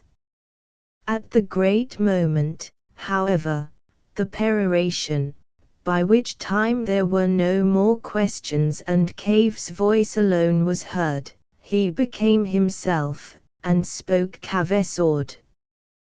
Then, without the committee's leave, in the dazzled silence which followed upon his last words, he got up abruptly and left the room. I switched off the television set. That week established Cavesord in the country and, except for various priests and ministers of the deserted gods, the United States was Cavite. To the desertion of the old establishments for the new resembled, at uneasy moments, revolution. The Congressional Committee, though anti-Cavite, did not dare even to censure him, partly from the fear of the vast crowd which waited in the Capitol Plaza and partly from the larger, more cogent awareness that it was politically suicidal for any popularly elected representative to outrage a minority of such strength. The hearing fizzled out after Cave's appearance, and though there were a few denunciatory speeches on the floor of Congress, no official action was taken. Shortly afterwards the ban on Cave's television appearances was lifted, but by then it was too late and millions of people had got permanently into the habit of attending weekly meetings at the various centers to listen to Cave, to discuss with the residents and their staffs the points of doctrine, and doctrine it had become. The second year in our Yellow Citadel was more active than the first. It was decided that Cave make no personal appearances anywhere. According to Paul, the mystery would be kept intact and the legend would grow under the most auspicious circumstances. He did not reveal his actual motive in Cave's presence, but I was aware, from private conversations we had, just the two of us, of the wisdom of his plan. He explained himself to me late one afternoon in my office. Get him in front of a really hostile crowd and there'd be no telling what might happen. Paul was restlessly marching about the room in his shirt sleeves. A blunt cigar in his mouth gave him the appearance of a lower echelon politician. There's never been a hostile audience yet, I reminded him. Except for the congressional hearings, and I thought he handled himself quite well with them. With your script in his head, Paul chuckled and stopped his march to the filing cabinet by way of that huge television screen which dominated every office and home. What I mean is, he's never been in a debate. He's never had a tough opponent, a heckler.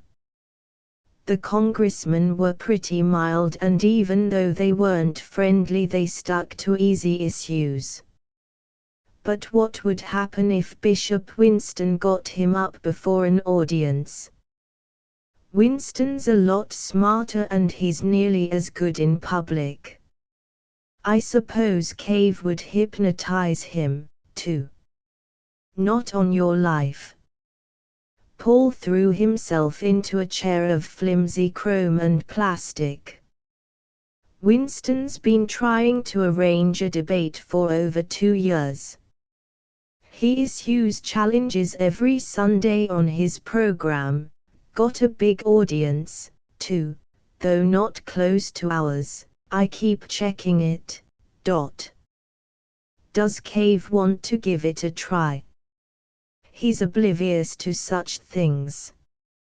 I suppose he would if he thought about it. Anyway, it's to our advantage to keep him out of sight. Let them see only a television image, hear only his recorded voice. It's wonderful copy. Big time. He was out of the chair and playing with the knob of the television set. The screen was suddenly filled with a romantic scene, a pulsating green grotto with water falling in a thin white line. So perfected had the machine become that it was actually like looking through a window, the illusion of depth quite perfect and the colors true. A warm deep voice off-screen suggested the virtues of a well-known carbonated drink. Paul turned the switch off. I was relieved since I, alone in America, was unable to think or work or even relax while the screen was bright with some other place. He won't like it. He expects next year, at the latest, to start his world tour. Perhaps then, said Paul thinly. Anyway, the longer we put it off the better.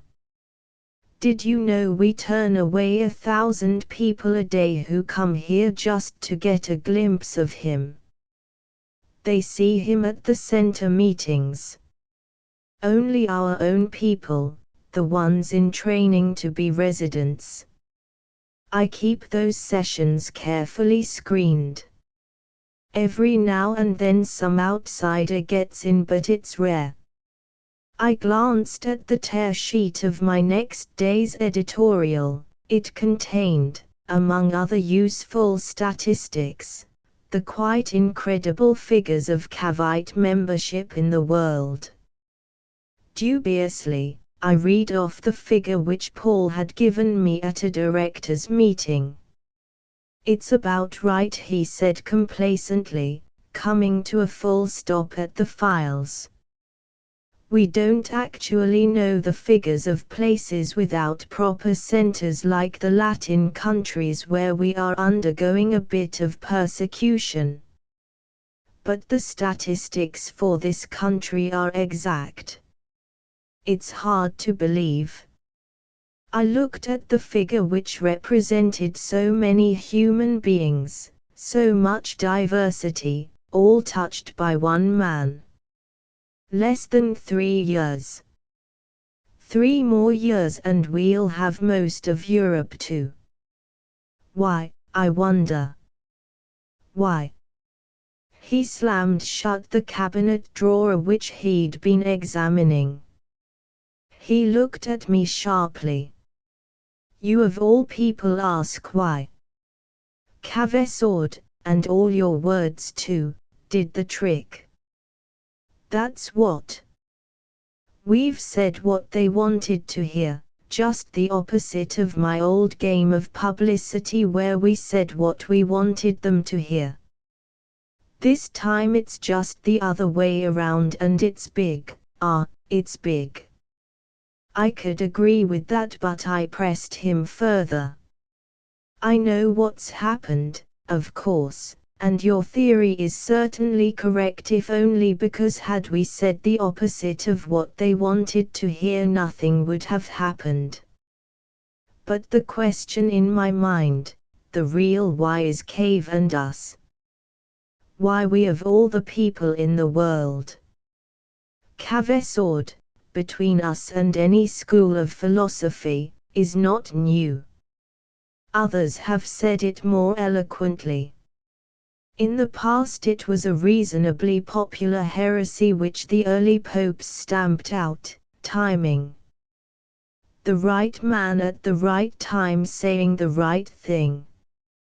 Remember the piece you did on Mohammed? I stole most of it. So what? Most effective. You figured how only at that one moment in Arabian political history could such a man have appeared. I smiled. That is always the folly of the one unique moment. For all I know, such a man could have appeared in any of 100 other Arab generations. But he never did except that one time, which proves the point. I let it go. Paul was at best not the ideal partner in the perennial conversation. There is no doubt but that Cave's the man, I said, neutrally.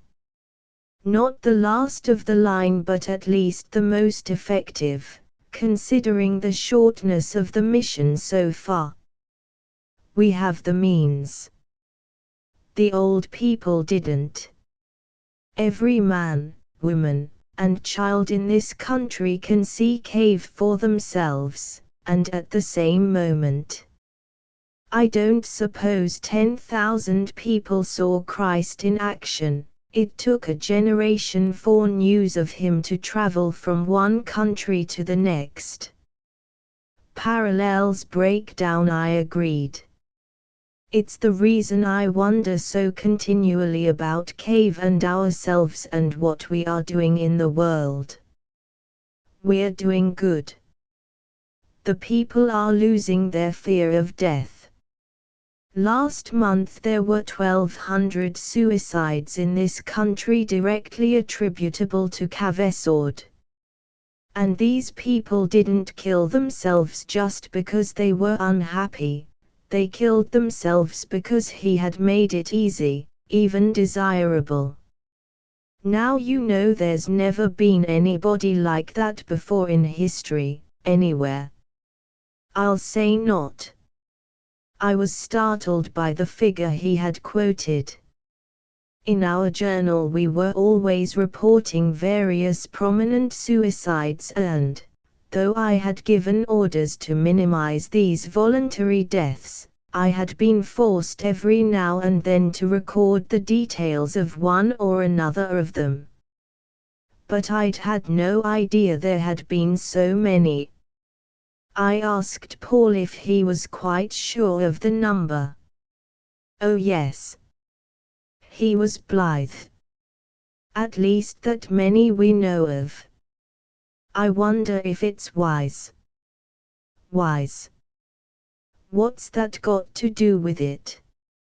It's logical. It's the proof of Cavesord.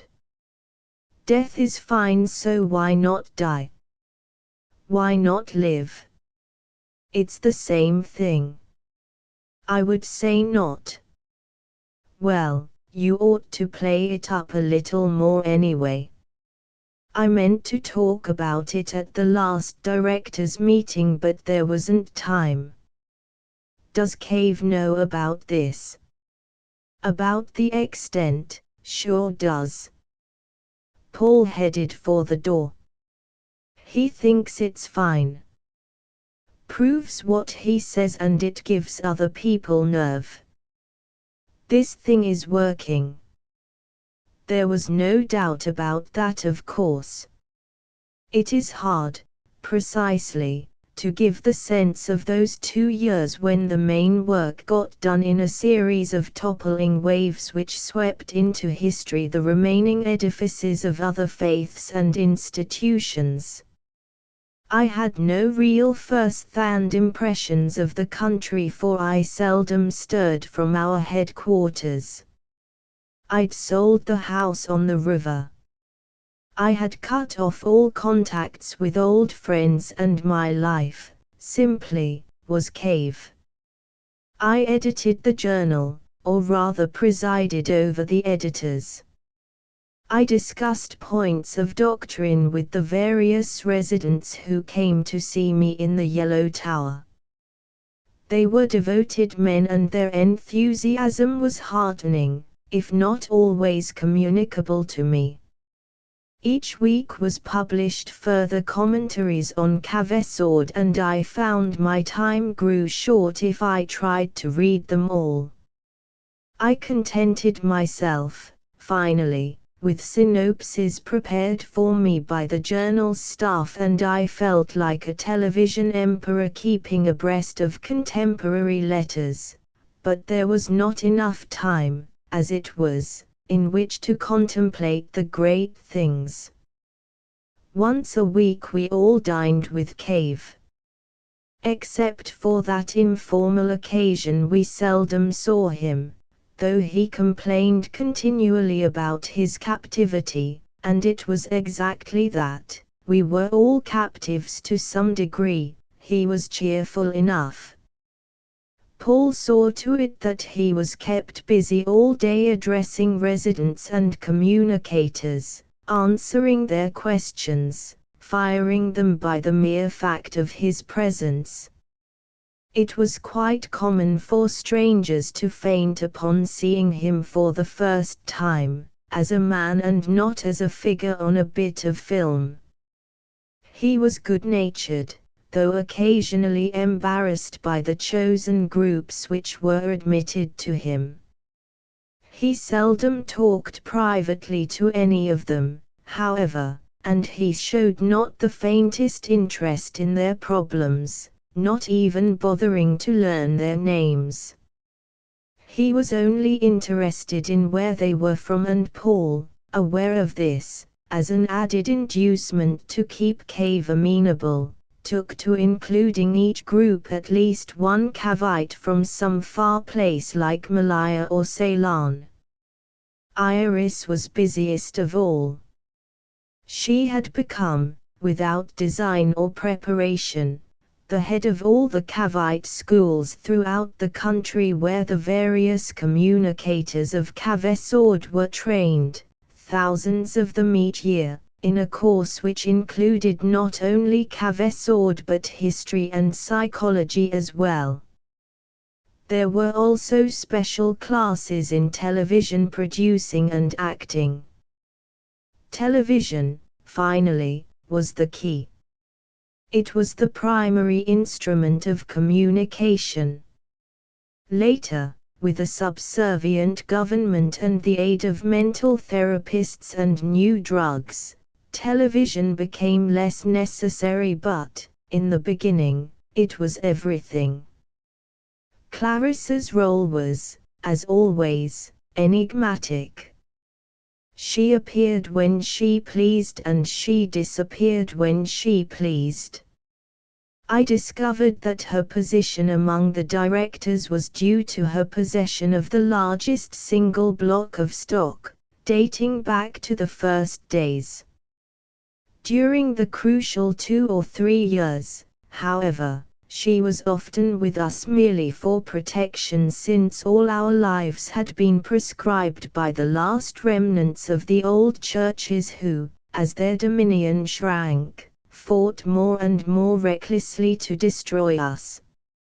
Stakharin spent his days much like Iris, instructing the communicators and center therapists in psychology.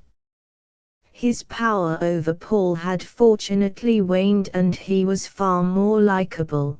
Paul was freed, Stakharin would say with some satisfaction, due to therapy, and a new father image. Less than 2 years after the congressional hearings, Paul, in his devious way, entered politics, and in the following congressional elections, without much overt campaigning on our part, the majority of those elected to both houses of the Congress were either Cavite or sympathetic. 3. At last I have met him. Early this evening I went downstairs to see the manager about an item on my bill which was incorrect. I had thought that I should be safe, for this was the time when most of the hotel guests are bathing and preparing for dinner. Unfortunately, I encountered Butler and his newly arrived colleague in the center of the lobby. I suddenly found myself attempting, by an effort of will, very simply to vanish into smoke like one of those magicians in a child's book. But I remained all too visible. I stopped halfway across the lobby and waited for them. They came toward me. Butler murmuring greetings and introductions to Communicator Jessup, soon to be resident of Luxor when we get underway, and this, Jack, is the Mr. Hudson I told you about. The resident-to-be shook my hand firmly. He was not more than 30, a lean, dark-eyed mulatto whose features and coloring appealed to me, used as I now am to the Arabs. Beside him, Butler looked more red and gross than ever. Butler has told me how useful you've been to us, said Jessup. His voice was a little high, but he did not have the trick of over-articulation which used to be so common among educated Negroes in earlier times, a peculiarity they shared with Baptist clergymen and professional poets. I've done what I could, little as it is, I said ceremoniously. Then, without protest, I allowed them to lead me out onto the terrace which overlooked the setting sun and the muddy river. We planned to see you when Jack, here, arrived, said Butler expansively when we were seated, a tray of gin and ice and tonic water set before us by a waiter who was used now to American ways. But you had the sign on your door, so I told Jack we'd better wait till Mr. Hudson is feeling better.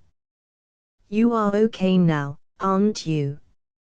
Somewhat better, I said, enjoying the British gin. I'd had none since I left Cairo. At my age one is either dead or all right. I seem not to be dead. How I envy you, said Jessup solemnly. His voice, though high, was strong. Envy me? For a moment I did not quite understand. To be so near the blessed state. Not to see the sun again and feel the body quivering with corrupt life. Oh, what I should give to be as old as you. You could always commit suicide, I said irritably, forgetting my role as an amiable soft-headed old cretin. This stopped him for only the space of a single surprised breath. Cavesway is not possible for his servants, he said at last, patiently. You have not perhaps followed his logic as carefully as you might had you been living in the civilized world. He looked at me with his bright dark eyes inscrutably focused. Why are you here? I wanted to ask furiously, finally, but I only nodded my head meekly and said, so much has changed since I came out here. I do recall, though, that Cavesway was considered desirable for all. It is, but not for his servants who must, through living, sacrifice their comfort. It is our humiliation, our martyrdom in his behalf. Even the humblest man or woman can avail themselves of Cavesway, unlike us, his servants, who must live, disgusting as the prospect is, made bearable only by the knowledge that we are doing His work, communicating His word. What courage it must take to give up Kaveswe! I intoned with reverent awe. It is the least we can do for him. The bright sun resembled that red gold disk which sits on the brow of Horus. A hot wind of Numidia stirred the dry foliage about us. I could smell the metallic odor of the Nile's water. A muezzin called, high and toneless in the evening. Before I slip off into the better state, I said at last, emboldened by gin, I should like to know as much as possible about the new world the Kavits have made. I left the United States shortly after Cave took his way. I have never been back. How soon after? The question came too fast. I gripped the arms of my chair tightly. 2 years after, I think I said. I came to Cairo for the digging out in Elabul. How could you have missed those exciting years? Jeshup's voice became zealous. I remained on guard. I was not even born then, and I've always cursed my bad luck.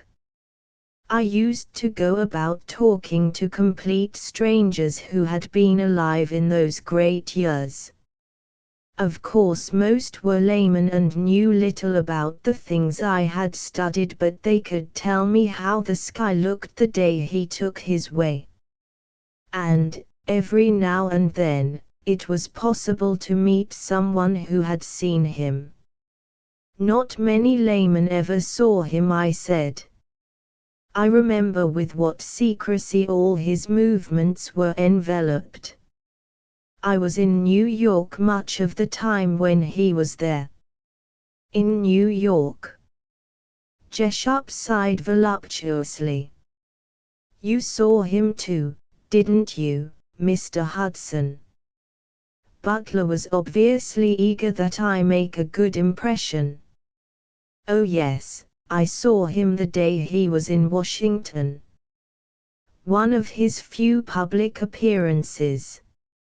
I was very devout in those days. I am now too, of course, I added hastily. But in those days when it was all new, one was, well, exalted by Kavesord. I made a special trip to Washington just to get a glimpse of him. I played as resolutely as possible upon their passionate faith. Did you really see him? I shook my head sadly. Only a quick blur as he drove away. The crowd was too big and the police were all around him. I have of course relived that moment in the library, watching the films, but actually to have been there that day. Jeshup's voice trailed off as he contemplated the extent of my good fortune. Then afterwards, after his death, I left for Egypt and I've never been back. You missed great days. I'm sure of that. Yet I feel the best days were before, when I was in New York and each week there would be a new revelation of his wisdom. You are quite right, said Jessup, pouring himself more gin. Yours was the finer time, even though those of us who feel drawn to the mother must declare that later days possessed some virtue too, on her account. Mother. I knew of course before he answered what had happened. As Cave was the father of our knowledge, so Iris is its mother, said Jessup. He looked at Butler with a half smile. Of course there are some, the majority in fact, of the communicators who deprecate our allegiance to the mother, not realizing that it enhances rather than detracts from Cave. After all, the word and the way are entirely his. Butler chuckled. There's been a little family dispute, he said. We keep it out of the press because it really isn't the concern of anybody but us, cave servants. Don't mind talking to you about it since you'll be dead soon anyway, and up here we're all in the same boat, all caveats. Anyway, some of the younger fellows, the bright ones like Jessup, have got attached to Iris, not that we don't all love her equally. It's just that they've got in the habit of talking about death being the womb again, all that kind of stuff without any real basis in Cave. It runs all through his work, Bill. It's implicit in all that he said. Jessup was amiable, but I sensed a hardness in his tone. It had come to this, I thought. Well, we won't argue about it, said Butler, turning to me with a smile. You should see what these Irisians can do with a Cavite text. By the time they finish you don't know whether you're coming or going. Were you at all active in the mission? Asked Jessup, abruptly changing the subject. I shook my head. I was one of the early admirers of Cave, but I'm afraid I had very little contact with any of his people. I tried once or twice to get in to see him, when they were in the Yellow Tower, but it was impossible. Only the residents and people like that ever got to see him personally. He was busy those days, said Jessup, nodding. He must have dictated nearly 2 million words in the last 3 years of his life. You think he wrote all those books and dialogues himself? Of course he did. Jessup sounded surprised. Haven't you read Iris's accounts of the way he worked? The way he would dictate for hours at a time, oblivious of everything but Cavesord. I suppose I missed all that, I mumbled. In those days it was always assumed that he had a staff who did the work for him. The Lutherists, said Jessup, nodding. They were extremely subtle in their methods, but of course they couldn't distort the truth for very long. Oh, said Butler. Mr. Hudson asked me the other day if I knew what the word Lutherist came from, and I said I didn't know. I must have forgotten, for I have a feeling it was taught us, back in the old days when we primitives were turned out, before you bright young fellows came along to show us how to do Caves work. Jessup smiled. We're not that bumptious, he said. As for Lutherist, it's a word based on the name of one of the first followers of Cave. I don't know his other name or even much about him. All that I know, I've been told, as far as I remember, the episode was never even recorded. Much too disagreeable, and of course we don't like to dwell on our failures. I wonder what it was that he did, I asked, my voice trembling despite all efforts to control it. He was a nonconformist of some kind. He quarreled with Iris, they say. Wonder what happened to him, asked Butler. Did they send him through indoctrination? No, as far as I know. Jessup paused. When he spoke again his voice was thoughtful. According to the story I heard, legend really, he disappeared.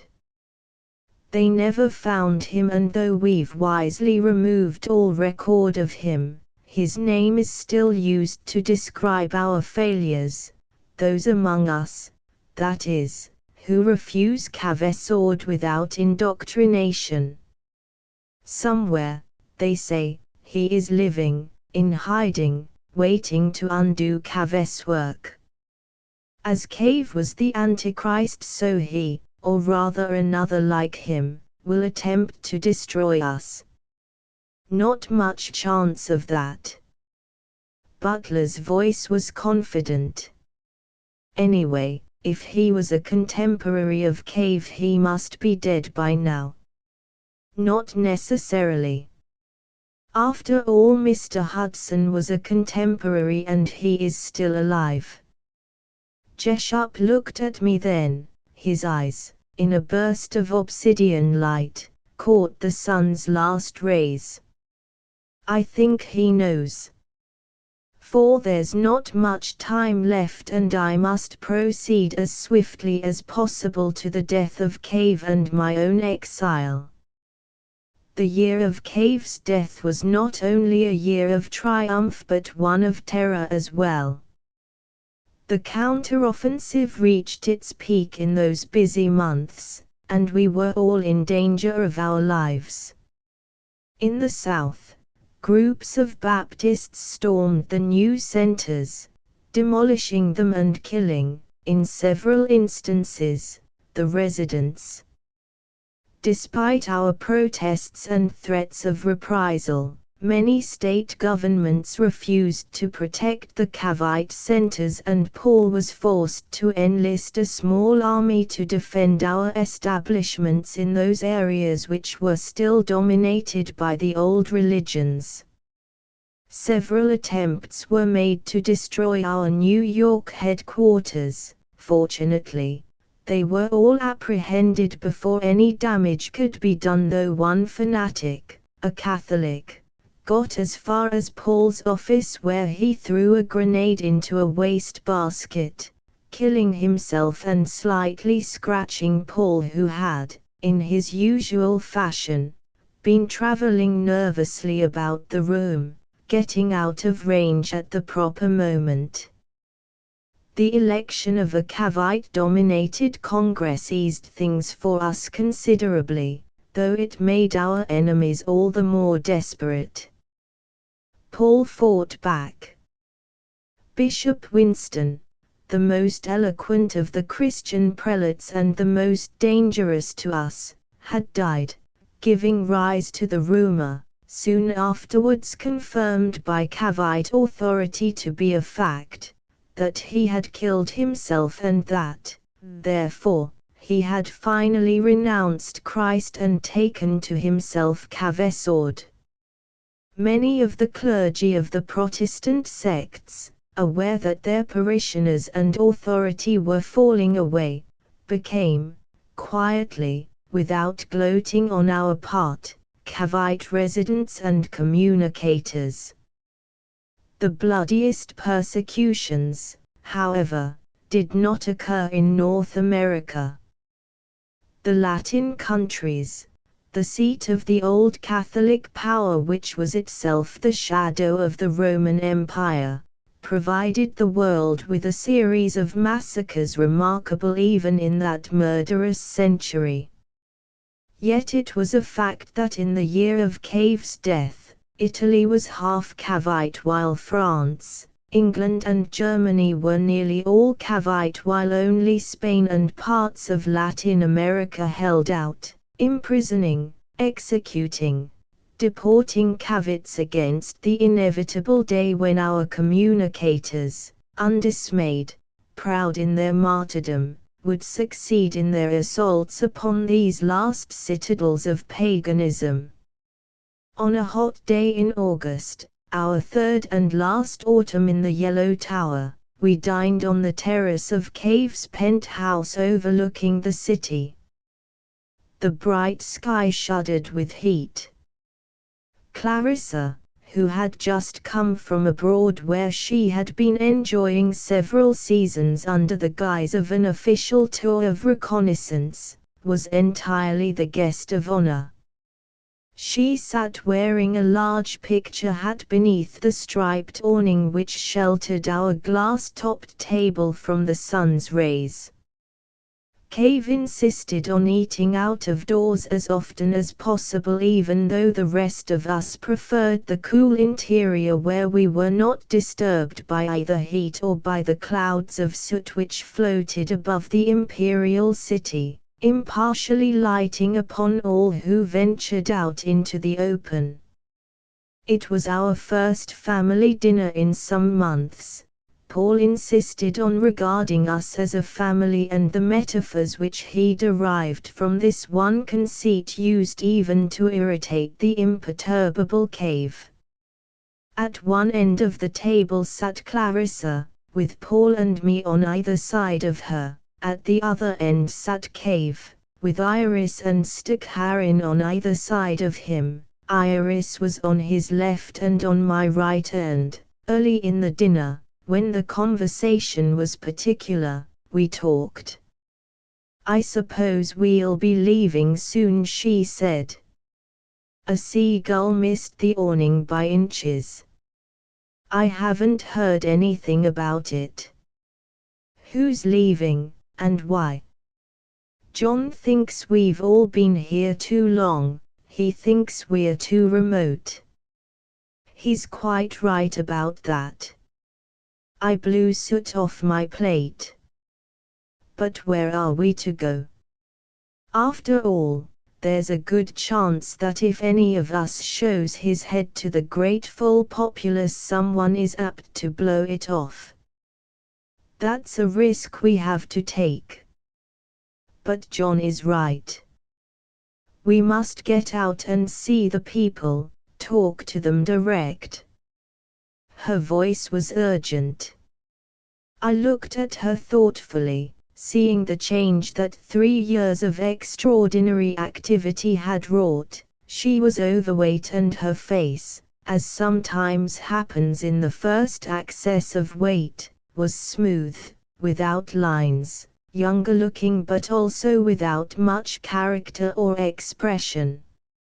I kept thinking irrelevantly of a marshmallow, for, in the light of day, her casually made-up face did resemble a pale smoothly powdered confection. Her wonderful sharpness, her old fineness was entirely gone, and the new Iris, the busy, efficient Iris, had become like.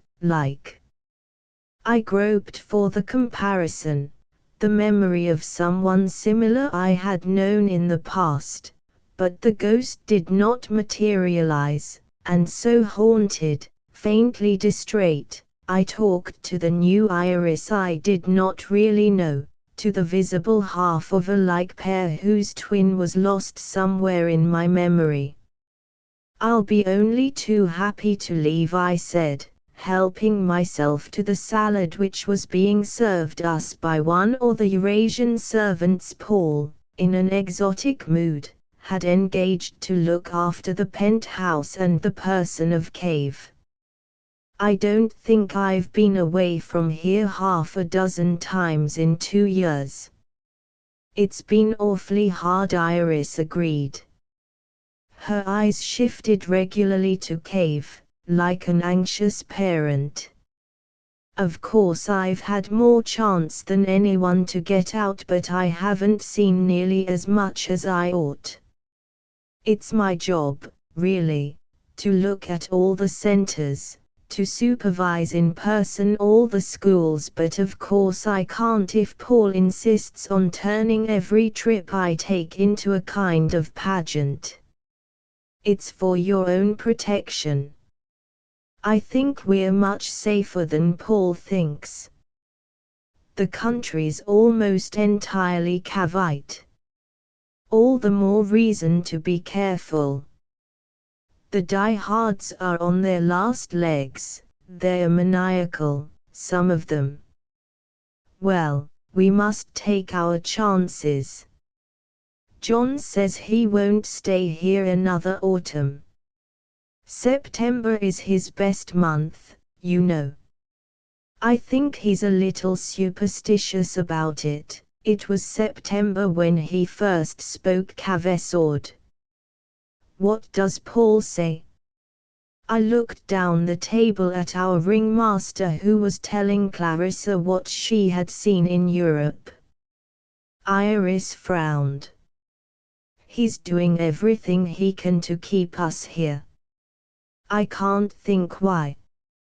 John's greatest work has been done face to face with people, yet Paul acts as if he didn't dare let him out in public.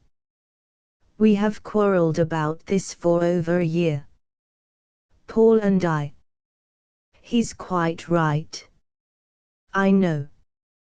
I'd be nervous to go about in public without some sort of protection.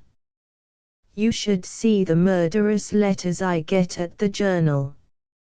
We've nothing to fear, said Iris flatly. And we have everything to gain by mixing with people.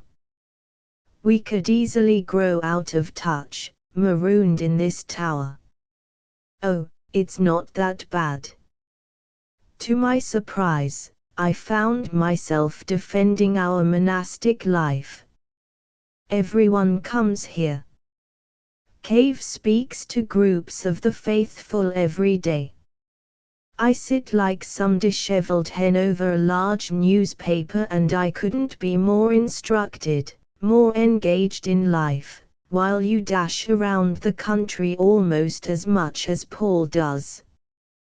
But only seeing the centers, only meeting the caveats. I have no other life anymore. I looked at her curiously. There was no bitterness in her voice, yet there was a certain wistfulness which I'd never noticed before. Do you regret all this, Iris? I asked. It had been some time, 3 years, since I had spoken to her of ourselves, of personal matters. We had become, in a sense, the offices which we held, our symbolic selves paralyzing all else within, true precedent achieved at a great cost. Now a fissure had suddenly appeared in that monument which Iris had become, and, through the floor, I heard again, briefly, the voice of the girl I had met on the bank of the Hudson in the spring of a lost year. I never knew it would be like this, she said, almost whispering, her eyes on Cave while she spoke to me. I never thought my life would be as alone as this, all work. Yet you wanted it, you do want it. Direction, meaning, you wanted all that, and now you have it. The magic worked, Iris.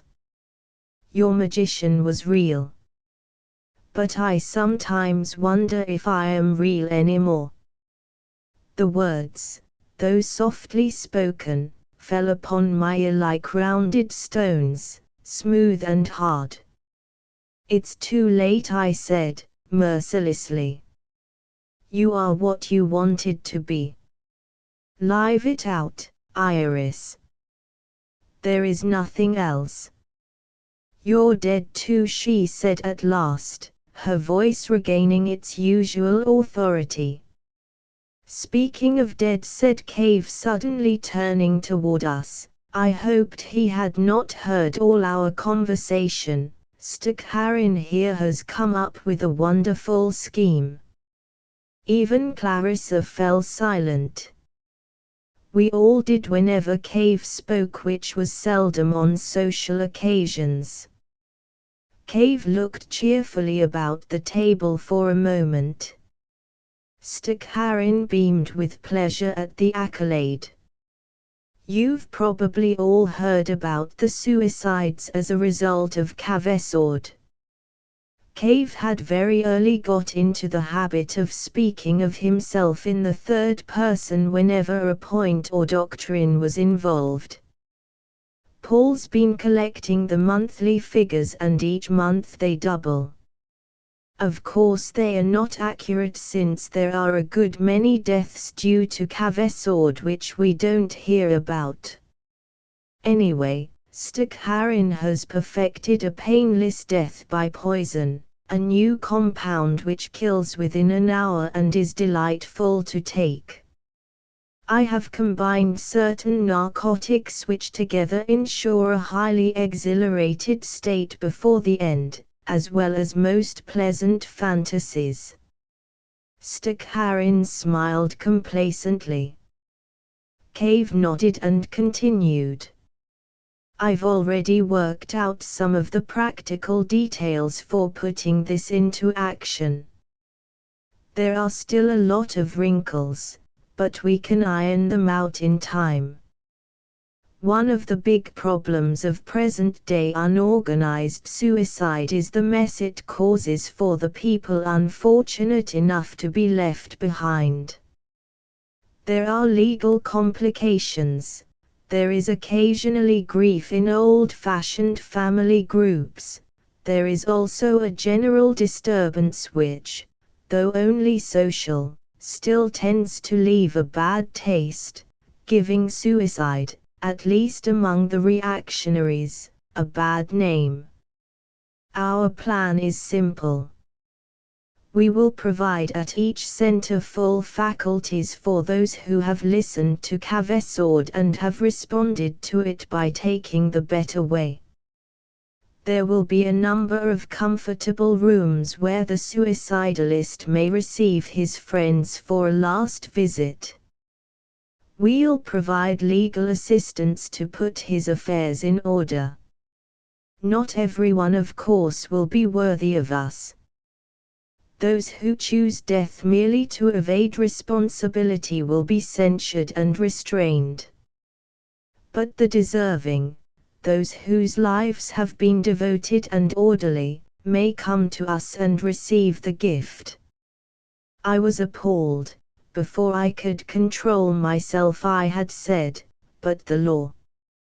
You just can't let people kill themselves, why not?" Cave looked at me coldly and I saw, in the eyes of the others, concern and hostility. I had anticipated something like this ever since my talk with Paul, but I had not thought it would come so swiftly or so boldly. Paul spoke for Cave. "We've got the Congress and the Congress will make a law for us.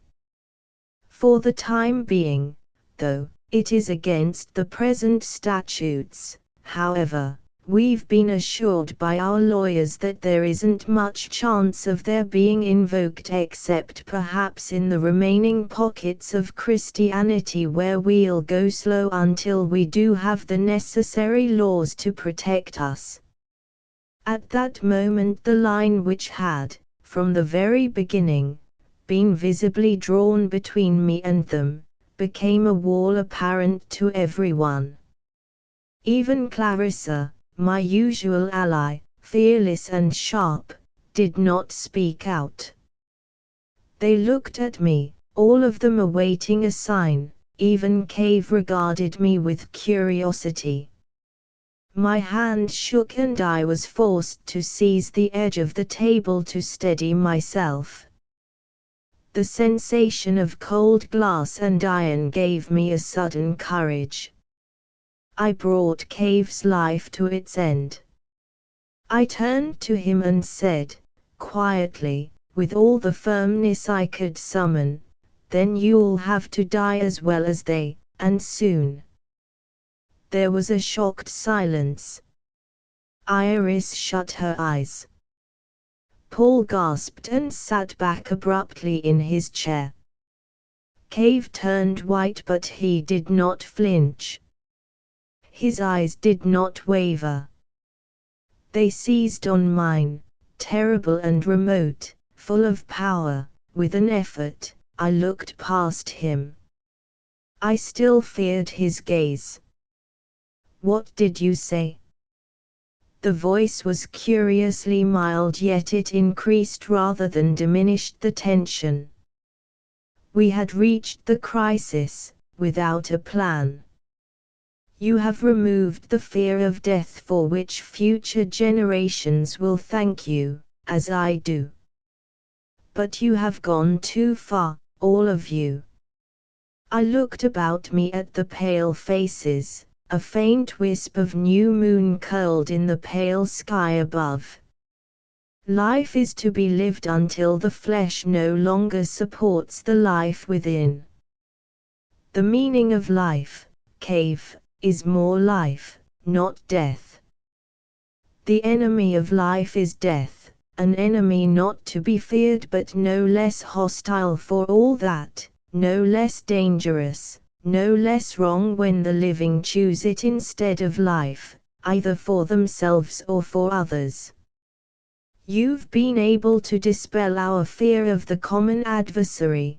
That was your great work in the world. Now you want to go further, to make love to this enemy we no longer fear, to mate with death, and it is here that you, all of you, become the enemies of life. Stop it. Iris's voice was high and clear. I did not look at her. All that I could do now was to force the climax. But sooner or later every act of human folly creates its own opposition. This will too, more soon than late, for if one can make any generality about human beings it is that they want not to die. You cannot stampede them into death for long. They are enthusiastic now. They may not be soon, unless of course there is some supreme example before them, one which you, Cave, can alone supply. You will have to die by your own hand to show the virtue and the truth of all that you have said. I had gone as far as I could. I glanced at Iris while I spoke. She had grown white and old-looking and, while I watched her, I realized whom it was she resembled, the obscure nagging memory which had disturbed me all through dinner. She was like my mother, a woman long dead, one whose gentle blurred features had been strikingly similar to that frightened face which now stared at me as though I were a murderer. Paul was the one who answered me. "You're out of your mind, Jean," he said, when my meaning had at least penetrated to them all. "It doesn't follow in the least that Cave must die because others want to. The main work is still ahead of him. This country is only a corner of the world. There's some of Europe and most of Asia and Africa still ahead of us. How can you even suggest he quit now and die? The work will be done whether he lives or not, as you certainly know. He's given it the first impetus. The rest is up to the others, to the ambitious, the inspired. We've met enough of them these last few years. They are quite capable of finishing the work without us. But it's nothing without Cave." I shrugged. I was suddenly relieved as the restraint of 3 furious years went in a rush. "I am as devoted to Cave as anyone," I said, and I was, I think, honest. "I don't want him to die, but all of you in your madness have made it impossible for him to live. He's gone now to the limit, to the last boundary. He is the son of death and each of you supports him. I don't, for it was only my wish to make life better, not death desirable. I never really believed it would come to this, that you, Cave, would speak out for death, against life." I raised my eyes to his. To my astonishment he had lowered his lids as though to hide from me, to shut me out. His head was shaking oddly from left to right and his lips were pressed tight together. I struck again, without mercy. "But don't stop now. You've got your wish. By all means, Build palaces if you like for those who choose to die in your name. But remember that you will be their victim, too. The victim of their passionate trust. They will force you to lead the way and you must be death's lover, Cave. He opened his eyes and I was shocked to see them full of tears. I'm not afraid, he said. 9:01 a.m. Few days after our disastrous dinner, Clarissa came to me in my office. It was our first real meeting since her return from Europe. It was also my first meeting with any one of the directors for, since the scene on the penthouse terrace, none had come near me, not even Paul, whom I usually saw at least once a day. Clarissa seemed tired but fashionable in summer lace. She sat down heavily in the chair beside my desk and looked at me oddly. Recriminations?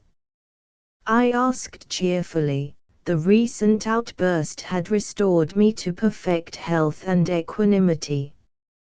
I was prepared for anything, especially battle. You're an absolute fool and you know it, she said at last. I suppose there are wires in here, recording everything we say. I shouldn't be surprised. Fortunately, I have no secrets. There's no doubt of that, she glared at me. There was no need to rush things. You mean you anticipated this?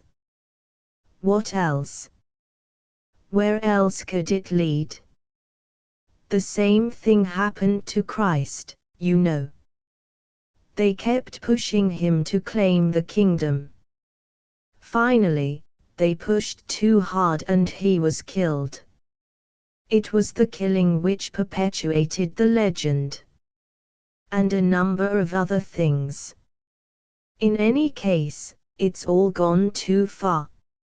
Also, I don't think you even begin to see what you've done. Done. I've merely brought the whole thing into the open, as well as put myself on record as being opposed to this passion for death. That of course is nonsense. Just because a few nitwits, a few. Have you seen the statistics? Every month there are a few hundred more, and as soon as Stakharin gets his damned roadhouses for would-be suicides going, we may find that. I always assumed Paul made up the statistics.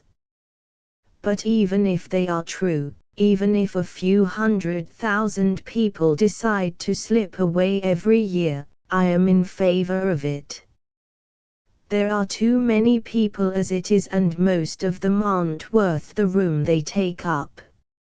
I suspect all this is just one of nature's little devices to reduce the population, like pederasty on those Greek islands. You're outrageous.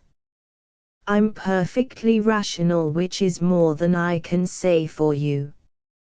Anyway, the reason I've come to see you today is, first, to warn you, and, second, to say goodbye. Goodbye. You're not going to kill myself, she laughed. Not in 100 years, though I must say lately I've begun to feel old. No, I'm going away. I've told Paul that I've had my fun, that you're all on your own, and that I want no part of what's to come. Where will you go? Who knows? Now for the warning. Paul of course is furious at you, and so is Iris. Perfectly understandable. What did he say? Nothing good. I talked to him this morning. I won't enrage you by repeating all the expletives, it's enough to say he's eager to get you out of the way. He feels you've been a malcontent all along. He'll have trouble getting me to take Stakharin's magic pill. He may not leave it up to you, said Clarissa significantly, and, inadvertently, I shuddered. I had of course wondered if they would dare go so far. I had doubted it, but the matter-of-fact Clarissa enlightened me. Watch out for him, especially if he becomes friendly. You must remember that with the country cavite and with Paul in charge of the organization you haven't much chance. I'll take what I have. Clarissa looked at me without, I could see, much hope. It was disagreeable. What you don't know, and this is my last good deed, for in a sense I'm responsible for getting you into this, is that you accidentally gave the game away. What do you mean? I mean that Paul has been planning for over a year to do away with Cave. He feels that Cave's usefulness is over. He's also uneasy about letting him loose in the world. Paul wants full control of the establishment and he can't have it while Cave lives. Paul also realizes, he's much cleverer than you've ever thought, by the way, that the Cavites need a symbol, some great sacrifice, and obviously Cave's suicide is the answer. It is Paul's intention either to get Cave to kill himself or else to do it for him and then announce that Cave, of his own free will, chose to die. I had the brief sensation of a man drowning. How do you know all this? I have two eyes, also, Iris told me. She knows too. Of course she knows. Why else do you think she's so anxious to get Cave away from this place? She knows Paul can have him killed at any time and no one would be the wiser. I grunted with amazement. I understood now what it was that had happened on the terrace. I felt a perfect fool. Of them all I alone had been unaware of what was going on beneath the surface and, in my folly, I had detonated the situation without knowing it. He knows too? I asked weakly. Of course he does, he's on his guard every minute against Paul. Why has no one ever told me this? Clarissa shrugged. They had no idea which side you'd take. They still don't know. Paul believes that you are with him, and though he curses you for an impetuous fool, he's decided that perhaps it's a good idea now to bring all this into the open, at least among ourselves. He hopes for a majority vote in the directors' meeting to force Cave to kill himself. And Cave has no wish to die, sensible man. I am a fool. What I've always told you, dear. Clarissa smiled at me. I will say, though, that you are the only one of the lot who has acted for an impersonal reason, and certainly none of them understands you except me. I am on your side, in a way. Voluntary deaths don't alarm me the way they do you, but this obsession which Cave has of death being preferable to life may have ghastly consequences. What can I do? I haven't the faintest idea. It's enough that you were warned in advance. What would you do? Exactly what I'm going to do. Pull out for good and take a long trip. I mean, if you were I. She sighed. Save your life, if possible, that's all you can do. I have a few weapons, you know. I have the journal and I'm a director. I have friends in every center. This was almost true. I had made a point of knowing as many residents as possible. I also have Iris and Cave on my side since I'm willing to do all I can to keep him alive, that he not become a supreme symbol. I wish you luck. Clarissa was most cynical. She rose. Now that I've done my bit of informing, I'm off. Europe. None of your business. But I will tell you I won't go back there, they've gone quite mad too. In Madrid I pretended to be a Catholic and I watched them put caveats up before firing squads.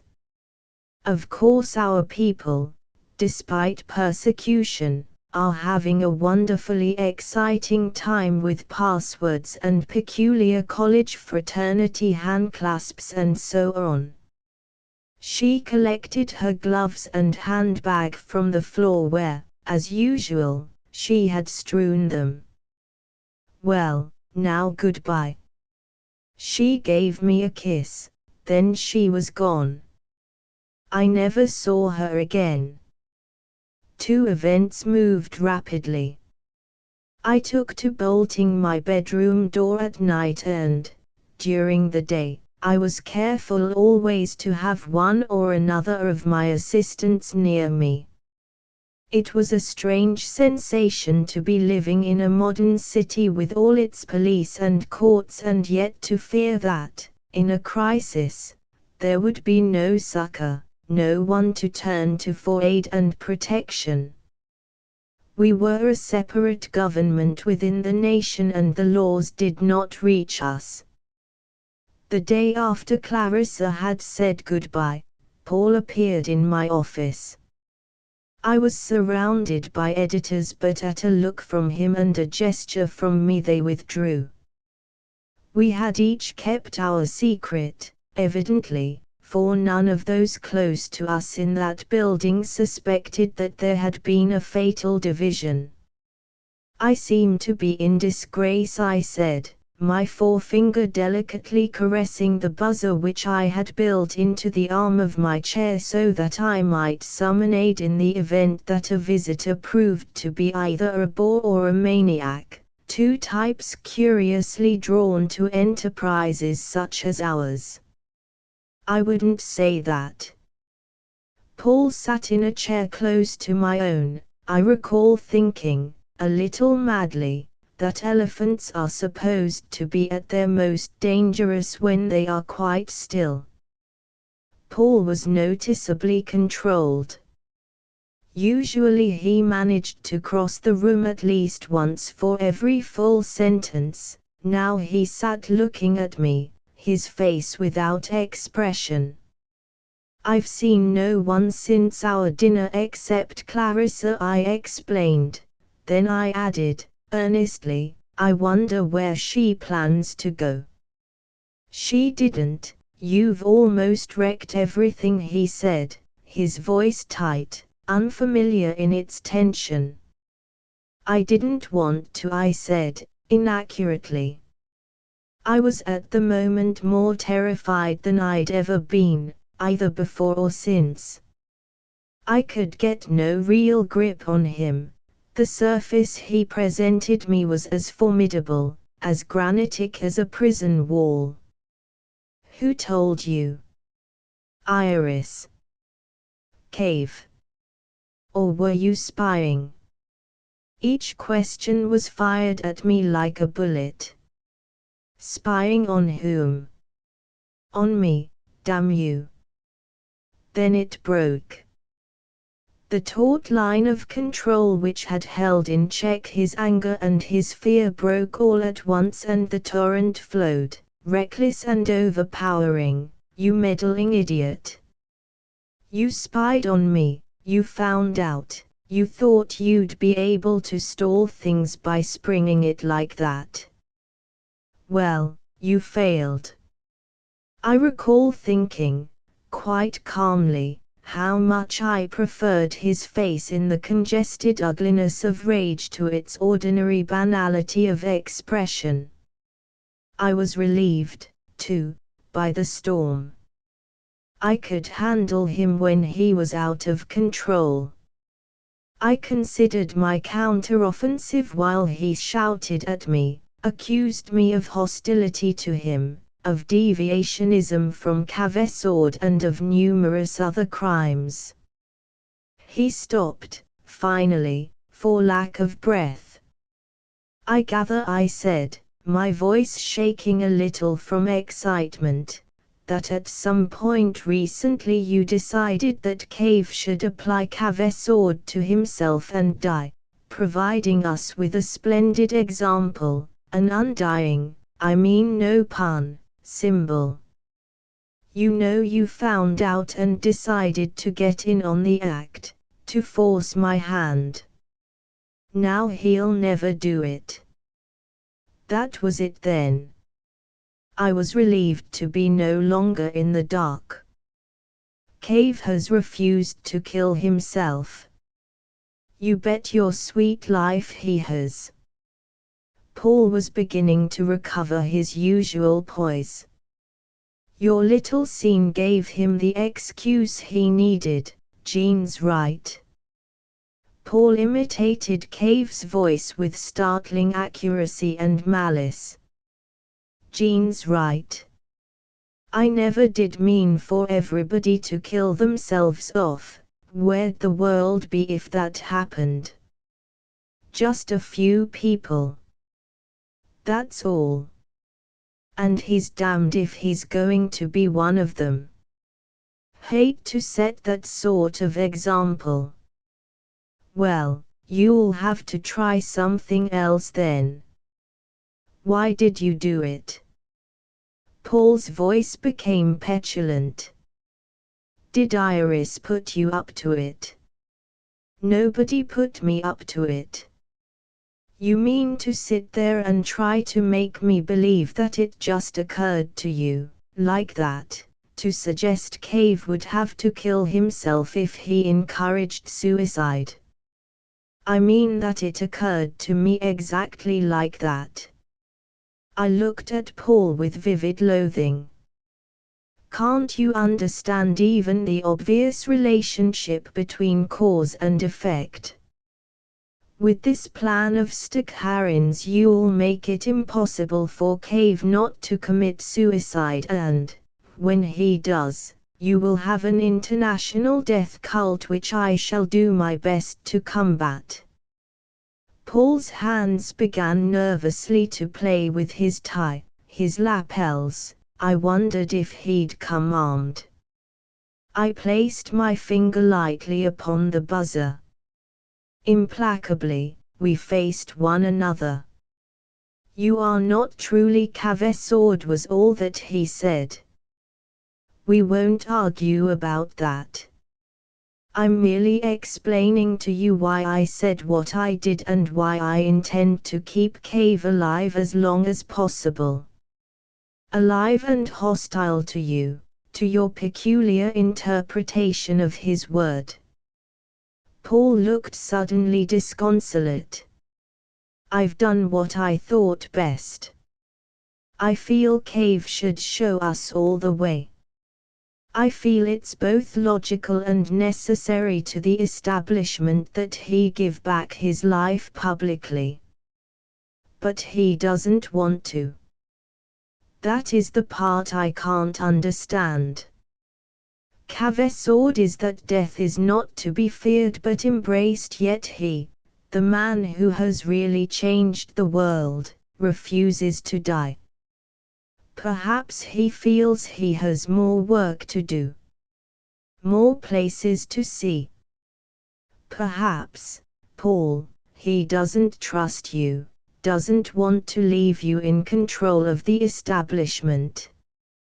I'm willing to get out if that's all that's stopping him. But the insincerity of this protestation was too apparent for either of us to contemplate for long. I don't care what his motives are. I don't care if he himself is terrified of dying, and I have a hunch that that is the real reason for his hesitancy, but I do know that I don't want him dead by his own hand. You're quite sure of that? Absolutely sure. I'm a director of the establishment, and don't forget it, Paul. It's Iris, Cave and I against you and Stakharin. You may control the organization, but we have Cave himself. I gathered courage in my desperation. I purposely sounded as though I were in warm concert with the others. I realize all that. Paul was suddenly meek, conciliatory, sublimely treacherous. But you must allow me as much sincerity as you withhold for yourself. I want to do what's best.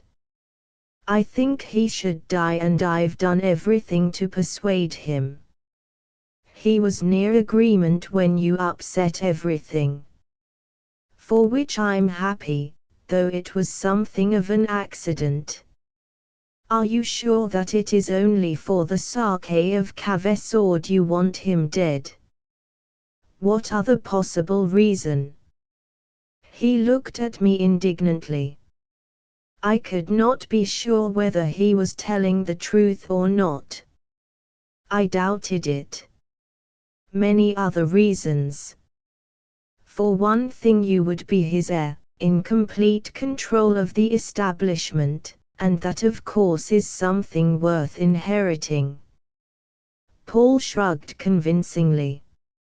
I'm as much in charge now as I would be with him dead, he said with a certain truth. I'm interested in Kavesord, not in Cave.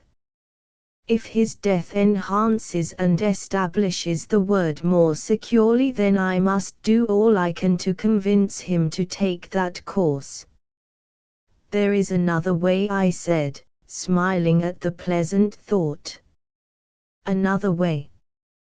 To convince us of your dedication and sincerity to Kavesord. What's that? You kill yourself, Paul. There was a long silence. I pressed the buzzer and my secretary came in. Without a word, Paul left. Immediately afterwards, I took the private elevator to Cave's penthouse. 2 guards stopped me while I was announced by a third. After a short delay, I was admitted to Cave's study, but not to Cave. Instead, Iris received me. I know what's happening, I said. Where is he? Obviously you do. Her voice was cold. She did not ask me to sit down. Awkwardly, I faced her at the room's center. We must stop him. John. Stop him from what? Doing what Paul wants him to do. And what you want as well. You're mistaken. I thought I made myself clear the other night. But though my timing was apparently bad, under no circumstances do I want him to die. You made your speech to force him. And Paul thinks I made it to stop him. I couldn't help smiling. I am, it seems, everyone's enemy. Paul has told me everything. How you and he and Stakharin all decided, without consulting us, that John should die. I was astonished at Paul's boldness. Could he really be moving so swiftly? How else explain such a prodigious lie? I told her quickly, urgently what I felt, what I had said to Paul and he to me. She heard me to the end without expressing either belief or disbelief. When I'd finished, she turned away from me and went to the window where, Through yellow glass, the city rose upon the band of horizon. "It's too late," she said, evenly. "I hadn't expected this." "Perhaps you're telling me the truth. If you are, you've made a terrible mistake." She turned about suddenly, with a precision which was almost military. "He's going to do it." The awful words fell like a weight upon a scale. I felt blindly for a chair and sat down, all strength gone. "Stop him," I said, all that I could say. "Stop him. It's too late for that." She took pity on me. "I think you're telling me the truth, Jean." She came over to where I was sitting and looked down at me gently. "I'm sorry I accused you. I should have realized Paul was lying." "You can stop him."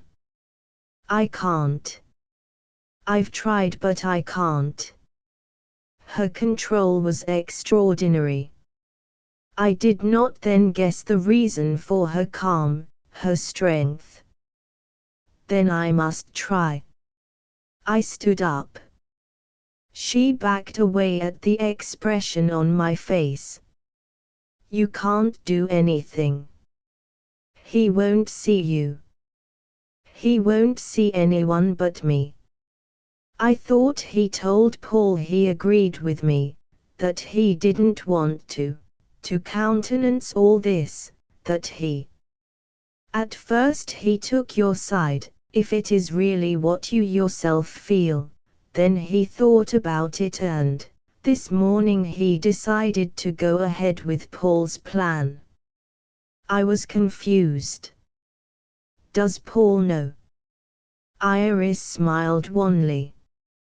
"John is reserving for himself the pleasure of doing what he must do without Paul's assistance. Or knowledge."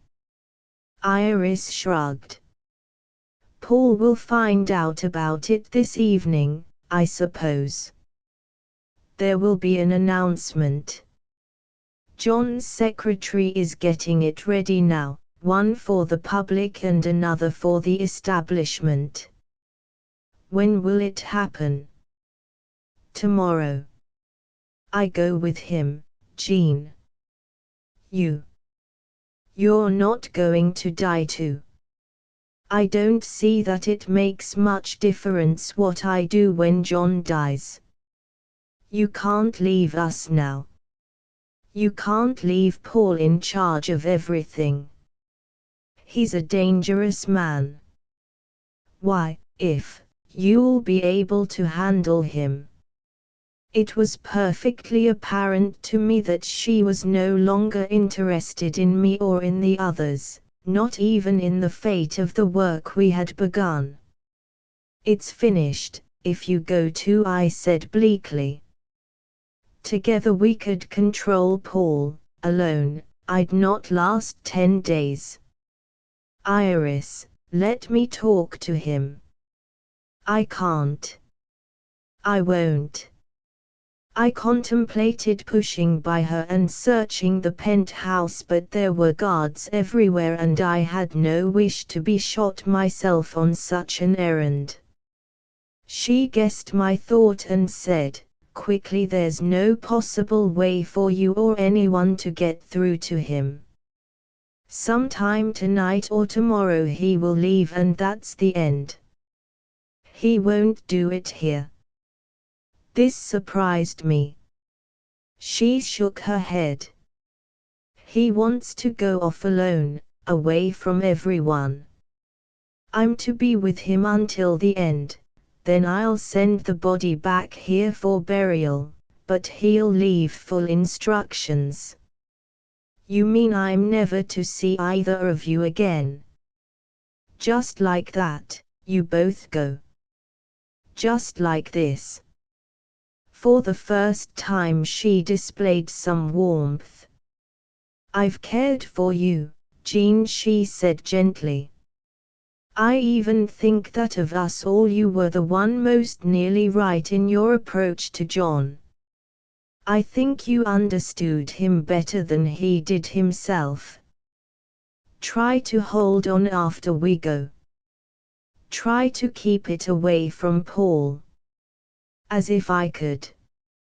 I turned from her bitterly, filled with unexpected grief. I did not want to lose her presence even though I had lost her or, rather, never possessed more of her than that one bright instant years before on the California coast when we had both realized with the unexpected clarity of the lovers we were not that our lives had come to the same point at the same moment, and the knowledge of this confluence was the one splendor I had known, the single hope, the unique passion of my life. Don't miss me, Jean. I couldn't bear that. She put her hand on my arm. I walked away, not able to bear her touch. Then they came. Paul and Stakharin were in the study. Iris gasped and stepped back when she saw them. I spun about just as Paul shouted, "It won't work, Iris. Give it up. Get out of here, Paul." Her voice was strong. "You have no right here. I have as much right as you. Now tell me, whose idea was it? Yours? Or was it John's? Or Jean's? Since he seems to enjoy playing both sides.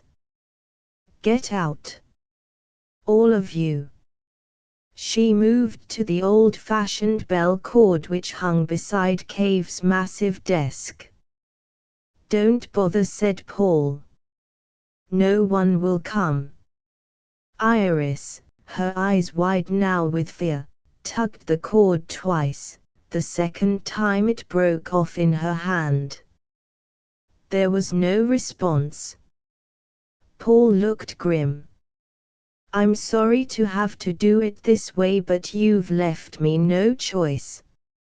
You can't leave, either of you. You read. I saw the release. It won't work." "Why not?" "It's what you've wanted all along. Everything will be yours. There'll be nobody to stop you. John will be dead and I'll be gone for good. You'll never see me again. Why must you interfere?" She spoke quickly, plausibly, but the false proportion was evident now, even to me. The plan was tumbling down at Paul's assault. "Iris, I'm not a complete fool. I know perfectly well that Cave has no intention of killing himself and that. Why do you think I'm going with him?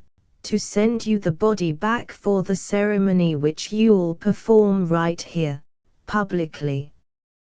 "Iris." He looked at her for a long moment. "Then, if you two leave as planned tonight, I've cancelled the helicopter by the way. There will be no body, no embalming, no ceremony, no point, only a mystery which might very well undo all our work. I can't allow that. Cave must die here, before morning.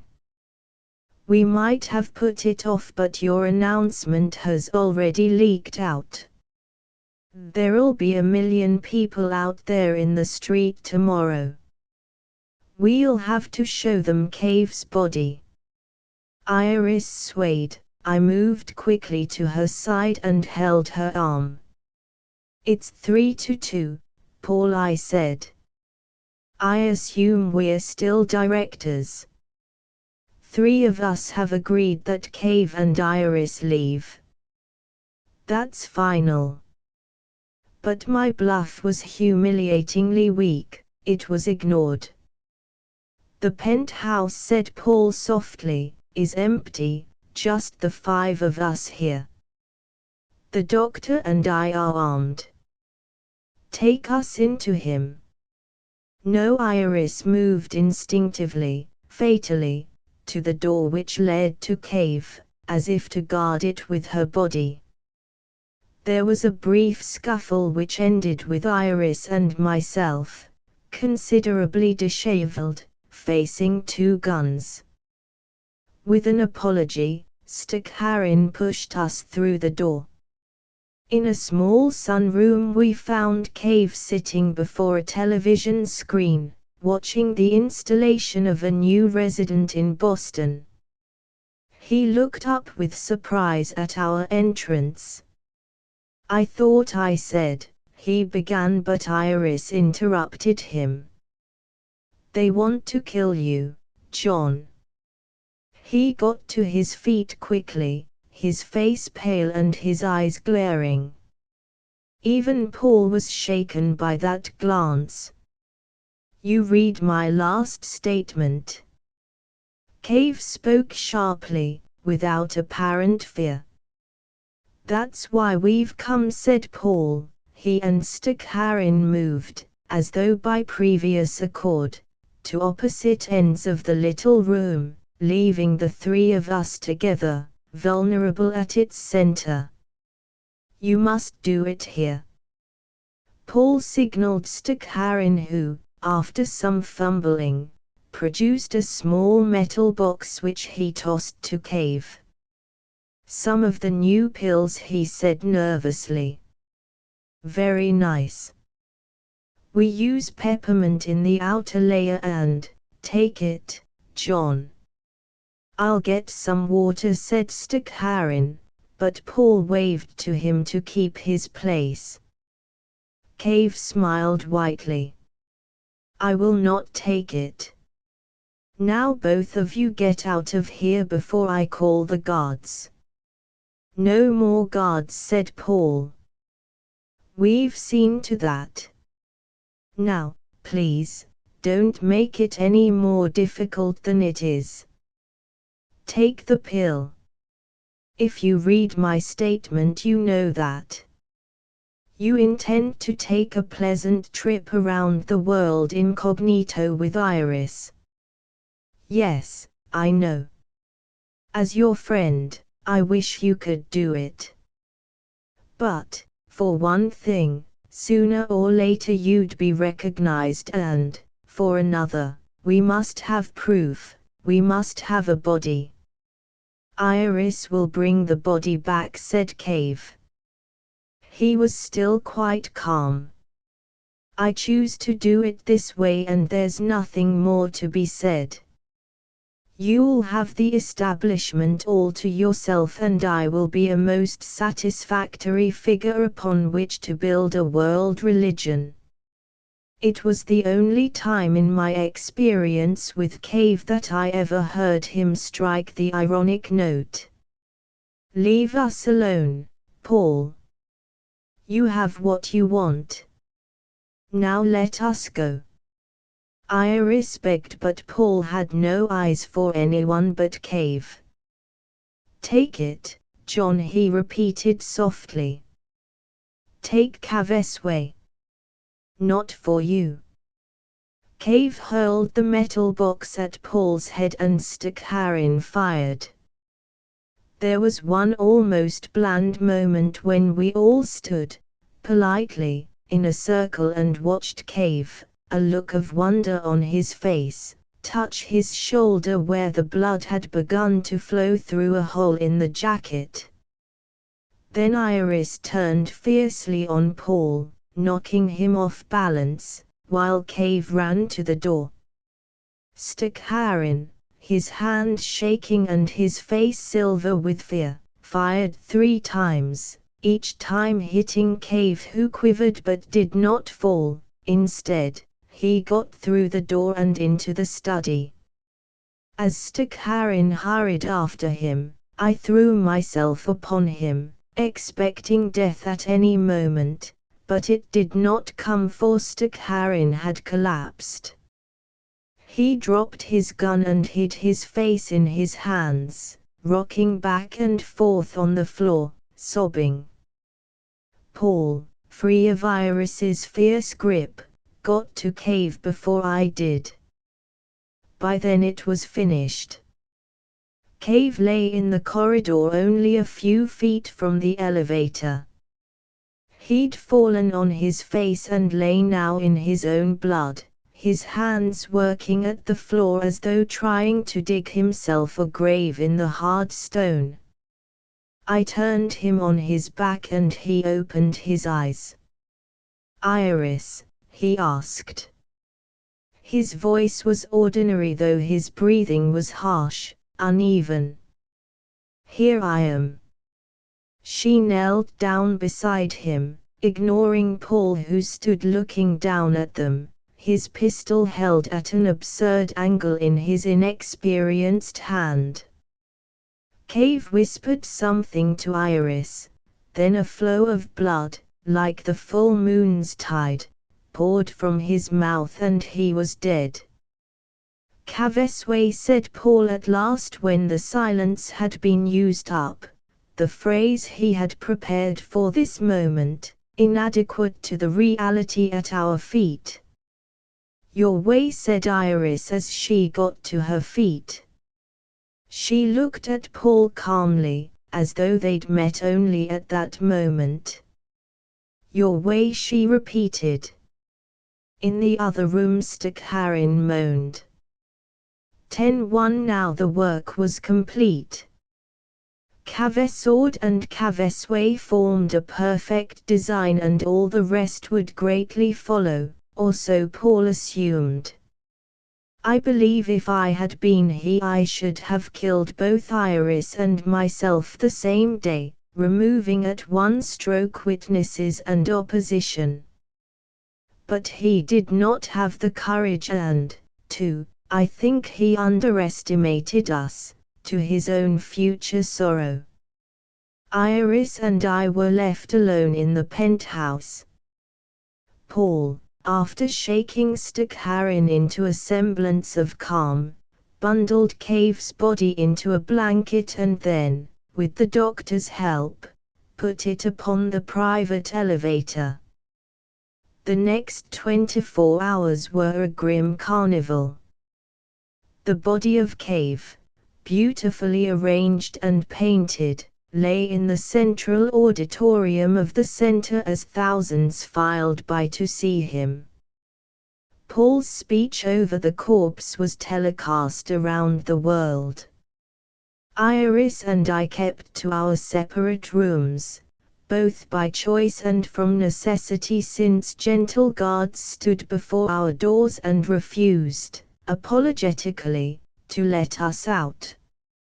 I watched the services over television while my chief editors visited me one by one unaware of what had happened, ignoring the presence of the guards. It was assumed that I was too shocked by grief to go to the office. Needless to say, I did not mention to any of them what had happened.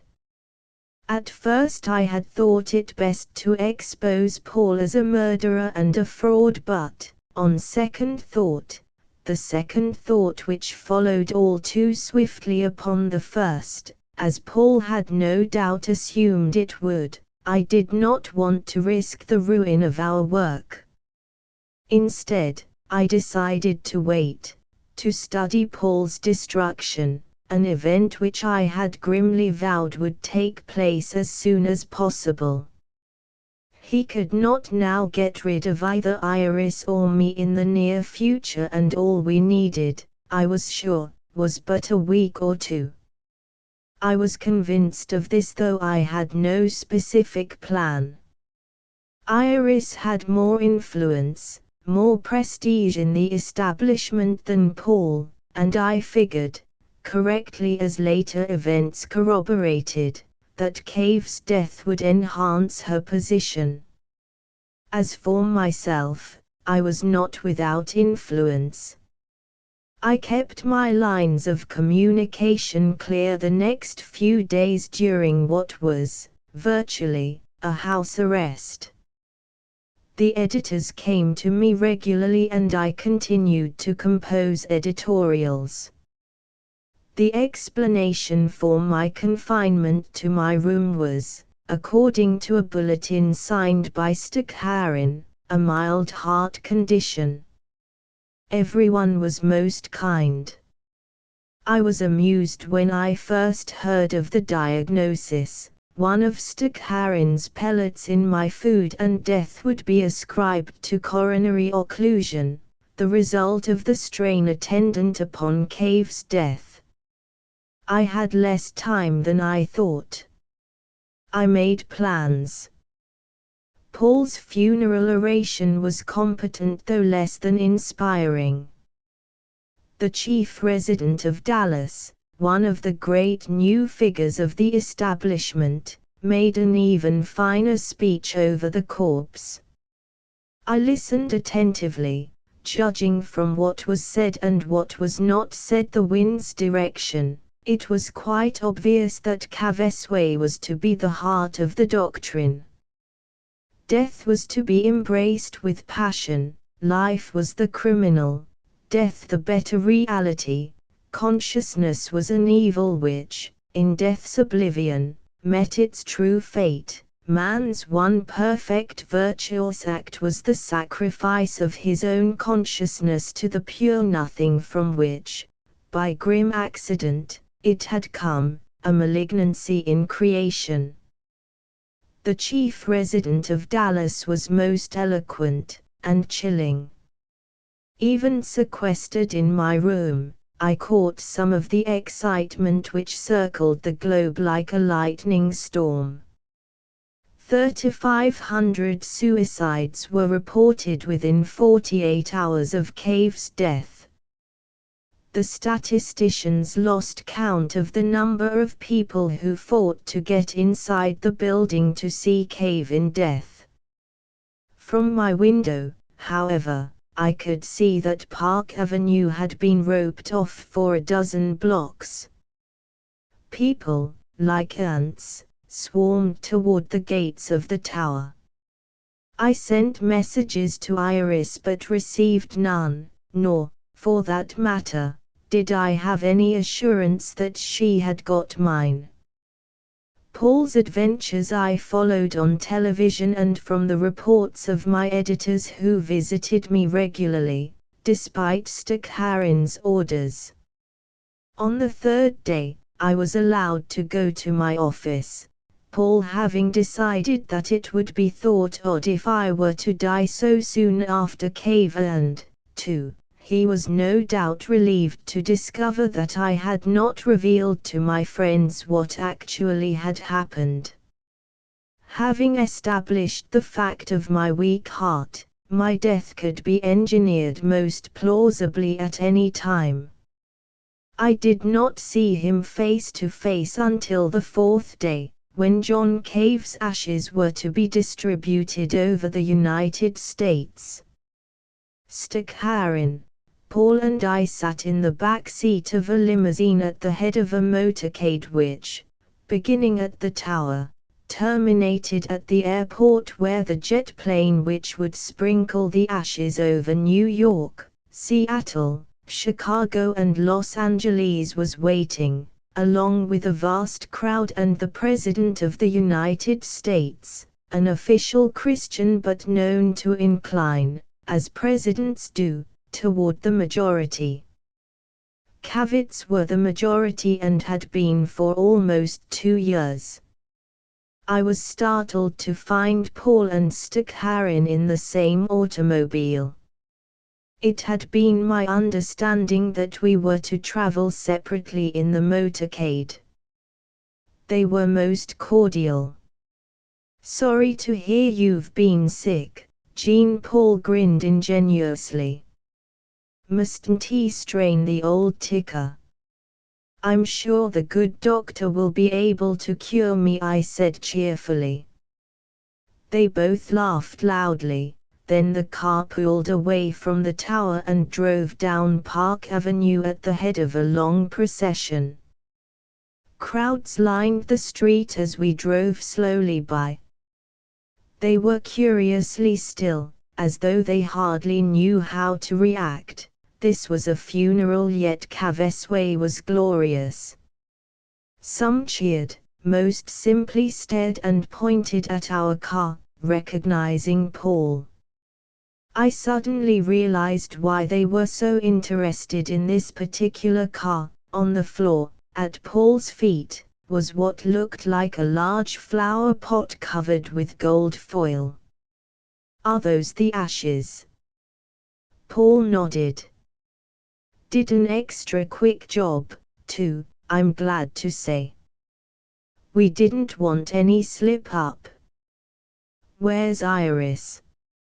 "I was going to ask you that." Paul looked at me sharply.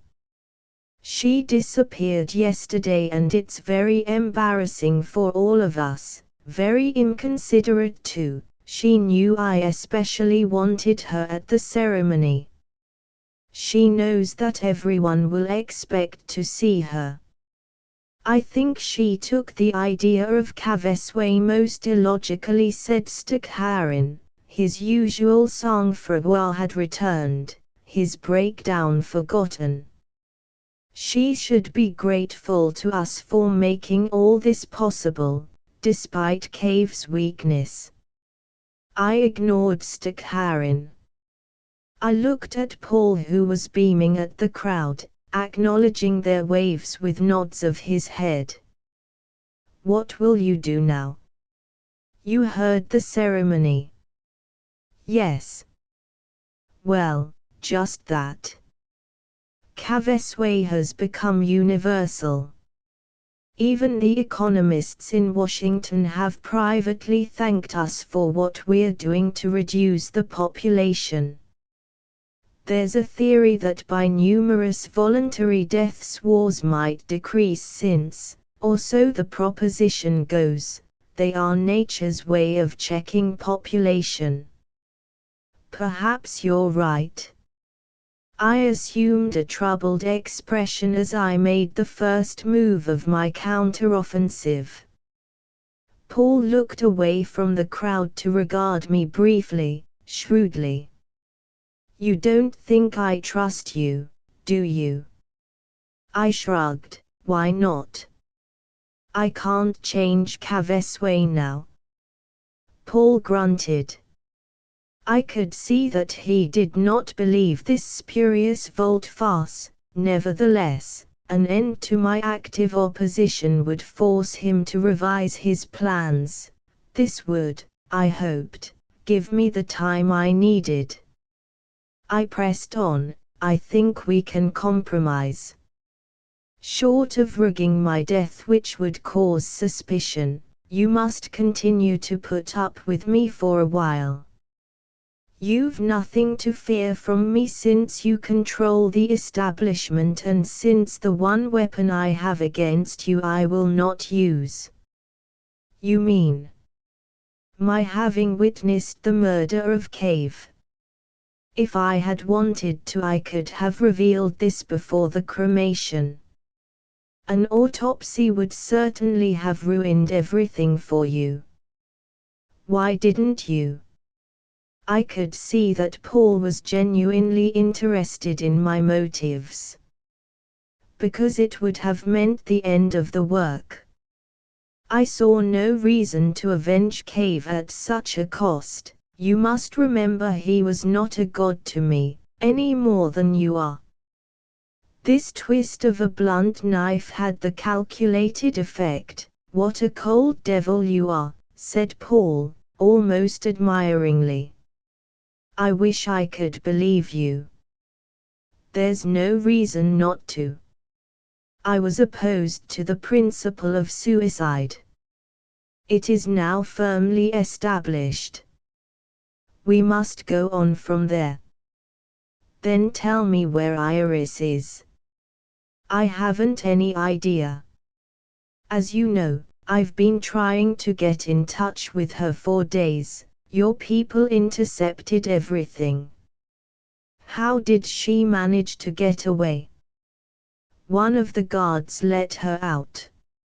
I thought he was one of our boys, but it seems she worked on him and he left with her. I've alerted all the centers, so far no one's seen her.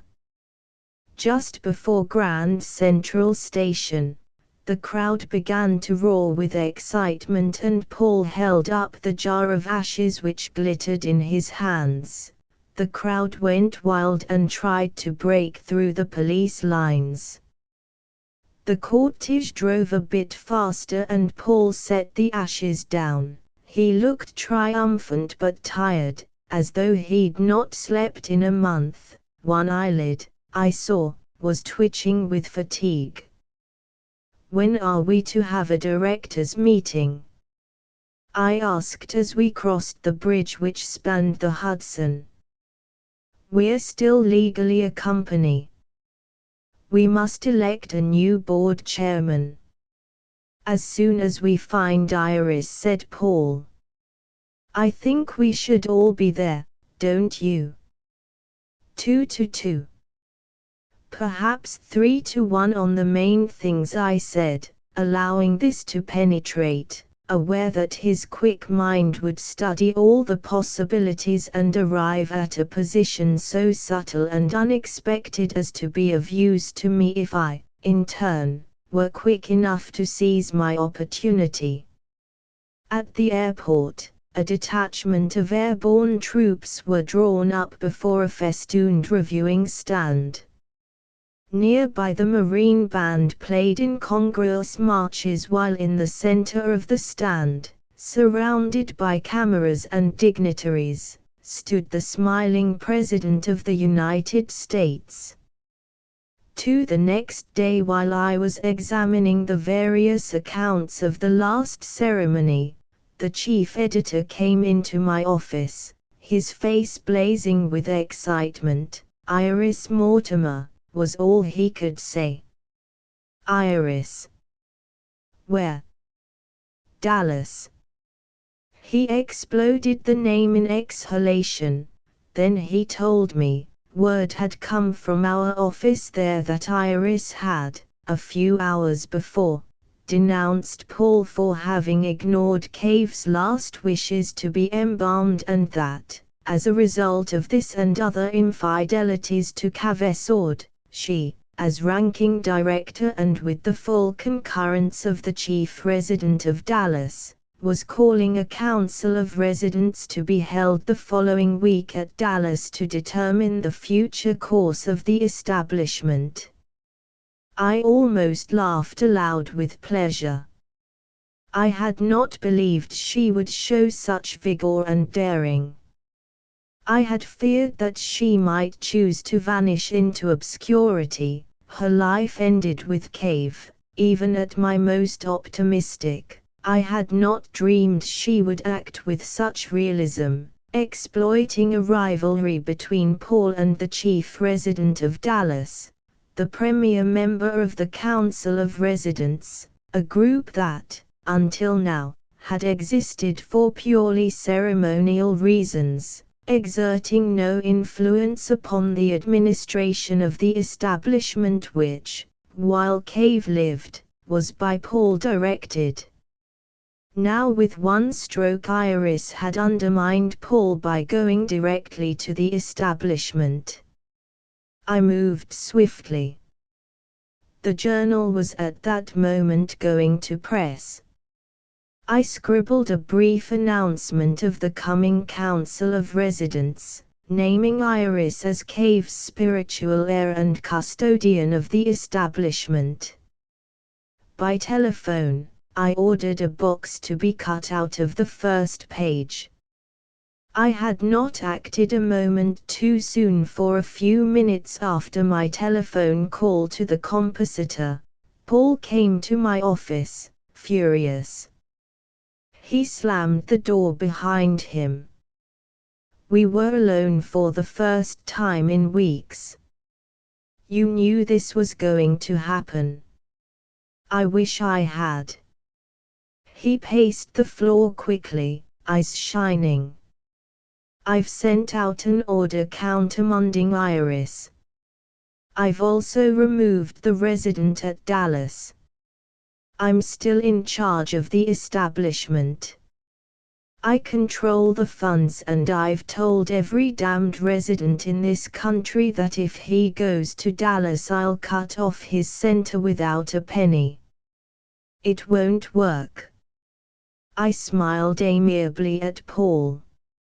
Your only hold over the establishment is legal. You are the vice president of the corporation, and now, at least for the interim, you're in charge. Fine. But since you've become so devoted to the letter of the law, you can't act without consulting your directors, and 2 of them will be in Dallas, reorganizing. He cursed me for some minutes, then abruptly he stopped. You won't go to Dallas. You're going to be here for the directors' meeting, which cuts off every resident who attends that circus without a penny. We own the damned centers, we can appoint whom we like. You're going to help ratify my new appointments. I pressed the buzzer in my chair. A secretary came in. I told her to get me a reservation on the next plane to Dallas. Then, before she had closed the door behind her, I was halfway through it. I turned to look back at Paul, who stood now quite alone in the office. You had better come too, I said. It's all over. The new establishment was many months in the making. The council of 700 residents from all parts of the world sat in general session once a week and in various committees the rest of the time. Iris was everywhere at once, advising, encouraging, proposing. We had adjoining suites in the huge white marble center, which had now become, and was to remain, the capital of the Cavite establishment. The residents were an extraordinary crew, ranging from zealous maniacs to urbane, thoughtful men. None had been in the least disturbed by Paul's threats, and with Iris and myself as chief stockholders, Clarissa had turned her voting shares over to Iris. I discovered, we dissolved the old company and a new organization was fashioned, one governed by the Council of Residents, who, in turn, chose an heir to Cave and an administrative assistant to direct the affairs of the establishment. Iris was unanimously appointed guardian of Cavesord, while the chief resident of Dallas undertook Paul's old administrative duties. From a constitutional point of view, the council was in perfect agreement, accepting Iris's guidance without demur. I, myself, was something of a hero for having committed the journal at a crucial moment to the Dallas Synod. I was made an honorary resident. Dubuque, Iowa, was given me as a titular center, and appointed to the executive committee, which was composed of Iris, Dallas, 2 elected residents, and myself. We worked harmoniously for some weeks. Each day we would issue bulletins to the news services which had congregated in the city, reporting our progress zealously, devotedly. Paul arrived in the 2nd week. He came secretly and unannounced. I have no idea what it was that he said to Iris or what she said to him. All I know is that a few hours after their meeting in the center, he took Cavesway of his own free will, and to my astonishment, I hadn't believed it possible, I said, when Iris told me, shortly after the center announced the presence of Paul Himmel among the dead for that week. Regular lists were published of those who had used the center's facilities to take Cavesway. In fact, So quietly was it handled that very little was made of it in the press, which did not even report the event until 10 days after it had taken place. We may have misunderstood. Paul. Iris was serene. Her figure had become in the last year thick and maternal, while her hair was streaked with premature white. We were alone in the committee room, waiting for our fellow committeemen who were not due for another half hour. The August sun shone gold upon the mahogany table, illuminating warmly, like a Byzantine mosaic, the painting of Cave which hung behind her chair. He really did do it himself. I looked at her suspiciously. She smiled softly, with amusement. He was persuaded, she said. But he did it himself, of his own free will. Not forced. I swear not. He was more sincere than I'd ever thought. He believed in Kaveswe. How naturally she said that word which she had so desperately tried to keep from ever existing. We had not once alone referred to the murder of Cave, both acting, for different reasons, as though his death had been, as the world now thought, his own doing. You had really planned to go away? I asked. She looked at me, suddenly alert, impersonal. That's all finished, Jean. We must keep on in the present. I never think now of anything but Kavesord and Kaveswe. It does no good to think of what might have been. And that was the most we were ever to say to one another about the crisis in our lives. We talked of the present, we made plans. Stakharin had disappeared at the same time Paul flew to Dallas, and we both decided it was wisest to forget him. Certainly he would not trouble us again. There was no talk of vengeance. The committee members, important and proud, joined us, and we took up the day's problem, which was, by some irony, the standardization of facilities for Kaveswe in the different centers. Quietly, without raising our voices, in a most good-humored way, we broke neatly in half on Kaveswe. I and one other resident objected to the emphasis on death. Dallas and the fourth member were in favor of expanding the facilities, both physically and psychologically, until every Kavite at the moment when he felt his social usefulness ebbing could take Kaveswe. We argued reasonably with one another until it became apparent that there was no possible ground for compromise. It was put to a vote, and Iris broke the tie by endorsing Kaveswe.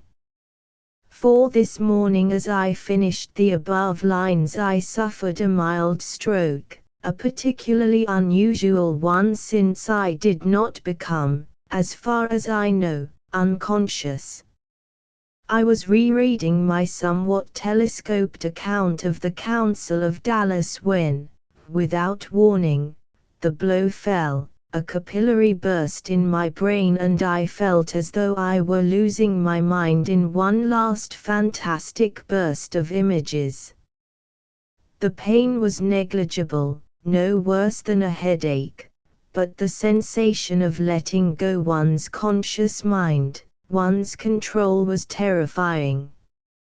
I tried to move from my work table, to call for help, but I was too weak.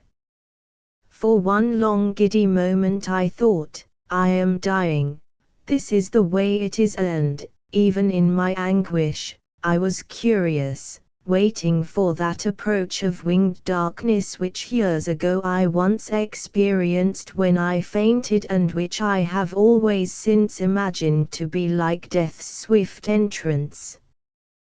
But then my body recovered from the assault, the wall was breached, the enemy is in the city, but the citadel is still intact, and yet I live.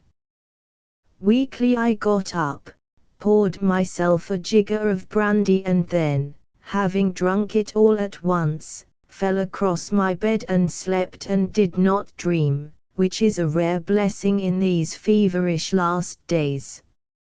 I was awakened by the sensation of being watched. I opened my eyes and saw above me, looking like a bronze figure of Anubis, Jeshup, who said, "I'm sorry, didn't mean to disturb you. Your door was open and perfectly all right," I said, as smoothly as I could, drugged with sleep. I pulled myself up against the pillows.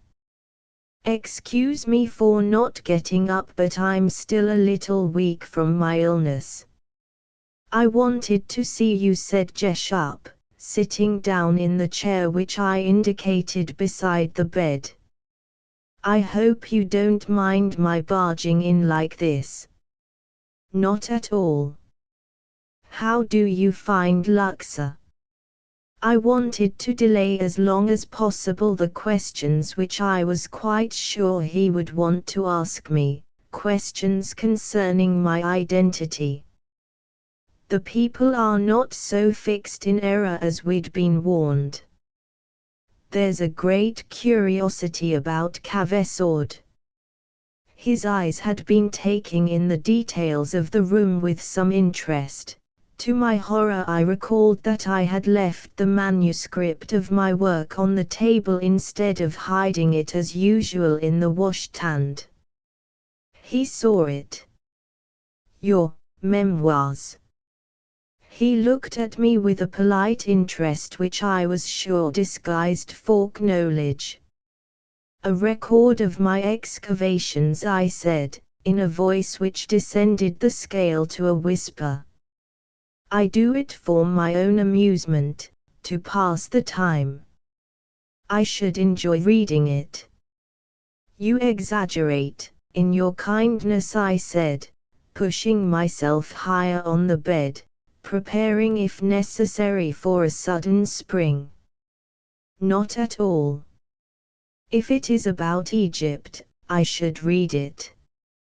There are no contemporary accounts of this country, by one of us.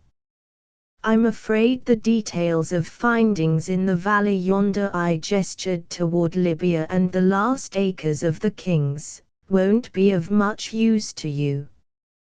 I avoid all mention of people less than 2 millennia dead." "Even so."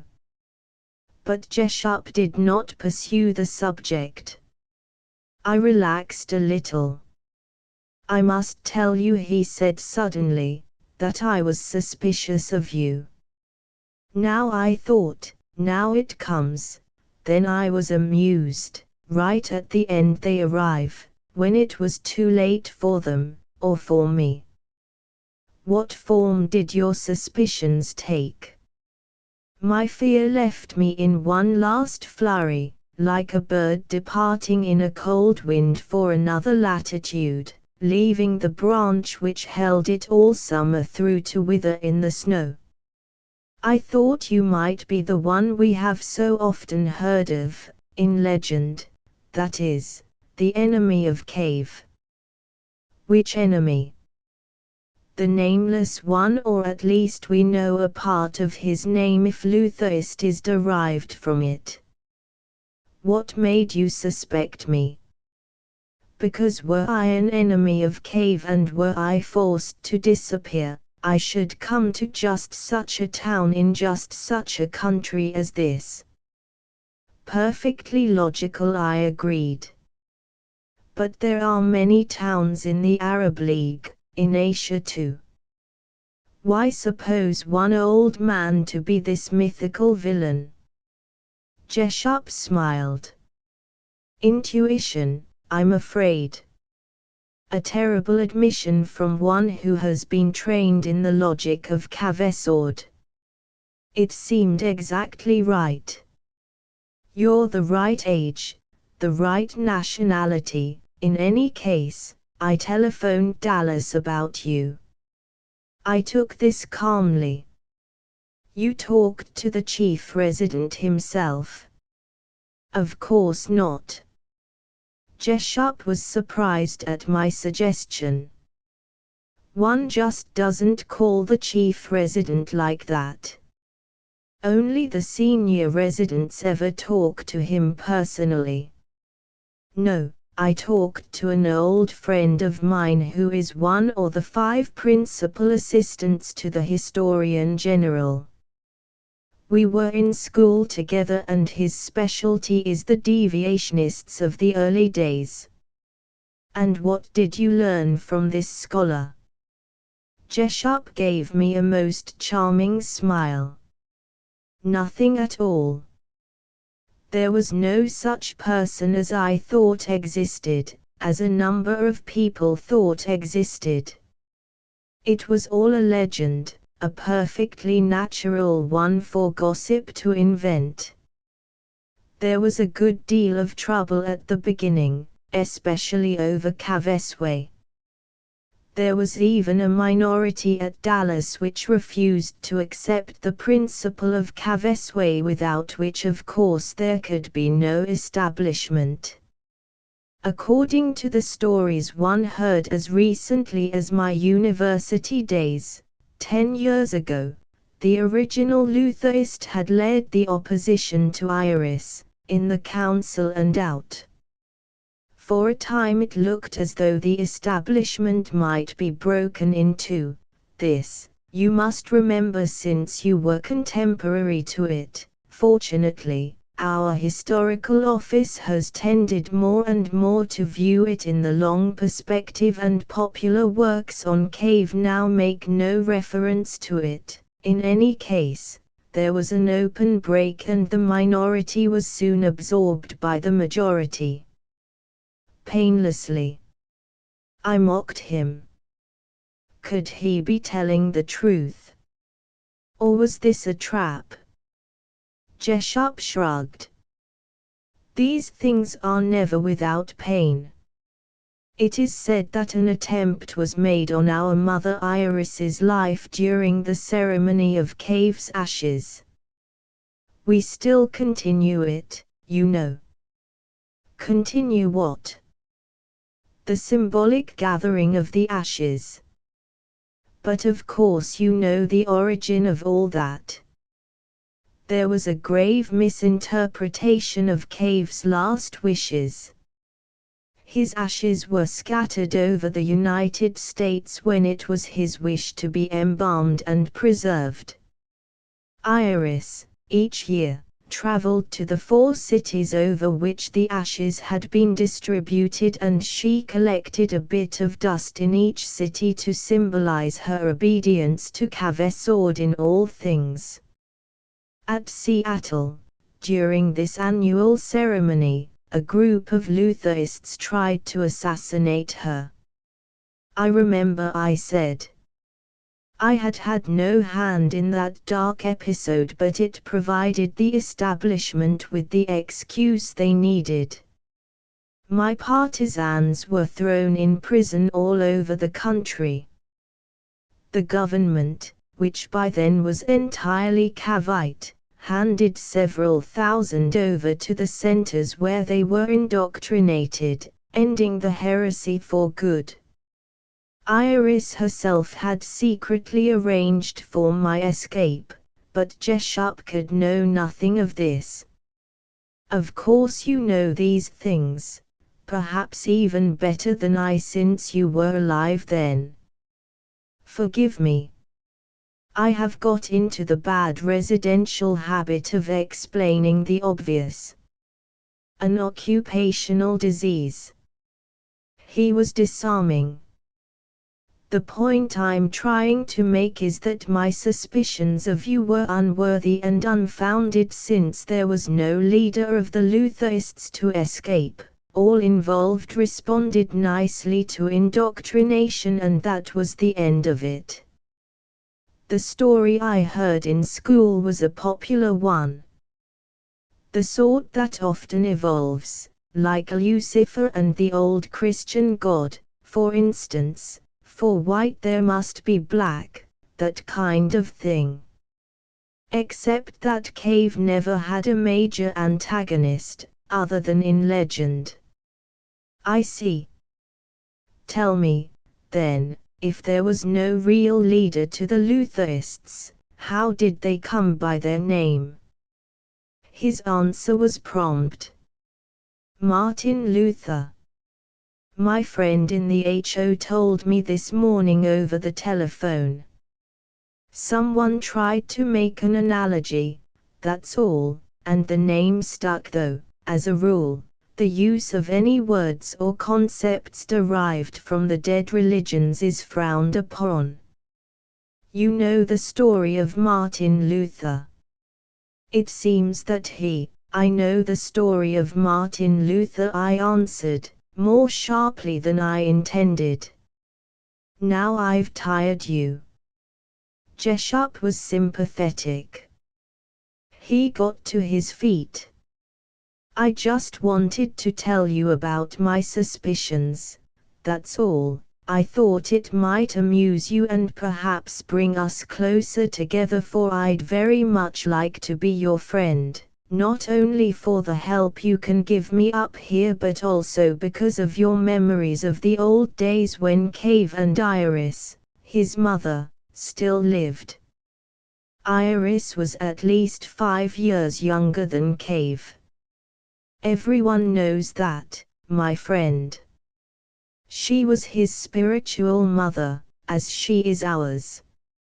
From the dark womb of unbeing we emerge in the awful light of consciousness, from which the only virtuous escape is Cavesway. I quote from Iris's last testament. It was found among her papers after her death. Did she take Cavesway? Jessup frowned. It is said that she died of pneumonia, but had death not come upon her unexpectedly, it was well known that she would have taken Cavesway. There has been considerable debate over this at Dallas. I hear from highly placed people that before many years have passed they will promulgate a new interpretation, applying only to Iris, which will establish that intent and fact are the same, that though she died of pneumonia she intended to take Cavesway and, therefore, took Cavesway in spirit and therefore in fact. A most inspiring definition. It is beautifully clear, though perhaps difficult for an untrained mind. Can I read your memoir? His eyes strayed curiously to the table. When it's finished, I said. It's almost done now. In a few days perhaps. I should be most curious to see how it strikes you. Well, I won't take up any more of your time. I hope you'll let me come to see you. Nothing could give me more pleasure. And then, with a pat on my shoulder and a kind suggestion that should I choose Cavesway he would be willing to administer the latest drug, Jessup departed. I remained very still for some minutes, holding my breath for long intervals, trying to die. Then, in a sudden rage, I hurled my pillow across the room and beat the mattress with my fists. It was over. All was at an end except my own miserable life, which will soon enough be gone. My name erased, my work subverted, all that I most detested regnant in the world. I could have wept had there been one tear left in me. Now there is nothing I can do but finish this narrative, for its own sake, since it will be thought, I know, the ravings of a madman when Jessup reads it, as he surely will after I am dead. I have tried now for several hours to describe my last meeting with Iris, but I find that my memory is at last seriously impaired, the result, no doubt, of that tiny vein which broke this morning in my brain. It all seems a jumble. I think there were several years in which I was in opposition. I think that I had considerable support, and I am almost sure that, until the attempted assassination of Iris at Seattle, I was close to dominating the Council of Residents. The idiotic attempt on her life, however, ruined everything.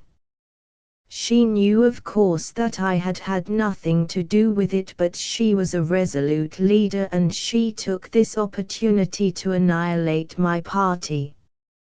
I believe we met for the last time in a garden. A garden very like the one where we first met in California. No, on the banks of the Hudson.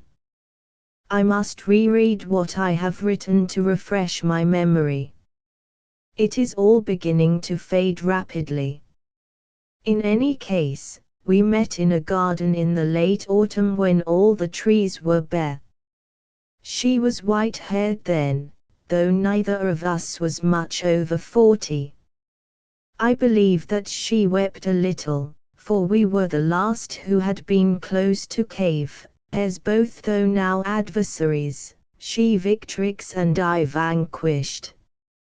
I never loved her more than at that last moment, of this I am sure.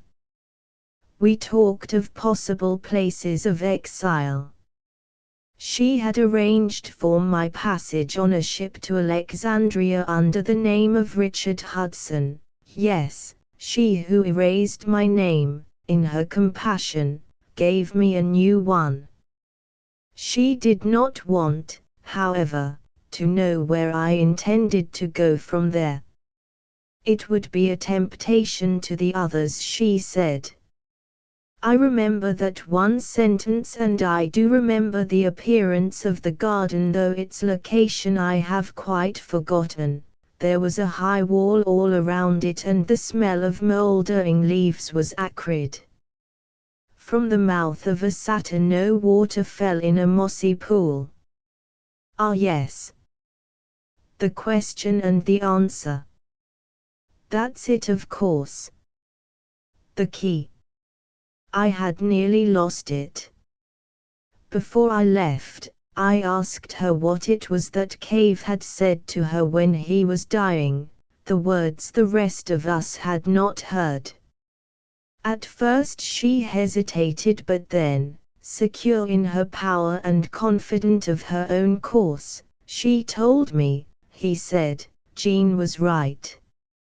I remember looking at her with shock, waiting for her to continue, to make some apology for the monstrousness of her deeds, for her reckless falsification of Cave's life and death. But she said no more. There was, I suppose, no explanation she might have made. We parted without farewells, without more words. I left the grey garden which had become bitter cold during our conversation. I left America that same day and my real life ended. There's more to it than this, but I cannot get it straight in my mind. Something has happened to my memory.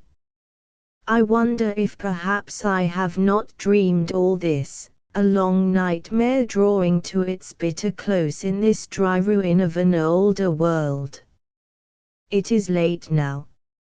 I still live, though I am exhausted and indifferent to everything except that violent living sun whose morning light has just this moment begun to strike upon the western hills across the river. All that is left, all that ever was, the red fire. I shall not take Kaveswe even though I die in pain and confusion. Anubis must wait for me in the valley until the last and, even then, I shall struggle in his arms, for I know now that my life was more valuable than I knew, more significant and virtuous than the others was in her bleak victory. Though my memory is going from me rapidly, the meaning is clear and unmistakable, and I see the pattern whole at last, marked in giant strokes upon the air. I was he whom the world awaited. I was that figure, that Messiah whose work might have been the world's delight and liberation. But the villain Death once more undid me, and to him belongs the moment's triumph. Yet life continues, though I do not. Time bends upon itself.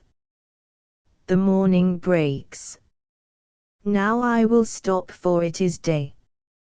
1947 to November, 1953, Barrowtown, NY. ****** End of the Project Gutenberg ebook Messiah ***** Updated editions will replace the previous one, the old editions will be renamed. Creating the works from print editions not protected by U.S. copyright law means that no one owns a United States copyright in these works, so the Foundation, and you, can copy and distribute it in the United States without permission and without paying copyright royalties.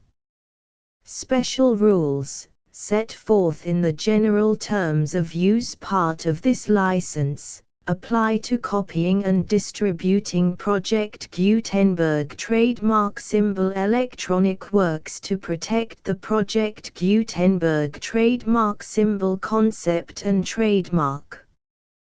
Project Gutenberg is a registered trademark, and may not be used if you charge for an ebook, except by following the terms of the trademark license, including paying royalties for use of the Project Gutenberg trademark.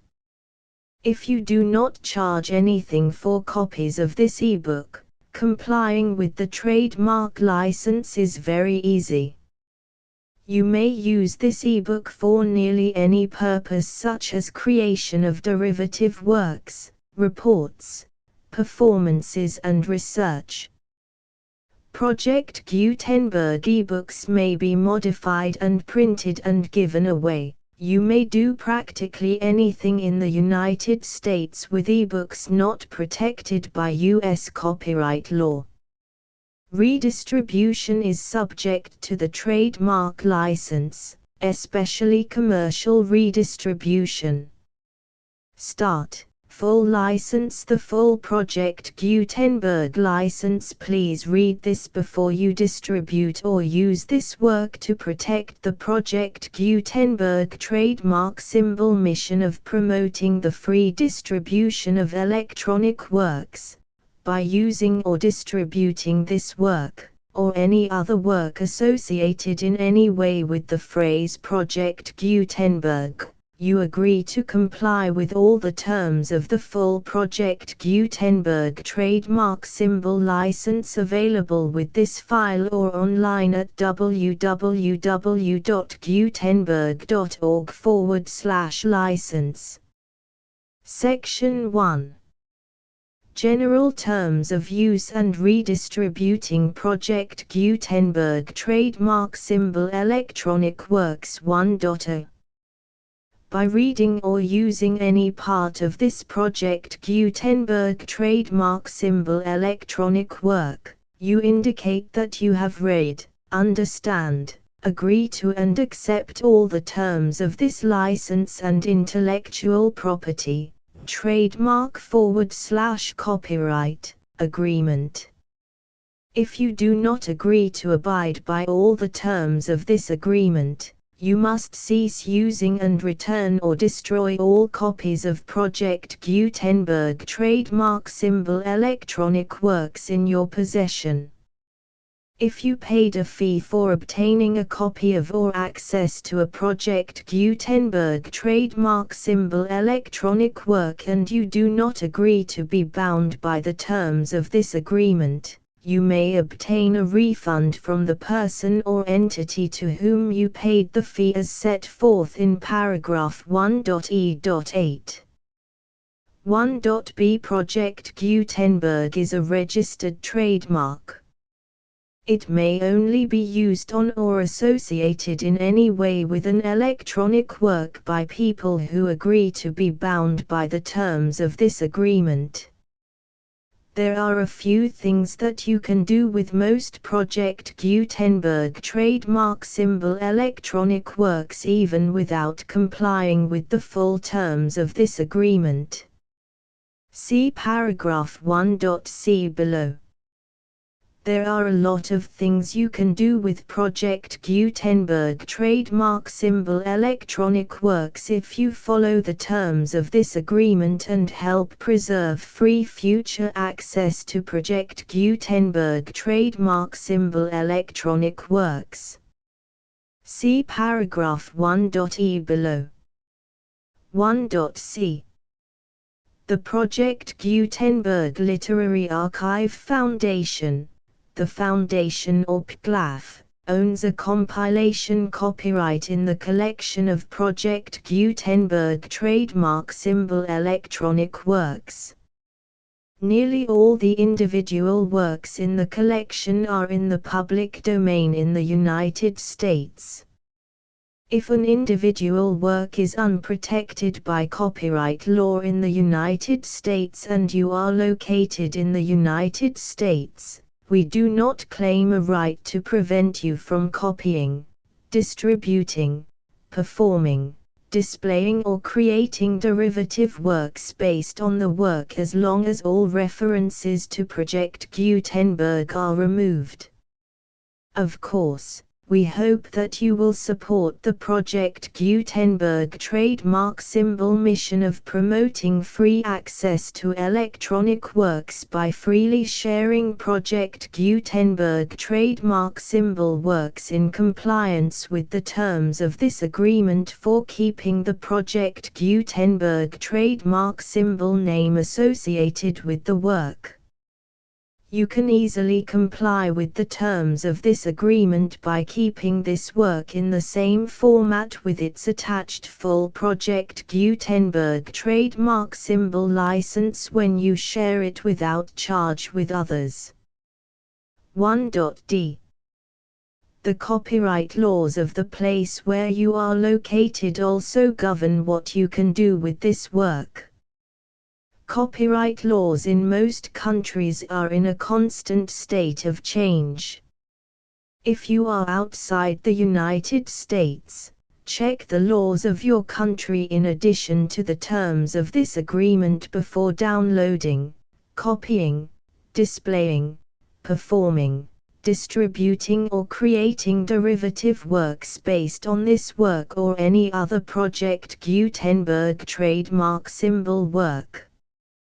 The Foundation makes no representations concerning the copyright status of any work in any country other than the United States. 1.e Unless you have removed all references to Project Gutenberg, 1.e.1. The following sentence, with active links to, or other immediate access to, the full Project Gutenberg trademark symbol license must appear prominently whenever any copy of a Project Gutenberg trademark symbol work, any work on which the phrase Project Gutenberg appears, or with which the phrase Project Gutenberg is associated, is accessed, displayed, performed, viewed, copied or distributed. This ebook is for the use of anyone anywhere in the United States and most other parts of the world at no cost and with almost no restrictions whatsoever. You may copy it, give it away or reuse it under the terms of the Project Gutenberg license included with this ebook or online at www.gutenberg.org. If you are not located in the United States, you will have to check the laws of the country where you are located before using this ebook.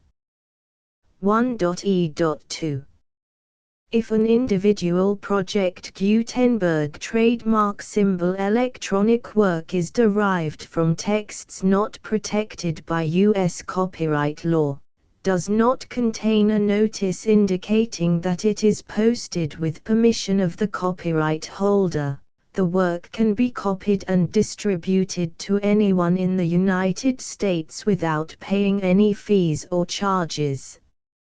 If you are redistributing or providing access to a work with the phrase Project Gutenberg associated with or appearing on the work, you must comply either with the requirements of paragraphs 1.e.1 through 1.e.7 or obtain permission for the use of the work and the Project Gutenberg trademark symbol trademark as set forth in paragraphs 1.e.8 or 1.e.9.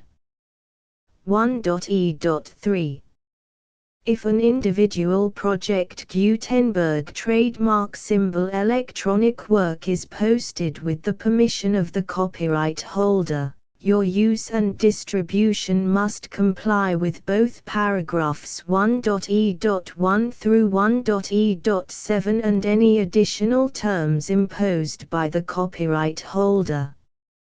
Additional terms will be linked to the Project Gutenberg trademark symbol license for all works posted with the permission of the copyright holder found at the beginning of this work.